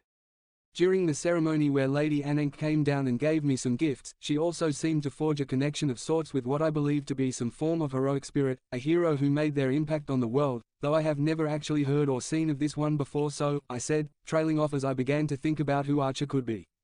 Artemis shook her head. "Doesn't sound like anything in our mythology then. All our spirits tend to stay in the underworld unless someone like Nico summons them," she said, and I raised my eyebrow at this. "Our mythology? Does that mean that there are other mythologies and gods out there?" I asked, slightly stunned at this revelation, and Artemis simply nodded. "Yes, we don't tend to run into each other as we all occupy different places. Last I knew of, the Norse gods were up in Brooklyn. I think the Egyptian gods were resurrected recently too, but they are scattered all over the place. I think the Hindu and Buddhist gods are still around and mainly stay towards India and that sort of area, but we never really knew much about them as we didn't tend to interact with them a lot. Then there are the multitude of Asian gods. They rarely leave Japan, but they are still about," Artemis explained, and my jaw dropped. "Wow, that's a lot more than I thought there might be, but that raises a lot more questions," I admitted, and Artemis raised her eyebrow. "Each mythology has their own story of creation of the world," I explained, having somewhat paid attention in my history classes, "but there are so many gods about and their time periods overlap, meaning that somehow, they all were created from something, but which version is right?" I explained, and Artemis paused for a second, clearly having never considered this angle. "You make a point there, Percy," she said, her brow furrowing. "Someone has to be right, but that also means that a lot of us have to be wrong, and the time period problem you mentioned makes it worse. This world is currently thought to be over what, 3 billion years old?" she asked, and I nodded. "Yay, around about that with the dinosaurs and that," I said, and she frowned again. "Yet, the oldest of us are only a few thousand years old, but we were meant to have been the first ones to walk this earth. The timeline doesn't add up. Why haven't we seen that before, or even thought to question the fact that there were clearly creatures here before us, yet we never encountered them and are nowhere near old enough to actually have been here when they existed?" Then there is the whole multiple mythology issue, so many of us with the same role or domains but never encountering them when we interact with those domains. She shook her head, then pinched the bridge of her nose. "This is giving me a headache, which is impressive as gods don't usually get headaches," she muttered, and I gently hugged her. "Sorry about that, but let's put this issue aside for now. I can look into the timeline at some point, but for now, we have the crazed primordial issue to worry about, so let's get some rest." "Well, I will get some rest. You have to go supervise the moon chariot," I said, and she groaned slightly as she hugged me back. "I know I do. The mortals will start to get curious if the moon suddenly doesn't go through its proper phases, so I should probably go supervise the chariot for a while," she said, and another question popped into my mind. "How does the phases thing work? Like, your chariot is literally the moon, isn't it? So how does it appear differently at times?" I asked, and Artemis paused for a second. It's weird, my chariot is the moon, but at the same time the moon is also a physical object in space because of the discovery of space and planets. While I do drive the moon chariot across the sky, I technically only represent its travel over America or whichever country is hosting us at that moment in time. The phases are more linked to the actual object because of the mortals' understanding of how it travels through space and how its movement would be represented by the object they see in the sky. My chariot represents that with the mist, and that I believe, she explained, though not sounding sure, something about this world was definitely wrong. There was just too much blended together and their stories didn't match up. I shook my head before I delved too deep into the matter and yawned before gently disentangling myself from Artemis. Well then, I guess I'll see you in the morning, Artie, I said, and she blushed golden again before scowling. Could you not call me that while we are here? What would we tell the hunters if they heard you? She said, and I just smiled. Simple, I would tell them that I love you, I said, and she blushed furiously, turning a bright gold before flashing away. I laughed slightly, then yawned again. All right then, I'd better get some sleep before training tomorrow, I said to myself before lying down on a free bunk and drifting off. I woke up to someone poking me in the face, and I opened my eyes to see Amy and Lisa standing there giggling slightly. I gently swung myself around and sat up on the bed to face them. Morning girls, are you all ready for today? I asked, and they nodded before hugging me, which I smiled and happily returned. After a little while we separated and Lisa spoke up. Lady Artemis said you have 10 minutes until breakfast, so you needed to get up, she said, and I nodded. Got it, I said as they scurried off towards their bunks, likely to grab any last-minute things they needed before breakfast. I stood up, stretched, and then did some quick checks to make sure my right arm was responding as it should.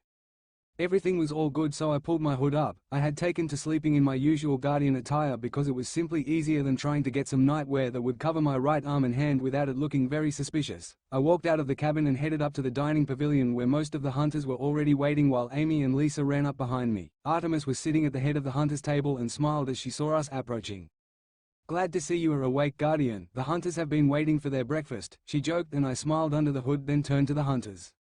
Same as usual, I asked, and they all nodded. Used to me summoning home-cooked meals by now, I concentrated for a moment and summoned a large buffet of sausages, bacon, eggs, hash browns and the like. Raina, who was sitting next to Talia as one of the oldest people present, looked surprised at this. Do you really summon food for them like this every day? She asked, and I shrugged.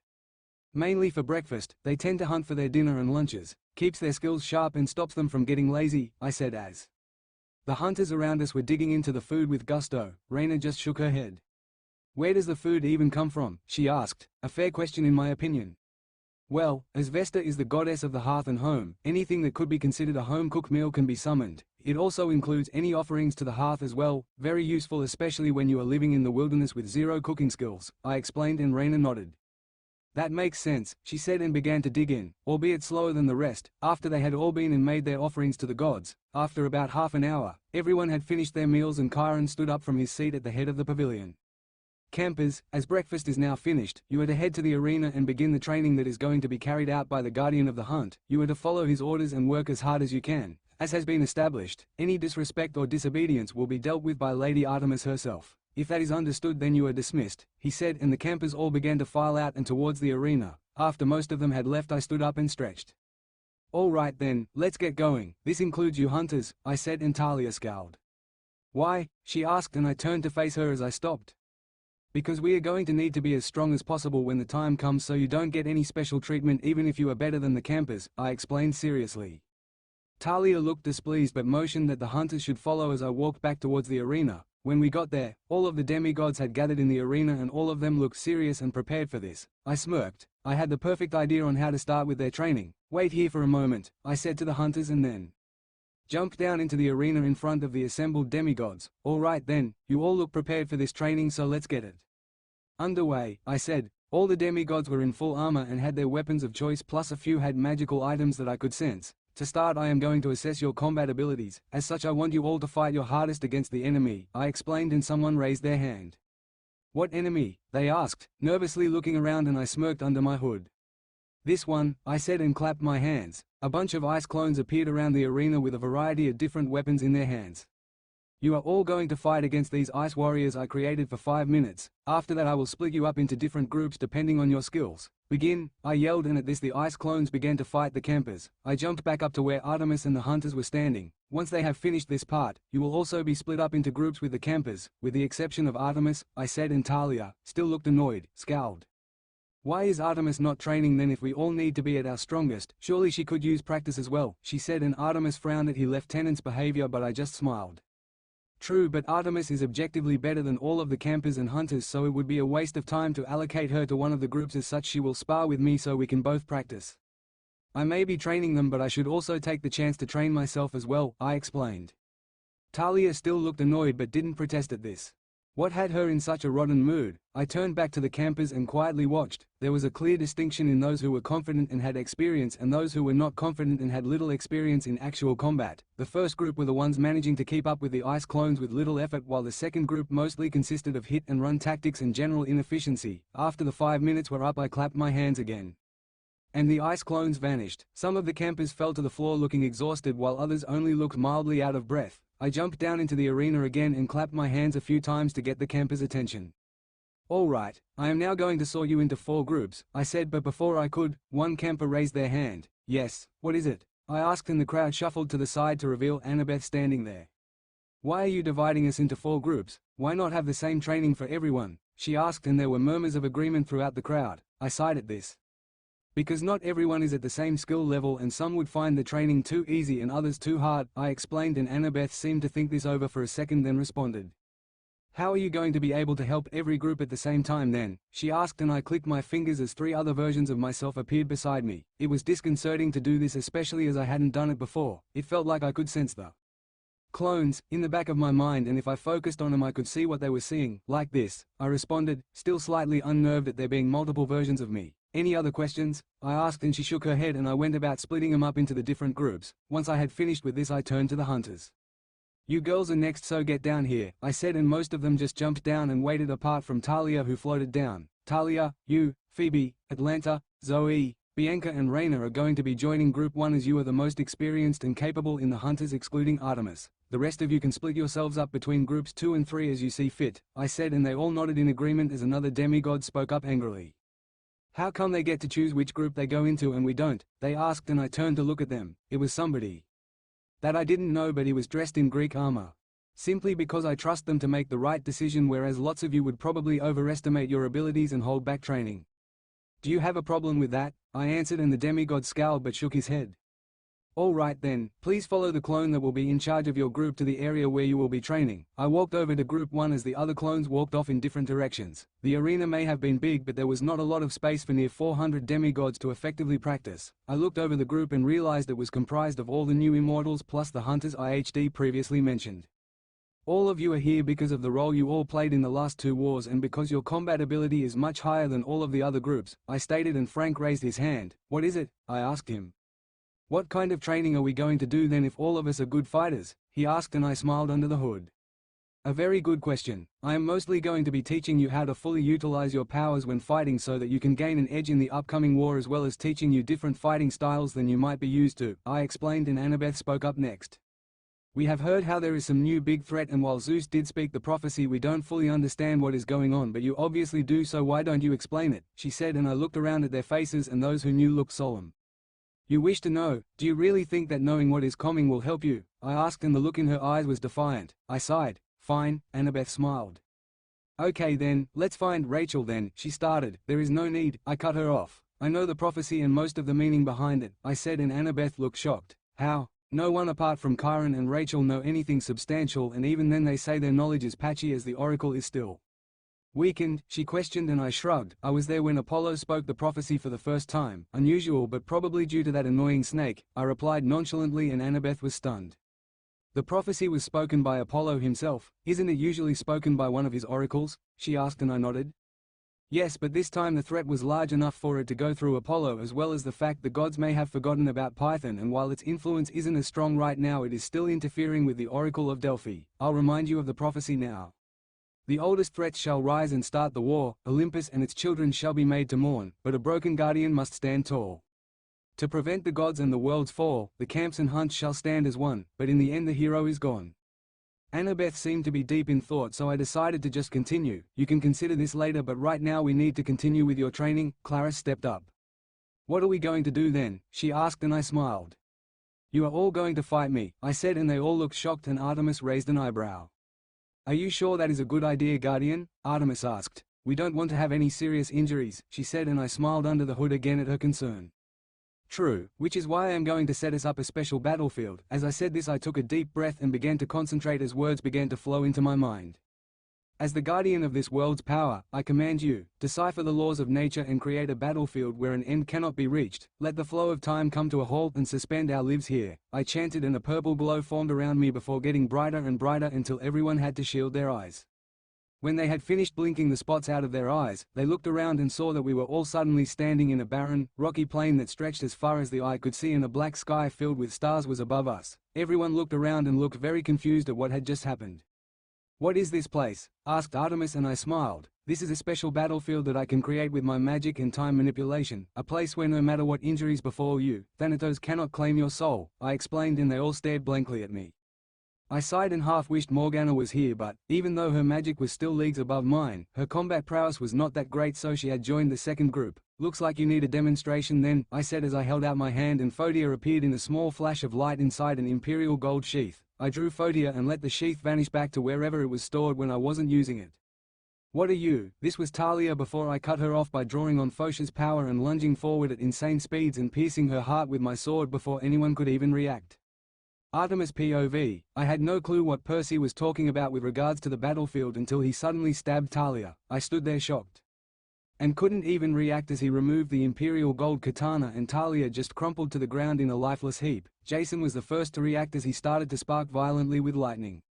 "What the fuck did you just do to my sister?" he asked with anger in his voice, but Percy seemed entirely unconcerned. "Just wait a moment and you will see." Just as he said this, Talia gasped and sat up, and there was no trace of anything ever having happened to her. No sword wound, no ichor, and no torn clothes. Talia looked wide-eyed at Percy, as did everyone else. "Like I said, in this place, you can't die, so you can fight with your life on the line," Percy said. "Now, come at me. All of you." He said this in a tone that sounded very similar to what he used on the battlefield. Dead serious. I raised an eyebrow at this statement. "Are you including me in this?" I asked, and Percy shook his head. "No, I'll fight you afterwards, otherwise I would lose very quickly," he admitted, and all the new gods summoned their weapons and they had a determined look in their eyes. I smiled and stepped out of the way as they all charged. After what felt like hours, Percy called the fighting to a halt and everyone collapsed. "That wasn't bad for your first training session, you all did brilliantly," he said with a smile on his face. Clarice shot him a withering look. "Brilliantly? We could barely touch you," she growled, and Percy smiled. "True, but how many times did you guys die?" he asked, and I thought about this for a minute. During all of the fight I had only seen 1 or 2 of them fall to the ground, so it can't have been that many. 5 times, Talia said. "You got Piper twice, Annabeth once, Phoebe once, and Jason once. 5 times in total," she said, and I had to raise an eyebrow at this. It seemed like they really did have a lot of potential. Percy looked like he was going to say something but then suddenly stiffened. "What is it?" I asked, noticing the sudden change. "I don't know, but I suddenly can't feel the presence of the clones I split into," he said, and I frowned. "That's odd. You should always be able to feel them in the back of your mind as long as they are still present," I said, concerned at this.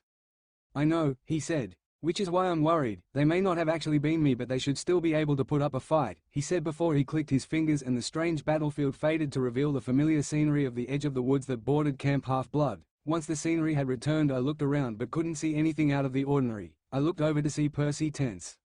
"What is it?" I asked, concerned as to why he was still tense. "What can you hear?" he asked, and I listened for a minute. "Nothing." "Why?" He looked over at me and I saw worry in his eyes.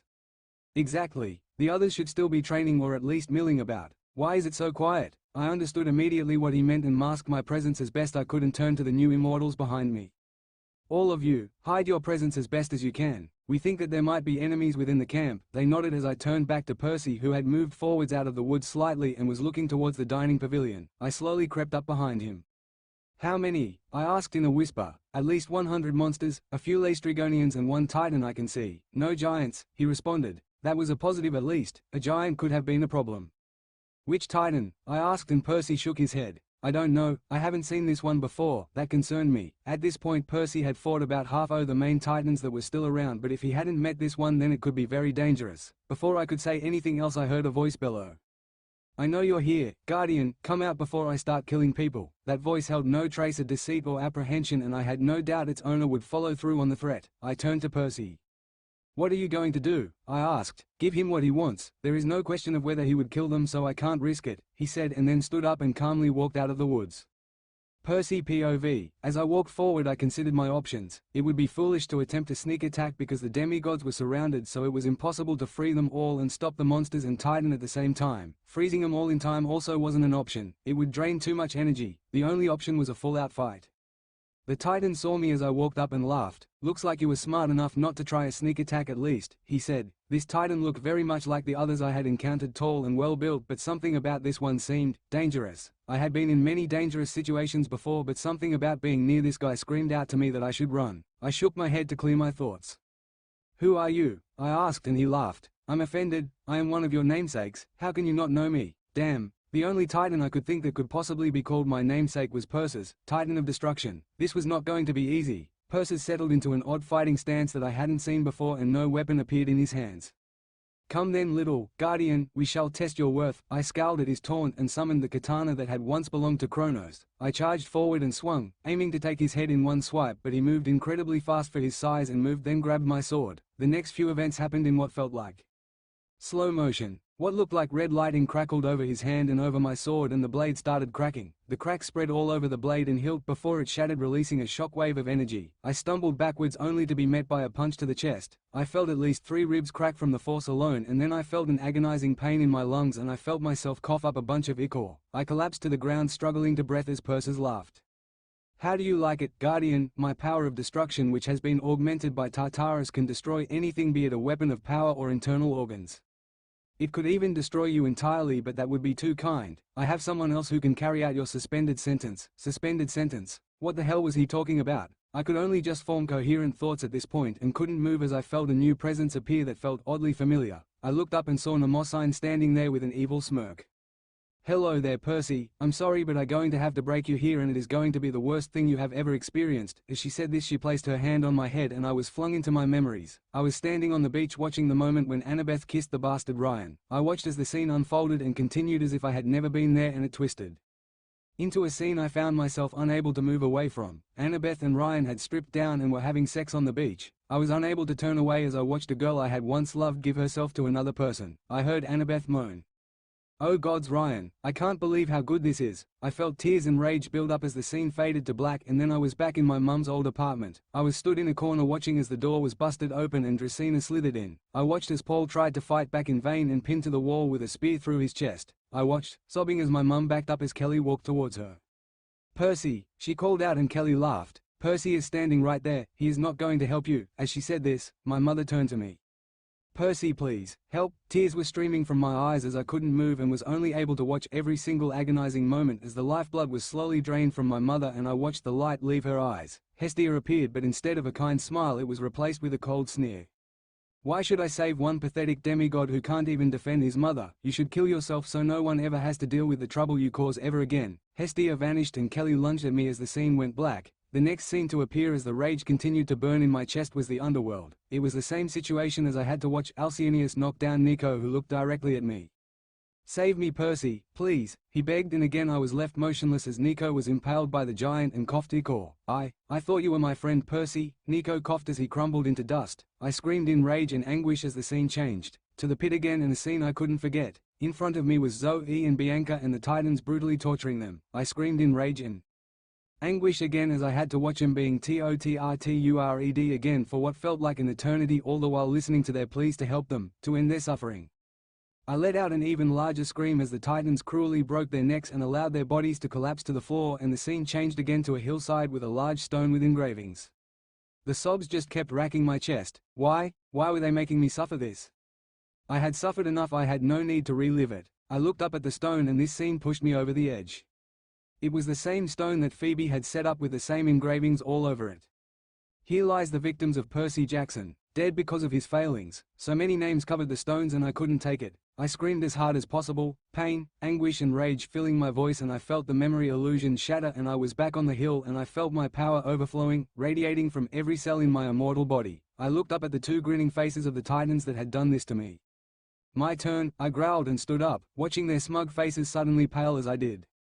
Third-person POV. While Percy had been mentally tortured by the Titans, Artemis and the others had snuck around through the forest behind the monsters, which were evidently a lot more numerous than previously thought, with around 300 or more assorted monsters and, surprisingly, 3 Dracons that had been hiding at the back.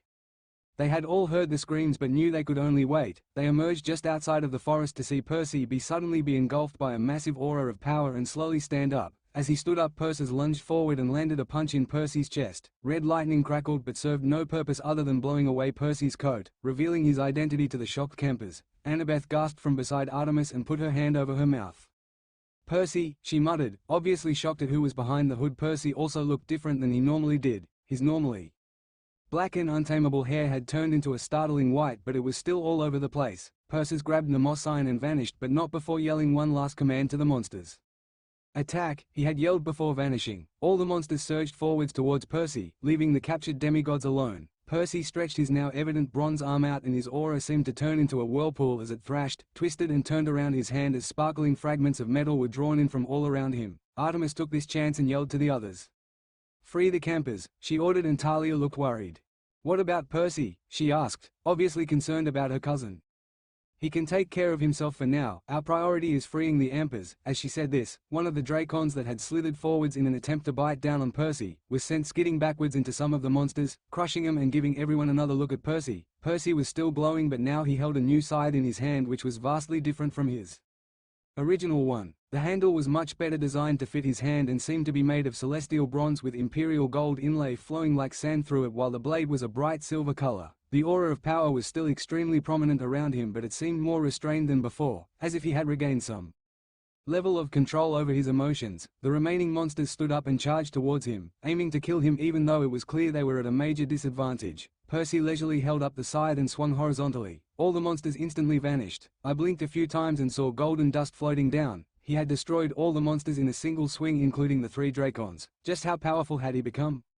Before anyone could react, Percy appeared again, but this time he was wearing full armor and holding a giant battle axe which was made of some odd metal that seemed to take in all light around it. He charged forward and swung at Percy, red lightning surrounding the axe. Percy quickly dodged out of the way and the axe slammed into the ground, causing a tremor throughout the camp and the ground surrounding the axe to crack. He swung the scythe at Percy, but he moved impossibly fast and blocked the blade with his axe. He laughed.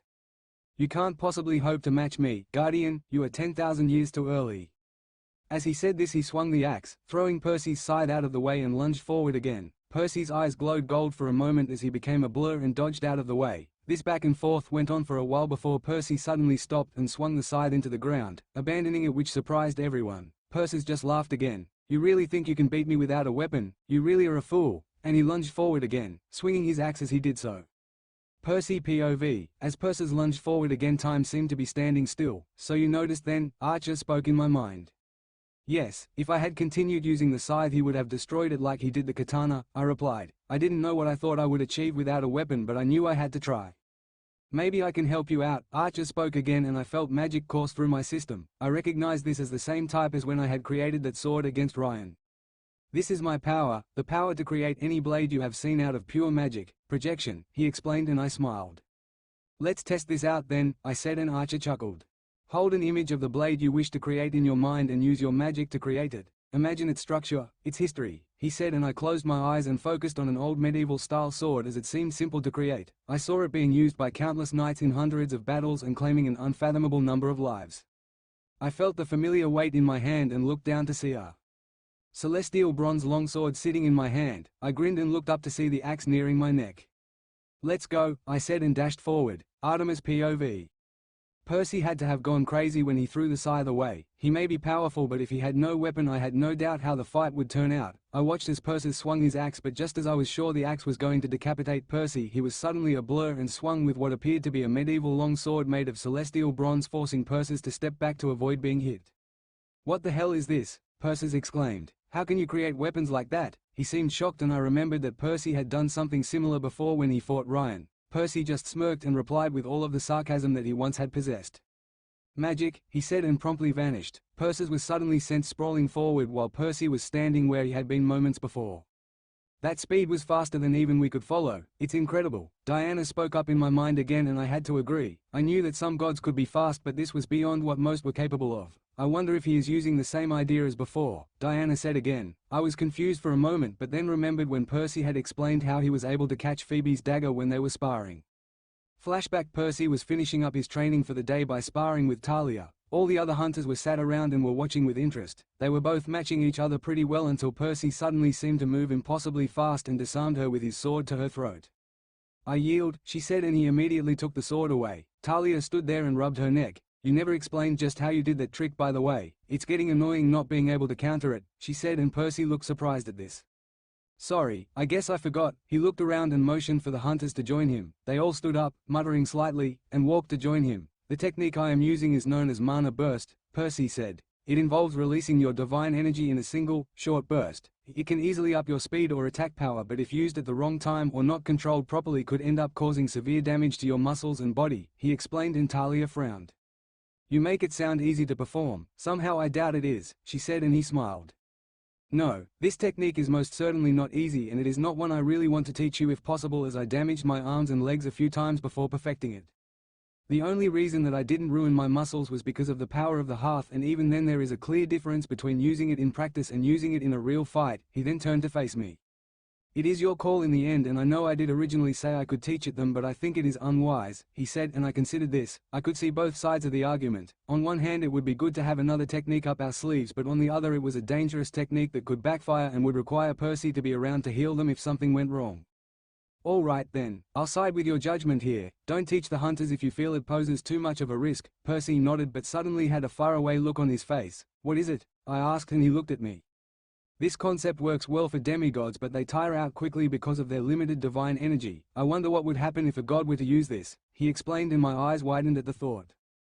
Flashback end. "Well, I guess we got our answer about what happens," I remarked in my mind, and felt Diana smile. "I want to meet him properly even more now. I hope you didn't forget our promise." I hesitated. I hadn't, but the thought made me nervous. The only warning I got was an instinct suddenly screaming at me to dodge and a half shout from one of the immortals. "Look!" Oh, I didn't hear the rest of the sentence as I was grabbed by Mnemosyne and everything went silent as she held a knife made of the same black metal at my throat.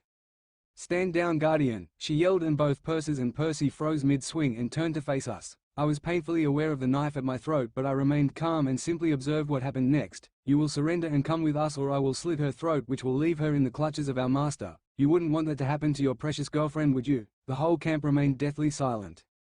"Excuse me," Percy replied. There was not a single detectable emotion in his voice. "You heard what I said," roared Mnemosyne. "Surrender or yo." She was cut off by Percy laughing. "I heard you, but you really think that the maiden goddess Artemis, renowned hater of men, would ever lower herself to a level where she was in a relationship with a male? You are of Lacus." He laughed, and I felt Mnemosyne's grip loosen. "What? But I looked through your memories," she said. Percy shrugged. "Memories can be faked. Perhaps you saw a blend of my past and present," he said cryptically as Mnemosyne snarled. "Fine, but you still wouldn't like her to end up in our master's hands, so surrender. Unless you intend to rescue her," she said, and Percy smiled again. "Just who do you think you have captured? Lady Artemis, goddess of the hunt." "An Olympian. She doesn't need any help from me," he said, with the utmost confidence in his voice. Mnemosyne's grip loosened just a little more, and I made my move. I threw my arms up and knocked the knife out of the way, then struck Mnemosyne in the temple. Usually this wouldn't have much of an impact on a titan, but she was confused, so it effectively knocked her out. Percy turned back to face Perseus, all the sarcasm and laughter draining from his voice, only leaving the hardened warrior. "Shall we continue?" he asked, determination lacing his every word. Perseus laughed and was about to answer when another laugh spread throughout the camp. "No, Perseus Jackson. Now, you will be fighting me." The voice chilled me to my very core. It felt like it would swallow me up. There was only one person it could belong to. My suspicions were confirmed when a black fog converged in front of us and a figure dressed almost identically to how Percy once did, a black, hooded trench coat with the hood up, stepped out of it. No one dared to speak. Percy broke the silence. "So, you showed up in person, huh? Didn't expect that, and what's with the look? Trying to copy me?" he said, trying to sound relaxed and confident, but I could tell he was nervous and scared. The figure laughed that bone-chilling laugh again.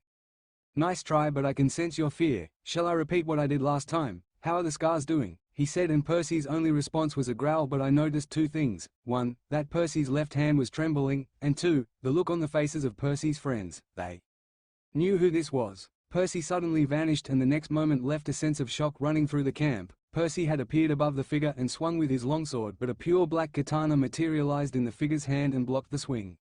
What's more is that the sword in Percy's hand shattered and he was blown backward several feet. The difference in power was clear. "It seems like you still do not have enough motivation to fight me yet. Perhaps I should eliminate those hunters you hold so dear." Maybe then your revenge might drive you to actually become amusing to me. The statement could have been seen as an empty threat, but I could tell. This was no mere threat. This was a statement that if he wanted to he could have wiped us all out in an instant without even trying. The figure laughed again. I think I will be nice to you for a change. I will not attack you in full force.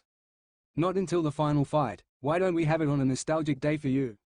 I will come and invade this city. I will come and reduce all of it and you to rubble and ruin.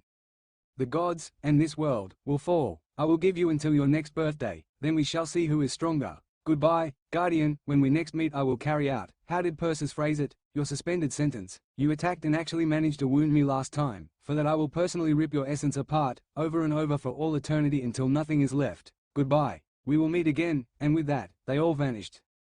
The figure, Percy's in the moss sign, leaving only a defeated Percy. On his knees, before anyone could move, he let out a long, pain-filled howl and fell forward, so he was now on all fours, crying. Well, that chapter took much longer than anticipated to finish. Not an upload in 7 months, not ideal. I am very sorry for making you guys wait, but I just did not have the time or drive to write, but now I should upload at least within the next 2 months as I have more free time. I really hope that the chapter was worth the wait. As always, please review and help contribute to improving the story. Thank you guys for waiting this long. I hope to make this story worth it. There is so much more I wish to include in this story before it is through. It has already been 2 years at the time of writing since I first started this story, and I can guarantee at least another year before this first one is finished. Hope you all stick around to see this through. See you in the next chapter, Nightshade Guardian.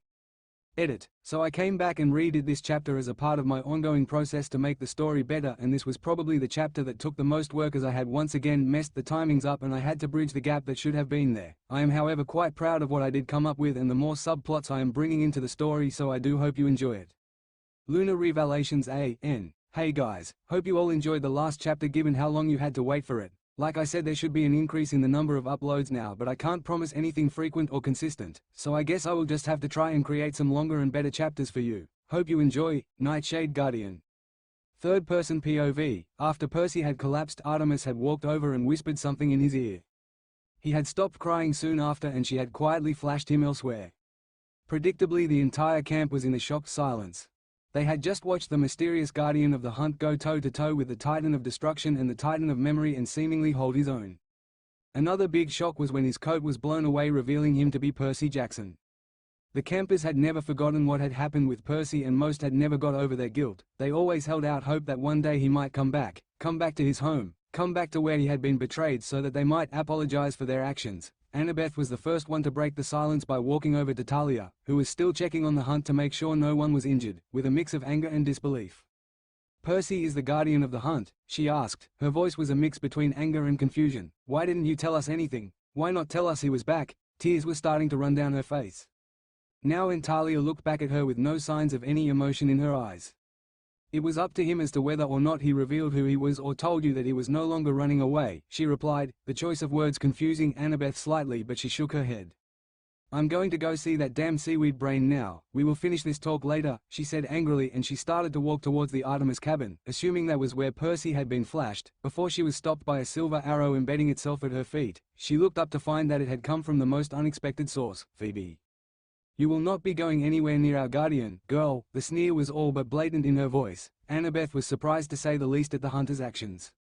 I'm sorry, I don't think I heard you. Did you just tell me I couldn't go and see my own boyfriend? She snarled and the air became heavy with tension. Before Phoebe could say anything else, more silver arrows appeared at Annabeth's feet courtesy of 2 figures on top of the Artemis cabin. One set made a sizable crater with each impact, forcing the girl to backpedal or be hit by the arrows.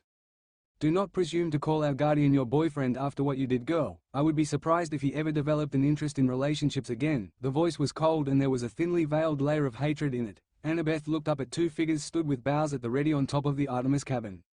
Artemis POV. It broke my heart to see the man I loved crying like that, but I knew that he couldn't stay here. If he did, campers wouldn't leave him alone, and I knew he couldn't deal with them right now, so I walked over to him and whispered in his ear.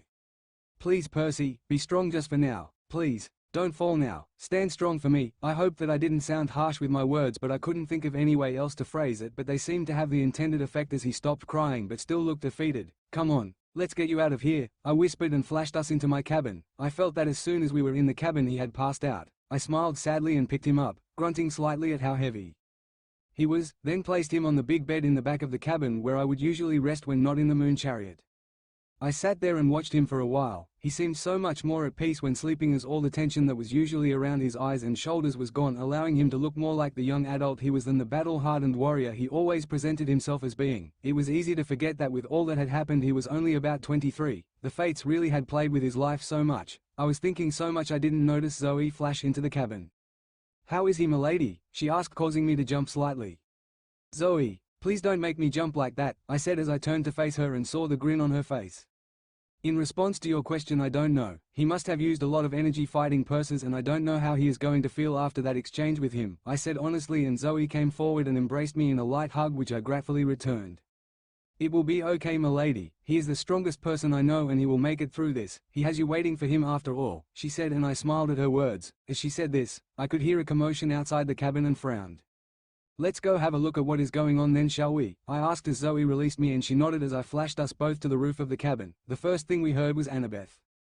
"Did you just say I couldn't go and see my own boyfriend?" she said to Phoebe, and I almost killed her right then and there for that comment, but I just decided to scare her by firing a volley of arrows at her feet as Zoe did the same. Annabeth froze and looked up towards us. "Do not presume to call our guardian your boyfriend after what you did, girl. I would be surprised if he ever developed an interest in relationships again," I said with a very clear layer of hatred in my voice. I jumped down to meet the new immortal. "You are the one person who should never presume to call Perseus anything along the lines of being your friend ever again. You, who knew about his fatal flaw and yet still decided he would cheat on you. You, who knew that he fell into the depths of Tartarus for your sake. You, who was the one, irreplaceable person in his life and yet still fell to the persuasion of an arrogant, egotistical demigod who couldn't take not being at the top and being the center of attention." I was furious and could feel myself glowing. I knew that I could well end up revealing my true form here at this rate, but I closed my eyes and took a deep breath before opening them again. I glared at Annabeth and spoke in a tone that I hoped would convey the seriousness of my words. "If you so much as look in my guardian's direction again, you will not live to regret it. We will make sure of that. He is the only male that the hunt has ever accepted and grown to both respect and care for, but you nearly broke him, so you do not get to talk as if you have any right to see him after your choices." The threat hung in the air as the whole hunt and camp watched the exchange with morbid fascination as I began to walk back towards the cabin. The next words that I heard her speak almost made me lose all control. "So it seems like the maiden goddess of the hunt has decided to forget her oath, huh?" Annabeth sneered, and the entire camp was like a graveyard, deathly silent and still as I turned around with anger in my usually calm and collected eyes. "How dare you? Remember your place, wisdom spawn. You are only a minor goddess, so do not presume that I will allow you to walk away after the disrespect you have shown to me, an Olympian, and my hunt." I discarded my wooden bow and conjured up my true symbol of power, my silver bow. I drew back the string, causing an arrow to appear on it as I could feel the hatred and malice pushing against the edge of my consciousness, trying to take control, before Zoe held out her hand and stopped me, pushing my bow down with her strength, forcing me to dispel it as I felt the drain in energy that came with using that bow and its unique properties. "Milady, as much as I would enjoy watching you completely erase her from existence with that bow, we do still need her for the upcoming war, so we sadly cannot permanently injure her. You also know just how serious it is to use your bow, so do not let the provocations of a jealous, angry and confused goddess get to you," she calmly explained before, quick as a flash, Zoe sent Annabeth flying backwards with a surprise punch to the stomach. "If you presume to come near Percy again, then no one will be able to stop the hunt's wrath descending on you. Be careful, girl." The last word was filled with venom and I had to suppress a smile at how she treated her. I signaled to the hunt and we all headed back into the cabin. When we all filtered in, the hunt tried to all fit around Percy's bed with varying levels of success. They were all very quiet until Adriana, one of the newer hunters to join but still older than some of the others, spoke up. "Why does he bear so many scars, and what happened to his arm?" she asked, and I could feel the emotions catch in my throat when I remembered all the experiences he had been through already. Girls, while most of you most likely have a general idea of what our guardian has been through, very few of you know the exact details of what unfolded here at camp and what Perseus here had to endure through the 3 years in which he vanished. It is not a pleasant story, but you deserve to know at this point, I said as I took a deep breath and began to recount the story from the beginning. Percy was living a fairly normal demigod life here at camp before one arrogant male demigod son of my brother appeared. He quickly set about undermining Percy's reputation in the camp and slowly took away all his friends. To someone like Percy, his friends are everything, so this hurt, but he still had his close friends who stuck by him, but my brother's son got to them too in time. He manipulated the truth and convinced them that Percy had committed horrible acts against him that had actually been perpetrated by him. In time he was only left with Annabeth, the girl you saw us attack outside. Normally, we would listen and help other girls, but she is the only exception to this rule. Percy had asked her mother for a ring and had planned to propose to Annabeth, his girlfriend, but when he went to do so, he found her in the arms of another man, my brother's son, and nearly destroyed half the camp in his sorrow and rage. I quietly spoke about the events that had started Percy on this path, and even now, years after the event, I felt sad for what he had lost. Once I had finished, the hunters were quiet and downcast. I didn't know he was going to propose. He never told me that. This was Talia, muttering to herself, and she had a mix of anger and sorrow on her face as she learned just how bad Percy had suffered. Phoebe was the first one to speak up. He went through all of that and just left. I think I speak for most of us here, milady, in saying that we probably would have done worse than that if anything like that had ever happened to us. I am surprised at his self-control, she said, and most of the hunters, except Amy and Lisa, who were too young to properly understand, nodded in agreement. Why do I feel like his bad luck is nowhere near done yet? Asked Amy, and we all looked at her in confusion. She looked a little unsure of herself but continued, as a daughter o' Nemesis I can sense when things are not in balance and if someone has suffered bad luck, and I get such a strong sense of imbalance and bad luck in Percy's experiences. She explained, and to say I was surprised at this was a bit of an understatement. When had she started to use her powers? I sighed.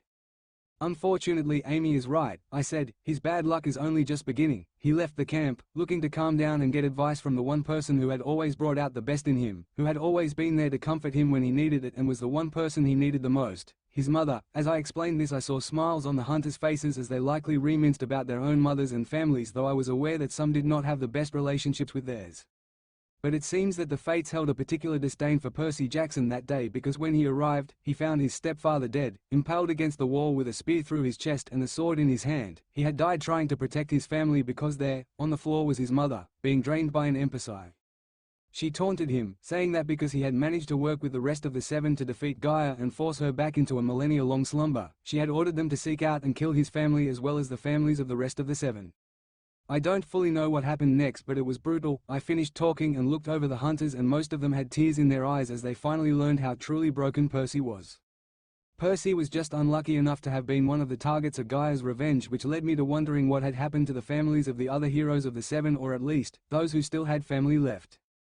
Percy had mentioned that they were also being targeted. Surprisingly, Phoebe was one of the hunters who had tears in their eyes, which was possibly the first time I had seen her cry since the death of Zoe, and the first time ever I have seen any one of my hunters, except Talia, cry over a male. He endured all of this, I heard Phoebe ask quietly, and I nodded. Yes, he did. But if it wasn't for Hestia, I doubt he would be here today, I admitted, and at this all of the hunters, with the exception of Zoe, Bianca, Talia and Raina, looked shocked. What do you mean by that, milady? Asked Atlanta, her breath catching in her throat at the implications of my words. Before I could say anything, Talia spoke up. He planned to kill himself, she said simply. He felt he had nothing left. He lost his home and all the friends he had made had abandoned him. For him, that was too much to take. Hestia managed to save him from that and took him under her wing, comforting him and helping him regain hope as he had once given her hope to protect, she explained, and I completely understood what she meant. For someone whose fatal flaw was loyalty, to suffer so much betrayal and loss, it just caused his flaw to break completely, leaving him spent and unable to continue.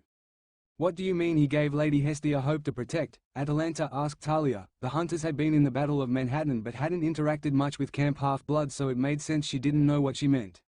Exactly what I mean. From what I know, Prometheus gave Percy Pandora's box, or more accurately, Pandora's Pythos. All that was left inside was Elpis, the spirit of hope, telling him that if he opened the jar and gave up hope, he would be surrendering to them to save lives. He gave Hestia hope to protect when he wasn't strong enough, calling her the last Olympian and the most vital. She returned the favor by helping him to regain the hope he had lost, along with Hera, who had a soft spot for Percy due to him using his reward to help her family. They took him under their protection and helped him move forwards. This was the time he went out into the wild on his own to help protect and rescue demigods and bring them to camp. The hunt was left in a state of stunned silence as they took in this information. As they did, I looked over them. I hadn't noticed it because we had been so busy in the last few years, but the hunt had grown considerably since the end of the Giant War. We were just over 30 girls with the addition of Raina, and while some of them were too young to really do much in combat other than support or even take the partial immortality portion of my blessing, it was still the largest it had been since the Titan War. It has been a very long time since we have been at this level of power. Diana spoke up in my mind and I had to stop myself from jumping. What do you mean? I asked, unsure of her words. The hunters are effectively the representation of our domains, well, mostly your domains, but still, the more hunters we have, the stronger we will be. What she said was true in a sense. The hunters were my followers and handmaidens, so the more there were, the more of a power gain I would get from the hunt portion of my domains. Milady, Phoebe brought me back from my thoughts with a gentle nudge. Yes, what is it, Phoebe? I asked. You still haven't explained the main questions we asked. How did he get his scars and that arm? She said, and I sighed once more as I knew she was right. I can't tell you too much about his scars, as it is even less of a pleasant story by any means, and I would not like you all to have to hear what he experienced, but I will say this. He was tortured. He was tortured for a very long time by the very threat we face, which is where the scars come from. Phoebe's eyes widened at this.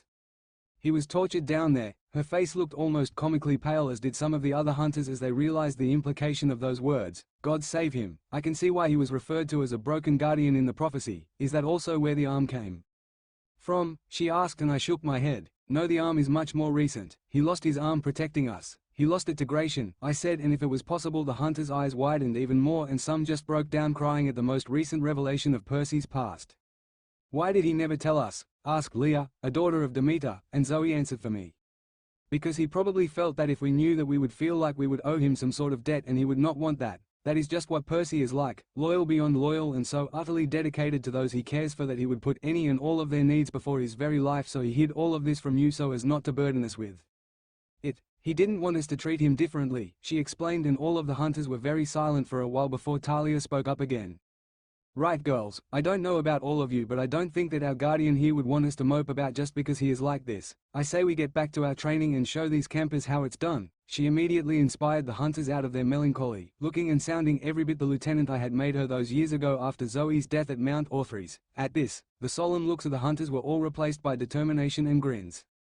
Perhaps now I can give this new bow a proper test and not just take easy shots at a stupid owl, Zoe said, holding up said bow. I smiled at that, knowing how much she had probably missed being able to shoot a bow since she had come back and we had not had a chance to really practice with all the events that had been going on recently.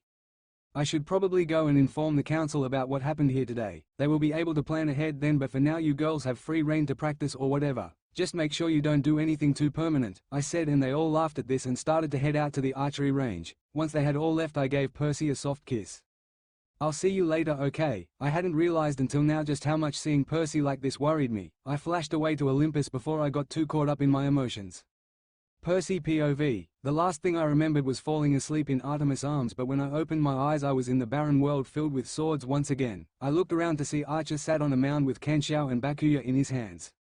I see you are here again, Archer said with what sounded like sympathy or regret in his voice. Yay, seems that we underestimated them quite a bit, I said, and Archer nodded and stood up. This is partially why you're here at the moment. If you are going to win, then we are going to need to teach you how to properly use your powers, he explained, and I frowned slightly at this. I asked before a cold wind blew out from nowhere until it coalesced and formed into a figure wearing clothing identical to my original outfit but in pure blue. Did you really forget about me? Invil asked, and I smirked. No, but I thought you had decided to remain the little voice in my head, I joked, and Invil let out a cold laugh at this. Normally I would, as you put it, stay as the voice in your head, but, as Archer said, we need to teach you how to use your powers properly rather than you just relying on instincts and burning yourself up, he explained, and I nodded. I had been exhausting myself a lot lately. How are you guys going to do that then? I asked, and almost instantly regretted it at the laugh Invil gave off.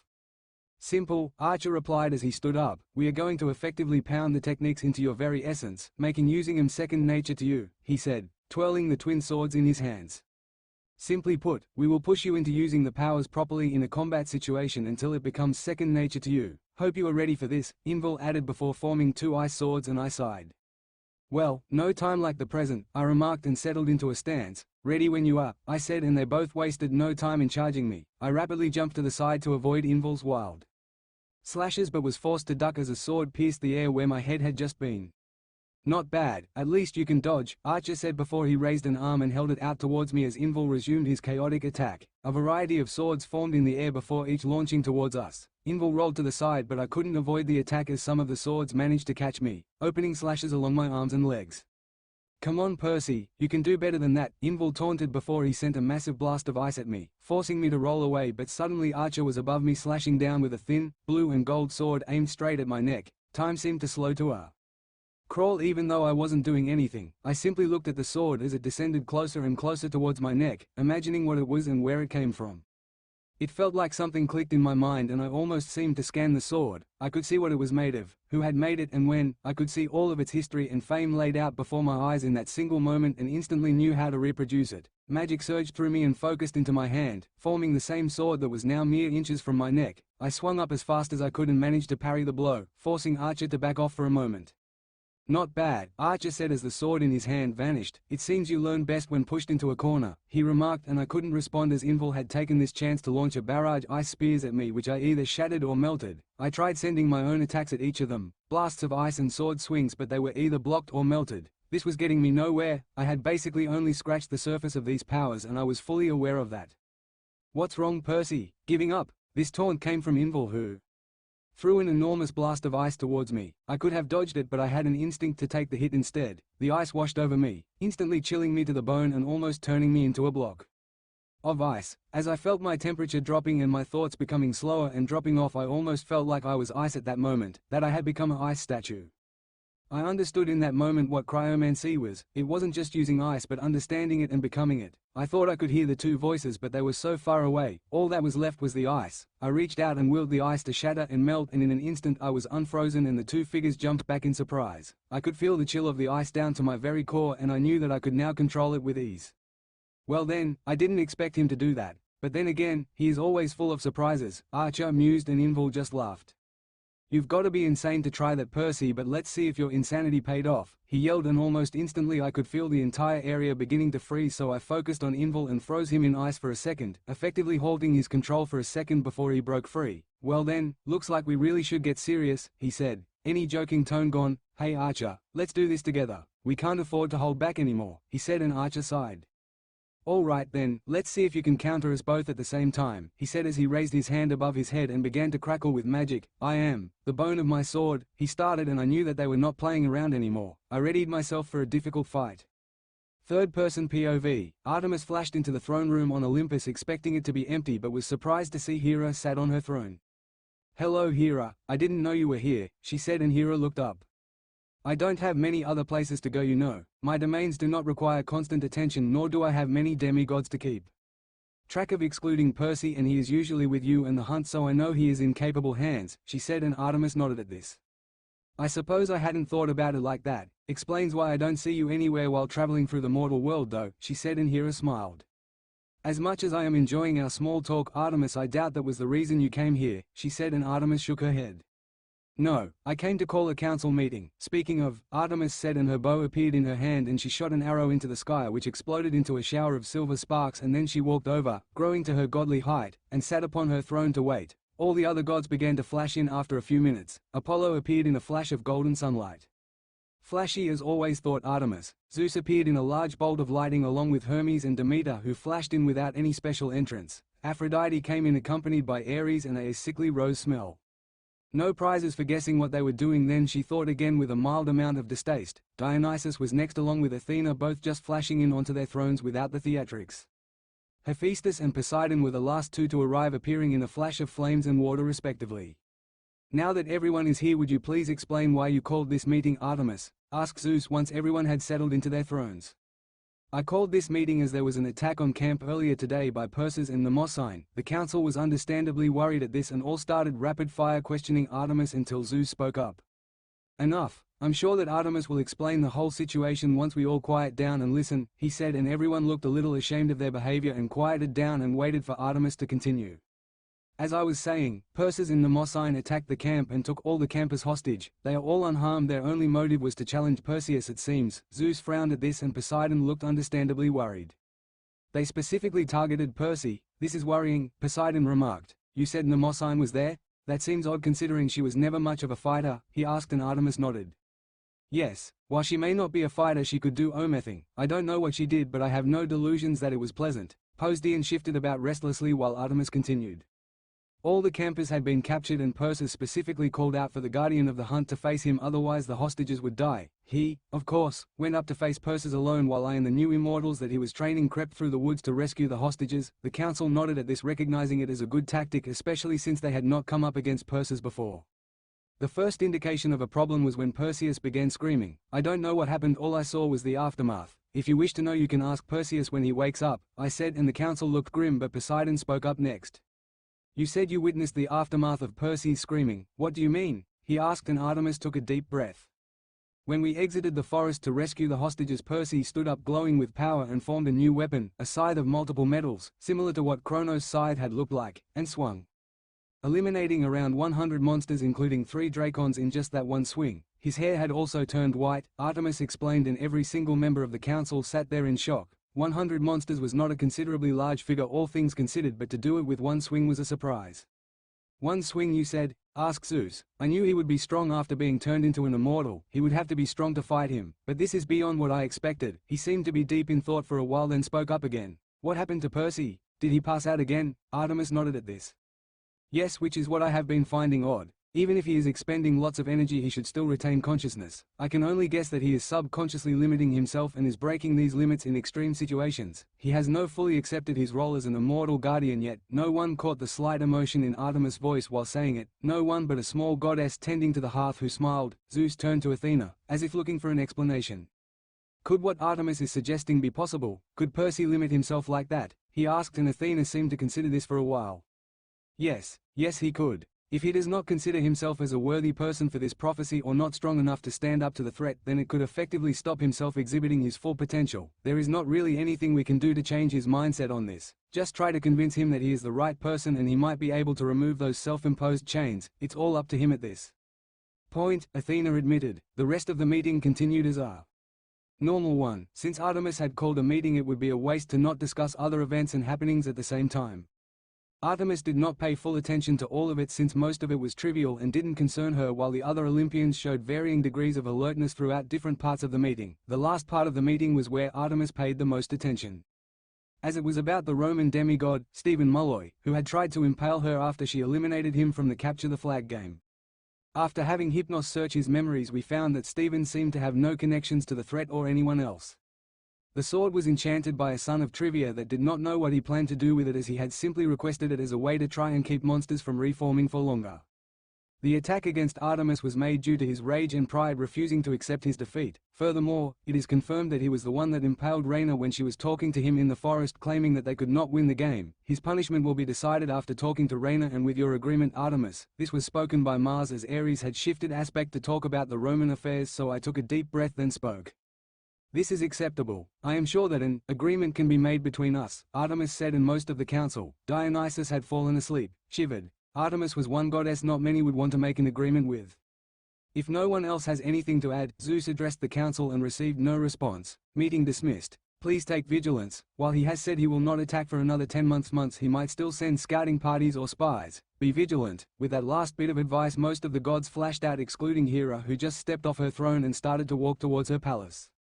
Artemis POV. I decided to flash to my moon chariot, since it is not a good idea to always leave it on autopilot, as I had been doing for the past few days as everything had been going down. I felt the familiar tranquility settle over me and my emotions settled down as I became much more in tune with my domains and observed the world below. I watched as all the scenery passed by, everything seeming so peaceful and quiet. Unaware of the danger that may emerge in just less than a year, I decided to try and do something I had not done in a while, not intentionally, and tried to separate into both Artemis and Diana. Surprisingly, it happened very easily and there was no sense of effort as there had been at other times. I simply stepped forwards and then I looked over to my left and saw Diana. She looked almost identical to me in my 20-year-old form, except slightly taller, maybe 6 foot compared to my 5'10", and her hair was pulled back into a more defined ponytail rather than just being tossed behind the shoulders and secured with a loose tie as I did. This is odd, Diana remarked. I don't think we have talked like this for a while, she said, and I nodded in agreement with this. I had barely spoken to her since the giant war. I wanted to ask you about how you felt about Percy, I tentatively broached, not knowing how she would react, but she just smiled. What is there to say? My feelings are a reflection of yours. We are two sides of the same coin, she said, and I was conflicted by this answer. On one hand, it meant that I might end up sharing Percy with someone else, even if that someone else was technically myself. But on the other hand, it meant that I knew that I wouldn't have Diana causing any trouble for us. You look confused. Care to share the dark side of the moon? Diana joked, and I sent her a glare. I don't know what to do. This is all so new to me and I just feel insecure about all of this, and you seem to be almost unfazed. I don't get it. I started shouting at her halfway through the sentence as I let go of my pride and just let my raw emotions out for the first time. I awaited the laughing or backlash from my aspect, but nothing came. That's how you feel. The voice that came from Diana was quiet but filled with emotion. You think I just found it completely natural? Her voice was still very quiet but it was growing louder. You think I just went, okay, we're in a relationship now, that's cool? No, I didn't. I was completely thrown off by it and pretended to be okay so that it didn't cause a problem for you. We are two sides of the same coin, as I said, and as such, our feelings can affect each other and shift their mindset. I may be more relaxed and open-minded, but I barely spent any time with Percy. How could I honestly and truly claim to love him when I feel like I barely know him? She was shouting now and I felt incredibly guilty. I never thought until today about how it must have been for her and how she had to act. I'm sorry, I said, and I meant it. I never intended for this to happen, and I guess neither of us really knew how it would work, I admitted. Diana smiled back at me. No, but I suppose that is something we will have to get used to now that we are in a relationship with the kelp head. I am sorry too. What I said was rash and slightly irrational. While I personally haven't spent much time with Percy, I have seen him throw your eyes and memories and watched his actions, and he really has won me over. 2. I smiled at her joke and subsequent emotional confession. I suppose you are right, we will just need to give it time, I suppose. Time to see what crazy stuff he will bring next. After all, we have barely been dating a week and already he has dragged us into 2 possibly deadly scenarios. Diana smiled at this before she then faded out of view and we returned to being one person again. After a while in silence, Diana spoke up again in my head. Hey, what do you think will happen when the hunters find out about us and Percy? This was one question I had been trying to avoid. I don't know, I admitted. Some of them might accept it, such as Zoe and Talia have, but I don't know how some of them like Phoebe might react, Diana replied after a moment. I think it will go better than you think. They have all come to respect and care for Percy now, and even more so now that they have heard of what he has been through and what he sacrificed for them. What if they are not as accepting as you think they will be? Then you explain that they are free to make their own choices and may do what they please, but this was your decision and it will not change. I smiled at this and looked down from the moon chariot. Whatever was coming next for us and whatever happened with the hunters, it will most certainly be interesting. That was chapter 23. Sorry about taking a bit longer than a month and slightly shorter chapter, but I would not say I am always good at writing more romancy types of chapters. The next chapter will most likely be sometime in September or October, since I am away for the rest of the month and will not have any time to write. Hopefully I will be able to start incorporating more pertemies into the next few chapters and not just repetitive action chapters. I will do my best to write up to chapter 25 before the year is out, since I think that would be a nice way to end this year. I also hope you like this spacing, formatting better than my last chapters. If this is good, then I will go back and reformat my old chapters so they are a tad easier to read, as well as some rewriting that needs to be done. Until next time, Nightshade Guardian. Edit. This chapter didn't need too much except some tidying up, and I also added a little snippet of the fight going on in Percy's mind, just to give you guys an idea of what he was doing, but I think it's more fun for you guys to imagine what happened, rather than pad the chapter with another fight scene. Some new symbols. Hey guys, hope you all had a good summer and enjoyed the last chapter. I do not seem to get a lot of reviews anymore, which is not great considering if you don't review I can't add in improvements you guys suggest or see if you are liking what I'm writing, but you seem to like the new format, so we will continue with it. Hope you enjoy the chapter, Nightshade Guardian. Percy POV. I collapsed on my back into the sands that made up the ground of this space, out of breath and completely exhausted. I had lost track of how long I had spent in this world filled with swords, fighting the 2 spirits that dwelled within me, but now it was over. They had passed all the skills they could onto me so that I could fight on par with the threat that was approaching. We have taught you all we can, Inval spoke. From now on it is up to your strength and determination to see who will win this conflict, he said, and I knew he was right. The prophecy did not clearly state whether I would succeed in stopping Tartarus, just that in the end I would be gone. I had no doubts that this meant my death at his hand, but I would fight with everything I had to prevent this outcome and make it back to Artemis. It seems like it is time for us to take our leave now, Inval said, and I sat up and watched in fascination. Inval was turning into ice. I have passed on all my power to you. You have the experience to use it to maximum effect now, and you will be able to use the magic and ice of the demons to face any threat. Don't you dare lose this, otherwise I will find a way to come back and personally beat the shit out of you, he threatened, and I laughed. Alright then, looks like I have no choice then. I will win, I promised, and Inval laughed with the same ice-cold laugh he always had. Goodbye Perseus, he said simply and shattered. I watched as the tiny ice crystals blew away in an imperceptible wind. As I did, I felt a sudden cold on the inside of my forearm and gasped out in pain. I looked at it and saw a new symbol residing there instead of the fake Legion tattoos I had used to gain control over the situation when Stephen had tried to cause dissent. Just below my wrist now was what looked to be a miniature representation of a glacier. This demonstrates you have started to overcome the self-imposed limitations on your powers, Archer said, and I raised an eyebrow as he continued. The more of them you manage to remove, the more symbols of your domains will appear on your arm. This one obviously relating to ice. Water might have its own symbol, but even I do not. Know what symbols will manifest regarding which of your domains. He explained, and this statement interested me. Self-imposed limitations? I questioned, and he nodded. Subconsciously you rejected the idea that you were now an immortal and limited yourself to the level of a demigod, a powerful demigod, but a demigod nonetheless. In times where you were being overwhelmed or facing opponents, the limits you had would not allow you to defeat your power would unconsciously exceed your limits to ensure your survival, but afterwards the immense strain it would put on you due to your psyche believing you shouldn't have this power would cause you to collapse, leading to you ending up here, he explained, and I thought about this for a moment. It certainly made sense as to why I felt that I should have been at least slightly more powerful when I fought the demon and Percy. Had I really been holding myself back? I thought about this for a while and came to the realization that yes, I had. I had nearly let the hunt come to harm due to my own idiocy and inferiority complex. I growled. I would not let them come to any more harm because of me. I felt multiple burning sensations over my arm and torso, a white-hot heat on my shoulder blade, the middle of my forearm, on top of my wrist, over my heart, just above my elbow and on my bicep. The only sensation that was different was the feeling of an ice-cold spike being driven through the right side of my chest. Once the sensations had died down, I looked down at the new symbols that I could see. The symbol in the middle of my forearm was a simple hourglass figure, obviously representing time. The symbol on top of my wrist was a small pentagram which I gathered must represent my control over magic. The symbol above my elbow appeared to be a single wave which must represent some kind of water domain, probably gained from Oceanus, and the symbol on my bicep appeared to be a helmet, which left me wondering what domain it may belong to. I could not currently see the other three symbols, but I felt that they each connected to a vastly different part of my domains. It seems like you have managed to remove all of the seals that bound to.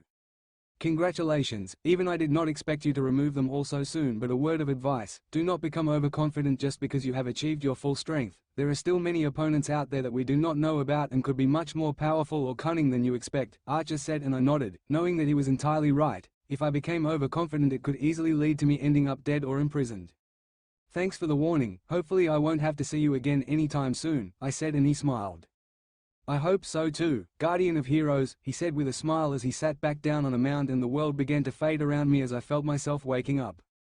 Anbeth POV. It had been nearly 2 days since Percy had collapsed and, while I was still angry, I had had time to reflect upon my words and actions when I had confronted Artemis. It had been a large mistake to insult her and her hunt like that, but something about seeing him acting all friendly with Percy and the fact they had known about Percy for however long and not told us had irritated. I knew that I had to apologize to her, but I just didn't want to. It hurt my pride. I headed over to the Artemis cabin since that was one of the most likely places for the goddess to be, that or the archery range, but this had a lower chance of me being shot on sight. I approached the door, then knocked and waited, but I didn't hear any response, so I opened the door. Percy was standing in the middle of the room with his back to me and was just putting on his silver coat, which I now noticed had a picture of a wolf howling at the moon on the back, obviously representing his connection to Artemis and the hunt. He turned around, then saw me standing at the door and froze for a second and then addressed me in a monotone voice. "Hello, Anbeth," he said, and I held back a sob. This voice carried no sense of warmth or endearment. It sounded like the voice of a warrior on the battlefield, the part of Percy I had always been wary and almost scared of. "Percy," I choked out. I just didn't know what to say to him. Should I apologize? Should I beg for forgiveness? I just didn't know. "If you have something to say, then say it. I don't have much time to be standing around," he said in the same monotone voice, and I looked up into his eyes for the first time and gasped. His eyes were now completely one color. They looked like a mix of sea green and silver. They looked like a god's eyes. "Percy, your eyes are—" I couldn't even finish my sentence due to my shock. "I know, but unless you have something else to say, I need to leave. I have duties to get to." He began to walk out of the door, but I grabbed his left arm, noticing just how much more muscled it had become. "Percy, about what happened with Ryan," I began, but he cut me off. "There is nothing to talk about, Anbeth. You allowed yourself to be influenced by his words and became poisoned against me. You ruined our relationship and there is no going back. Goodbye." Anbeth. After saying this, he walked past me without even a second glance as he, presumably, walked towards the archery range. I collapsed down onto my knees, clutching my chest, tears falling freely. I had held out hope that maybe he would forgive me and that we could make things work again, but this was like having my heart ripped out. Had I caused the same thing to happen to Percy? I understood now why he had left. If it hurt this much for me, I couldn't begin to imagine how much it had hurt him, whose fatal flaw was loyalty. Percy POV. When I woke up, there was no one about and I was lying down on the large bed at the back of the cabin with my clothes folded on a chair nearby. I got up and went to the bathroom to wash my face when I noticed my eyes. They were no longer sea green with multiple other colors in the iris, but a monochromatic ocean silver color like the sun shining off of a wave. I got dressed, slipped on my coat and turned around to see Anbeth standing in the doorway. I didn't move for a second before speaking. Hello, Annabeth, trying to keep my voice as flat as possible so that it didn't betray my emotions. Percy, she started before her voice caught in her throat. I wasn't sure what to say, but I knew that if I kept standing here it wouldn't end very well.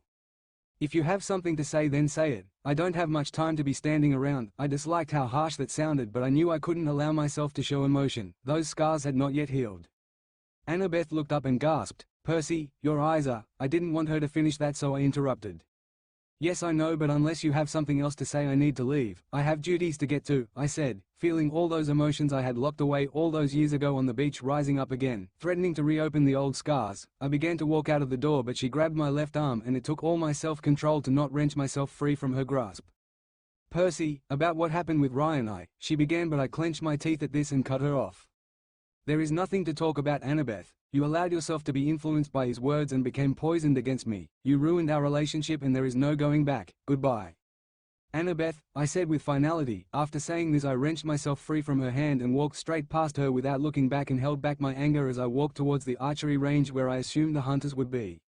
Artemis POV, I was having the hunters run through some of their more dynamic shooting drills while Talia and some of the other immortals were off in the arena trying to get more acquainted with their powers and integrate them more into their normal fighting style when I felt another presence walking towards us. I turned around to see Percy walking towards me. Hey Artemis, he said casually as he walked up, and I just shook my head. Really, it's been 2 days and all you can say is, hey, you are insufferable sometimes, I said, and Percy laughed at this, attracting the attention of the hunters. Percy, Amy yelled happily and ran up to him, then jumped into his arms, causing his grin to widen. Hey Amy, you been training with your sisters again? He asked her, and she nodded enthusiastically. Yep, it's really fun, and Talia says that I am a better archer than you already. That drew another laugh from him.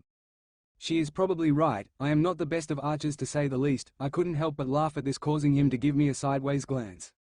Is something funny, oh lady of the moon and hunt? He asked, the mirth quite evident in his voice, and I nearly laughed again. I think you are putting your archery skills, or lack thereof, quite lightly. I watched as he feigned injury. How dare you? I will have you know I can actually shoot in a straight line now. Everyone was silent for a moment before simultaneously bursting out into laughter. All jokes aside, Percy, how are you doing? I asked as he straightened up and stopped laughing. I am doing all right, he replied as he stretched out, and I noticed his eyes had changed color, but the shock of white hair he now had was certainly something that required getting used to. Could use a sparring session though, just to loosen up a bit, he said, and I nodded, understanding that he probably didn't like staying still for too long and wanted to get back to being active. All right, we can head to the arena then, I replied as we all started walking. When we got there, the place was a bit of a mess. There were scorch marks all over and multiple blown up automatons that had been made for extreme testing by the Hephaestus cabin. Standing in the middle of it all was Talia and Nico, surprisingly, as they both seemingly were having a serious fight and neither were giving any ground. This looks interesting. Shame we missed most of it, Percy commented, and I nodded. It would have been nice to truly see how Talia was progressing. All right, Tals, that's enough, Nico called after a while of them both clashing their weapons together, and they both stopped and looked to be a bit short of breath. Close there for a while, death breath. You might have even won if we continued, but I doubt it, she taunted, and Nico laughed at that. Common Tals, we all know who would have won that, really, he fired back, and Talia raised an eyebrow. Really, death breath? Bring it on then. She raised her spear once again, seemingly intent on finishing the fight, before Percy clapped his hands. All right children, settle down now. I'm sure you would both do great, he said, almost how a teacher would address young pupils, and they both jumped and looked up at us. Percy, they both yelled out in surprise, and Percy smirked. Yes, that is my name. What do you want? He said, and I stifled a laugh at this while they both looked annoyed at his antics. Would you two mind clearing the arena? I would like to get some warming up done after apparently sleeping or 2 days, he said, and they both nodded and moved out of the way as we both jumped down into the arena. So how do you want to do this? I asked, and he considered this for a moment. Close quarters only and no powers. That work for you? He asked, and I nodded. That suited me perfectly.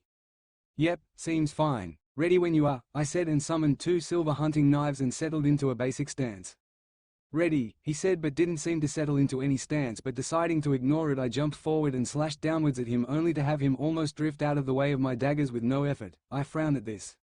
What are you trying? I asked, knowing full well that he was up to something.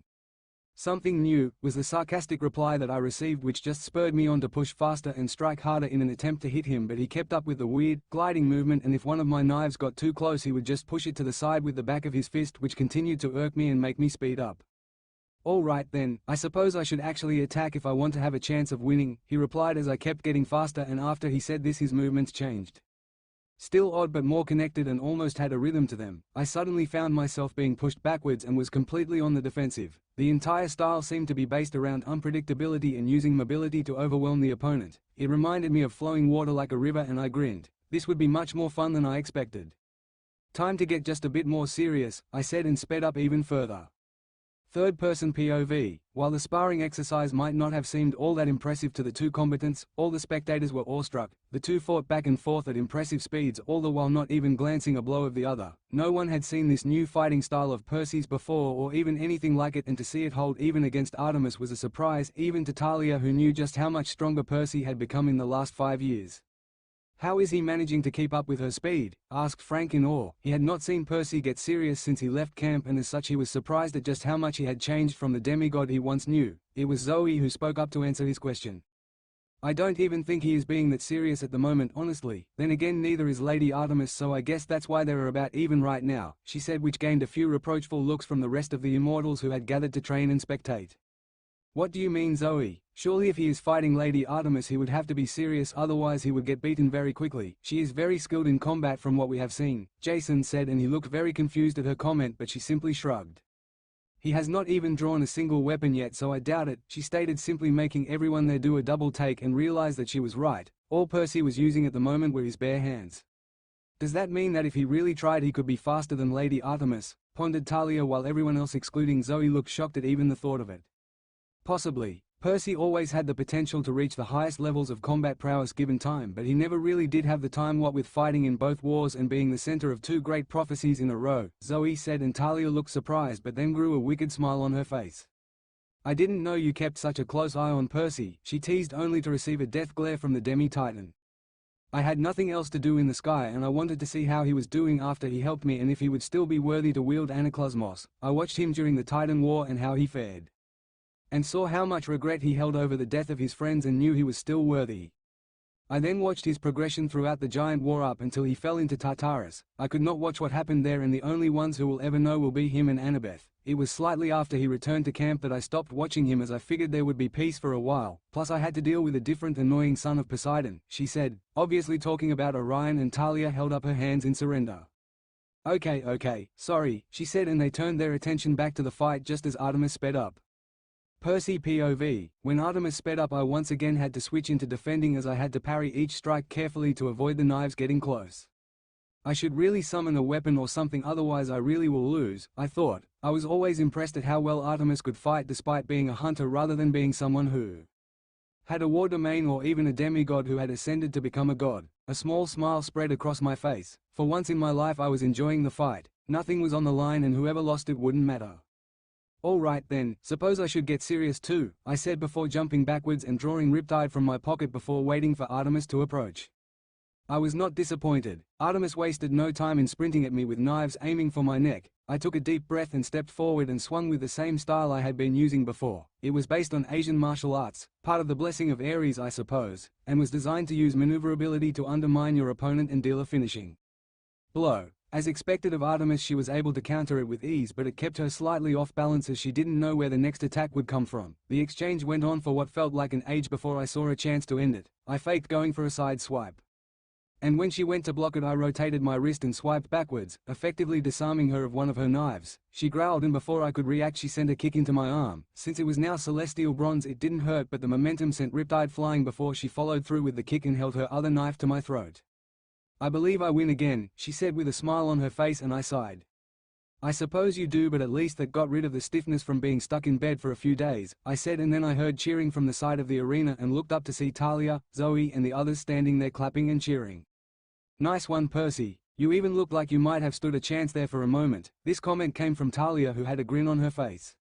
"Would you like to try, Talia? I am sure you would love to try and regain some shred of respect from your sisters, seeing how I beat you twice already," I responded with an equally wicked grin on my face, but surprisingly she didn't rise to the bait. "No thanks, Kelphead. I might be impulsive but I am not stupid. I know full well even without powers you would thrash me. Perhaps another time," she said, and I raised my eyebrows in surprise. "Since when did you become all mature?" I said mockingly, only to get a stuck-out tongue in response. Come on kelp head, time to go talk to the camp since they will all be wondering what has been going on for the past 5 years, and this time we couldn't really change their memories cause it would be too risky to have two of the same memory spells laid on top of each other, Talia said, and I took a deep breath. Yes, I can't hide it forever, and if we are going to get them ready for what comes next, this is not the time for secrets, I said as I straightened out and stretched. Artemis, if you wouldn't mind summoning the camp, I think I need to give him a few explanations. That is the end of chapter 24. Sorry for the taking absolutely ages, but I just couldn't really think of a good way of creating some progress in the story. Hopefully I should have chapter 25 up before Christmas, and if not I'll try and give you guys a holiday gift of chapter 25 and rewrites and edits of the other chapters. See you guys soon, Nightshade Guardian. Camp Revelations Hey guys, so I know I said I would get this out well before now, but I've just really struggled to find the time or inspiration to write anything that I would even half consider publishing for you guys, and I'm sorry about that. I hope the chapter is worth the wait. Hopefully I can get a few more chapters out soon, but I can't promise anything except I'll try. Enjoy, Nightshade Guardian. Artemis POV. I stood off to the side in the amphitheater, watching as the campers began to file in, one after the other. Once I had gotten Chiron to summon them, most of them looked confused until they saw Percy standing in the middle, and the tone noticeably changed. Once all the camp had shown up and settled down, Percy stepped forward onto the main stage and started to speak. Most of you know me, others have heard of what I have done. All of you saw what we face. There was no emotion in his voice, and the quick glimpse I could catch of his new monochrome eyes showed nothing. I couldn't read any emotions from him like I usually could. I left this camp 4 years ago due to the actions of my friends at the time and the influence of one demigod who poisoned them against me. I was broken and betrayed and forced out of the one safe place for people like us. I spent the last 4 years going around helping other demigods get to camp safely. This camp, Camp Jupiter, or the Hunters Camp if needed. Events then forced me to directly intervene with the Hunters about 8 months ago, and as such I was recruited into being their guardian and have been protecting them and helping them train. As such, when events forced their hand, the gods requested that I come back and train you as well. If I could have chosen, then I would never have returned here, but I return now. Because I have to, because there is no other choice if I wish to save this world. You cannot beat this enemy without my help, he stated, and I glanced over the demigods and saw their range of emotions. Going from guilt and regret, from the older demigods who had been some of the ones who forced Percy out of camp, to slight confusion but respect in the sense of they could feel his power and authority from the younger campers. Names have power, you have all heard that saying before, but this time no name is needed, for we face the very thing that we strive to return the monsters to. The pit itself. The air turned deadly silent at this. Some had worked it out already, but for others it was a deadly revelation.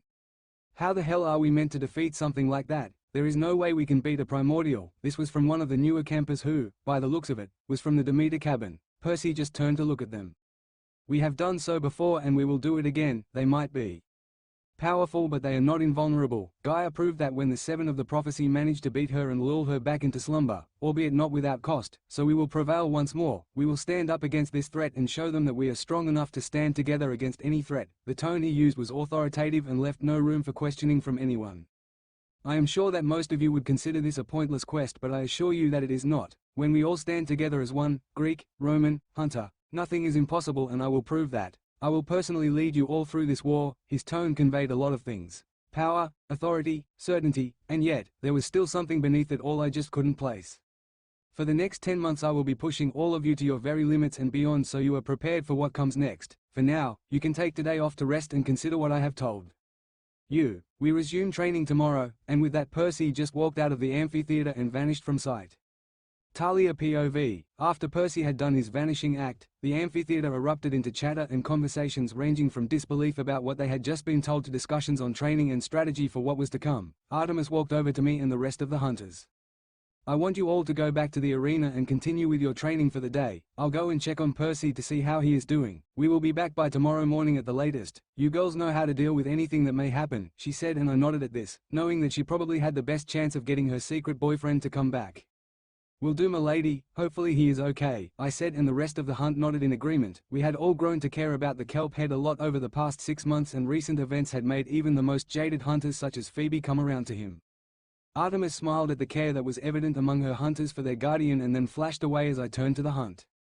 All right then, let's get going and make sure we make use of the time we have, I said, and we all headed towards the arena for our training. Unlike the campers' training, most of the hunt's training was to get a better handle of our demigod or godly abilities and think of new ways to use them in a fight which might give us an edge. Zoe was getting more accustomed to her new super strength as well as starting on discovering her control over water. Bianca had never had the chance to work on her powers before, as she had never actually known her parentage before her death, and so it was slow going, but she was getting better at summoning the dead. But it still took a lot of effort while I was trying to think of ways to use the wind more in battle as well as my flying, which had been going surprisingly well. As I was thinking about this, I didn't notice Raina wander over. "You look confused," she stated, causing me to jump.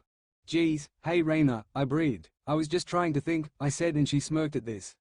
"That's probably why you looked confused then," she joked, and I just stuck out my tongue at her. "Very funny. Care to help then?" I asked, and she nodded. "Sure. What were you thinking about?" she replied. "I wanted new ways to use the wind in combat other than what I have now. Any new skills would be helpful," I explained, and she seemed to think about this for a moment. "Well, you gained domain over the winds, correct?" she asked, and I nodded. "Yay, what of it?" I replied, and she gave me a withering glance. "Come on Sparkplug, think about it. The winds are everywhere. If you really consider it, you could use them to attack anyone from anywhere. An infinite number of invisible blades." As I considered her words, a wave of possibilities seemed to wash over me, and I grinned. "Seems like you have some good ideas stored away in that head of yours, oh goddess of battle, resilience and heroes." I gave her a sarcastic smirk while I said this, and she just laughed and punched me lightly on the arm. "Enough of the flattery, Sparkplug. We still need to test out if this idea will even work." Usually I'd be annoyed at the use of a nickname such as Sparkplug, especially for the second time, but with Raina I didn't seem to mind that much. "I'm sure it will. Now come on. Let's go find some training dummies to test it out on, and I don't mean the sons of Apollo," I joked, and Raina laughed and then nodded as we both ran off towards the storehouse to get the dummies. When we found him, we then managed to get a quieter area where I would be able to focus and I wouldn't accidentally get anyone else caught up in the crossfire if anything went wrong. "Right, this seems like a good enough setup," said Raina. "Let's get to work, Sparkplug," she said, and I nodded, ignoring the use of her new nickname for me. "Right, try and strengthen my control over the wind," I muttered to myself, and I took a deep breath and closed my eyes so I could focus on the sound and feel of the wind around me as I had done when I first took control of the winds, slowly going deeper into a trance while Raina's voice blended into the background. "Focus on the wind, the feeling of it all around you. Don't try to control it yet, become a part of it." I acknowledged the words and at the same time let them just flow through me. I could feel it so much more clearly than before. I was truly one with the wind, free to fly wherever I wished, no fear, no limits, endless skies before me. I was a part of the wind and the wind was a part of me. "Don't become lost, remember yourself." I heard the sound of Raina's voice, but it seemed so distant, as if we were standing far away, but it reminded me of my focus as I pulled my awareness back from the infinite expanse of the sky and back into the winds around us as I clearly felt how they were flowing and moving in real time. Time to test this out, I thought as I focused on bringing them under my control, which came with a surprising ease from what I had been consciously aware of. Obviously my recent ascension was very beneficial to my control. "Nice going, just one more step," I heard Raina's voice again, louder but almost muffled as I brought my attention to the dummies in front of me, feeling the winds as they swirled around them, allowing me to sense their shape all while having my eyes closed. I felt the winds responding as they swirled around me, waiting for my command. "The dummies, slice them apart." I expressed my intentions to the wind and the wind responded. I felt them rush forwards and pass through the first dummy effortlessly and it fell to the floor in pieces. Again, the others. I once again expressed my intentions and the winds responded once more as the other dummies quickly followed the first. "Nice going, Sparkplug. Now bring yourself back, okay?" Slowly, Raina's voice again. Less muffled but almost panicked now. "Why?" "Calm," I expressed, and the winds around me returned to their natural state as I began to bring myself back into my normal awareness and gently opened my eyes to see the scene before me. Raina POV. As I began to coach Talia and help her progress her wind manipulation, I watched in fascination and wonder as she began to rise up off the floor and the winds began to pick up speed seemingly without any effort from her. "Don't become lost, remember yourself," I said. It wouldn't be good for her to suddenly turn into the wind itself without any idea of how to turn back into Talia again, then we'd really be in a bind. Suddenly the winds picked up even more and began swirling around the area at high speeds, so much that I was being physically buffeted by them and some nearby tree branches were being broken off. Just as suddenly as they had picked up, the winds died down again and almost seemed to gather around Talia, who was now floating a good foot into the air. "Nice going, just one more step," I called out, hoping to get this over quickly because I was suddenly feeling uneasy about all of this. Why was that? I then felt the winds rush forwards and almost passed through the first dummy and watched as it fell into cleanly sliced pieces on the floor as the winds coiled back around Talia before rushing past the other two in a similar fashion. "Nice going, Sparkplug," I called out, almost panicking at how much she was floating, and she briefly flickered, almost seeming like a being of pure wind for a moment before she solidified. "Now bring yourself back, okay?" Slowly, I watched as the winds began to calm down and she started descending back towards the ground before landing and opening her eyes. "Raina," she asked after a few seconds of looking around. "What happened?" I ran forwards, surprising myself, and wrapped her in a big hug, almost knocking us both over. "You're okay, that's good," I said as she began to hug back. "Raina, you didn't answer my question." She sounded slightly worried, so I stepped back and took a deep breath. "You almost seemed to get lost in a trance and you started floating nearly a foot in the air. I was worried that you weren't gonna come back. You literally turned into the wind at one point," I shouted, and Talia did a double take. "You were worried? Why were you worried about me?" That was the one question I had hoped she wasn't going to ask, as I didn't really know why I was worried about her. I mean, she was strong, confident, powerful, attractive. Wait, did I just call her attractive?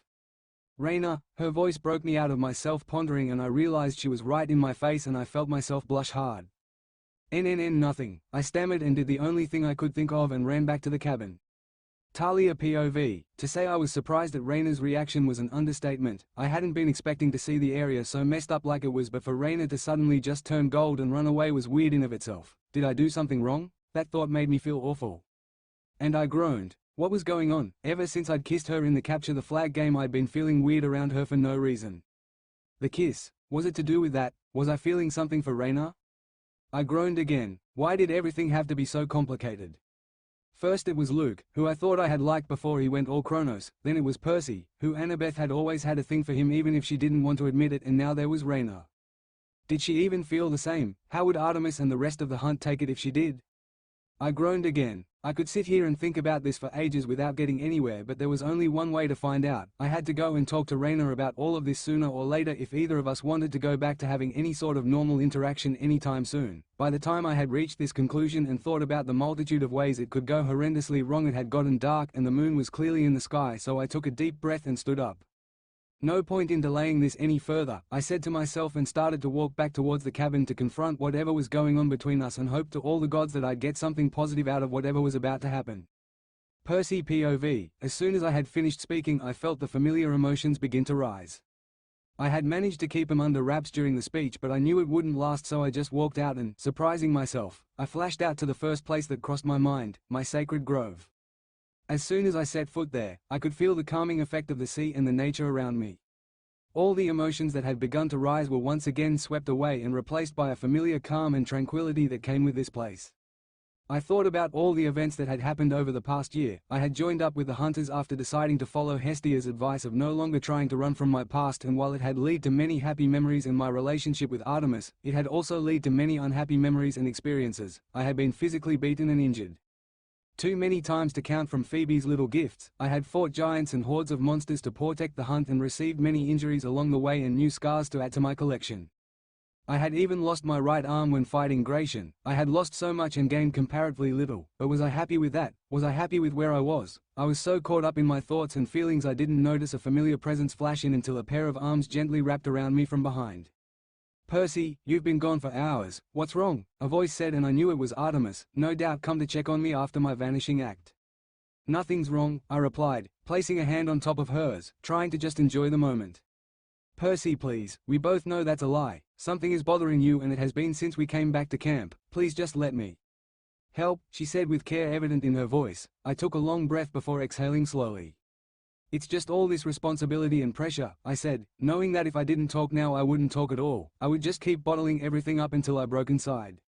Ever since I was 12 years old, it has never stopped. I've been at the center of two great prophecies back to back, and now I'm expected to lead everyone to victory against someone I couldn't even lift a finger against before. I have spent half my life now being pulled into prophecies and being the plaything of this divine world. I was 12 when the damn Furies chased me out of school and the Minotaur kidnapped my mother. I then had to run across the country trying to find a lightning bolt that everyone thought that I had stolen, fighting monsters and gods as I went, only to be betrayed and almost killed by someone I considered a friend.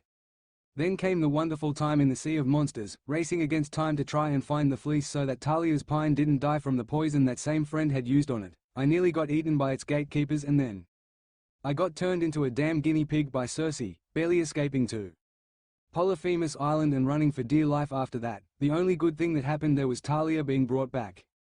Then came the events with Atlas and you at Westover Hall. I spent most of that time thinking that my closest friends were dead or in danger and watching as two more did die. Then I watched as Nico blamed me for his sister's death. Tears were streaming down my face at this point and the emotions were just pouring out from the years I had spent repressing them, but I continued.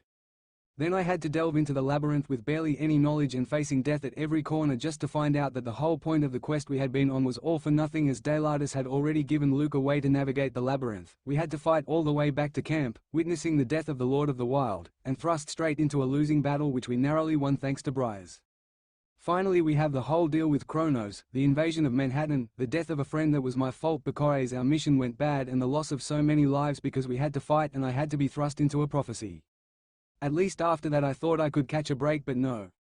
Hera decides that I need to be kidnapped, have my memory wiped and sent to a completely opposite camp to what I once knew, and was immediately thrust into a hostile situation, all the while not knowing anything about myself and having to fight to the one place in America the gods hold no power. My voice was cracking at this point and I could feel my clothes becoming stained with my tears as Artemis just sat there hugging me from behind, trying to be there for me. Then we had to deal with the Argo 2 and Octavian and his power-hungry antics as we were forced into a race across the damn world to Greece, along with getting possessed.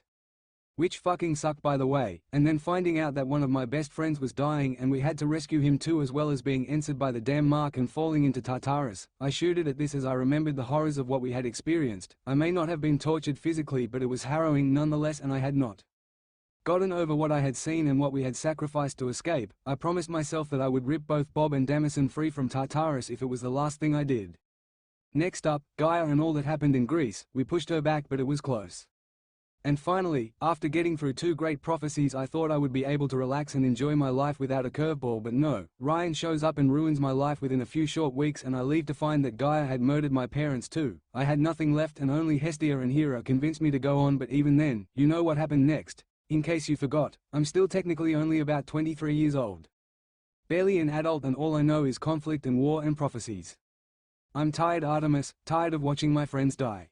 Tired of fighting, tired of everything. I just want to not have to spend every waking moment fighting to make sure no one else gets hurt.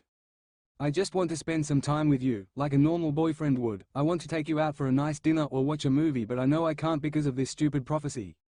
As I spoke, I felt the years of repressed emotions and stress all pour out at once, along with the tears that were now streaking down my face in waves as I finally voiced the feelings I had held back for so long. I understood now why Luke had rebelled against the Olympians if this is what he had felt like all those years ago, but I still knew he had gone about it the wrong way and I did not regret my actions. Artemis POV. As I sat there listening to Percy, I realized just how much he had been through even for a demigod, and just how much we took demigods for granted. Almost all of the demigods who survived this long had gone through their own share of trouble and pain in both the mortal and immortal worlds, but throughout all of ancient Greece, ancient Rome and now the modern era, no one demigod had been through the same ordeals that Percy had. Now, I was seeing the impact it had on him, all the stress and pain our world had inflicted on this one young man. Tears were streaming from his eyes now as well as my own, so I just hugged him and held him tight while kissing his cheek and whispering to him that it would be okay. I was here for him. After a long while the tears stopped flowing and I just held him there in my arms, wishing it was enough to convey how much I cared for him. Thank you, Artemis, he spoke softly. I guess I needed to talk. I could still hear the hurt and pain in his voice even though he was trying to hide it from me. You don't need to thank me, Percy. We are here for each other now. For better or worse, the good and bad, that's what being in a relationship is about. We might both be relatively new to this, but we know that at least. I gently untangled myself from him and stood up and held out my hand. Let's just act as a regular couple, just for a little while. Let's just dance, Percy, dance to remember and dance to forget. Remember all those that are no longer with us and just forget the pain for a little while. I didn't know where the idea came from, but it just seemed right. Percy blinked, once, twice, then smiled and took my hand.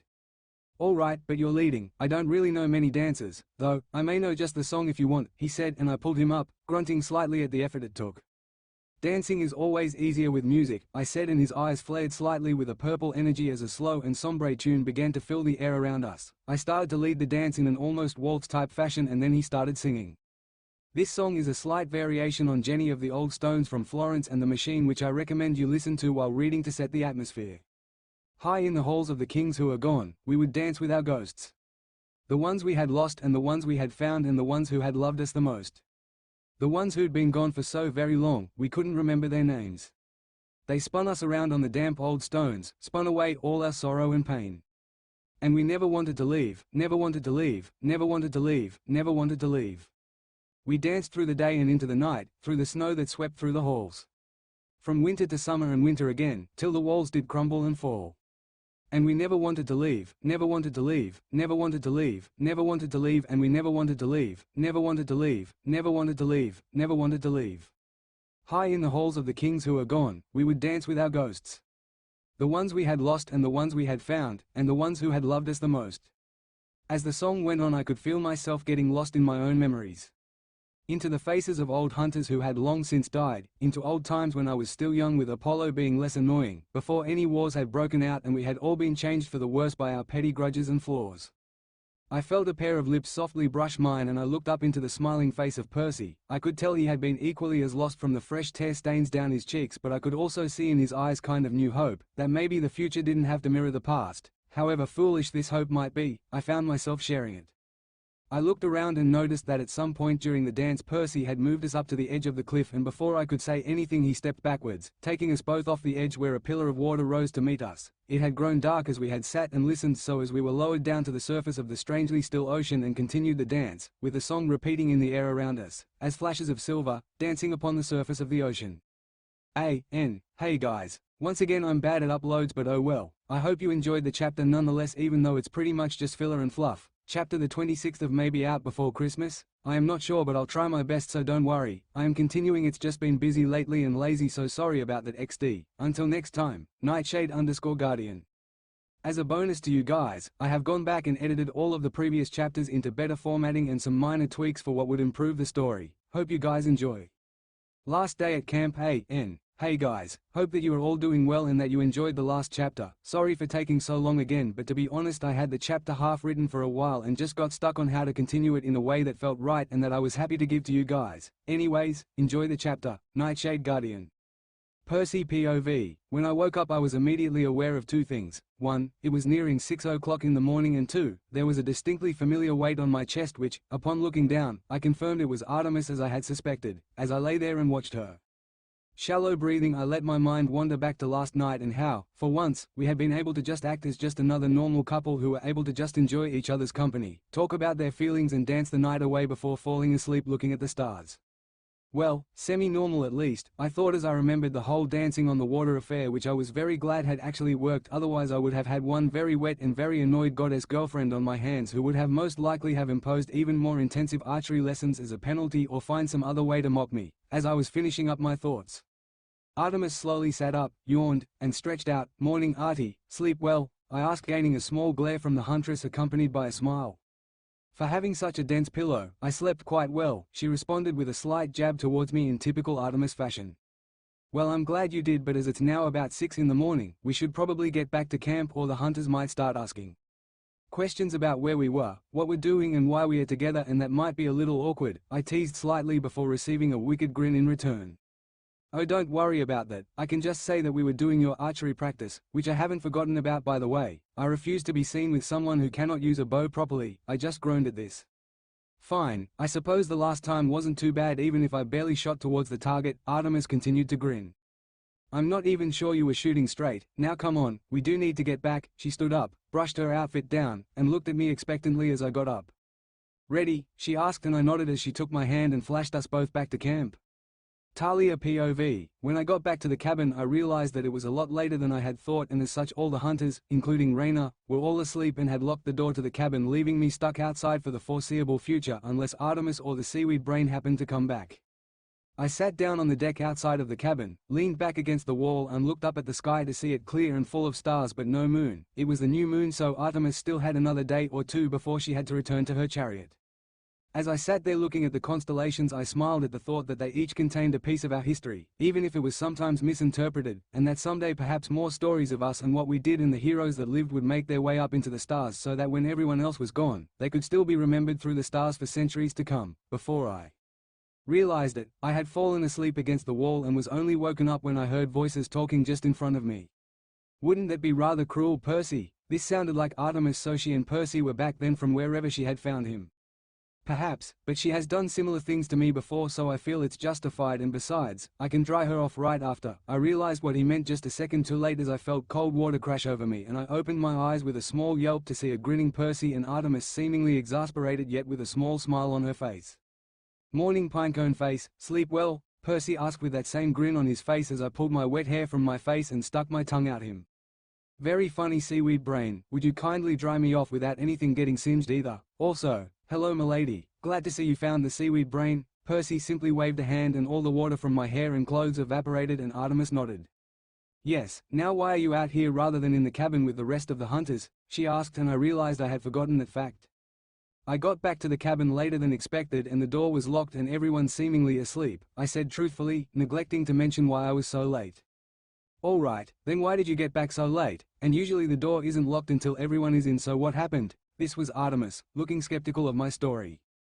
I don't know about the door, but I was training and getting a handle on my wind abilities since I've still not done much with them other than the small bit of flying. It was mainly the truth. I was just omitting the detail about the incident with Raina, but that didn't stop Percy giving me a wicked grin. Sure there weren't any other distractions? He asked, failing miserably to keep the grin out of his voice, to which I glared at him. Very funny kelp head. Besides, hunters are sworn from romance, remember? I involuntarily cringed, remembering the relationship status of our own mistress, something she herself seemed to take immense pleasure in pointing out after I had spoken, with a single, silent grin, much like the wolves we often kept with us. All right then Talia, for now let's just get the others up, shall we? You all have a long day of showing the campers just how far behind they are. Artemis grinned and I returned the gesture. Yes milady, I replied simply as she opened the door with a wave of her hand. When we walked in, the rest of the hunters were all awake and seemingly waiting for us. There you are, exclaimed Phoebe, we were wondering where you had gone. Why didn't you come back to the cabin last night, Talia? Also hello milady, Percy, she said with a small nod, surprising me at the level of informality in her voice towards Percy. I knew she was sorry for what she had done, but she had adjusted very quickly. I just got carried away with training. I think I may have passed out for a bit, which is why I was late. Again I was telling half-truths, trying to avoid the main issue, as it seemed was Raina, who was doing her best to stay at the back of the cabin. Come to think of it, I hadn't asked her what had happened with Stephen that had made her join us, but that would have to wait until whatever awkwardness between us had been resolved. All right then girls, Artemis announced, gaining everyone's attention. You are going to continue with the training you have been doing and showing the campers how it's done, especially those children of my brother. Can't have them thinking they are better archers than us, now can we? This gained a laugh from a few of the older hunters. That's not possible milady, replied Atalanta, a child of Apollo herself. They could never be better than us, apart from Percy of course, who manages to defy all known laws of archery and shoot one way while aiming another. This last part was said with a smirk and earned more laughter from the hunters and a smile from Artemis.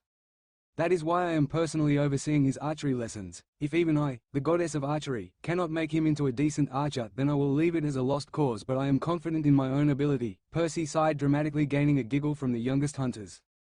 All right, but let's make sure there isn't anyone else around. I don't want to accidentally shoot someone who is 50 feet behind me while I'm aiming in the wrong direction. This caused even more laughter among the hunters.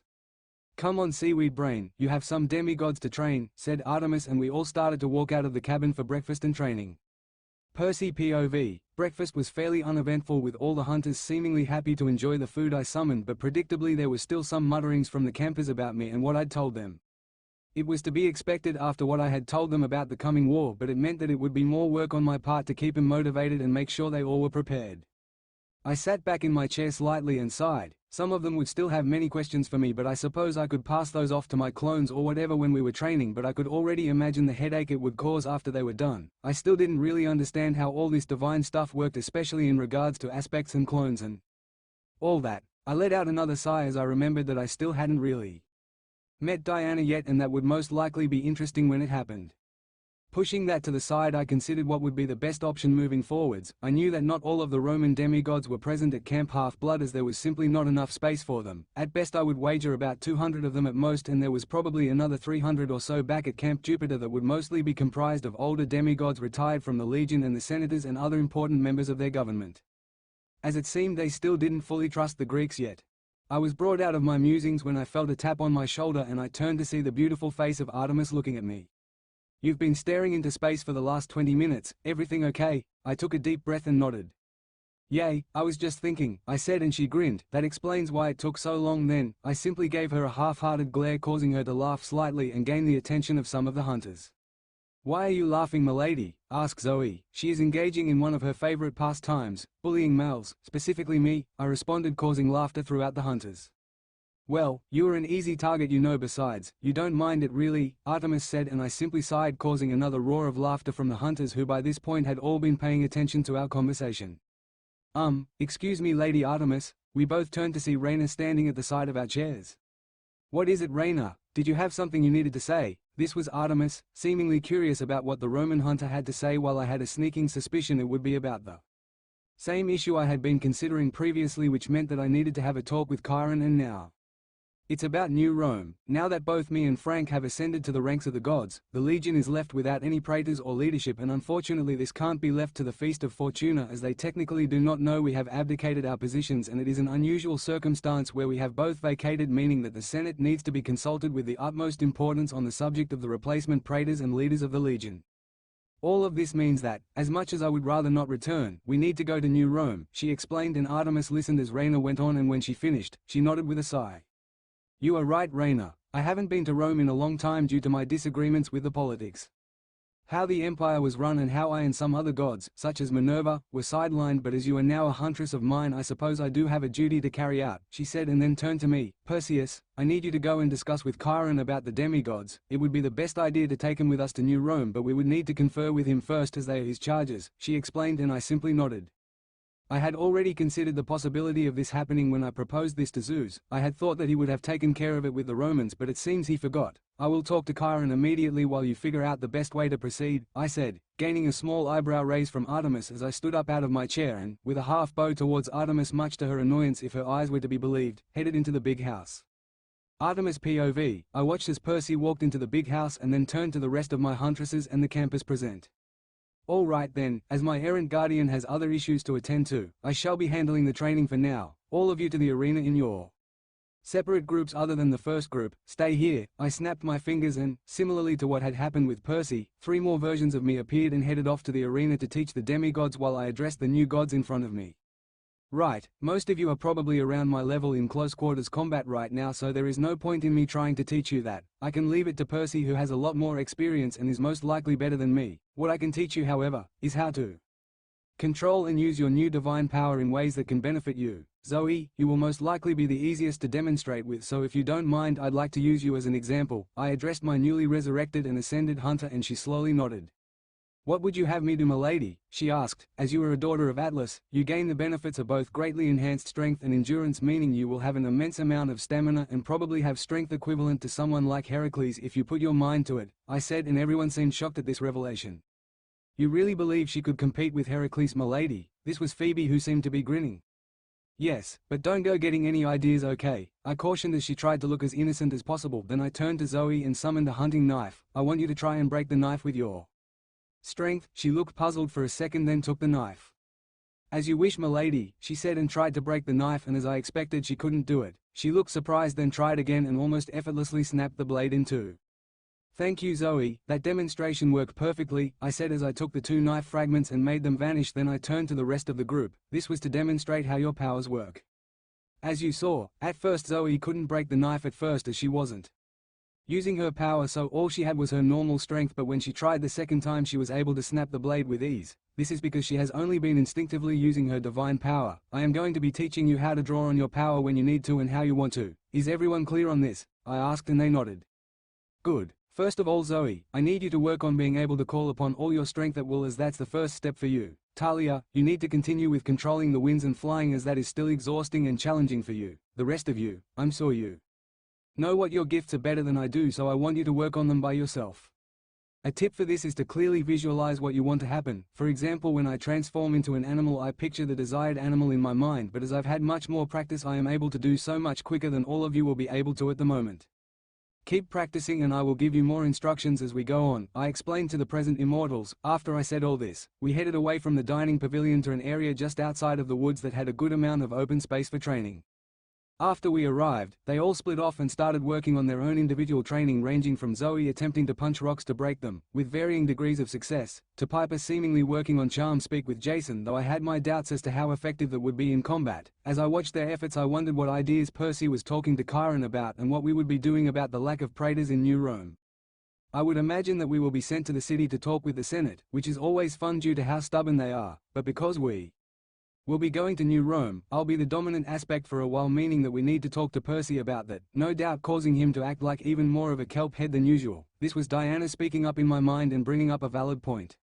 Alright, I did say I would let you talk to him and haven't exactly gone through with that yet with everything that has been going on, but try Not to be too mean, all right, I responded in my mind, garnering a small laugh in response.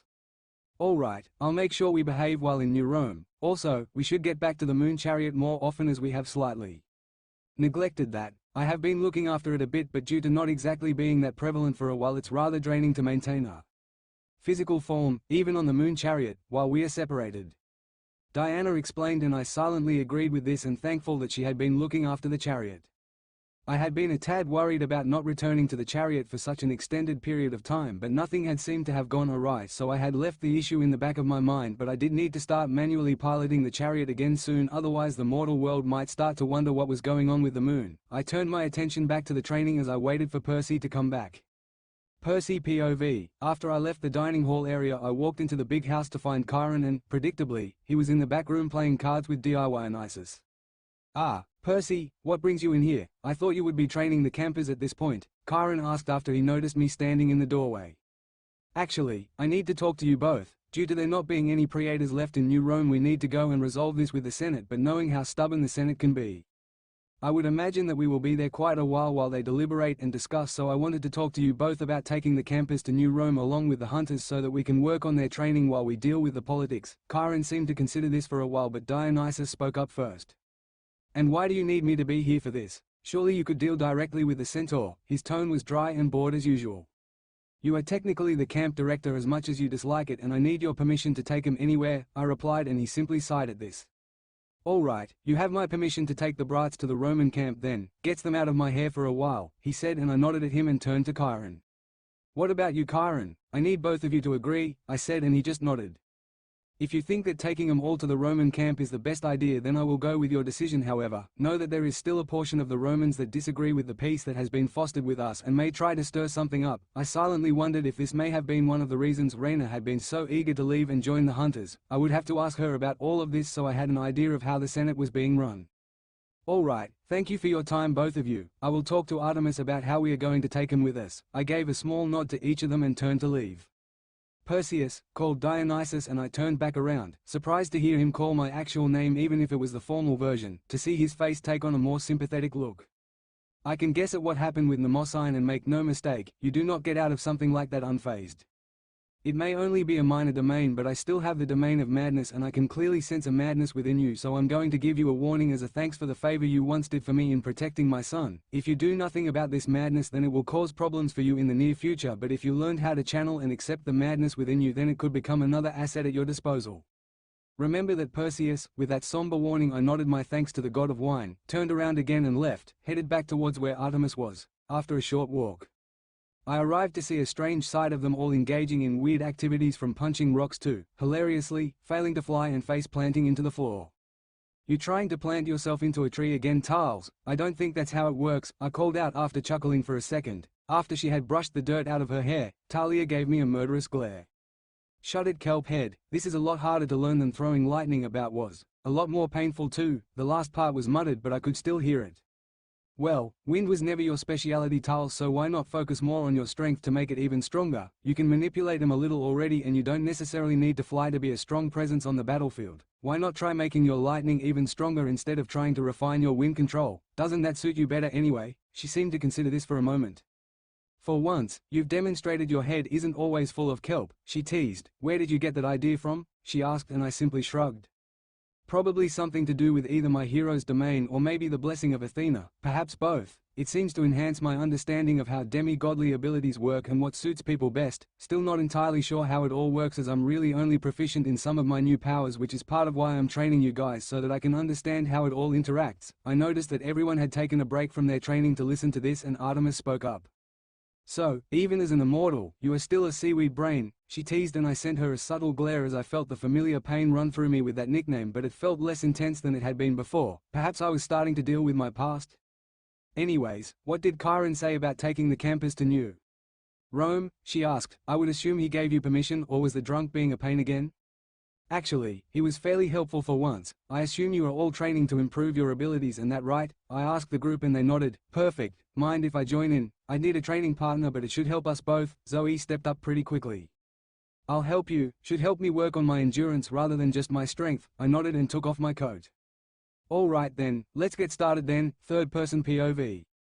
The training continued for the rest of the day and there were minor improvements all around, but everyone was exhausted with the exclusion of Percy, Artemis and Zoe. Zoe due to her increased endurance and stamina, Percy because he could simply drink some water and instantly be revitalized, and Artemis as she was simply observing and instructing the training. Well, I think that went quite well for a first session, but we will be continuing this along with your regular training as overseen by Perseus. This was Artemis addressing the group and they nodded. That seems like a good idea as, while combat techniques are useful, developing our powers can give us an edge when we face tougher opponents such as giants or titans if they should appear. This was Percy again. Seems like you've become a lot more tactical since your whole deification thing, kelp head. I'm almost impressed. This was Talia, teasing him as usual, but he simply laughed it off. Yay, Sparky, at least I don't need anger management, he fired back, and Artemis chuckled at the accuracy of the comment, as did some of the other hunters as Talia, true to her nickname, began sparking. Who needs anger management, she responded, sounding very angry at the comment, unintentionally proving his point. Percy was about to respond but stopped and looked towards the cabin where there was a figure seemingly circling the cabin, muttering to themselves. Some of the hunters seemed to be about to draw their weapons when Percy held up his hand. Don't, I know who that is and it's my responsibility to talk to them. He then turned to Artemis. Would you mind taking them to the pavilion or something for a while? I think I'm gonna need to spend some time talking with him. Artemis looked at the figure again and noticed some horns adorning their fuzzy head, which told her all she needed to know as to who this was. Alright, come on girls. Percy needs to speak with another old friend. Artemis then started walking back the way they had come, with the confused hunters following suit. Percy took a deep breath and then called out to the figure. Hey Grover, you do know that it's rude to be sniffing around the hunter's cabin, right? Being a lord of the wild won't stop you from being shot by the hunters, he joked, and the figure, now clearly visible with horns poking out of his fuzzy hair and fluffy goat legs, jumped almost a foot in the air and then turned around to face Percy with a shocked look on his face. Percy, he bleated out. Yep, been a while G-man, he replied casually before Grover seemed to become more serious. Percy, it's been 4 years since I've last seen you. What in Hades happened? The ground rumbled slightly but nothing else seemed to happen as Grover continued with his tirade. I had the empathy link for a while after you left, but there was just a massive surge of anger, sadness, hatred and then just nothing. I felt like I was going to go insane if I kept it up any longer, so I broke it out of fear. What happened, Percy? What on earth could have happened after you left to cause you that much pain? Grover was out of breath by the end and breathing heavily to recover. Percy had remained silent through all of this and continued that now by simply placing his hand on Grover's temple. Percy, what are you doing? He asked while Percy closed his eyes. It would take too long to explain it all, and while I've not tried this before, I'll show you instead. He softly pressed his right index finger against Grover's temple and concentrated on his memories from when he left camp. Slowly but surely the memories started to flow through Grover, showing him exactly what happened from Ryan's arrival at camp, all the betrayals and heartbreak, all the way up to his fall into Tartarus, which is where Percy broke the connection, stumbling back slightly. Percy, Grover said, what was all that? How did you share your memories with me? Percy was sweating and breathing heavily, so he took a moment before responding. Phew, that was more exhausting than I expected. That was a majority of what happened since you last saw me. What caused all those negative emotions and insanity, as you so bluntly put it? And, before you ask, you don't want me to show you what else I experienced? That really might drive you insane. Not sure it didn't do the same to me. He made the comment offhandedly and Grover stared at him. Percy, if you went through all of that unscathed I would be extremely surprised. What you showed me was horrible and you were saying there is even worse. He just shook his head. Anyway, how did you do that memory thing? Aren't only gods meant to have that sort of ability? He asked, and Percy, still breathing deeply, nodded. Yay, probably has something to do with the fact that I got deified recently along with the rest of us from the, what did the Romans call it? The prophecy of the seven. Anyways, all of us plus a few others got deified or immortalized, so I guess that's important. Grover looked at him, once again in shock. You finally got turned into a god, huh? I expected it might happen at some point, but you really forgave the others. I'm probably the only other person who understood what that truly would have taken. Your fatal flaw is loyalty after all. How did Athena put it? To save a friend you would sacrifice the world, so to have that basically broken in front of you must have left a pretty deep scar, Percy, one I doubt you'll ever truly heal from. Percy blinked a couple of times and then laughed.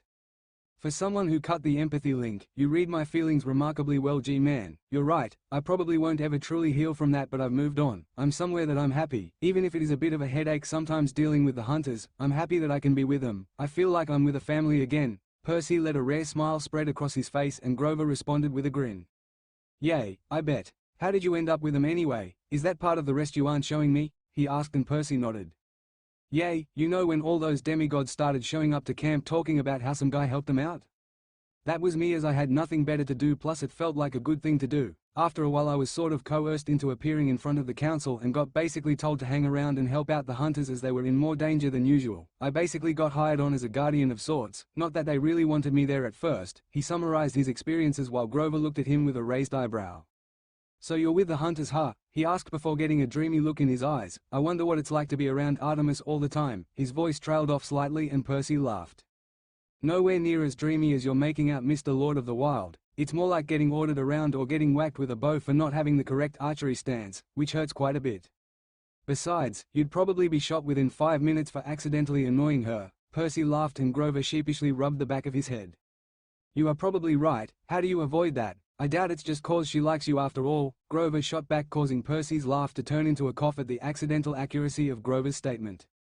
I just try to keep quiet and out of her way, but I tend to end up as a living stress ball during archery practice anyway. Percy then let out a groan, which reminds me of how many sessions we've missed since coming here to camp.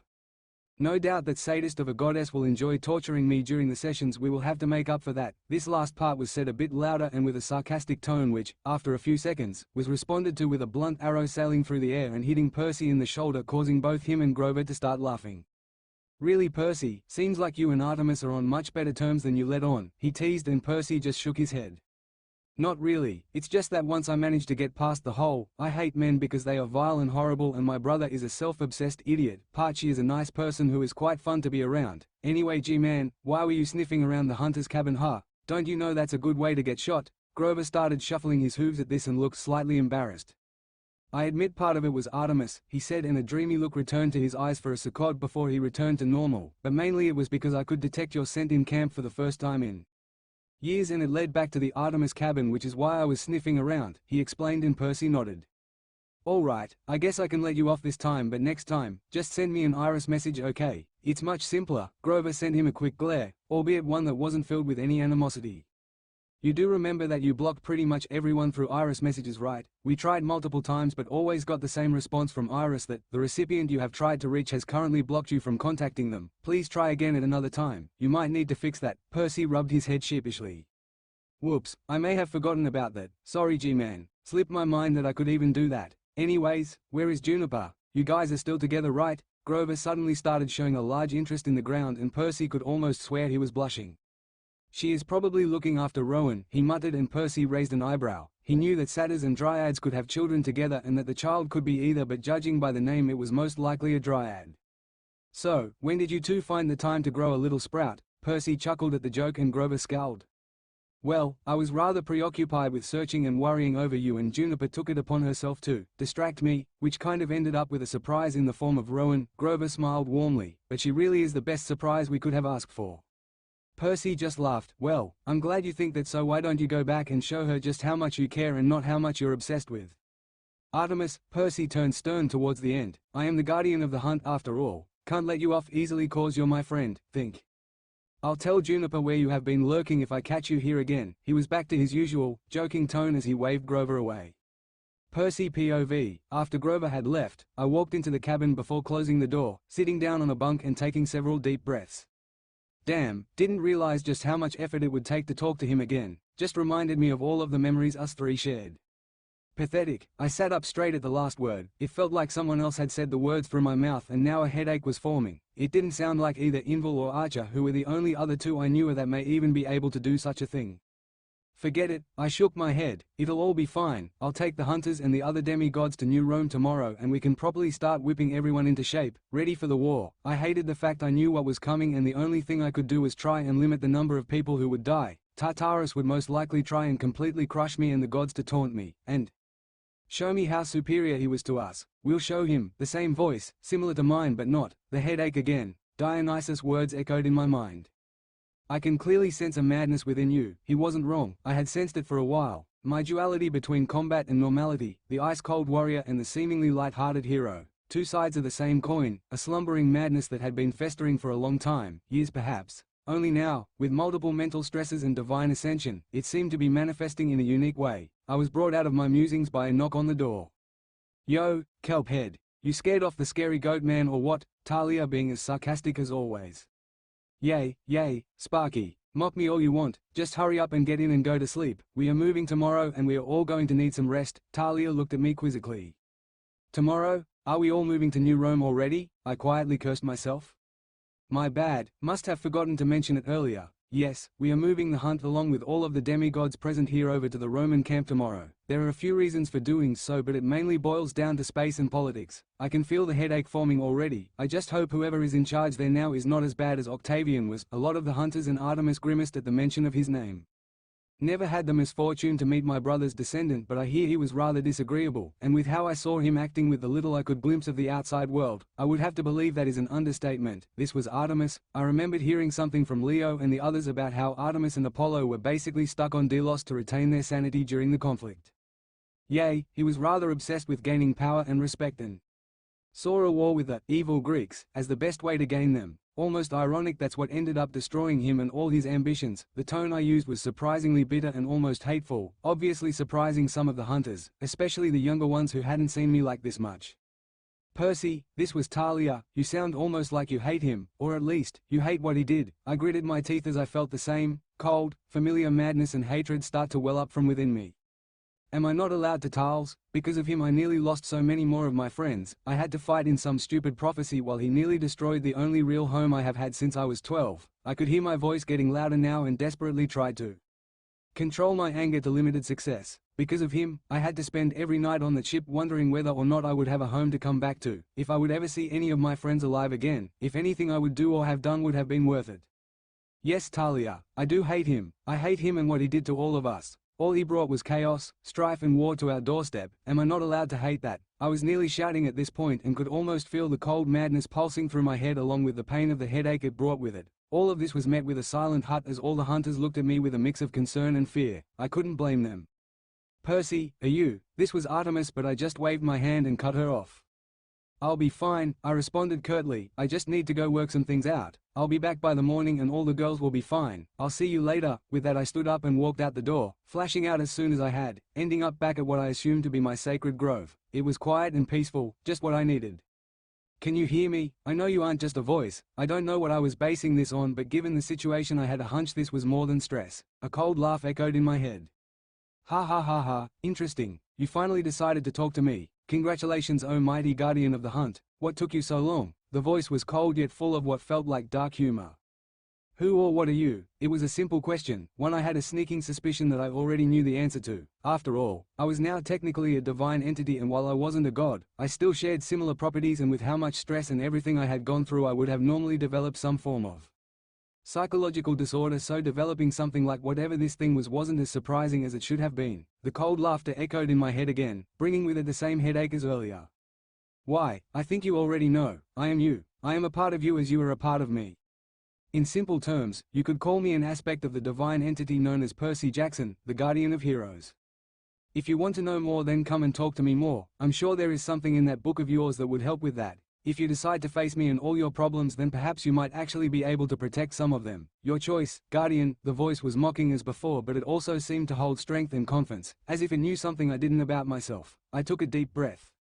If you are a part of me, then you already know. I promised myself that I would no longer run away from this burden. I would accept this responsibility and power to twist the future that lies ahead into one where I can protect those close to me. If you are a part of me, then you are also something I need to face. That is my promise. I spoke this out loud, and suddenly the grimoire I got from Hecate appeared in front of me and flipped open to 2 pages that were slightly glowing, showing a spell that, upon taking a quick read of it, would help me to find a revolution within myself and become more balanced and accepting of my true nature and any parts that I had repressed. Well, that's an awfully convenient spell, I found myself saying. It just happened to have the exact spell that I would need for this. What else does this thing have? I questioned this out loud before shaking my head and studying what was needed for the spell. It took about half an hour to get the correct preparation done. A magic circle was inscribed into the ground with intricate runes, symbols and sigils placed both in and around the magical array. Many mistakes had been made in creating this, but a quick adjustment of time was enough to fix them. All right then, I said as I wiped some sweat from my forehead, surprised at the effort it had taken to get the details right. Let's get this shit started. I began chanting the incantation within the book, going around and activating the various points in the array in the specific order that was numbered. After I uttered the final syllable, the circle lit up and produced a low hum of magic. I'm getting better at this, I muttered as I sent the book back to wherever it stayed when I wasn't using it. I stepped into the circle and felt the magic wash over me like a familiar, cool wave on a hot day. I closed my eyes and just let it keep washing over me. I couldn't tell what time it was or how long it had been since I had stepped into the circle, but I could feel myself falling down, down, down, deeper down. I didn't know how far or how long it was before I felt like I was floating. I opened my eyes to see that I was indeed floating. I looked around to see that everywhere I could see was just water, an unending ocean. "Yo there, Guardian," decided to pay me a visit. The same cold voice called out from in front of me, and stood there was me, or at least, someone who looked identical to me. The only perceivable differences were that the hair was black, like what mine was before Nemosine got her hands on my memories, and that the eyes were a pure, brilliant gold compared to my greenish silver color. "You sure took your time, but you're here now, so I guess that's what counts." The figure even had the same voice as me, if a bit rougher and colder. So then, I spoke to this new figure that now stood in front of me. What next? Well, hi there. I know that it has been far too long since my last update, but hey, I did say I'd try and get the chapter out for Christmas. I guess I just got which Christmas I meant wrong. I can't promise that the next chapter will be here anytime soon, but I am still working on this FIC and I have no intentions of abandoning it, but real life is rather hectic right now. Thank you to all who have continued reading this, and I hope you still enjoy it. Until next time, Nightshade Guardian. Character growth Hey again guys, I hope you guys enjoyed the last chapter, especially as I made you all wait a year for it. Hoping to make uploads at least slightly more regular than that, as there is a lot I still want to explore with this story. For now, I hope you all enjoy this chapter, Nightshade Guardian. Third-person POV. The Artemis cabin was silent for a minute after Percy had left, the silence only broken by Talia speaking up. What just happened with the kelp head? I don't think I've ever seen him that angry before." The question wasn't directed at anyone in particular, but everyone could feel the same question weighing on them. Artemis took a deep breath and spoke up. "What happened to Percy is his now 10 years of being forced to deal with the gods' problems. While we might all think it's normal for demigods to arrive at camps with a guide from a young age now, that is only because of his efforts and his suffering. He was suddenly taken from his world and forced to go on a quest immediately to save the world from a conflict between Zeus and the other Olympians, and then had a close friend betray him and try and kill him. He then spent the next 4 years constantly fighting against this friend and trying to stop him from resurrecting one of the original threats to the gods and starting a new war, each time suffering more and fighting more and losing more friends. In the end, he still had to fight in the war and watch his oldest friend give his own life to end it all." She paused after this and surveyed the hunters. While they knew about what he had gone through recently, a lot of them had never heard what he had gone through beforehand, to actually reach this point. The ones who did, Zoe and Talia, looked slightly down as they remembered just how much he had endured. Talia was the first one to speak up again. "But milady, he never talks about any of that. He never speaks about anything like it bothers him. He always acts like everything is fine and he only worries about us. We never realized how bad it was." She seemed to be a mix between angry and disappointed with herself for not noticing how badly her best friend was coping. Raina was the next to speak up. "That's not even getting started on his time with us at Camp Jupiter. I know he often gives the impression that he enjoyed his time, but I know it wasn't as simple as that. He had spent months running before he even reached us, and he always had those 2 gorgons on his tail, halfway across America with no memory. He had a big portion of his life taken away from him and was basically only left with a name and a direction to head in. That must have taken a large toll on him. Then he was immediately treated as an outsider and someone to be cautious of as soon as he stepped foot into Camp Jupiter, and was once again thrust into the middle of another prophecy to save both the Legion and his old home, all the while still having no memories and constantly fighting just to survive. After that was the whole business with the Argo too, and being considered traitors to New Rome. I've heard that caused a lot of tension between them, and that also kick-started Octavian's power grab and attack on Camp Half-Blood, which he just established weighed on him greatly. Then we get to what is possibly the biggest example of the things we know nothing about, his time in Tartarus. He fell into the wretched pit just to protect the one person who meant everything to him. We have no idea truly how long they spent there, but when they came out they were certainly changed and damaged in ways we never knew. Raina finished her part and the cabin was silent once more. The hunters had never truly thought much on how much their guardian had gone through to reach this point, and hearing everything listed put things firmly into perspective. Talia was the final one to speak up. Then there was everything in the last 5 years, being betrayed by Camp, losing his family, and even going back into the wretched pit once again. I can't imagine how horrible that was. A question seemed to form in Talia's head after she had said this, and she turned to Artemis once more. "Milady, how long was he in the pit? He told you, didn't he? After the council meeting, you left together, and after the rest of them, so I'm guessing you know." Artemis looked stoic, even in her 18-year-old form. "Talia, why do you think knowing that will help you? It will just hurt more knowing how long he suffered." Her voice was quiet, betraying no trace of the emotions that could have been going through her at the thought of her boyfriend's suffering.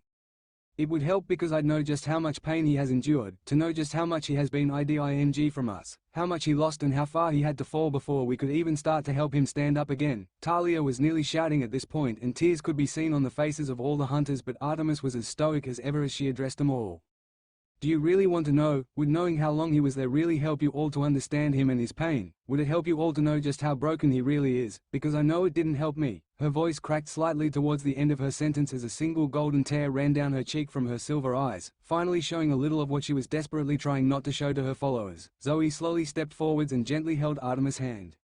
"Milady, we have a right to know. We know he was only trying to protect us, but still, he has suffered so much and has given up even more just to stand here and stop the same happening to all of us, so please. How long was he down there?" Tears could be seen on the sides of her eyes, as it seemed even she had not realized how long. Her savior had been trapped. Artemis took another deep breath and spoke. "Time is strange in monstrous places, that holds especially true for the pit.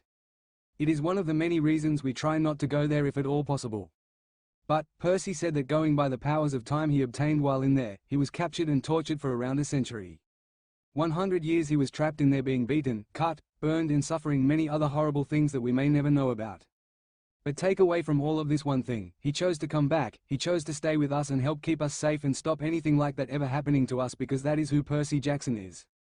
He is damaged, sad and broken, but most of all, he is kind." These words had a very visible effect on the hunters, with a lot of them almost collapsing onto the bunks, tears running down their cheeks. The youngest ones, Amy, Lisa and a few others who were brought in by Percy, were very shaken and had to be taken to bunks in the back to get some rest.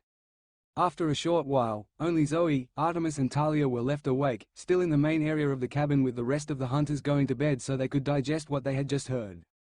"What now, milady? Where do you think he will have gone?" This was Zoe, asking a question that Talia also had on her mind. "I know where he is. He went there last time when something similar happened, and it is most likely where he will go to try and calm down and get a hold over his emotions again. He will be back in the morning, but I understand if you want to talk to him now. It's up to you girls." Talia and Zoe looked at each other, but before they could respond, another voice spoke up from behind them. "Let me go too, Lady Diana. I am also partially responsible for this, so I want to make amends for that." The two turned around to see Raina standing there with a determined look in her eyes. "How are you responsible for this, Raina? As far as I am aware, even with our limited experience in New Rome, you were one of the few who stood up for Percy and tried to help him even when the rest of the camp did not." This was Artemis' response, and Raina shook her head. "I could have done more, especially with Octavian and the Senate. I owe him my apologies for my inaction, so please." Her eyes showed a fierce determination, and Artemis just sighed, knowing she wasn't going to deter the girl. "All right then, all of you grab a hold of me and I'll flash us over there." They each grabbed onto Artemis' arms, and with a simple nod they all vanished, flashing over to the same sacred grove that Artemis had been in just earlier that day. The girls all looked around, seemingly in awe. "What is this place? It's beautiful." This was Talia. She may not always have been as into the nature side of the hunters much, but even she had to admit when something was as stunning as this. "I agree, this really is spectacular. What is this place, milady?" This was Zoe, also seemingly impressed by her surroundings. "I suppose you could call it Percy's sacred grove," Artemis replied with a smile on her face. "That's the closest description I could give you. Anyways, let's head out a bit further. He will most likely be at the cliff's edge overlooking the water. It's the most peaceful place here and is ideal for calming himself down." They all nodded and continued walking, eventually breaking through the tree line, coming to a cliff's edge, overlooking the sea and the moonless sky. Talia was the first one to see Percy, and she gasped at what she saw. When the others saw him too, they were also shocked at what stood before them. Percy POV. I stood there, looking at what was effectively my doppelganger, waiting for a response to my question. "What next? Why, I thought that was obvious. You obviously don't want a mad aspect, so we fight. We fight here to see who vanishes and who is stronger." The answer given surprised me a little. "Why should one of us have to disappear? That doesn't make any sense. You literally just said that we are a part of each other, so if one of us vanishes, so does the other." The doppelganger seemed surprised at this and then sighed. "Seems you really have gotten smarter. That's actually mildly annoying. Fine, I don't actually want either of us to vanish here because what you just said is entirely correct. We would both vanish. I was hoping to just make you fight here because of my goading, but it seems I actually have to explain this. You are still holding back to an extent. Well, not really holding back, but more you haven't actually grasped the true potential of all the power you have. Since we are running out of time, I'm going to use a similar method to the other two and force you to awaken to them. Please, do try your best to keep up." With that, he thrust his hand forwards and I was immediately engulfed by extreme torrents of water on all sides. It felt like I would be ripped apart with the ferocity, so I quickly swept my arms outwards and dissipated the currents. "Well, looks like you have some instinct for this. Let's kick things up a notch. The currents then immediately kicked up again as fast as I could defend myself. It was like he could control the entire area around him, the entire ocean. I closed my eyes and focused on bearing the onslaught as well as trying to sense all the water around me. I could feel it almost instantly, the currents flowing all around me and under his control. I almost instinctively felt like I could just reach out and touch them, and so I did. POV. I had said that I was aiming to teach him using a similar method than before, but his ability to grasp the concepts was surprisingly fast. I watched as he closed his eyes and suddenly the currents I had been using to try and force him backwards all vanished and he began glowing a mixture of sea green and silver. I grinned. Well, you really are a fast learner, Percy. I guess I really should be trying to kill you. You might just grasp it all even faster. With this, I forced the currents back and even faster than before. I formed shards of ice within them as well, aiming to pierce him, but as soon as they went near him, all the waters calmed and the ice shattered. He opened his eyes and they were a swirl of the same sea green and silver color as the glowing aura around him. So this is what you meant about potential, he said, his voice sounding very calm and composed, which was almost creepy for him. Well then, my turn. As he said this, a large whirlpool formed around me, knocking me off balance for a second before I scattered it.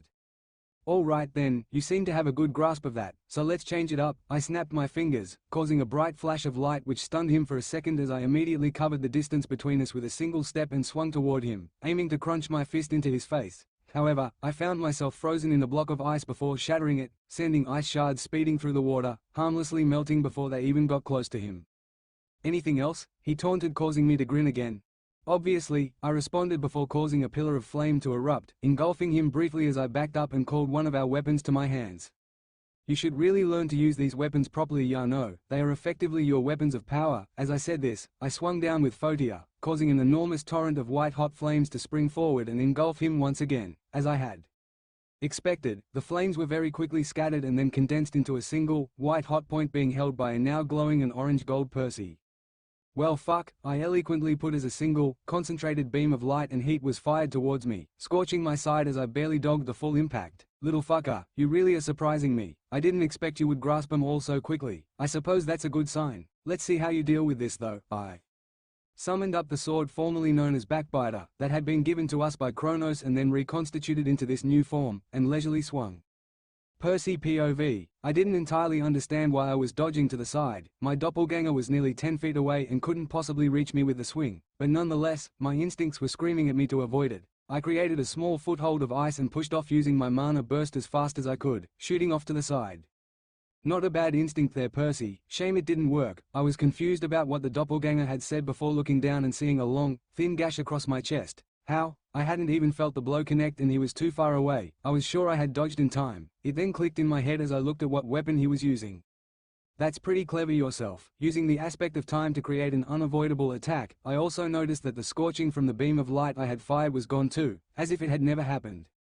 It's not that you can't avoid the attack, he replied casually, swinging again, it's just that you were already hit by it. Putting it simply, you can't dodge a strike that's already hit you. It's not flashy, sure, but it's effective to a certain extent. It can't outright kill you or majorly injure you, but it's good for small attacks like this. He was right. He was subtly influencing my time, so that by the time I had dodged his attack, I had already been cut. It was rather irritating. All right then, I said and closed my eyes. Let's get this over with. I focused on feeling every last bit of power around me.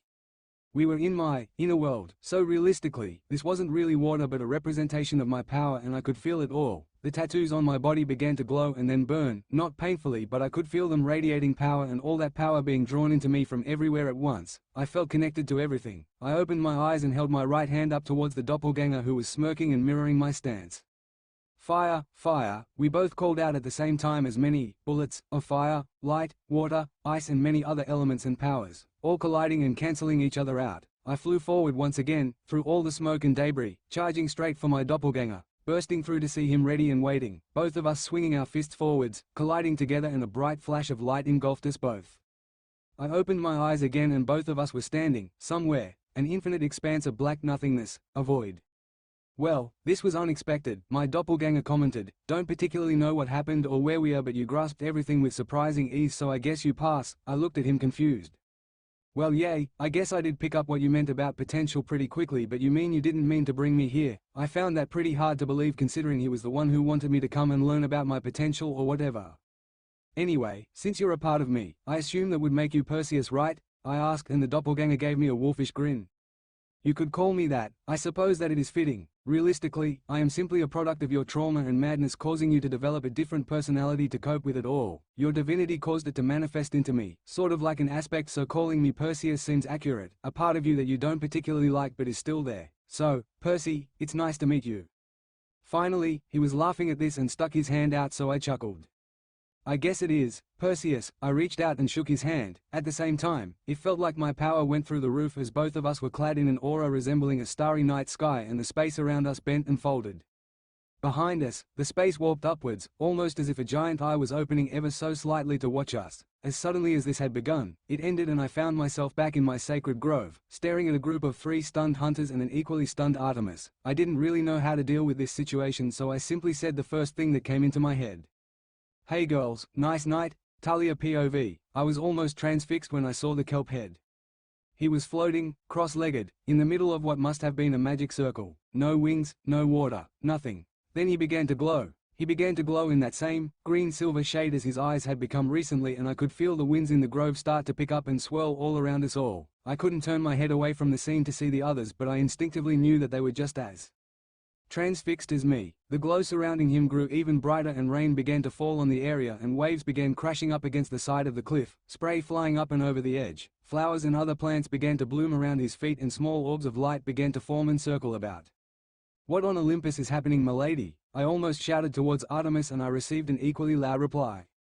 The closest thing I could think of is that he is shifting into his true form, but it's different than usual. Usually, we gather all our essence into ourselves and just let it radiate out while assuming our divine height and appearance, but this feels more like he is simply just drawing in as much power as possible and trying to contain it within himself as he is now. I was fairly new to being an immortal/goddess, and so I didn't know much about divine forms, but I knew that normally demigods couldn't see divine forms, otherwise it would kill them from the sheer power radiating out, and Percy was trying to contain all that power. There was suddenly a bright flash of light and then, everything was quiet again. I blinked a few times to clear the spots from my eyes, and what I saw made me let out a small gasp. Percy was still standing there, but he was wrapped in an aura that resembled the infinite night sky, with stars shining through it. It felt so calm and gentle, it felt peaceful. His wings were spread as wide as they could be as he began to slowly float downwards, and it almost looked like there were more pairs of wings made out of the same aura, but it was hard to tell as it began to fold itself back into him and had all but faded as his foot touched down onto the floor and his wings slid back into his back and he opened the same sea green and silver eyes and looked us all over as the sun began to crest the horizon behind him, illuminating us all. Hey girls, nice night, he said, and I instantly had to suppress the urge to zap him for such a stupid remark, and I could tell that both Artemis and Zoe had similar thoughts, with the former having her hand holding a new, silver bow but without an arrow nocked, and the latter simply had one fist lightly clenched. It was Raina, however, who made the first move by simply walking over to Percy.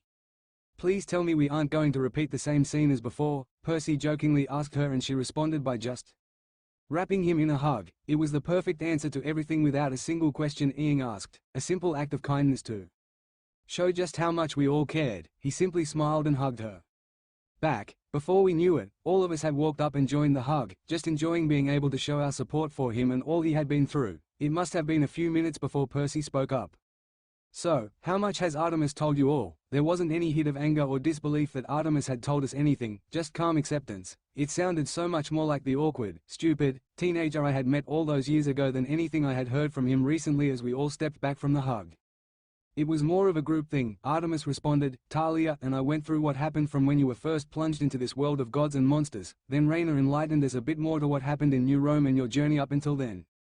Then we get to the Argo 2 and that series of events which you yourself had just said had really left an impact on you. Finally, we discussed some more recent events and filled in some blanks for them. Percy remained silent throughout all of Artemis' explanation. Not a single reaction could be seen on his face. It was almost creepy. At the end he simply nodded and stepped back slightly. All right, any questions? He asked us, and that drew my attention to something I had missed before. What happened to your hair? I blurted out. Damn ADHD, still bothering me as an immortal, and he looked confused. What do you mean, Tiles? It turned white after the Mossine decided to take a peek at my past. Would have turned it back by now if I could, but annoyingly it seems she actually managed to influence my very essence somehow. He rambled slightly, but it at least explained why he hadn't changed it with divine shape shifting or something, but I shook my head. That's not what I meant, kelp head. It's back to being your normal black color, or at least it is mostly. He frowned at this and created a mirror out of ice and studied himself. "Ha, you're right for once, pinecone face," he replied, eliciting a small electric shock from me. "Seems like I've just been left with a single streak of white hair. Pretty sure it's in the same place as the old grey streak was. Makes the most sense anyway," he said as he rubbed his arm from the shock, and Artemis nodded at this. "It's hard to completely get rid of past traumas, especially significant ones, from yourself. So I would assume that while you've moved forwards, you'll always have that streak of white hair." Percy nodded at this. "All right, it makes enough sense to me. Now, are there any other questions before we go?" I thought for a minute, but Zoe spoke up first. "Percy, I know that you have shown the council some, and I was there for some of it too, but what truly happened in that pit for the second time? Lady Artemis said that you were trapped down there for 100 years according to your best estimates. Were you really tortured for all that time?" The entire glade went quiet for a few moments before Percy answered. "Technically no, in reality yes." This response confused me. Had he not been stuck and tortured all that time? How could he have both been tortured and not? Percy took a deep breath and motioned for us to sit down. "What I mean by that is, at one point briefly, I escaped their clutches. I just felt more confused," but he continued on with his explanation. "At first, it was just a few monsters guarding me and occasionally stabbing me for amusement. He thought that if he just left me there, the isolation would break me and he would eventually get me to turn to his side. Problem with that is, monsters tend to be pretty dumb, and so one time, they had left the shackles loose and had wandered off somewhere. I was able to escape, and so I ran. I ran to wherever I thought might be familiar, might be relative safety, might be a way out. But of course there wasn't anything. He had seen to that. I ran. And ran, occasionally stopping to drink from the phlegathon so I could keep going. Eventually I reached the same point where the doors of death had been before, but there was nothing. Just empty, barren, wasteland in all directions. They finally caught up, and when I tried to run, I was speared in the back and fell. Somewhere. I wasn't sure where. Honestly, I'm still not sure now, but wherever it was, I felt like I could see the outside world, or more accurately, I could feel it. I could feel the hate and anger and fire and passion and sadness and everything, but when I tried to feel for those who were looking for me or anyone I knew, nothing. Just burning, pain, misery, emptiness, and the sense of it all being bound around me. I woke up later chained once again, and that's when they really started the torture. I think that was around the 10-year mark, though that is just a rough guess. The glade was entirely silent for a while as all this new information was digested. "You never said anything about this before," I said. "Why now? Why is everything coming back to haunt you now?" I was slightly shouting at the end, but I didn't really care. Percy just smiled sadly. "Simply because now I actually have the time to process it. Every day while I was out wandering, I was focused on surviving each day, one step at a time. Now, we are fairly calm. Sure, we are getting ready for a big battle, but we aren't in imminent, mortal danger, meaning that now is as good a time as any for me to process what is, in all honesty, a lot of repressed mental trauma." I thought his words over and realized he was right. Demigods' lives were in a constant state of chaos, and we were in a relatively peaceful time, so I guess it would make sense. "Excuse me, but would it be okay if I spoke a little?" This was Raina, surprising us all. "What do you want to talk about? Is it about what happened with the Capture the Flag game?" I asked, conveniently ignoring the awkward tension that had been between us for the past day or so. Raina nodded. "It's not specifically about Stephen, but rather, what the curse on the blade made me see, so that was why she had seemed so shaken up. Whatever the curse was on the blade had obviously made her see something she had not enjoyed. Not many of you know my story, Lady Artemis. You may be aware, but it is not something I have often shared. I think Nico might actually be the only one I talk with about it. My father was one of the few people that cannot handle that they were loved and left by a god, and this only became worse as time went on. He became obsessed and paranoid, our house a fortress against invisible and non-existent enemies. We would try and sneak out, to escape, but it never lasted for long. We always ended up hiding from him again. There was nothing left of him in the end. He was gone. There was quiet for a moment, not even the sound of birds singing or the ocean below lapping at the cliffs. He had become a mania," she continued, "a spirit of madness. He attacked us, threw furniture around. I panicked and grabbed an old sword that was on the wall and struck him down. The sword must have been some form of divine metal now that I look back, but the point was, I committed patricide. I had killed my own father. The ghosts that were there took great pains in reminding me of this until we managed to escape. Percy, I believe I told you most of the rest until New Rome. Whatever that blade was, it made me relive it all. Over and over again. It was not a pleasant experience, and as such it was a difficult topic to talk about." She went quiet after that, and I felt like I had to say something. "Thank you for telling us. I'm sorry that happened, but remember, we are all here for you, Raina, me, Kelphead and Milady. You don't have to be bound by your past, none of us do." Raina smiled at me. "Thank you, Talia. I think I've always let myself be defined and bound by events in my past for quite some time now. I should probably start to move past that." Percy simply clapped his hands and drew all our attention. Well then, while I do think all of that past exposition was helpful to us all, it is getting late, early. He cocked his head in apparent confusion. Doesn't matter. Anyways, we should really be getting back to camp. We all nodded in agreement. All right then, Artemis said, I'll flash us back, so grab hold. We all linked hands, Percy with Artemis, me with Percy, Raina with me and Raina with Artemis again. We all closed our eyes and in a second we were back at Camp Half-Blood. Percy POV. We flashed into the Artemis cabin. All the rest of the hunters seemed to be asleep in their beds and I could immediately feel the fatigue on me from this evening's events. The rest of the group seemed to be feeling the same thing as they all headed to a bunk fairly quickly and passed out, leaving only me and Artemis left. They'll want to talk to you in the morning, at least a little. We told them everything, so they deserve an explanation of sorts from you. I simply nodded. I know, Artie, I ran from this all too long. That's what Perseus taught me. I realized what I had said as soon as she turned around and looked at me confused. What do you mean, Perseus taught you? You are Perseus, you just dislike the name, she said, obviously confused. I sighed, knowing that this was going to be a long conversation if I tried fully explaining it, so I decided on just simplifying it as much as possible. Well, Dionysus gave me a warning earlier of a madness growing within me, and after recognizing this and actually starting to confront my trauma, I somehow managed to manifest an aspect called Perseus. So far he seems to just be a bit more wild and combat-orientated. Think of him as my instincts personified. Artemis seemed to think this over for a second, but before she could say anything, Perseus spoke up in my head. Want me to say hi? I rubbed my temples slightly and thought back. We have enough aspect problems figuring out Diana, and we have barely met her yet, so for now let's keep you for beating the shit out of monsters and immortals that annoy us, hoping that he would at least stay quiet for now, and mercifully, he did. Percy, Artemis brought me out of my thoughts again. Sorry, Perseus was going to say hello, but I thought that might be a bit too much for today. Let's just get some sleep. Artemis simply nodded. All right then, see you in the morning, Percy. Make sure to rest well so we can safely transport everyone. I was too tired to respond, so I just went over to an unoccupied bunk and promptly passed out. I woke up to a familiar sight of the hunters standing over me, Amy standing towards the front. Morning, girls, I said as I slowly sat up and they moved back slightly. What seems to be this morning's issues? A cacophony of voices sent a rapid fire of questions before silence suddenly enveloped the cabin. All eyes fell on me, but I shook my head and pointed behind them at a raven-haired hunter of about 16 who was standing behind them with eyes glowing a light purple. All right, girls, Morgana said, her quiet voice almost echoing in the silence of her spell. I think that we all have many questions for our guardian, however, we need to ask them sensibly and one at a time so we don't repeat questions or miss any answers. Everyone clear? Morgana was one of the older hunters, looking about 16 or 17, though for some reason I couldn't quite tell her actual age. Even with my powers over time, Hecate had personally asked to have Artemis recruit her into the hunt for reasons neither of us had quite figured out yet, but she had quickly demonstrated a deep knowledge of magic and some knowledge of combat too, even if she wasn't as good as some of the other hunters such as Phoebe or Talia. All the hunters nodded and Morgana released the spell.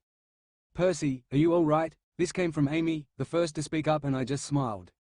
I'm all right now, just had to deal with a few of my problems last night. Is that why your hair has changed mostly back to normal? This was Morgana herself chiming in. Looks much better than before, old man. This was said mockingly and I simply laughed at her taunt.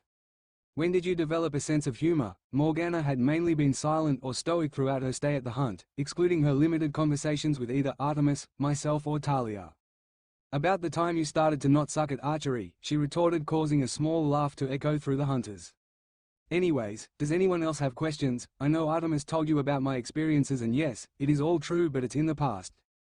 Now, it's no longer a big deal, but I will still answer any questions you have. I then spent the next 10 minutes or so answering queries and questions from the hunter. The older ones had seemed more concerned with my well-being while the younger hunters had been more interested in my arm and how it worked. After everyone had finished their questions, I stood up.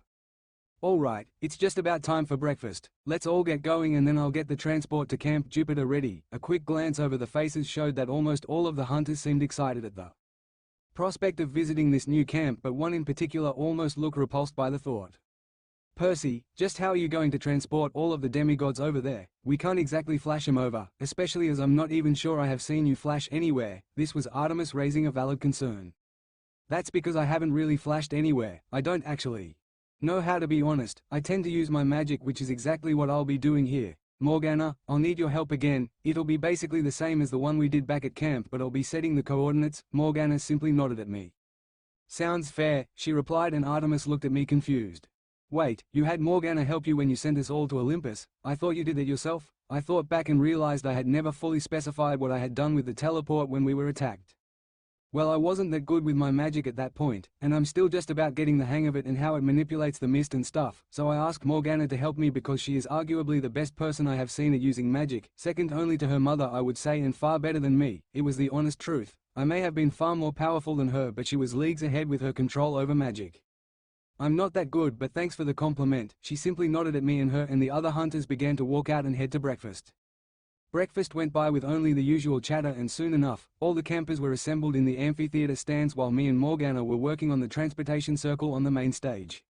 This one is going to be a bit more complex. We are trying to bend the mist over the entire continent. Olympus is, oddly, easier due to its magical nature of being both here and not here. It's going to be difficult keeping it stable. Morgana had been narrating this as we were working on the array, and I had to agree. The complexity of this one was vastly superior to the one we had crafted back at the hunters' camp and had a lot more runes that granted stability and strength.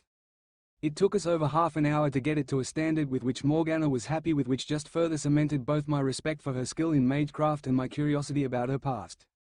Hecate had not let anything slip about her other than she was her first and favorite child, which just raised even more questions. To say she was her first and favorite made it seem like Morgana was literally her first child, the child Hecate had brought into this world when she first lost her status as a virgin goddess, but that must have been back in. Percy, Morgana's voice broke my train of thought. Wah, sorry, got lost in thought there. Are we all ready to go? She simply nodded at me. Ready whenever. We will both need to head through last so it stays stable. It also might be best to send the Romans through first, just in case. I nodded in agreement. Yay, Roman politics are not fun, and I was barely involved in them. Ready when you are, I said, and Morgana simply raised her hands and started chanting, her eyes starting to glow purple as she mixed both Greek and Latin together. I mirrored her actions and the chants wove together, pulling and stitching the mist, creating a small doorway in the middle of the stage.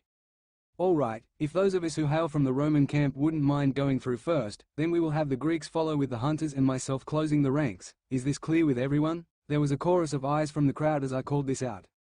All right, get going then. This curt remark came from Morgana, and sure enough the Roman soldiers marched orderly through the mist portal. It took a while for all of the Roman demigods to filter through, and then maybe an hour total to get the Greeks through as well.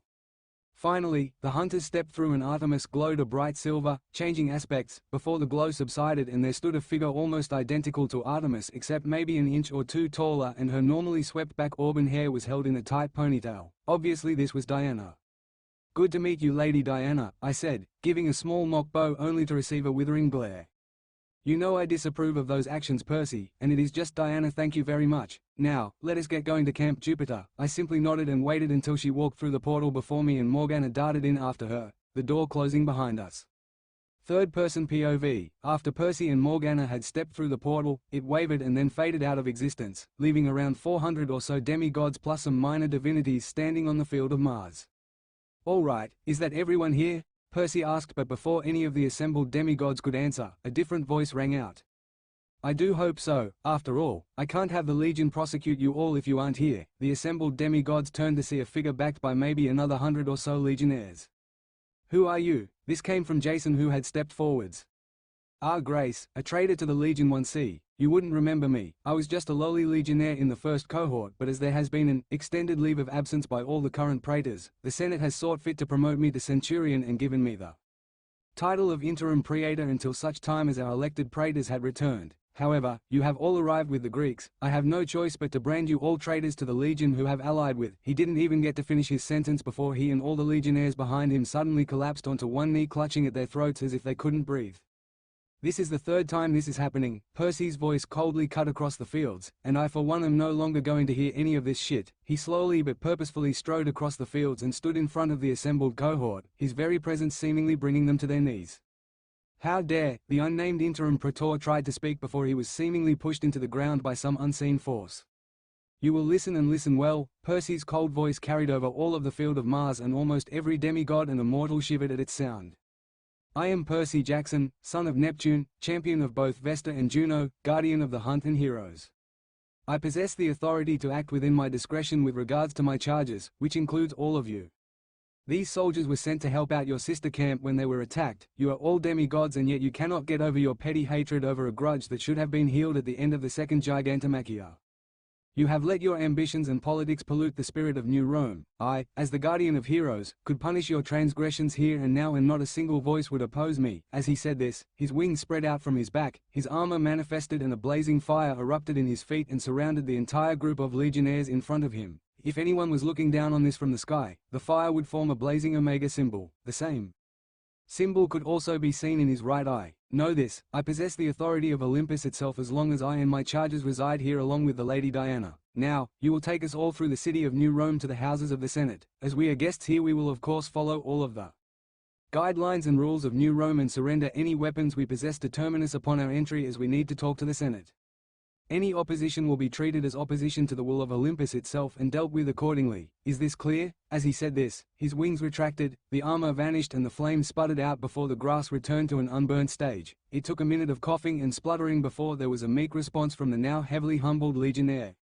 "Why, yes, Lord Percy." Percy nodded and took a deep breath. "Good, but do not call me Lord Percy, I am simply Percy. Now, take us to the Senate and have the rest of the Legion escort our new guests to their accommodation." The demigod barked a few short orders to the ones behind him, and they rushed forwards, eager to get away from this terrifying figure. "Members of the Seven, Talia, Raina, with me. And if you wouldn't mind joining us, Diana, then I think that should be it. The rest of you take the time to get situated, and I will return to discuss the situation after we have dealt with the Senate." This strange procession quickly reached the borders of the main city and, consequently, Terminus. "All right, you know the rules, please surrender any and all." He looked up and saw just who he was dealing with. "Ah, Lady Diana," and he seemed confused upon observing Percy, not quite sure what he was.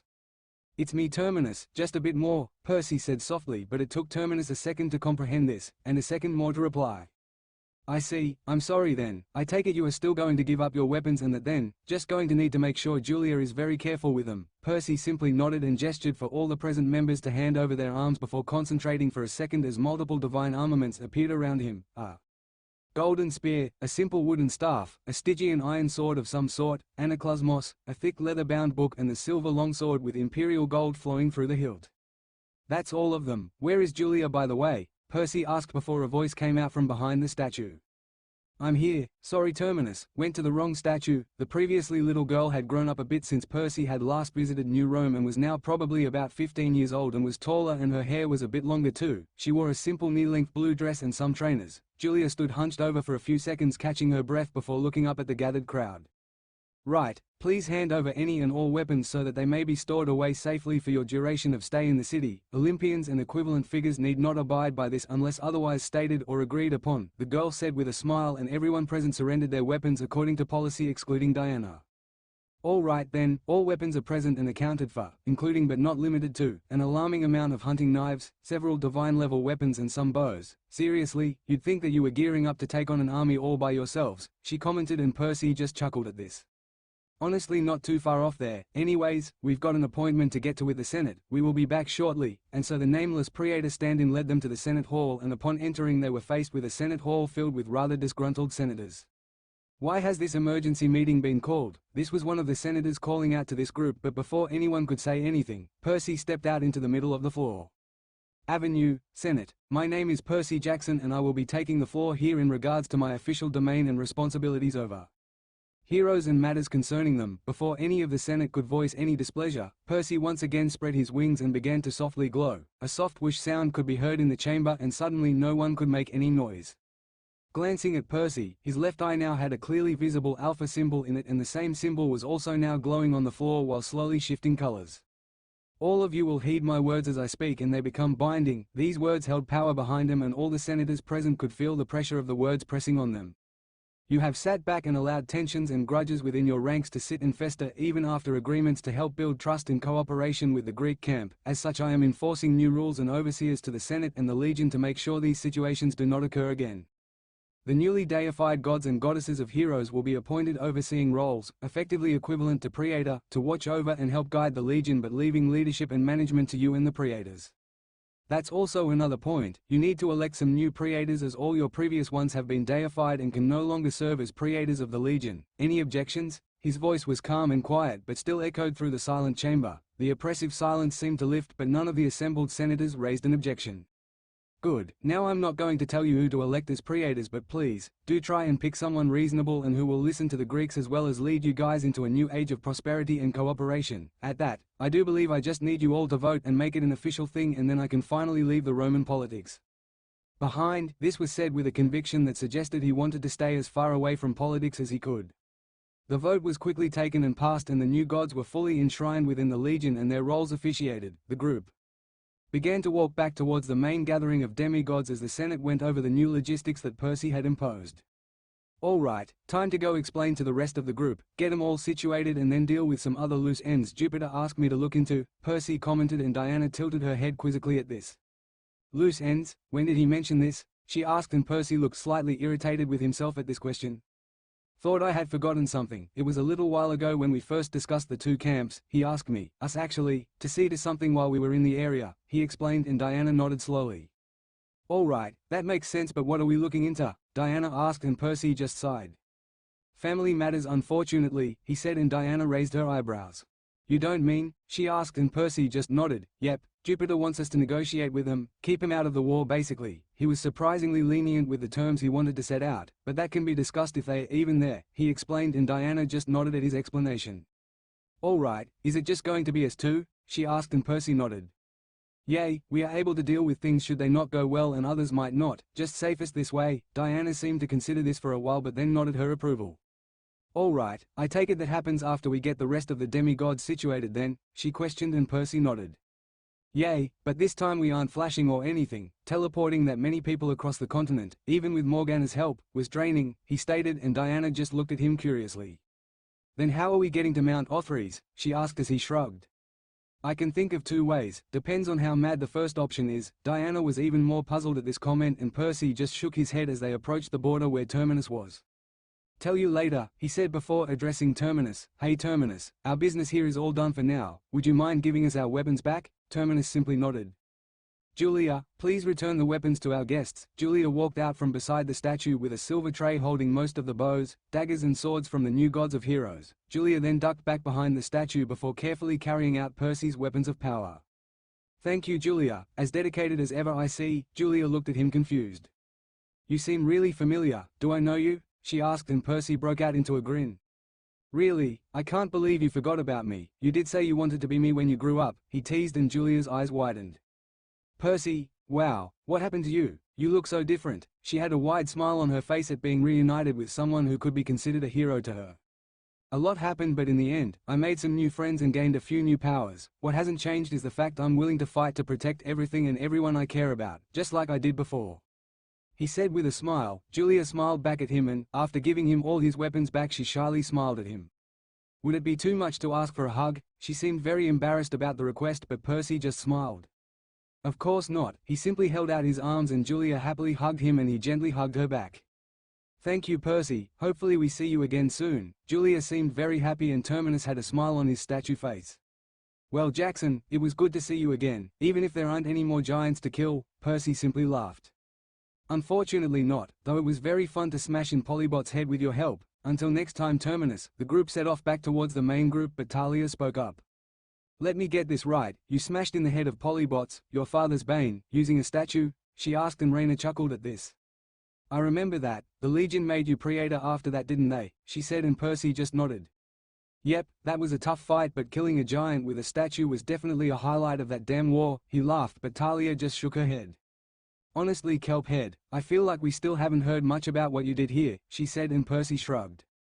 To be fair, getting here was running for like 6 months from those damn Gorgons, and then it was getting to Alaska, which isn't exactly a fun story, even excluding the time I nearly drowned, he admitted, and Diana raised an eyebrow at this. You are a son of Neptune, how in the Hades did you nearly drown? She asked, and Percy shrugged again. It was like quicksand or something similar. What did you call it?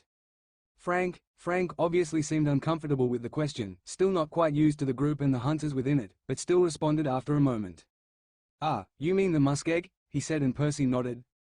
Yay, that stuff. Took me a long time to properly deal with that. Then there was the whole immortal giant who, like an idiot, made his base on the one place in the entirety of Alaska that was easily connected to Canada, allowing our pachyderm son of Mars over there to drag him over the border and bonk him with a shield till he stopped moving. Talia just looked incredulous at his casual retelling of his quest with the Legion. Jesus kelp head, you had more crazy adventures than I realized. Anything else I missed? Percy just paused a moment. I got possessed, that wasn't fun. Damn eidolons. Talia looked confused and Diana raised her eyebrows once again. Eidolons are rare things, pretty much just negative emotions that float around and can influence people, or as Percy here put it, possess them, she explained, a slight disdain occupying her words as Frank seemed surprised at her casual address of Percy. With all due respect, Lady Diana, why is it you simply address Percy as, well, Percy? I would assume even if he was your guardian you would call him Perseus, he tentatively asked and Diana just sighed. Do you want to explain your split personality now or shall I? This was direct D at Percy and all but Talia, Raina and Zoe looked confused.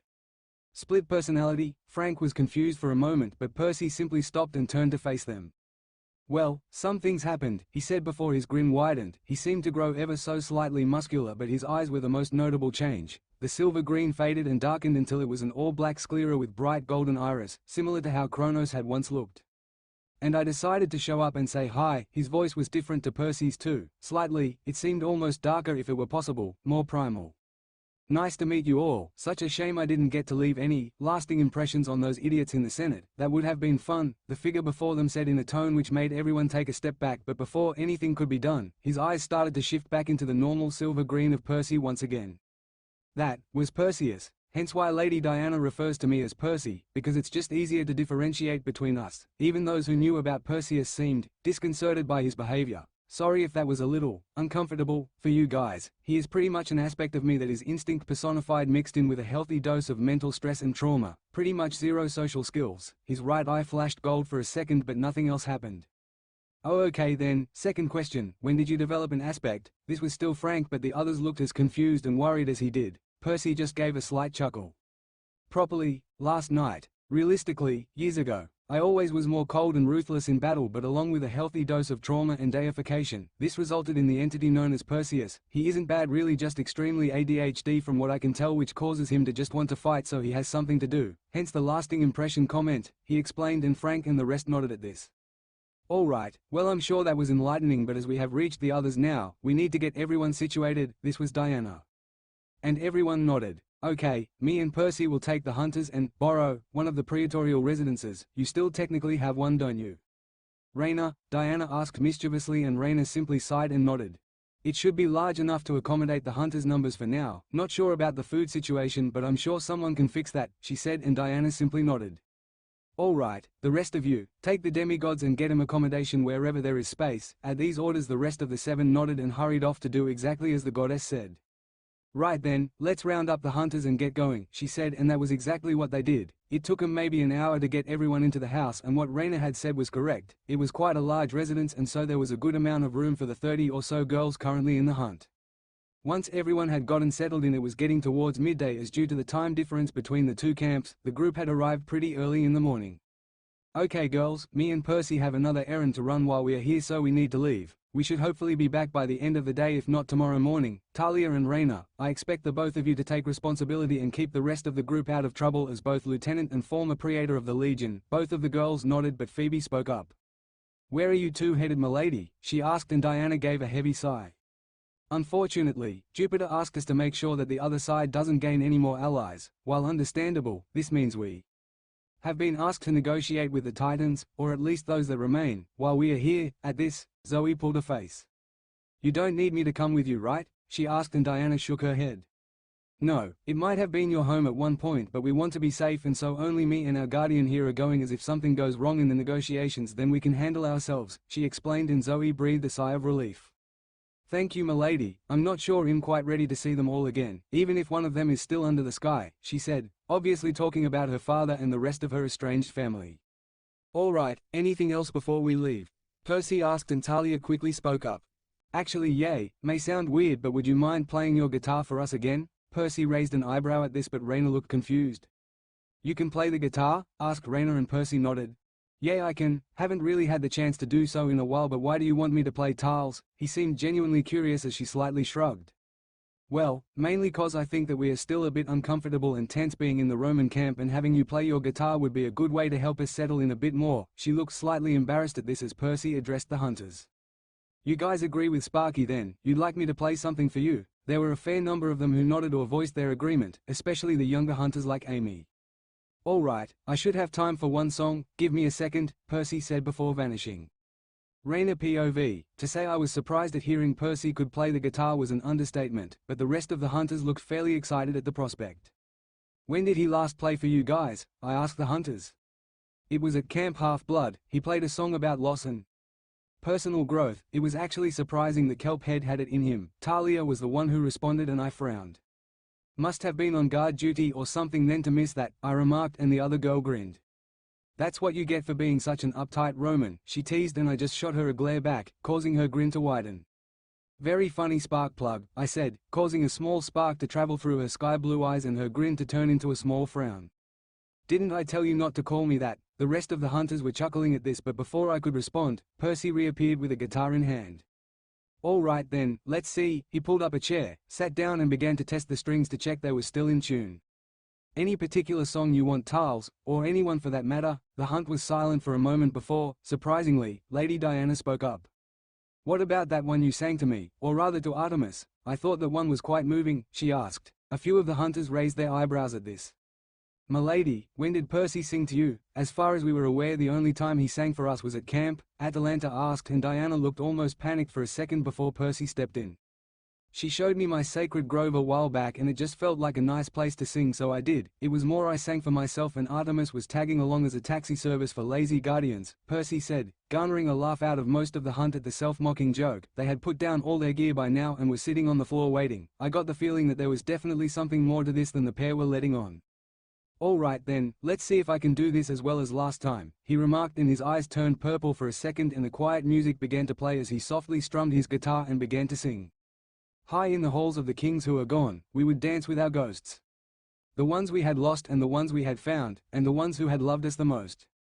The ones who'd been gone for so very long, we couldn't remember their names. They spun us around on the damp old stones, spun away all our sorrow and pain. And we never wanted to leave, never wanted to leave, never wanted to leave, never wanted to leave. They danced through the day and into the night, through the snow that swept through the halls. From winter to summer and winter again, till the walls did crumble and fall. And we never wanted to leave, never wanted to leave, never wanted to leave, never wanted to leave. And we never wanted to leave, never wanted to leave, never wanted to leave, never wanted to leave. High in the halls of the kings who are gone, we would dance with our ghosts. The ones we had lost, the ones we had found, and the ones who had loved us the most. The song was short, but every single hunter in the room could feel the emotion behind it, and no doubt it reminded them of what they had lost too. It reminded me of my family, the father lost to mania, the sister who I didn't contact much, and most of all, the friends I had lost through the years. I felt the tears running down my cheeks and could see that the same was true for all of the hunters, and even for Lady Diana had golden tears running down her cheeks as the final chord was struck.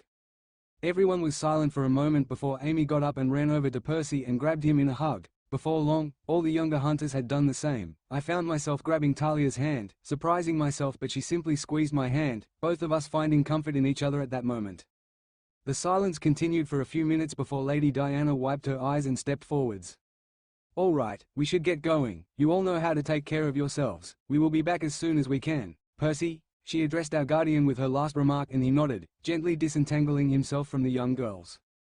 I'll go see about our ride. Something tells me I'm going to need to get a lot of donuts, he mostly mumbled, confusing me as to why he would need donuts as they both walked out the door. The hunt remained silent for a minute before Talia shook her head and stood up, her hand leaving mine. All right, I don't think we quite expected the emotional impact of that, but let's get everything cleaned and ready for tonight, then go embarrass some Romans at archery. This seemed to shake the hunters out of the silence as they cheered and ran about finishing moving all their stuff into the few rooms the house had.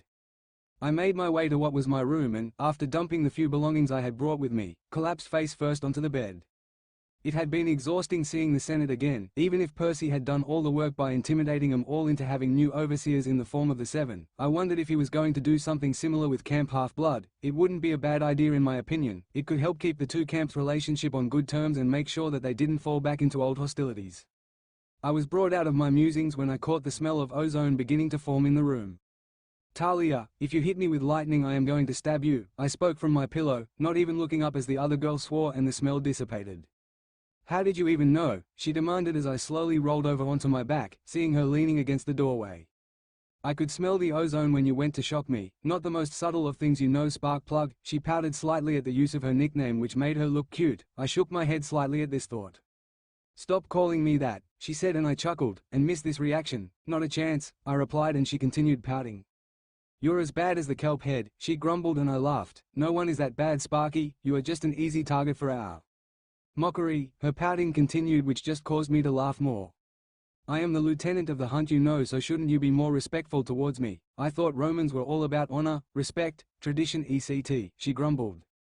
"True, but that doesn't mean I'm not allowed to poke fun at you as well." Keeps me amused and the all-powerful lieutenant of the hunt humble. I could see a few sparks around her and she was still pouting.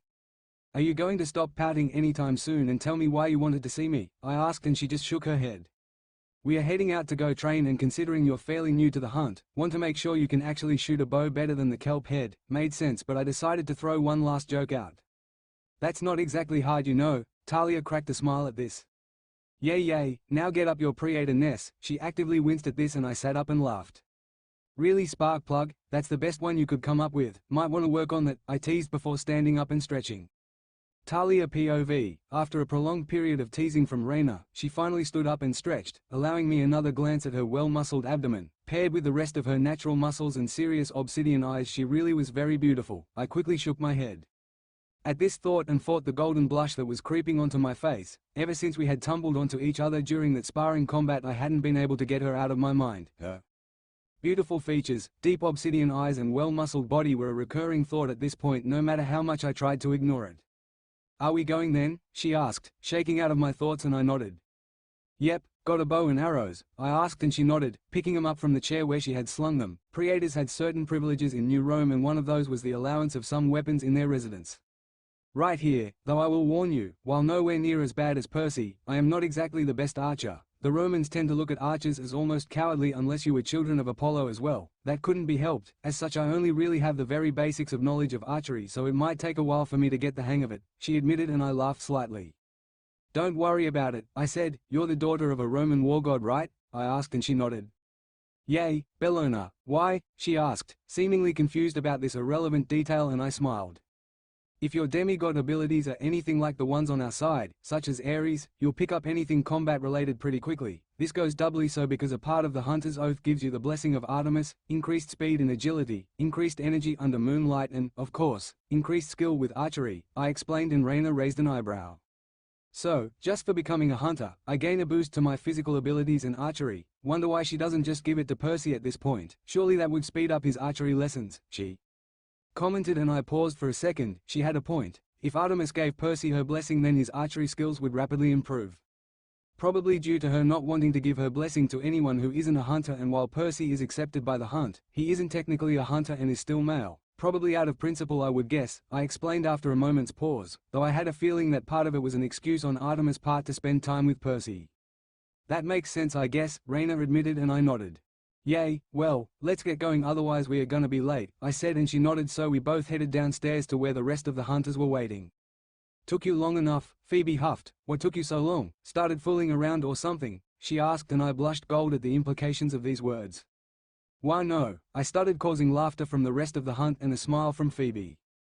Yay, now can we please get to the range? I want to practice sometime before tomorrow," she said, and I scowled, a normal color starting to return to my cheeks. "All right, let's get going then," I said, and led the way out of the door, only to realize I had no idea where I was going, so I turned to Raina. Where is the practice range?" I asked slightly sheepishly, and she laughed. "Follow me and I'll show you," she said, and took the lead and started to walk us through the city. As we walked, she was talking about the city and how it had been built, what was where, etc. etc. It was clear from the way she talked that she loved this city and what it represented, but had become very tired of the politics and game playing that went on in the Senate, and I couldn't blame her. The city was beautiful and felt like a safe haven for demigods, even more so than Camp Half-Blood. Eventually we reached a spacious area past what Raina had called the Pomerian Line, the city limits as dictated and maintained by the living statue god called Terminus, and had made our way onto a section of the Field of Mars. Usually we don't have a specific training area, as we tend to do war games or something similar between the cohorts, but thanks to Percy's persuasion of the Senate, we have an area we can use for whatever we want pretty much. For now we had some archery targets set up for us, Raina explained as the hunters rushed off to claim targets for themselves. Amy and Lisa grabbed one target between them and went off to the side, taking it in turns to fire at the target. They had both made a lot of progress since their recruitment, and while not quite as good as hunters like Phoebe or Atalanta, they were still a lot better than the regular demigods at archery.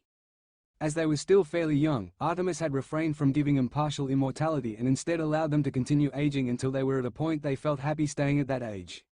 Morgana had also gone off to one side but seemed to be trying to test out new enchantments on her arrows rather than purely focusing on the archery itself. If the scorch marks and patches of frost on the target were anything to go by, I then turned my attention to Raina and watched as she fired off a few arrows that ended up either short or wide of the target. I sighed at this and walked over so I could see what she was doing.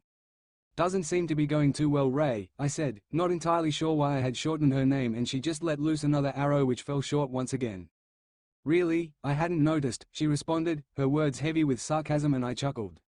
"All right, I'll see if I can help," I said and gestured for her to draw another arrow but stopped her before she could fire. I looked over her stance and almost cringed. Her arm was way too high and her elbow was pointed up, which didn't help. Her legs weren't far enough apart but were straight, which was good. She pretty much looked like someone who had only seen archery in films and tried to imitate it, and I just sighed. "What, is there a problem or something?" she asked, and I just shook my head. It would be easier to just correct her. I walked around behind her and placed one hand on her waist, then another on her arm, barely registering the sharp intake of breath as I did. "You need to stand up straighter," I said as I used my position to pull her back against me slightly, "and straighten up. Keep your elbow lower too. That throws your shot down," I said as I pulled her arm downwards so it was in line with the arrow, not realizing how the situation might look if anyone were to look over at us. "All right, now lose the arrow," I told her, and she nodded, letting the arrow fly forwards where it embedded itself into the upper right of the target. Not a bullseye by any means, but her first arrow that had hit the target. I nodded in satisfaction, then stepped back, removing my hands from where I had placed them before. Raina lowered her bow and turned around to show a wide smile on her face and a bright golden blush across her face. "Not bad, just need to keep that up and you'll be hitting the bullseye in no time," I said, and she just nodded while her face remained completely gold. "Yay, thanks," she said, and I raised an eyebrow. "Everything all right?" I asked, and she quickly shook her hand in front of her. "Why yay, everything's good," she quickly said. "I'm going to get back to practicing, thanks for the help," and she turned around and began firing again, with her shots beginning to hit the sides of the target. I shook my head at her odd behavior but left to go practice my own archery. It wasn't my preferred combat style, but as lieutenant of the hunt, I had made a serious effort to pick it up, and as such I was pretty good with the bow, but if I didn't practice I would easily fall behind, especially with hunters like Atalanta and Phoebe having many more years of experience than me, as well as Zoe being back now, especially with her new, more powerful bow due to her strength. I had a long way to go before I was at their level. There we go, another chapter down, and it turned out much longer than expected, but I'm very happy with its contents, more character development for everyone, and while I did consider making the Roman camp have more problems, I decided that Percy was done with all their politics and has decided to make sure it won't happen again. For now, I do hope you enjoyed the chapter. I'll aim to get another chapter out soon, but who knows, with my patchy desire to write, I want to get to chapter 30 by the end of this year, so we shall see. Until then, I went back and properly rewrote all previous chapters as a sort of bonus apology, adding upwards of a few thousand words to some of them and more character development. I do hope you go back and read them. See you next time. Nightshade Guardian.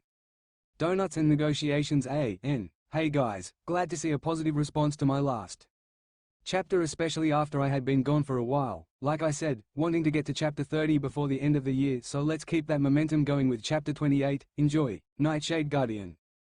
Percy POV. I had just finished playing my guitar for the hunters, and me and Diana were now on the edge of camp as I was considering which of my two options to try to get to Mount Tamarpalis, the current location of the Titan's base, Mount Othries. "So Percy, what is your idea? You did say you had a few options in mind." This was Diana, who seemed curious as to what I had planned as I turned to face her. "Well, we have two options, considering that we can't flash over there due to it being the Titan's seat of power, and I doubt you would want me to carry you as I fly us there," I said, and I could see her face blush gold at the thought. "As much as the idea is tempting," she said with a smirk, "I would rather not have the denizens of my father's domain tell him that they saw his maiden goddess daughter being flown across San Francisco in the arms of her guardian," she said, and I looked at her in confusion. "Denizens of your father's domain?" I asked, confused as to what she meant, and she sighed. "Think about it, kelp head, you can talk to fish, can't you?" she asked, and I realized what she meant. "Wait, children of Zeus can understand birds?" I asked incredulously, as I had never heard about this fact from either Talia or Jason, and Diana just nodded. "Yes, thankfully, as I didn't inherit his powers due to being a goddess in my own right, so I didn't get that particular gift, as they aren't really considered wild animals, but there is a reason Talia likes to listen to loud music. Apparently what we hear as chirping she hears as mundane and annoying conversations between the birds," she explained, and I could sympathize with my cousin. Hearing the fish could be annoying at times, and that was only when I was in the water, but birds were everywhere and I could imagine that would be a major headache. Okay then, so sky travel is out? I asked and Diana nodded. Unless you have another option that doesn't involve you carrying me, she said and I smiled. Funny you should say that, I grinned. How do you feel about Pegasus? I asked and she raised an eyebrow. Since when did you have a Pegasus? I've never seen you use one. Diana said and I shrugged. Technically, he isn't mine but I saved him from Kronos before the Second Titan War and ever since then he has been willing to help me out, as long as I feed him stupid amounts of donuts anyway, I explained and Diana shook her head slightly but I could see she was smiling. Is that why you made the donut comment? She asked and I nodded. Yay, Blackjack is a little bit of a greedy horse especially for long journeys but he has been invaluable over the years. I think he also helped Nico and Reyna move the Parthenos from what he told me, until Orion shot high in the ass, I said, chuckling slightly at the story. But I noticed that Diana had frowned at the mention of Orion. Is something wrong, Diana? I asked and she quickly shook her head. No, sorry, it's just thinking of Orion brings up some bad memories. I am sure you know the story or at least have heard of it, she said and I nodded. Yay, I know the part about him joining the hunt as its first, and only, male member back in ancient Greece after he impressed you with his skills and respect towards the hunters. However, I also knew he eventually fell in love with you and Apollo, being the overprotective brother he is, sent him insane and he slaughtered many animals which ended in his death at the hands of Gaia, I said, being very careful with my words and watching for Diana's reaction. She sighed slightly and nodded. Yes, Apollo was worried he would convince me to break my oath, even though I only saw him as a friend and trusted comrade. I put him in the stars to remember his story, but it turns out he was not as good a person as I had once hoped. Gaia sent him to hunt down Reyna and Nico as they were transporting the Parthenos back to camp. I had the hunters go and assist them but it cost a lot of members. Even Phoebe fell at his hand, she said and I whipped my head around at this. What did you just say? I asked, thinking I must have heard wrong. Diana just tilted her head at me in confusion. I said he killed a large amount of my hunters, including Phoebe, when they tried to stop him from interfering with Reyna's journey with the Parthenos. She repeated before her eyes widened as she realized what she had just said. But that can't be right. Phoebe is still alive and well as part of the hunt, I said, suddenly feeling very concerned as the same feeling I had experienced when we had briefly discussed mythologies returned. Diana looked almost panicked. I know, but Artemis has the distinct memory of feeling her die along with other hunters. So what happened? She asked before suddenly freezing in place. I went to ask what was wrong before I realized that everything had stopped moving. Time was standing still and for once it was not because of me. I watched in fascination as everything then seemed to move backwards and then resumed as if someone had hit rewind.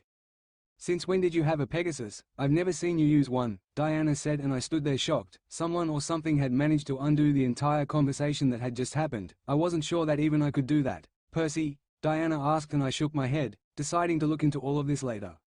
Sorry, think I zoned out for a moment, but yay, he technically isn't my Pegasus but just one I rescued back before the Second Titan War and ever since then he has been willing to help out me and my friends, as long as we give him enough donuts, I explained once again, but leaving out the topic of Orion this time, and Diana nodded. So that's why you made the donut comment back with the hunters? She asked and I nodded. Yay, Blackjack can be a bit of a greedy horse especially on long journeys. I've not actually spoken to him in a while, so we shall see how this goes, I explained and then closed my eyes and reached out to Blackjack like I had done many times before. Blackjack, can you hear me? I asked, hoping that we were connected. I heard a whinny of surprise in my mind before a familiar voice could be heard. Boss, that you? It asked, seemingly in disbelief and I smirked slightly. Who else buddy? I know it's been a while and I kinda vanished on you but a lot of things happened. Feel like coming to meet me and giving me a hand while I explain things to you, I said, hoping that he wasn't too angry with me. All right boss, but you'd better have a good reason and even better donuts waiting for me when I get there, he said and I laughed slightly, gaining a strange look from Diana and I just shook my head, gesturing for her to wait. All right, I think I can manage that. Do you remember the Roman camp? I said and I heard him whinny in surprise. You're with the Romans boss, I thought nobody knew where you went, at least nobody I talked to did, he said and I felt slightly guilty for not contacting him for such a long time. Not exactly, I'll tell you when you get here but I am sorry for not talking to you in ages. I'll make sure to have some donuts waiting for you when you get here, I said and I received a slight huff in return. You'd better boss, make it 2 dozen sugar glazed and we are all good, he said and I sighed. All right, 2 dozen sugar glazed it is I responded and there was a triumphant laugh in return. Perfect, see ya soon boss. Happened to be in the area cause of some business I was looking into so won't be more than an hour, he said, his tone becoming slightly awkward and I could imagine what business he meant so I just shook my head and turned back to Diana. All right, so our ride should be here within an hour but I now need to acquire 2 dozen donuts within that time. Any ideas? I asked and she chuckled. There is a monster donut we could try then, shouldn't be too far away if my memory serves, she said, and I raised an eyebrow. How do you know where a monster donut is? I asked, and she looked down at her feet sheepishly for a second, something Artemis would never have done. Well, sometimes we don't want to hunt every night, we have visited a few stores over the years, she explained, and I sighed. All right, I take it there is one somewhere in the city then, I asked, and she nodded. Yay, about 30 minutes in the opposite direction to Othries, even monsters dislike going near there, she explained, and I sighed. All right then, looks like we are gonna be taking option 2 after all, I said, and she looked at me curiously. Option 2? What are you talking about? She said, and I grinned. You don't really think I spent 3 years simply camping out in the wild all the time, did you? I have a few places set up in different cities for when I need to stay there for more than a few days, usually when I was looking for demigods or potential hunters. Just so happens that I have one not too far away from here, I explained, and she raised her eyebrows at me. Wait, you have a hideout in the mortal world? How on earth did no one find you then? Hermes and Apollo frequent most of the major cities on their little nights out and would have run into you more than likely, she questioned, and I just grinned. Benefits of magic camouflage. I set him up after Hecate taught me some magic and, with the help of Hestia, I was able to link a few buildings to the same space, I explained, and Diana just shook her head.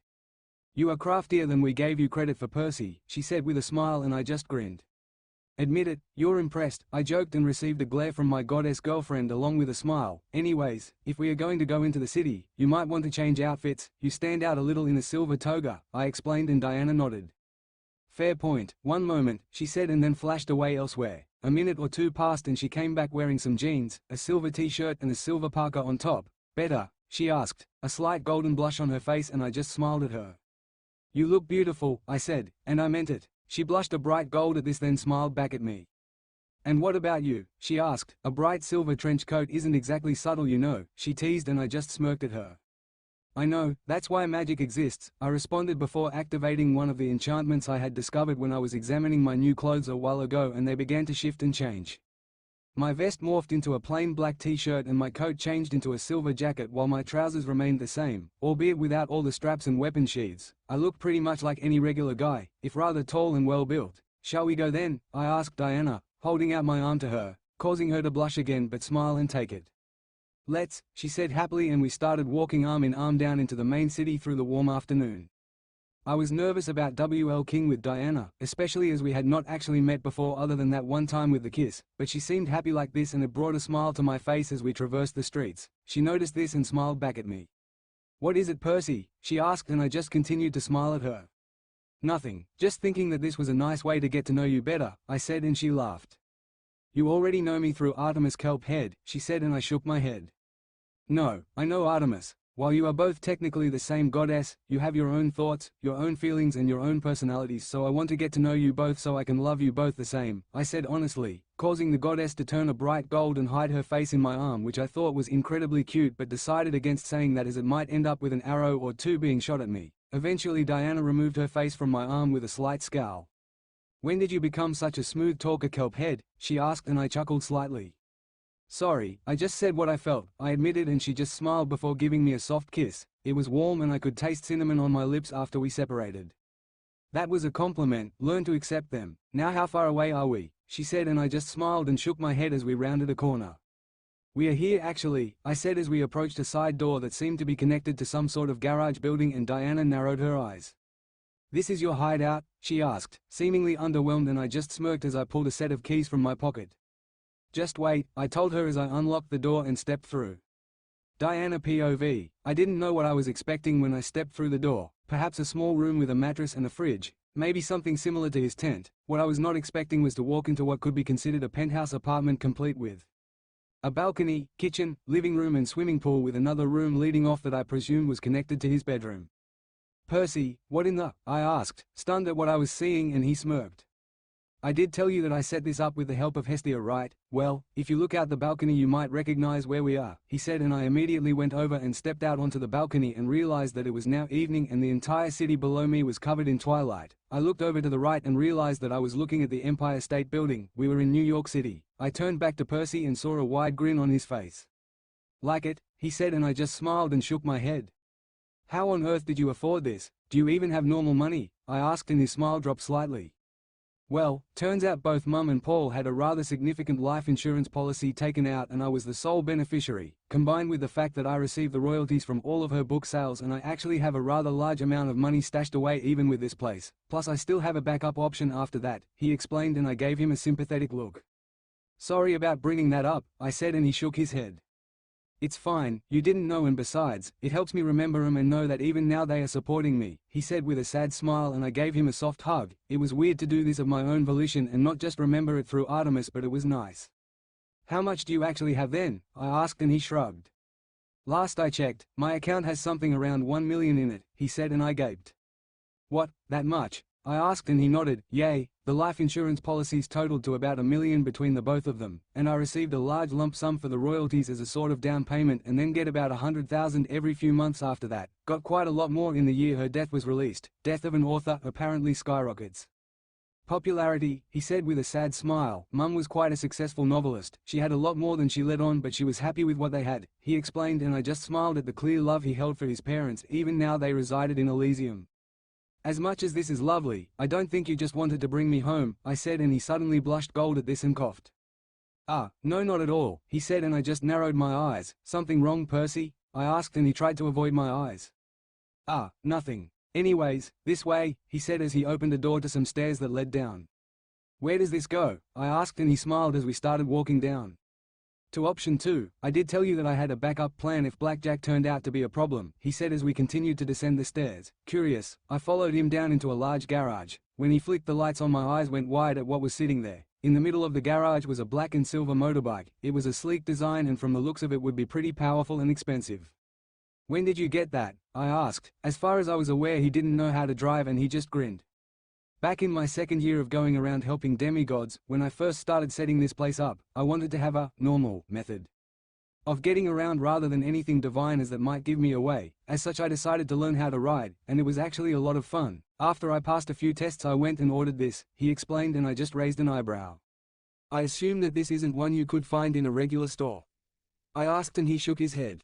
Amazon special delivery, modified to fit any demigod's needs including increased fuel capacity, shock-absorbent suspension and divine energy boosters, he said with a smile on his face. Divine energy boosters? I questioned, and he nodded. Yay, while it does run on gas as usual, it can take a bit of divine energy and run it through the engine, causing a burst of increased speed, designed to make a quick getaway from monsters when needed. The whole thing is built on a celestial bronze chassis and is a lot more durable than normal. It really does surprise me what those girls can come up with, he said, and I just shook my head. I take it this is your option 2 then? I asked, and he nodded. Yep, faster than walking there and back. Hop on, he said as he walked over, opened up the seat and pulled out a black helmet and put it on. I do hope you have a spare, I said. I may be a goddess, but even I am not stupid enough to ride one of these things without some form of protection. I was not wanting to crash and have to explain to Apollo how I managed to get injured. Percy just nodded and then walked over to a set of drawers that was at the side of the bike, opened one and pulled out a silver helmet. Got one right here for you. Hope you like the color, he joked, and I laughed slightly as I took it from him. Why silver? You said you got this before you even came to the hunt, I asked, curious as to his color choice, and he blushed gold slightly. I've always liked the color silver. It reminds me of moonlight shining off the waves. Plus Talia is a hunter, so reminds me of Sparky too, he said as he closed the seat and sat down on the motorbike. I pulled the helmet over my head and buckled it under my chin. Ready to go? Percy asked, and I nodded. All right then, sit down behind me and hold on tight, he said, and I gingerly sat behind him on the seat, suddenly feeling slightly nervous. He slowly rolled up forwards until we were just in front of the garage doors and then reached over to a dial on the side that had a ring with different runes etched into it and the names of different cities surrounding it. He turned the dial until the arrow on it was pointing at the name San Francisco and then nodded, pulled a set of keys out of his pocket and clicked a button, causing the door to begin to rise, opening up to the same street where we had walked into his apartment. Ready? He asked, and I nodded. I think so, I said, and while I couldn't see his face I could almost feel the grin as he slid the keys into the ignition and the bike rumbled to life under us. Hold on tight, he said, and I wrapped my arms around him as I felt the engine hum beneath us as we rolled out of the garage and onto the road, the door closing behind us. He revved the engine and we sped off, the wind blowing past us as we raced across the roads. I felt a grin break across my face as Percy drove us across the city. Driving like this felt exhilarating like nothing else I had experienced. After a while of driving I saw the Monster Donut sign in the distance and I tapped Percy on the shoulder, the speed at which we were traveling making communication near impossible. Percy seemed to get the message though and turned off into the parking lot of the store, turning off the engine and kicking the stand out so the bike could stand on its own before taking his helmet off, and I could see the grin on his face. "How was that?" he asked as I pulled my helmet off and replied with a grin. "I will admit, that was a lot of fun. Now let's go get your Pegasus some donuts," I said, and he nodded but then seemed to pause. "Can we even buy donuts here? I thought only monsters could," he said, and I shook my head. "Technically, monsters and other divine beings such as gods and titans can also buy them because most monsters are not stupid enough to say no to a divine being who wants donuts," I explained, knowing from the past when I had visited, while not exactly friendly, most monsters were not stupid enough to attack gods. Percy just shrugged. "All right then, let's see how much this will be," he said, stepping off the bike and holding his hand out to help me off the bike. I blushed slightly and took his help and dismounted the bike, handing him my helmet after. "Thanks, Di," he said, and I blushed again at his use of a nickname while he opened the seat of the bike and stowed the two helmets and pulled out a pouch of what I assumed were drachmas or denarii. He closed the seat again and walked over to the door and opened it. "Ladies first," he quipped, and I just rolled my eyes at him and walked into the small room where a beautiful girl was manning the counter. She didn't look like a monster, but as only monsters were allowed to work here, I assumed that she was probably an impusa or some other female monster using the mist to hide her true appearance. She started talking in a bored tone as soon as she heard the door open. "Welcome to Monster Donut. How may we serve you today?" She looked up and froze at the sight of me, obviously not expecting to see a Roman goddess in the store. "Lady Diana, I do hope that we haven't done anything recently to earn a personal visit from an aspect of the goddess of the hunt," she said, and I shook my head. "Luckily for you, no. I was just accompanying my companion here who came to buy some donuts," I explained as Percy stepped in behind me. As soon as he saw the impusa at the counter, he froze, and similarly the girl behind the counter instantly paled. I frowned at this. Percy had met so many monsters in his time, so why would he react to this one? My answer came as he spoke a single name, which was laced with fury and hatred. "Kelly," he said, unmoving but his fists were clenched and shaking. Kelly. He knew this monster's name. That was odd. Where had he met her before, and why was she seemingly terrified? "Percy, as in Percy Jackson," she stuttered, her dark skin now appearing very pale as the mist hiding her began to fade and show her true appearance, complete with flaming hair and mismatched legs. "Yes, why?" I asked, still confused as to what was going on, but Percy answered my curiosity once again with a voice filled with fury. "You killed my mum," he said, and I froze. He had said that his mother had been killed by an impusa, but what were the chances he would run into that same impusa here of all places? Kelly was cowering behind the counter now, seemingly terrified of what Percy might do. "I was ordered to. Gaia made me do it. She made us all do it," she said, and this comment piqued my interest as I turned to the now very much revealed impusa. "What do you mean she made you all do it?" I questioned, and she turned to me, still very wary.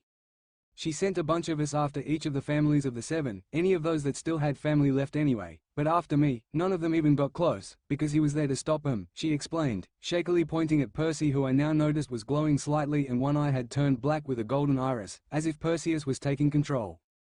"Exactly. I slaughtered any of you that even thought about carrying out those orders," Percy said, fury still dripping off his every word, which was echoed by a slightly more guttural tone. "And I should do the same to you. I should boil you from the inside out. I should tear you limb from limb, over and over again until you never even think of reforming again," he snarled, his voice becoming darker and his glow beginning to become brighter as if he was going to unleash his power. Seeing where this was going, I stepped between them. "Percy, I understand your anger, but remember we came here for a reason, so let's just get our donuts and leave before you reduce this place to rubble along with its employees," I said, hoping that I would get through to him before he caused a major geological event. He reached into his jacket and pulled out a handful of drachma, then tossed them onto the counter. 2 dozen sugar glazed, he said, the fury still evident but slightly restrained as his eye began to fade back to normal. Kelly grabbed the coins without a word and scurried into the back, emerging moments later with 2 whole boxes of donuts which she placed on the counter and then ducked back down as Percy walked forwards and picked them up. "Be thankful Diana was here, otherwise I would not be so lenient. If I ever see you again, I will destroy you so much that you will take a millennia to reform," he threatened, and I could hear Kelly gulp as Percy turned around and stormed out of the store. Thank you for your patronage, Lady Diana, but with all due respect we would request you do not visit again," the impusa said, and I narrowed my eyes at her. "Rest assured, I will not, because if I ever see you again, you will wish Percy was the one dealing with you. I would not be as kind as my boyfriend is, and if that little fact ever gets out into the world, I will personally hunt you down," I warned her as her eyes widened at what I just told her and she went as white as a sheet.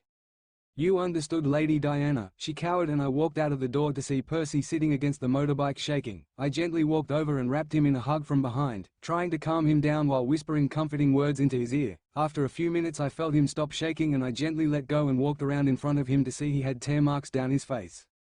"Are you okay, Percy?" I asked, and he slowly shook his head before unclenching his left hand to show deep gouges made by his fingernails digging into his hand, and I winced at the amount of ichor flowing from him and dripping onto the ground. "Percy, please heal that," I said, concern in my voice, but he just shook his head. "The pain is helping keep me focused," he said in a quiet whisper. "There are some bandages in the bike, just wrap my hand in that and we can go back to camp to meet Blackjack," he said, and I nodded. "All right, Percy, if that's what you want," I said, and he nodded, so I opened up the seat to see a surprisingly large storage space inside with the 2 helmets and some medical supplies inside such as ambrosia, nectar and bandages.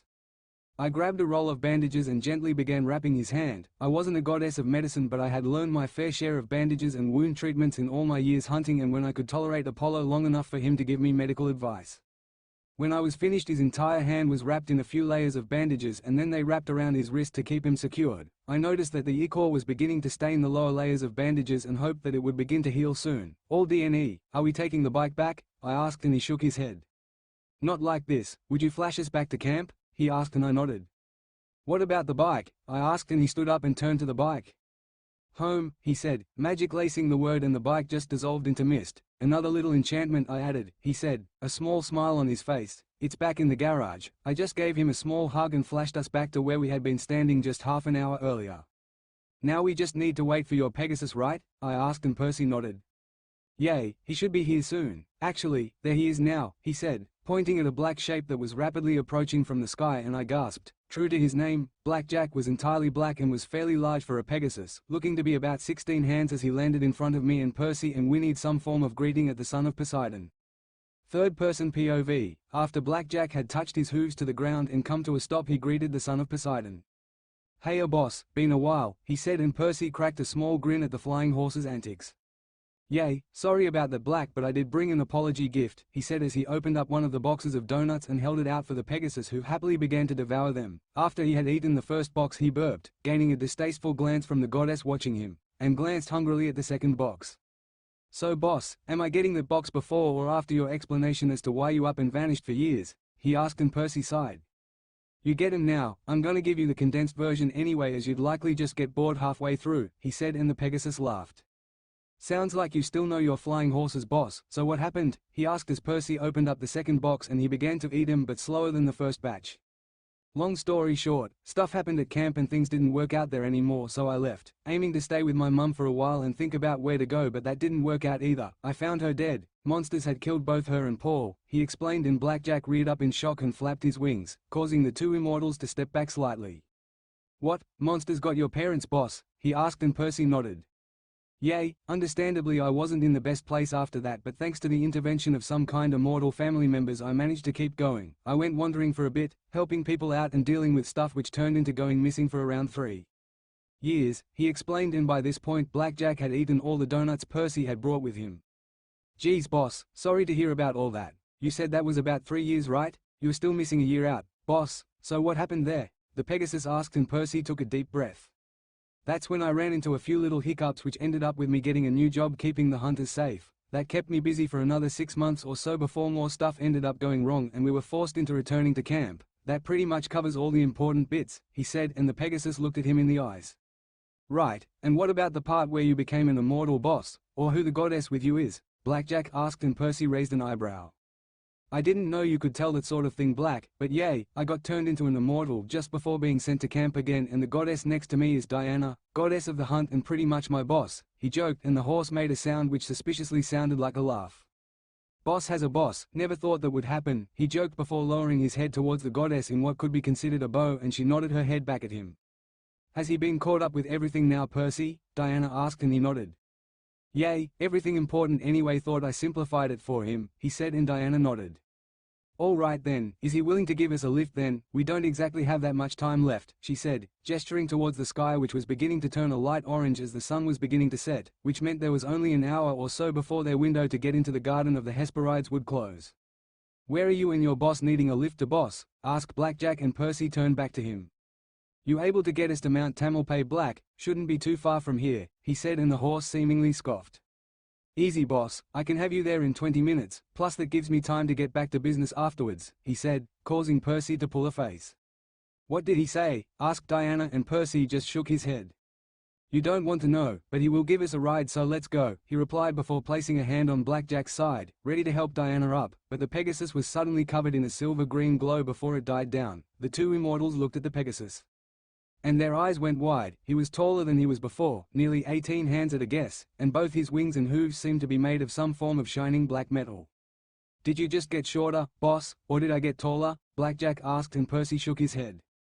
You got taller, Black, not entirely sure why though, he admitted before Diana chimed in. You've managed to turn him into your sacred animal, I believe. That would explain as to why his wings and hooves are now made of adamantine, she said, and Percy raised an eyebrow. Adamantine? I don't think I've ever encountered that before, he said, and Diana nodded. You wouldn't, it's extremely uncommon, more so than any other divine metals. Not even I know much about it. You would have to ask Hephaestus about it, she explained, and Percy nodded. Okay then, project for another time. If we don't set off now we are going to miss our chance, he said, and Diana nodded as he swung his leg onto the now larger Pegasus and held out his hand to help Diana up, which she accepted with a smile. Once they were both settled onto the Pegasus, Percy dug his heels in slightly. Let's go, Black, he said, and the Pegasus neighed in agreement before starting to gallop forwards and beating his wings before jumping and taking to the sky. They climbed higher and higher until the streets were but lines beneath them, and then they leveled out, circled around once, and headed towards the mountain. Diana placed her hand on the Pegasus' flank and could feel the muscles moving as they flew, the wings delivering powerful downstrokes and the legs moving as if they were galloping. It didn't take long for them to reach their destination, maybe 20 minutes, by which point the sun was starting to set across the horizon. They touched down on the sidewalk, which was thankfully free of any pedestrians, as who knows what the mist would have shown them. The two immortals dismounted from the Pegasus turned sacred animal, and Percy patted him on the side. Thanks, buddy, hopefully I'll be seeing you around soon, he said, and the Pegasus shook his mane proudly. No problem, boss, I'm off to see how the ladies like the new changes, he said, and flew off, missing Percy shaking his head at the flying horse. Well then, been a while since we were here, Percy said, turning to face the entrance to the garden that he had once entered with Zoe when trying to save both Artemis and Annabeth. Diana slowly reached over and took his metal hand in hers. Let's do this together, she said, and he nodded as they both stepped through the doorway in front of them. The garden was just as they remembered it, the grass shining as if bathed in evening light. The black marble stepping stones shined as they cut a path around the giant apple tree, which bore a sweet-smelling golden fruit, and the flowers bloomed all around. As they entered, a single figure turned around and saw them and dropped the silver flowers they were holding. Percy, their voice called out in shock, and Percy turned to see who had called out, and when he did, his eyes widened. Calypso? He asked, shocked, and Diana raised her eyebrows, then quickly retrieved her hand before Calypso could see. Percy, it is you. What are you doing here? She asked as she rushed over to the pair and saw Diana with him and narrowed her eyes. Lady Diana, what a surprise to see you here, she said, curiosity in her voice, and Percy smiled gently. Hey Calypso, it's been a while, he said softly, and she turned back to him with a smile. That's an understatement. It's been what, nearly 10 years by now? She asked, and he nodded. Yay, about that by now. How has it been? I heard Leo sprung you off Ogygia, he said with a smile, and Calypso nodded with a smile. Yay, took him a while but he kept his promise. We are still working on that auto repair shop idea, but it's been fun, she said with a smile on her face, and it was clear she really did care for Leo, but her smile turned into a frown as she rounded back onto Percy. But where on earth did you vanish to, sir? Leo told me you went missing 4 years ago after trouble at camp. I can't say I was happy with him after he told me what had happened, but he really did regret what had happened and wanted to make it up to you from what I could tell. Anyway, are you going to give me an answer? She questioned, as she got up into Percy's face, causing him to back up slightly with his hands up, which Diana chuckled at. Sorry Calypso, a lot happened and I needed to deal with it, so I was sort of hiding out in the mortal world a little and helping demigods here and there, he explained, causing the Titaness to narrow her eyes. Right, and now you show up here with the goddess of the hunt, in her Roman aspect no less. You are not telling me everything, Percy, so start talking, she said, and Percy just sighed and held up his hands again. This caused Calypso to notice the bandages on his left hand. Why is your hand bandaged? Did you hurt it? She asked, and Percy froze, which did not go unnoticed. Percy, she said, trailing off slightly with a hanging threat, and Percy slumped his shoulders. Okay fine, he said, his voice quiet. I'll show you what happened, he said, but instead of unwrapping the bandages he slowly placed his hand on the side of Calypso's head. Percy, what are you doing? She asked, and he closed his eyes. Like I said, I'm showing you what happened, he said, and his hand glowed brown for a moment, as did Calypso, and they stood there for a few moments before Calypso stumbled back and Percy put his hand down. Calypso just looked at him for a moment, a great sadness present in her dark eyes, before she ran forwards and embraced Percy in a tight hug. "I'm so sorry, Percy," she said in barely a whisper, but all three present could hear it as Percy hugged her back. "No one should have to go through even a fraction of what you did," she said as Percy just stayed silent. Eventually they broke the hug and she grabbed his left hand gently and lifted it up. Ichor now plainly visible on the bandages. "You're immortal now. But why haven't you healed this?" she asked, and Percy looked at the ground. "I did this to myself. The pain is helping keep me focused and level-headed," he said, and Calypso just looked at him again with sadness. "Why, Percy?" she asked as he continued to look at the floor. "I saw the monster that killed my mother," he said, and she gasped. "I nearly lost it. This is stopping me from going back and tearing that store down over and over again until not even a speck of dust remains," he said, and Calypso looked at him sympathetically, but before they could say anything a roar sounded above them. Everyone looked up and saw a great bronze dragon slowly descending from the sky with a figure on its back. "It must be Leo," Calypso said, and looked at Percy. "I understand if you don't want to see him," she said, and Percy shook his head. "You said he felt bad and wanted to apologize. If that is true, then I am willing to listen to him. I owe him that," he said, and both Calypso and Diana smiled at his words. Calypso then turned to face Diana. "Sorry if I was slightly ignoring you, Lady Diana. I got slightly caught up in reconnecting with Percy here. Congratulations, by the way," she said, and Diana raised an eyebrow and turned to Percy, who was currently rubbing the back of his head sheepishly. "Sorry, I basically ended up showing her most of the events up until our arrival at the Roman camp, and some of our conversations may have slipped in there," he admitted, and Diana narrowed her eyes at her guardian, who quickly backed up in fear before smiling. "That's fine. I believe Calypso is able to keep a secret," she said, and the Titaness nodded. "I can do that," she said, and the goddess nodded back at her as the bronze dragon touched down behind him and a skinny figure jumped down. "Hey baby, miss me?" he joked to Calypso before turning around and freezing as he saw both Percy and Diana standing there. "Oh, sorry about that, Percy. Lady Diana, I didn't realize you were here," he said, and going to bow before Calypso stopped him. "Leo, I was just talking with Percy and I think you might have some things to say to each other," she said, and Percy nodded. "Leo," he said, causing the smaller god to turn to him looking pale, "I know that Ryan influenced you. I know you were angry because forging was the one thing that allowed you to connect with people, and I know that you felt awful about what happened. All I want to know is this: are you sorry?" he asked him, and Leo paused before taking a deep breath. "Percy, I am so sorry for what happened and for what I said to you. I truly do regret what happened, and I am sorry that we caused you to leave camp. Can you ever forgive me?" he asked, a rare tone of seriousness from the usually joking boy, and Percy just smiled softly. "Leo, I was always willing to forgive you. All you needed to do was ask," he said, and Leo breathed a sigh of relief. "Thank you, Percy, and I suppose it's a bit late, but welcome back," he said, holding his hand out. Percy smiled and took it, but Leo's face immediately fell. "Percy, why do you have a celestial bronze arm?" he asked, and Calypso froze. "What did you say, Leo? He has a celestial bronze arm?" she asked, seemingly in disbelief, and he just nodded. "Yay, I could tell as soon as he took my hand. That isn't what a normal hand feels like, and I've worked with enough of the metal to recognize what it feels like," he said, and Percy sighed. "Yay, I forgot I left that part out. Sorry, Calypso," he admitted as he took off his jacket to reveal the bronze appendage to both of them, and Calypso gasped. "What happened?" she asked, and Percy took a deep breath. "As you both know, I was assigned as guardian of the hunt. What you don't know is that I have been its guardian for about 7 months by now. During the time there were a few major attacks, and in one of them I had to fight off Gratian solo. I managed to protect the hunt but lost my arm in the process," he said, and both Leo and Calypso's eyes were wide. "Geez, Hermano, you really can't catch a break, can you?" Leo said, and Percy just smiled as he pulled his jacket back on. "Unfortunately not, which is why we are here," he said, and they both looked at him quizzically. "Now that you mention it, why are you here, Percy?" asked Calypso. "And why is Lady Diana accompanying you?" she asked, and Percy cracked a grin. "Apart from being my boss and official supervisor, Zeus asked us to see to some business here while we were in the neighborhood, do some negotiating," he said, and Calypso raised an eyebrow. "Negotiating, huh? Good luck with that then. Currently it is just Koyos here. He has been trying to rebuild Othries since the Giant War but hasn't managed much due to most of the other Titans who were not defeated in the war being in hiding," she said, and Percy nodded. "Thanks for that. Let's hope he has the forethought to listen to me," he said, making a small joke out of the Titan's domain, and Calypso just shook her head and took Leo's hand. "All right then, hopefully we will see you afterwards," she said, and Percy nodded. "Hopefully," he said, and both he and Diana began to walk along the black marble path. Percy POV, as we walked along the black marble path, we made sure to keep a wide berth from the giant apple tree which, as always, was guarded while laden. Just after we had passed the tree, we could see a figure ahead in the garden turn to us, and I could almost feel the anger from here. "We might want to be careful, Diana," I said as I casually summoned Photia to my hip. "I think one of Zoe's other sisters might be rather angry at our presence," I said as the figure stormed towards us, and Diana nodded. "I believe we can deal with them should the need arise," she said, and I nodded. "I do not doubt that, however that might make diplomacy a tad more difficult, so I would prefer to solve this peacefully if possible," I remarked just before the Hesperide reached us. "How dare you show your faces in this garden? Leave now or I shall have Layden devour you," she hissed with anger in her voice, but I stood firm and looked her dead in the eyes.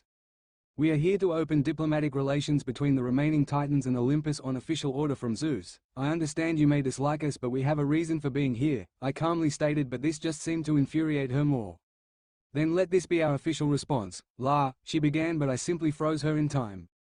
"Listen here, I do not have the patience to deal with brats right now. I could have stormed in here and slaughtered every single one of you that remains, Layden included, if I so chose.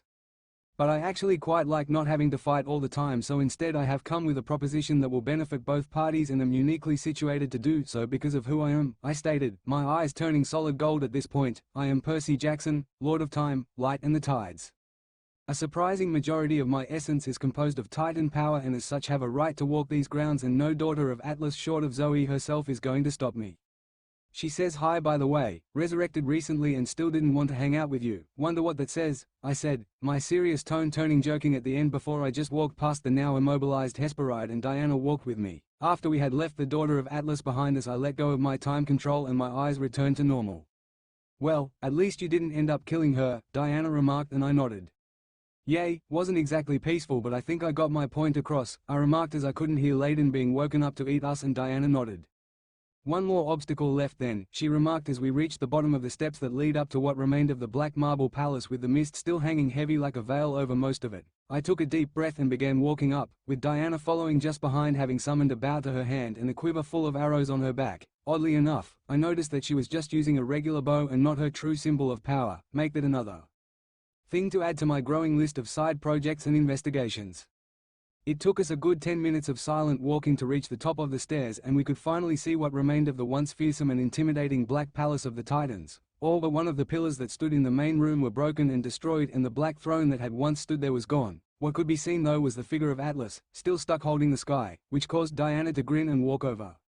"Still stuck with the same old burden, are you, Atlas? Such a shame," she said. The sarcasm in her voice was plain to hear, and Atlas managed to turn his head to see the goddess crouched down, and he snarled, "Damned goddess, it wasn't enough that you took my daughter from me, now you come to taunt me. Be gone and leave me to my task," he said, and Diana grew a wolfish grin. "How mean, and here I was considering telling Zoe to come and visit sometime now she has been resurrected, but I guess I won't do that now," she taunted, and the Titan's eyes narrowed. "Do not taunt me about the death of my daughter, goddess, that is a low blow even for you," he said, rage lining his voice, and I decided to step in, partly to see his reaction and partly because I didn't actually want anything to happen.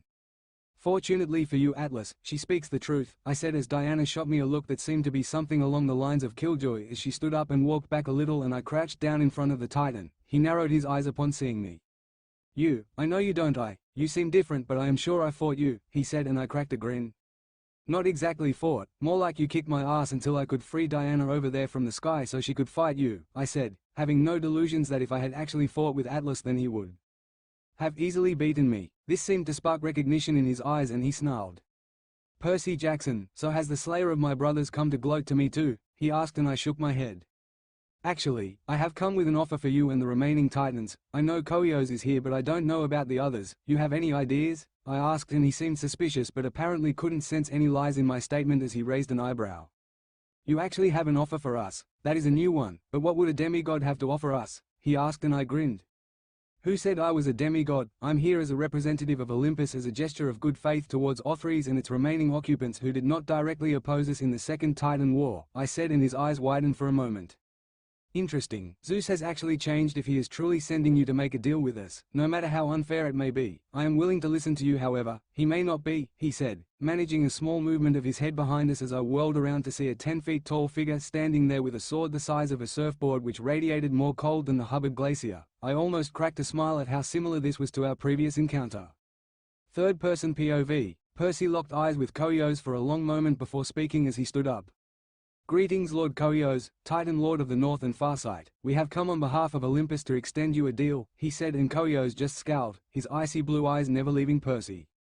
You would come here, to our last remaining seat of power, and claim to offer us some form of deal? Do you take me for a fool, even? You, granddaughter, he said, the last comment addressed towards Diana, and she shrugged. It's up to you if you want to believe us, but if you do reject our offer then you will probably end up fighting him, and I don't think that would end well for either pantheon, Diana said, gesturing towards Percy, who had now fully stood up but was still dwarfed by the Titan. Koios tightened his grip on his sword. The boy had not yet drawn his weapon. He had the advantage.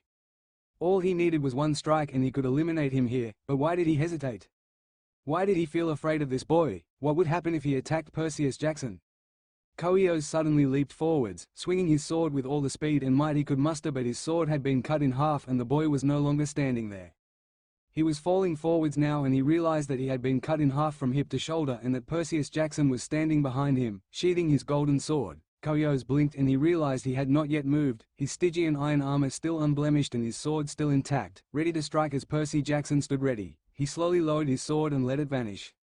All right, for now I will hear out your offer, he said, and both Atlas and Diana's eyes went wide. You will, grandfather? She asked in surprise, and Koios slowly nodded as he regarded Percy more closely and saw his eyes flash gold. Yes, I see now that this man carries with him the essence of three of our own, and as such he deserves to be heard out, he stated, and Atlas made a sound that could either be interpreted as surprise or disbelief. Hang on, that brat carries the essence of three titans. Who in the Tartarus did he kill? He asked, and the room was clouded in shadow for a moment, but it passed. I do not know, though I would be very interested to find out, Koios said, but that can wait. What is this offer that the Olympian Council has brought forth to us? He asked, addressing Percy, who had relaxed slightly at this point. The offer is simple. The Olympians are willing to provide total pardon for all past actions up to but excluding the Second Titan War, as long as all remaining Titans agree to remain neutral in any and all future conflicts, never again opposing Olympus and its children, including the hunters of Artemis and Diana, he said, and the room went silent, its inhabitants not quite believing what they had just heard as Percy continued. I understand this may be difficult to believe, so I am going to show you a gesture of good faith, he said as he walked into the center of what used to be the throne room as the rest of the occupants looked puzzled. Percy, what are you doing? Asked Diana as Percy closed his eyes and started taking deep breaths. Just watch, he replied before taking another deep breath, and his divine aura suddenly flared up around him. Just like his eyes, it was a swirl of silver green like the sun shining off the waves. All residents of the room were left in a stunned silence as they watched his display of power. Koios spoke first. Kronos, Oceanus and Hyperion, he said, seemingly almost wary of the power this former demigod was displaying and naming each of the three titans' power that he had absorbed, before Percy began to speak. As guardian of the world's power I command you, decipher the laws of nature and restore the monument to its former peak, reverse time and build a palace once more, true restoration. He said, power radiating off each word as his glow got brighter and brighter until everyone was forced to shield their eyes until it died down. They spent about a minute blinking spots out of their eyes, but when their vision cleared, Koios and Atlas gasped while Diana just stood there open-mouthed. What was once a pile of rubble and ruins was now a full palace made of shining black marble with halls stretching off in both directions and a black throne in the middle of the central chamber with a diamond embedded in its center. Percy stumbled for a moment and Diana quickly moved forwards and supported him. Easy there, Percy, can't have you passing out now. Wouldn't look very good for Olympus, would it? She joked, and Percy gave her a grin. True, but at least the spell worked, he replied, and she shook her head. I can see that. What did you even do? She asked as he managed to stand up on his own and she stepped back. I basically rewound time for Orpheus back to the time of the Age of the Titans, about 4,000 years I think, he replied, and Koios frowned at this piece of information. Did you say 4,000 years, Perseus Jackson? He asked, and Percy nodded. About that, judging by what I can tell from the powers Kronos gave to me, and yes, I am aware that doesn't quite line up with Greek mythology, he replied, and Diana frowned as well. You mentioned that before, about how the existence of other mythologies throws the time scale off, she said, and he nodded. I did, but now isn't the time to discuss that. He turned back to Koios, who was wearing a mask of neutrality on his face. Now that I have shown you the gesture of good faith, will you hear the detailed terms of the offer from Olympus? Percy asked the elder Titan, and he nodded. As long as they are reasonable, then I will hear them out, he said, and Percy nodded back. Understandable. I wouldn't ask you to agree before you hear the specific terms of the deal. You will each swear on the sticks never to raise a hand towards the Olympians or their children, including the Roman camp and the hunters, without provocation.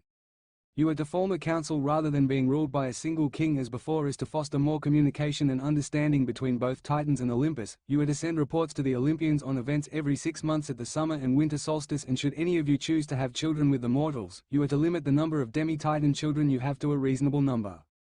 This number can be decided at a later date once the remainder of the Titans have been found and either accept or reject the deal, as they are already of no threat. This deal includes the peaceful Titans such as Leto and Rhea, though I doubt they were ever really being looked for in the first place, he explained, and both Koyo's and Diana's eyes were wide.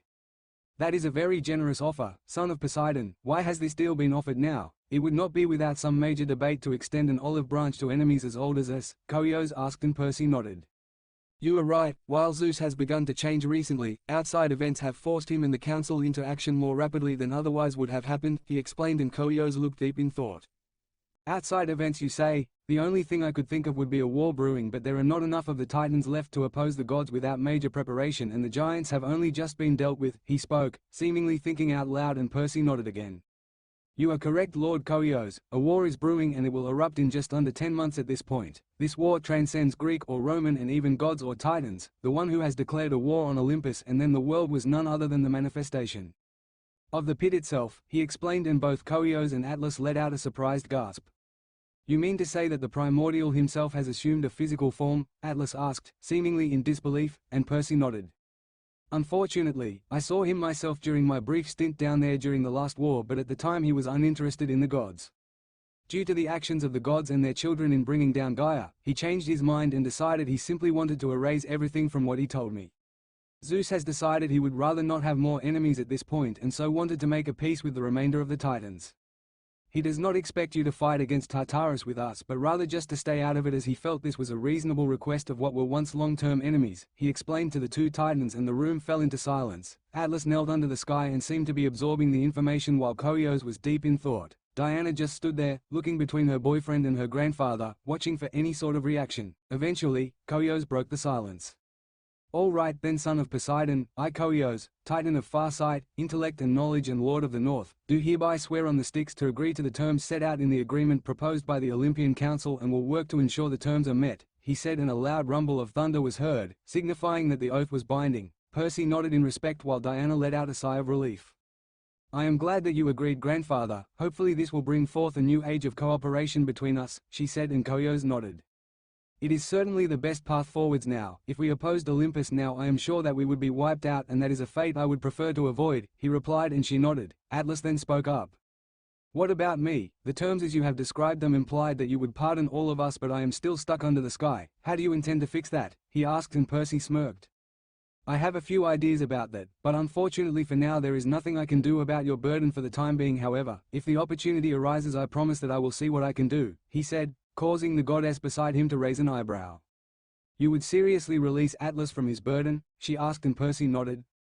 Yes, while he did oppose us in the past, that was technically before the outbreak of the Second Titan War, and therefore he is eligible as long he would follow the oath, he explained, and Atlas looked surprised.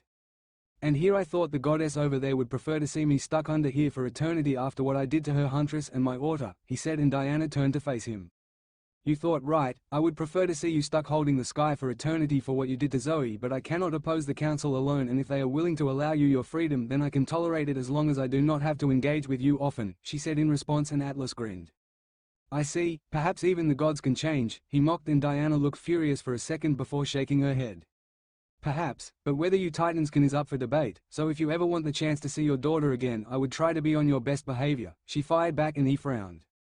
So, you truly mean it when you say Zoe has returned? He asked, and both Percy and Diana nodded. Yes, while not in the normal methods that might be expected from a deceased soul, Zoe Nightshade has been resurrected, Percy said, and while Atlas seemed not to know how to respond, Koios narrowed his eyes. Then pray tell, how did Atlas' daughter return from the stars? It was my granddaughter who placed her there, correct? He asked, and Percy nodded. Yes, it was. Her soul was effectively kidnapped when visiting a friend in Elysium and forcibly resurrected, though I do not entirely know how. I would assume some old and forgotten magics were used, he explained, telling mostly the truth, and Koios nodded. That is certainly a possibility, but as neither us Titans nor the gods would have the power to do so, it would fall to either Hecate as goddess of magic or a primordial being to do so, he spoke, demonstrating yet again why he was the Titan of knowledge and intellect. Percy just nodded. You are correct again, Lord Koios, the previously mentioned Primordial was the one who resurrected her in an effort to convince me to join his side in this war, he explained, and both Titans' eyes went wide once again. He has taken a personal interest in you? Koios asked, and Percy nodded. Due to some personal happenings within the past few years and our encounter back when I was first in the pit, he believed that he could turn me against the gods. He was wrong, and as such he decided to try and torture me into compliance both physically and mentally. Bringing Zoe back was a part of that, he explained, and Atlas hurriedly spoke up. Are you telling me that damn Primordial used my daughter as a tool? He asked, anger in his voice, and Percy nodded. That he did, but it didn't work, and all it ended up doing was giving me the opportunity to escape as well as gain the power of Kronos, who willingly gave his remaining power and essence to me in aid of my escape, in which I also purged the essence of both Oceanus and Hyperion, as they had decided to side with Tartarus, whether out of desire for revenge or fear of being absorbed by him I do not know, he explained, and both Titans were quiet for a moment before Koyos broke the silence. It seems you had no choice but to destroy both Hyperion and Oceanus then, but to hear Kronos gave up his power to you is a surprise. He did not much care for others, he said, and Percy nodded. No, but it seems he held more distaste for Tartarus than he did towards me, plus due to his defeat his essence was scattered and he was fading, and so he decided to bequeath what was left to me.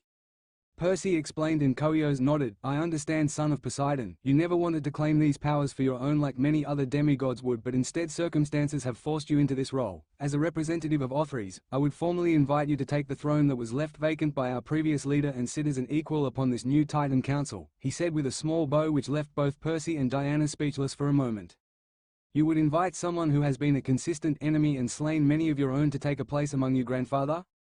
Diana asked, and Koyos nodded. He has shown himself to be worthy of my respect, and I can tell that he is wrapped up in many prophecies, some that have passed, some ongoing, and some that have yet to pass. I may not have always held respect towards you and your like granddaughter, but your companion has shown me the way forwards, and as such I believe he would be a good choice to sit on the council and help lead the Titans, such as they are, into a new age, he said, and Percy shook away his surprise. All right, I will graciously accept this offer then, Lord Koyos, he said, and Koyos nodded. Then step forwards and sit upon the Black Throne. I would assume in doing so you will formally establish a seat of power here which should enable you to do the same for a Titan Council, he said, and Percy nodded, beginning to walk towards the throne only to be slammed against the wall as the main doors to the palace flew open and a gust of wind slammed into him.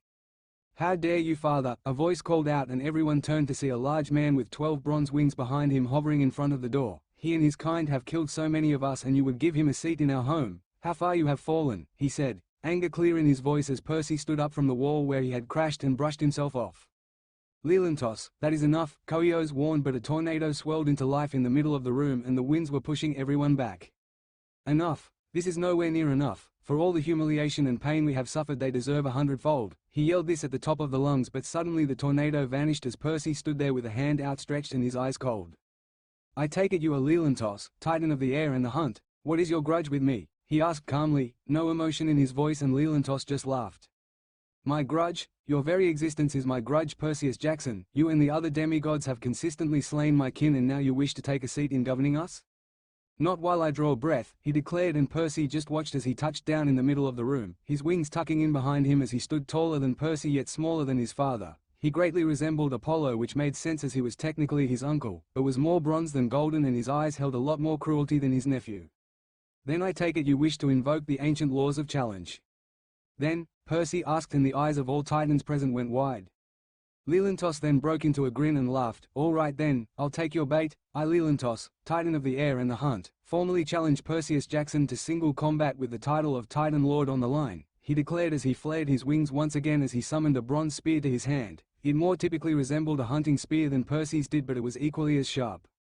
In the name of Perseus Jackson, this challenge shall be accepted.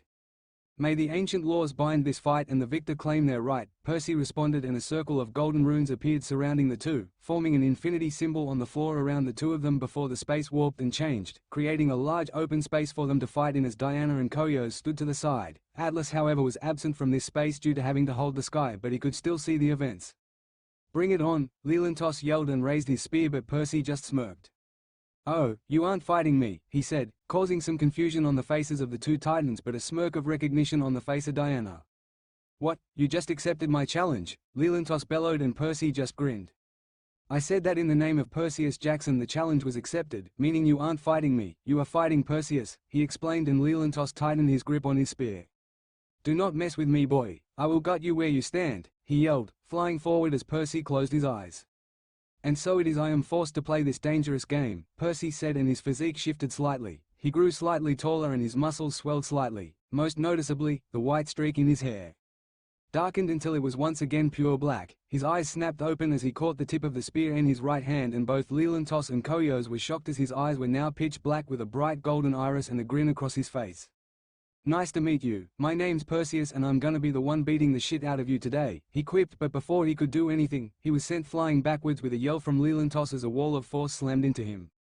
"Do not think for a second just because you seem to have some aspect I will not cut you down," he yelled and threw the spear, only to have his jaw drop as Perseus let out a yell of his own and a similar wall of force slammed into the spear, sending it spinning backwards before Lelantos brought it back to his hand. Perseus' right iris had now morphed into a golden omega symbol, something everyone seemed to be wary of. "That thing is still as annoying as the first time I got hit with it. Good news is now I can do that too, so you get to experience the annoyance too," Perseus joked before he yelled out again, but Lelantos answered with a yell of his own, the two waves of power crashing into each other creating a small blast of air and dust. Perseus jumped straight through this with a punch aimed towards Lelantos' head, but the Titan curled his bronze wings forward and blocked the punch with a clang of metal on metal. "So, you have a metal arm, interesting. Let's see if it does you any favors," he yelled as he summoned another spear and drove it downwards. Perseus POV. It really was fun to let loose like this. I was finally able to fight something myself, and it was a Titan, meaning they were going to be tough to kill even when I was letting loose like this. I easily blocked the downward spear strike aimed at my neck and responded with a vicious kick to Lelantos in the abdomen, sending him stumbling backwards. "What's wrong? Need some air?" I taunted, grinning at the look of anger that crossed his face. "As if, I will send you to the pit one way or another," he yelled, and suddenly a massive tornado engulfed the room. I had to laugh at this attempt and simply scattered the tornado with a burst of power just as Percy had done before. There was suddenly a barrage of spears flying straight towards me and I didn't have the time to dodge. I pushed my energy into my arms to reinforce them and drew Photia in one swift motion, a swathe of flames trailing behind the blade and incinerating all the spears until only ash remained to fall at my feet. "Is this the best you got? Seems like I don't even need to use my weapons," I taunted, stabbing the katana in the ground and raising my fists. The Titan responded to this with a loud yell before beating all 10 wings in unison and lunging forward with yet another spear strike. He was so simple and easy to read, all about power, not that I was any different. I let a wild grin spread across my face. This was what I existed for. The thrill of the fight, the feeling of my ichor pulsing, breath catching in my throat. The presence of death with every move we made. This was fighting. I dodged the thrust and sent another punch straight into his face, then immediately went on the offensive again, sending punches and kicks infused with massive amounts of energy at the Titan in front of me. He blocked half of them with his wings, but others hit him squarely, causing him to grunt in pain or cough up blood, whereas I was untouched. Lelantos held both hands together at his side and I felt the wind start to gather around him. "Do you really think I am just going to let you do that?" I taunted before using Mana Burst to launch another kick into the side of his head, but as he was sent flying, a spear of condensed air shot from his hands and pierced through my side just as he was sent slamming into a pillar and I stumbled backwards slightly. "You fucker," I swore, then took a deep breath. As much as I loved the thrill of this fight, I needed to finish this up now so we could get all the damn politics over and done with. Lelantos stood up and summoned a new spear into his hands, one which seemed to be made out of pure adamantine. "Damn you for making me use my actual spear, Jackson. I'm ending this with you pierced through." He launched forwards, clearly aiming to pierce my chest. I sunk down lower, time standing still as I focused. My legs shifted further apart, lowering my center of gravity, and I drew back my arm. I drew all the strength from my body into my right arm and down into my clenched fist, building up as much power as I could, then focused on the force I had used before, but instead of throwing it forwards, I pulled it in, concentrating it in front of my clenched fist, building up. Lelantos' spear was now beginning to press against my shirt, so I knew I was out of time. I stepped forwards, my left foot impacting the floor and causing a spider web of cracks. "This ends here," I said, twisting my body to add extra momentum to the strike. "Basic punch," I said, naming the technique as my fist connected with his torso. The effect was even greater than I imagined. He was immediately sent flying backwards with the sound of bones snapping and ichor being coughed up as he slammed into a pillar, reducing it to rubble. I winced as I felt the rebound of the attack I had just used hit me. Concentrating that much force into a single point was not easy, and using it as a physical attack took a toll even on my immortal body. I would need to train more to get used to it. Lelantos was not moving at this point, so I pulled Photia out of the ground, sheathed it, and walked over to find him in a sorry state. Of his 12 bronze wings, only 3 of them were unbroken while the rest of his body hadn't fared much better. "Hurry and kill me, sea spawn. I'll reform eventually and I'll keep trying to kill you," he spat out, ichor leaking down his chin, and I just shook my head. "As much as I would love to kill you right now, that would not impact the idiot's attempts at negotiation very well. Surrender." "And agree to the terms and you are free to go. Refuse and I will annihilate you right here," I stated, allowing a smile to creep onto my face as I did. The Titan coughed up blood and glared at me once more, so I decided to stop messing around and get serious for just a moment. I allowed Photia to vanish, instead calling upon the still unnamed scythe I had inherited from Kronos, its adamantine blade shining in the darkness of this space. While I did enjoy the scythe, and still questioned how its metal had changed, I wanted something that would leave more of an impact. I willed the scythe to change form and bend to my will, and it did. Its long handle began to shrink down while the blade straightened and widened and grew until I was holding a large, two-handed broadsword. I grinned with wild glee as I looked down at the Titan. "Have it your way," I said, grasping the sword with two hands and swinging down towards his neck. Diana POV. If I wanted to sum up the battle I had just witnessed in as simple terms as possible, then it would have to be natural disaster. Perseus had made fighting a Titan look like a walk in the park. I had to admit that I was slightly afraid of him, especially when I saw the wild grin on his face. The fight reached a sudden conclusion when Lelantos pulled out what I assumed to be his true spear that represented his domains. He flew straight at Perseus, only to be sent hurtling back like a meteor into a pillar. I had been watching Perseus the whole fight and I had barely caught his final move. His speed and power were truly frightening at times. I watched as he walked up to the now heavily injured Titan and began to talk, but soon after he held out his hand and a familiar scythe manifested there before changing into a large, two-handed broadsword. Before I could even make a sound, he swung the sword straight towards the Titan's neck. The swing only took a fraction of a second, but it felt like an eternity watching as it traveled downwards, carving a path through the air and the ground without ever touching it. A massive cloud of dust was kicked up and I had to shield my eyes for a second. "Is that it then? Did Perseus kill him?" Artemis asked in my mind, and I couldn't give her an answer. I hadn't seen the end of the strike. The dust eventually settled and there I could see Perseus, with the sword held just against Lelantos' neck, a thin trickle of ichor running down the blade from a thin cut it had produced, living up to the mythical sharpness of the ancient blade. "The fight is over," Koios announced from beside me. "Perseus Jackson has won and is therefore entitled to claim the title of Titan Lord. Lelantos, I suggest you accept this result before he actually decides to get serious and kill you for real. With that sword I do not doubt he could do it," he said sternly, and I watched as Perseus slowly moved his sword away and let it vanish before he shifted slightly and the white streak in his hair returned, signifying he had switched aspects back into Percy again. He took a deep breath before clicking his fingers, the noise echoing all around us as the space he had created before faded away, leaving us in an undamaged throne room. "Right then, while I doubt you will be moving for a little while, I do hope you will accept the terms of the deal and swear not to attack Olympus or any affiliated parties from here on out," Percy said to Lelantos, who managed a weak nod. "Fine, I may not like it, but you have made it clear the difference in strength between us. I swear on the sticks to never attack Olympus or any of its affiliated groups without provocation," he spluttered out, and a rumbling of thunder could be heard in the distance. Percy nodded and then turned around to look at the single black throne in the middle of the room.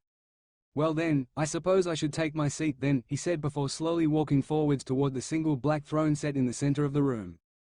"Percy Jackson, do you understand the weight of the action you are about to take?" Koios asked, and Percy, still slowly walking forwards, nodded.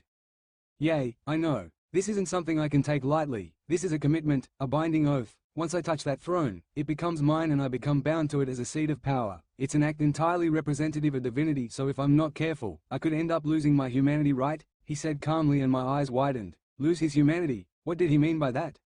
"You make it sound like you were prepared for this all along. Just how far ahead did you predict, Percy Jackson?" Koios asked, sounding slightly amused. Planning ahead did not really seem like Percy's style, but his explanation of what this meant was certainly odd. Plus he had seemed to become a lot more reserved and almost tactical ever since he had come back from Tartarus for the second time, a far cry from the impulsive and reckless demigod he had once been. "It's not exactly that I planned ahead, it's just that I know how the gods work. Zeus may be a slightly better king now, but he still is cautious, so he wants a piece on the board he thinks he can control or use.